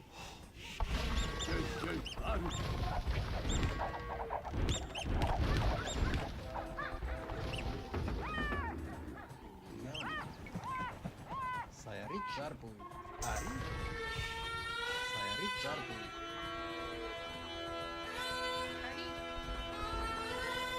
Rima. Sayarichi. Aviamoi.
Yes.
Guten Tag, heute enthülle ich Ihnen die schockierende Wahrheit hinter den Preissteigerungen im Supermarkt.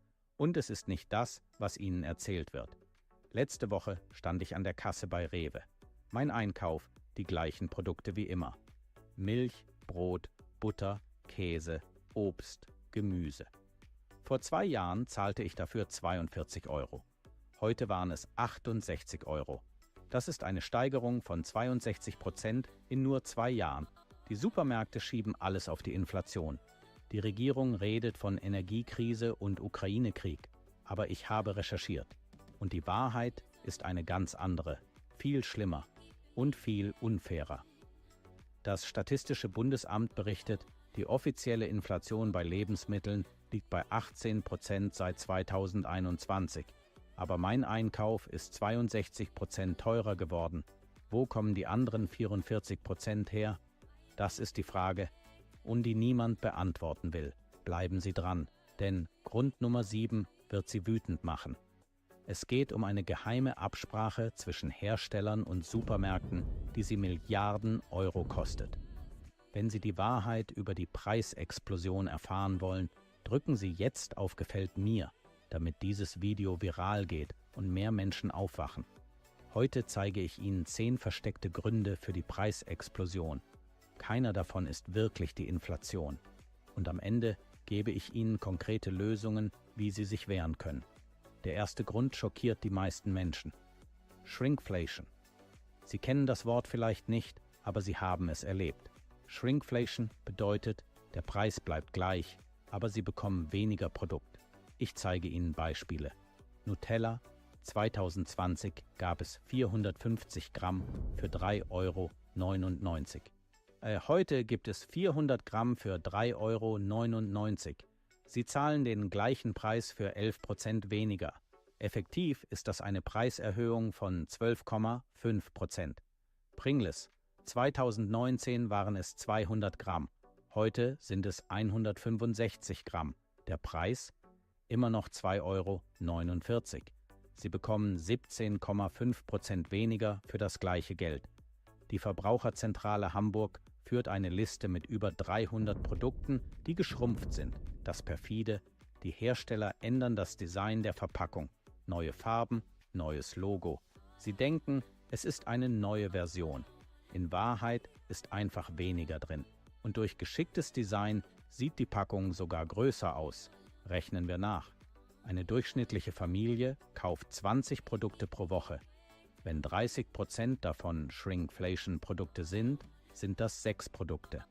Die bei durchschnittlich 15% weniger Inhalt zahlen Sie effektiv 2,25 € mehr pro Woche für Luft. Im Jahr sind das 117 €. Grund Nummer 2 ist noch dreister: Skimflaschen. Das bedeutet schlechtere Qualität zum gleichen Preis. Die Hersteller tauschen teure Zutaten gegen billige aus. Ein Beispiel: Ferrero-Küsschen. Früher enthielten sie echte Haselnusscreme. Heute enthalten sie Palmöl und Haselnussaroma. Schmeckt ähnlich, kostet aber nur 1/4 in der Herstellung. Der Verkaufspreis? Unverändert. Joghurt ist ein weiteres Beispiel. Früher enthielt Fruchtjoghurt 15% Früchte. Heute sind es oft nur noch 8%. Der Rest? Wasser, Zucker, Aromen, Verdickungsmittel. Sie zahlen für echtes Produkt, bekommen aber Chemie. Ökotest untersuchte 2400 Lebensmittel auf Qualitätsveränderungen. Aber bei 42 Produkten wurde die Rezeptur verschlechtert. Die Verbraucher merkten es nicht, zahlten aber weiter den vollen Preis. Grund Nummer 3 macht sie vielleicht wütend: Gewinnmaximierung der Konzerne. Während sie mehr bezahlen und weniger bekommen, machen die Lebensmittelkonzerne Rekordgewinne. Nestlé steigerte seinen Gewinn 2023 um 18%, Unilever um 22%, Coca-Cola um 15%. Diese Zahlen sind öffentlich. Gleichzeitig reden diese Konzerne von gestiegenen Kosten und Inflation. Die Verbraucherzentrale Bundesverband kritisiert, die Konzerne nutzen die Inflation als Vorwand für überhöhte Preissteigerungen. Sie erhöhen die Preise um 30%, obwohl ihre Kosten nur um 10% gestiegen sind. Die Differenz ist reiner Profit auf Kosten der Verbraucher. Ein konkretes Beispiel: Butter. Die Herstellungskosten stiegen 2023 um 8%. Der Verkaufspreis stieg um 35%, von 1,79 € auf 2,42 €. Die Differenz? Gewinnmaximierung. Schreiben Sie in die Kommentare, haben Sie auch das Gefühl, dass die Preise stärker steigen als gerechtfertigt? Grund Nummer 4 betrifft die Supermärkte selbst: höhere Margen. Die Supermärkte verdienen heute mehr an jedem Produkt als vor 3 Jahren. Früher lag die Marge bei Lebensmitteln bei durchschnittlich 15%. Heute liegt sie bei 22 bis 28%. Das ist fast eine Verdopplung. Die Supermärkte schieben die Schuld auf die Hersteller, erhöhen aber selbst ihre Margen. Ein Insider von Rewe, der anonym bleiben will, bestätigte mir, bei vielen Produkten sind die Einkaufspreise nur um 5% gestiegen, aber die Verkaufspreise um 25%.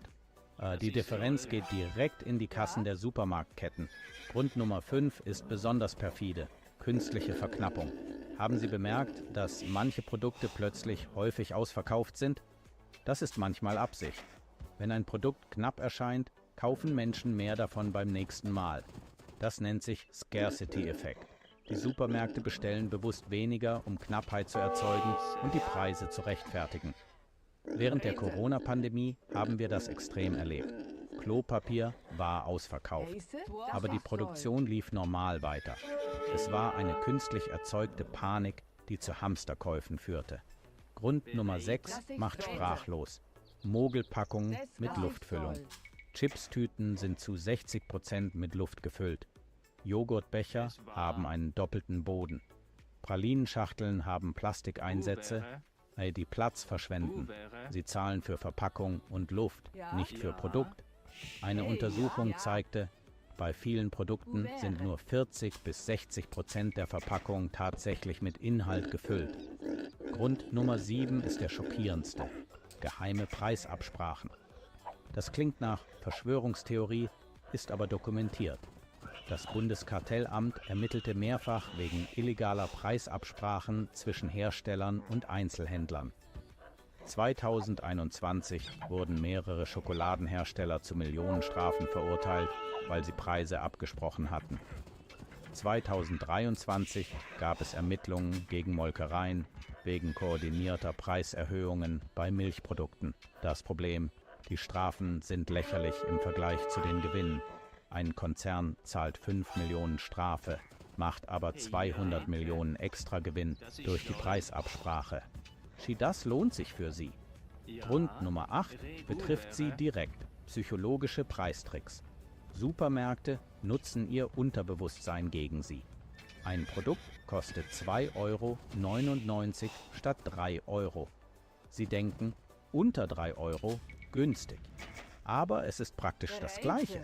Dieser Trick heißt Charm Pricing und funktioniert bei 90% der Menschen. Oder Ankerpreise. Ein Produkt kostet normal 5,99 €. Im Angebot 4,99 €. Sie denken, super Schnäppchen. Aber das Produkt kostete vor der Aktion nur 4,49 €. Sie zahlen mehr als vorher, fühlen sich aber als Gewinner. Grund Nummer 9 ist erschreckend: versteckte Zusatzkosten. Pfand wurde erhöht. Plastiktüten kosten extra. Liefergebühren sind gestiegen. Diese kleinen Beträge summieren sich. Pro Einkauf zahlen Sie heute durchschnittlich 0,80 € mehr für Pfand, Tüten und Gebühren als vor 3 Jahren. Und bei wöchentlichem Einkauf sind das 41,60 € im Jahr für Dinge, die früher kostenlos waren. Grund Nummer 10 fasst alles zusammen: fehlende Transparenz. Die Supermärkte und Hersteller veröffentlichen keine echten Kalkulationen. Sie sagen, Kosten sind gestiegen, aber sie zeigen nicht, um wie viel. Die Verbraucherzentrale fordert seit Jahren verpflichtende Preiskalkulationstransparenz. Aber die Lobby verhindert das. Warum? Weil dann jeder sehen würde, wie sehr wir abgezockt werden. Jetzt kennen Sie die 10 wahren Gründe. Was können Sie tun? Erstens: kaufen Sie bewusst. Vergleichen Sie Grammpreise, nicht Packungspreise. Zweitens: kaufen Sie Eigenmarken statt Markenprodukte. Drittens: wechseln Sie zu Discountern. Viertens: kaufen Sie saisonal und regional. Wenn alle diese Tipps befolgen, sparen Sie pro Jahr 800 bis 1.200 €. Das ist Geld, das Ihnen zusteht. Meine Frage: welcher Grund hat Sie am meisten geschockt? Schreiben Sie es in die Kommentare. Teilen Sie dieses Video. Die Wahrheit muss raus. Nächste Woche zeige ich, wie Sie trotz Inflation günstig einkaufen. Abonnieren Sie jetzt. Bis dahin, bleiben Sie wachsam, kaufen Sie klug. Ihr Karamellchen.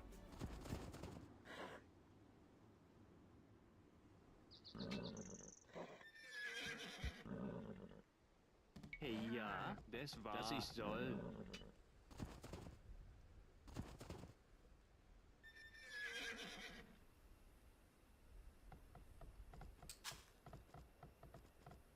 Heise?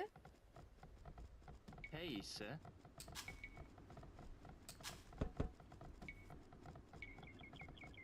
Ja. Holzer? Buvere? Heise? Bereite. Holzer? Buvere? Hey, ja.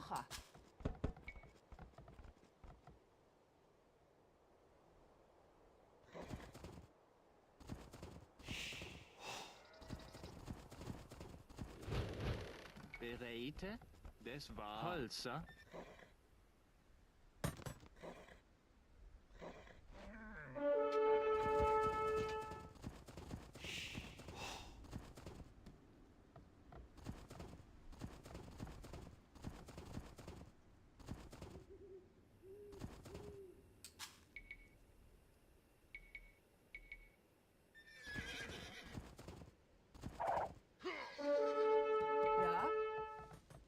Räte.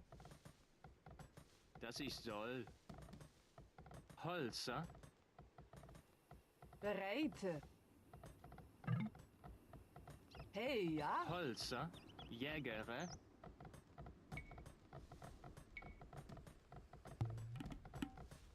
Ja?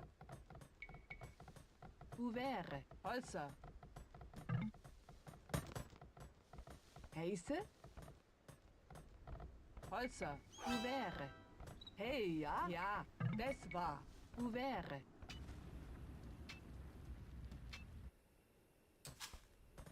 Heiße. Buvere. Bereite. Das war. Ja. Das ich soll. Holzer.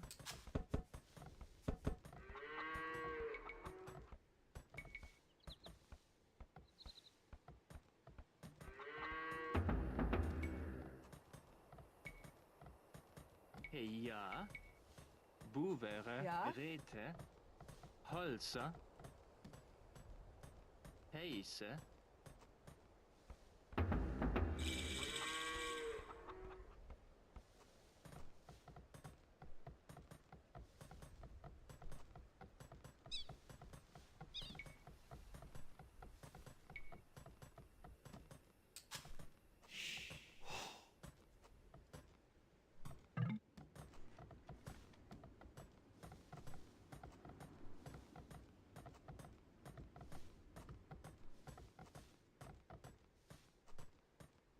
Bereite. Bereite. Jägere.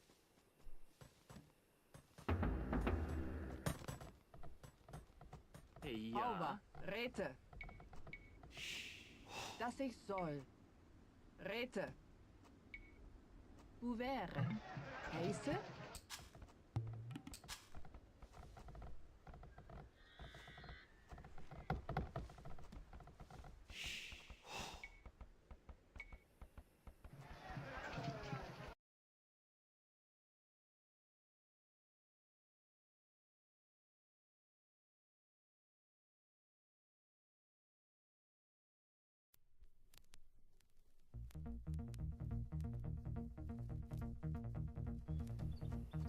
Das Bereite. war. Buvere. Ja. Das ich soll. Huber. Räte. Buvere. Heiße? Hauber.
Holzer. Bu wäre. Bereite. Holzer. Räte. Wäre. Ja, Holzer. Bu wäre.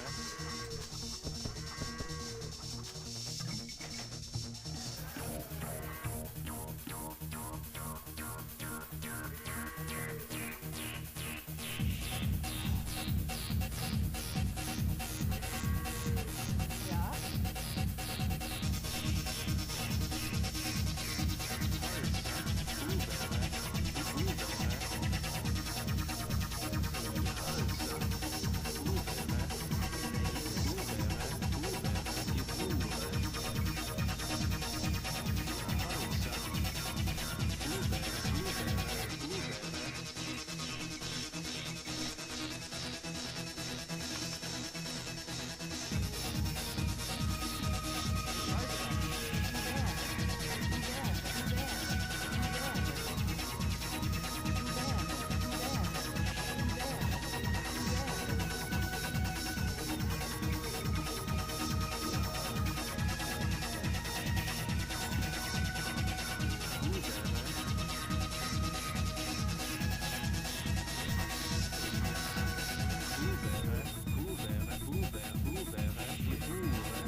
Wo wäre?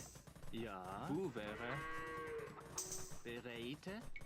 Wo wäre?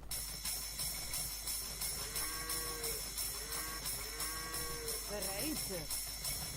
Wo wäre? Ja? Wo wäre? Heiße? Holzer? Wo wäre? Hey, ja? Ja. Holzer? Wo wäre? Ja. Das war.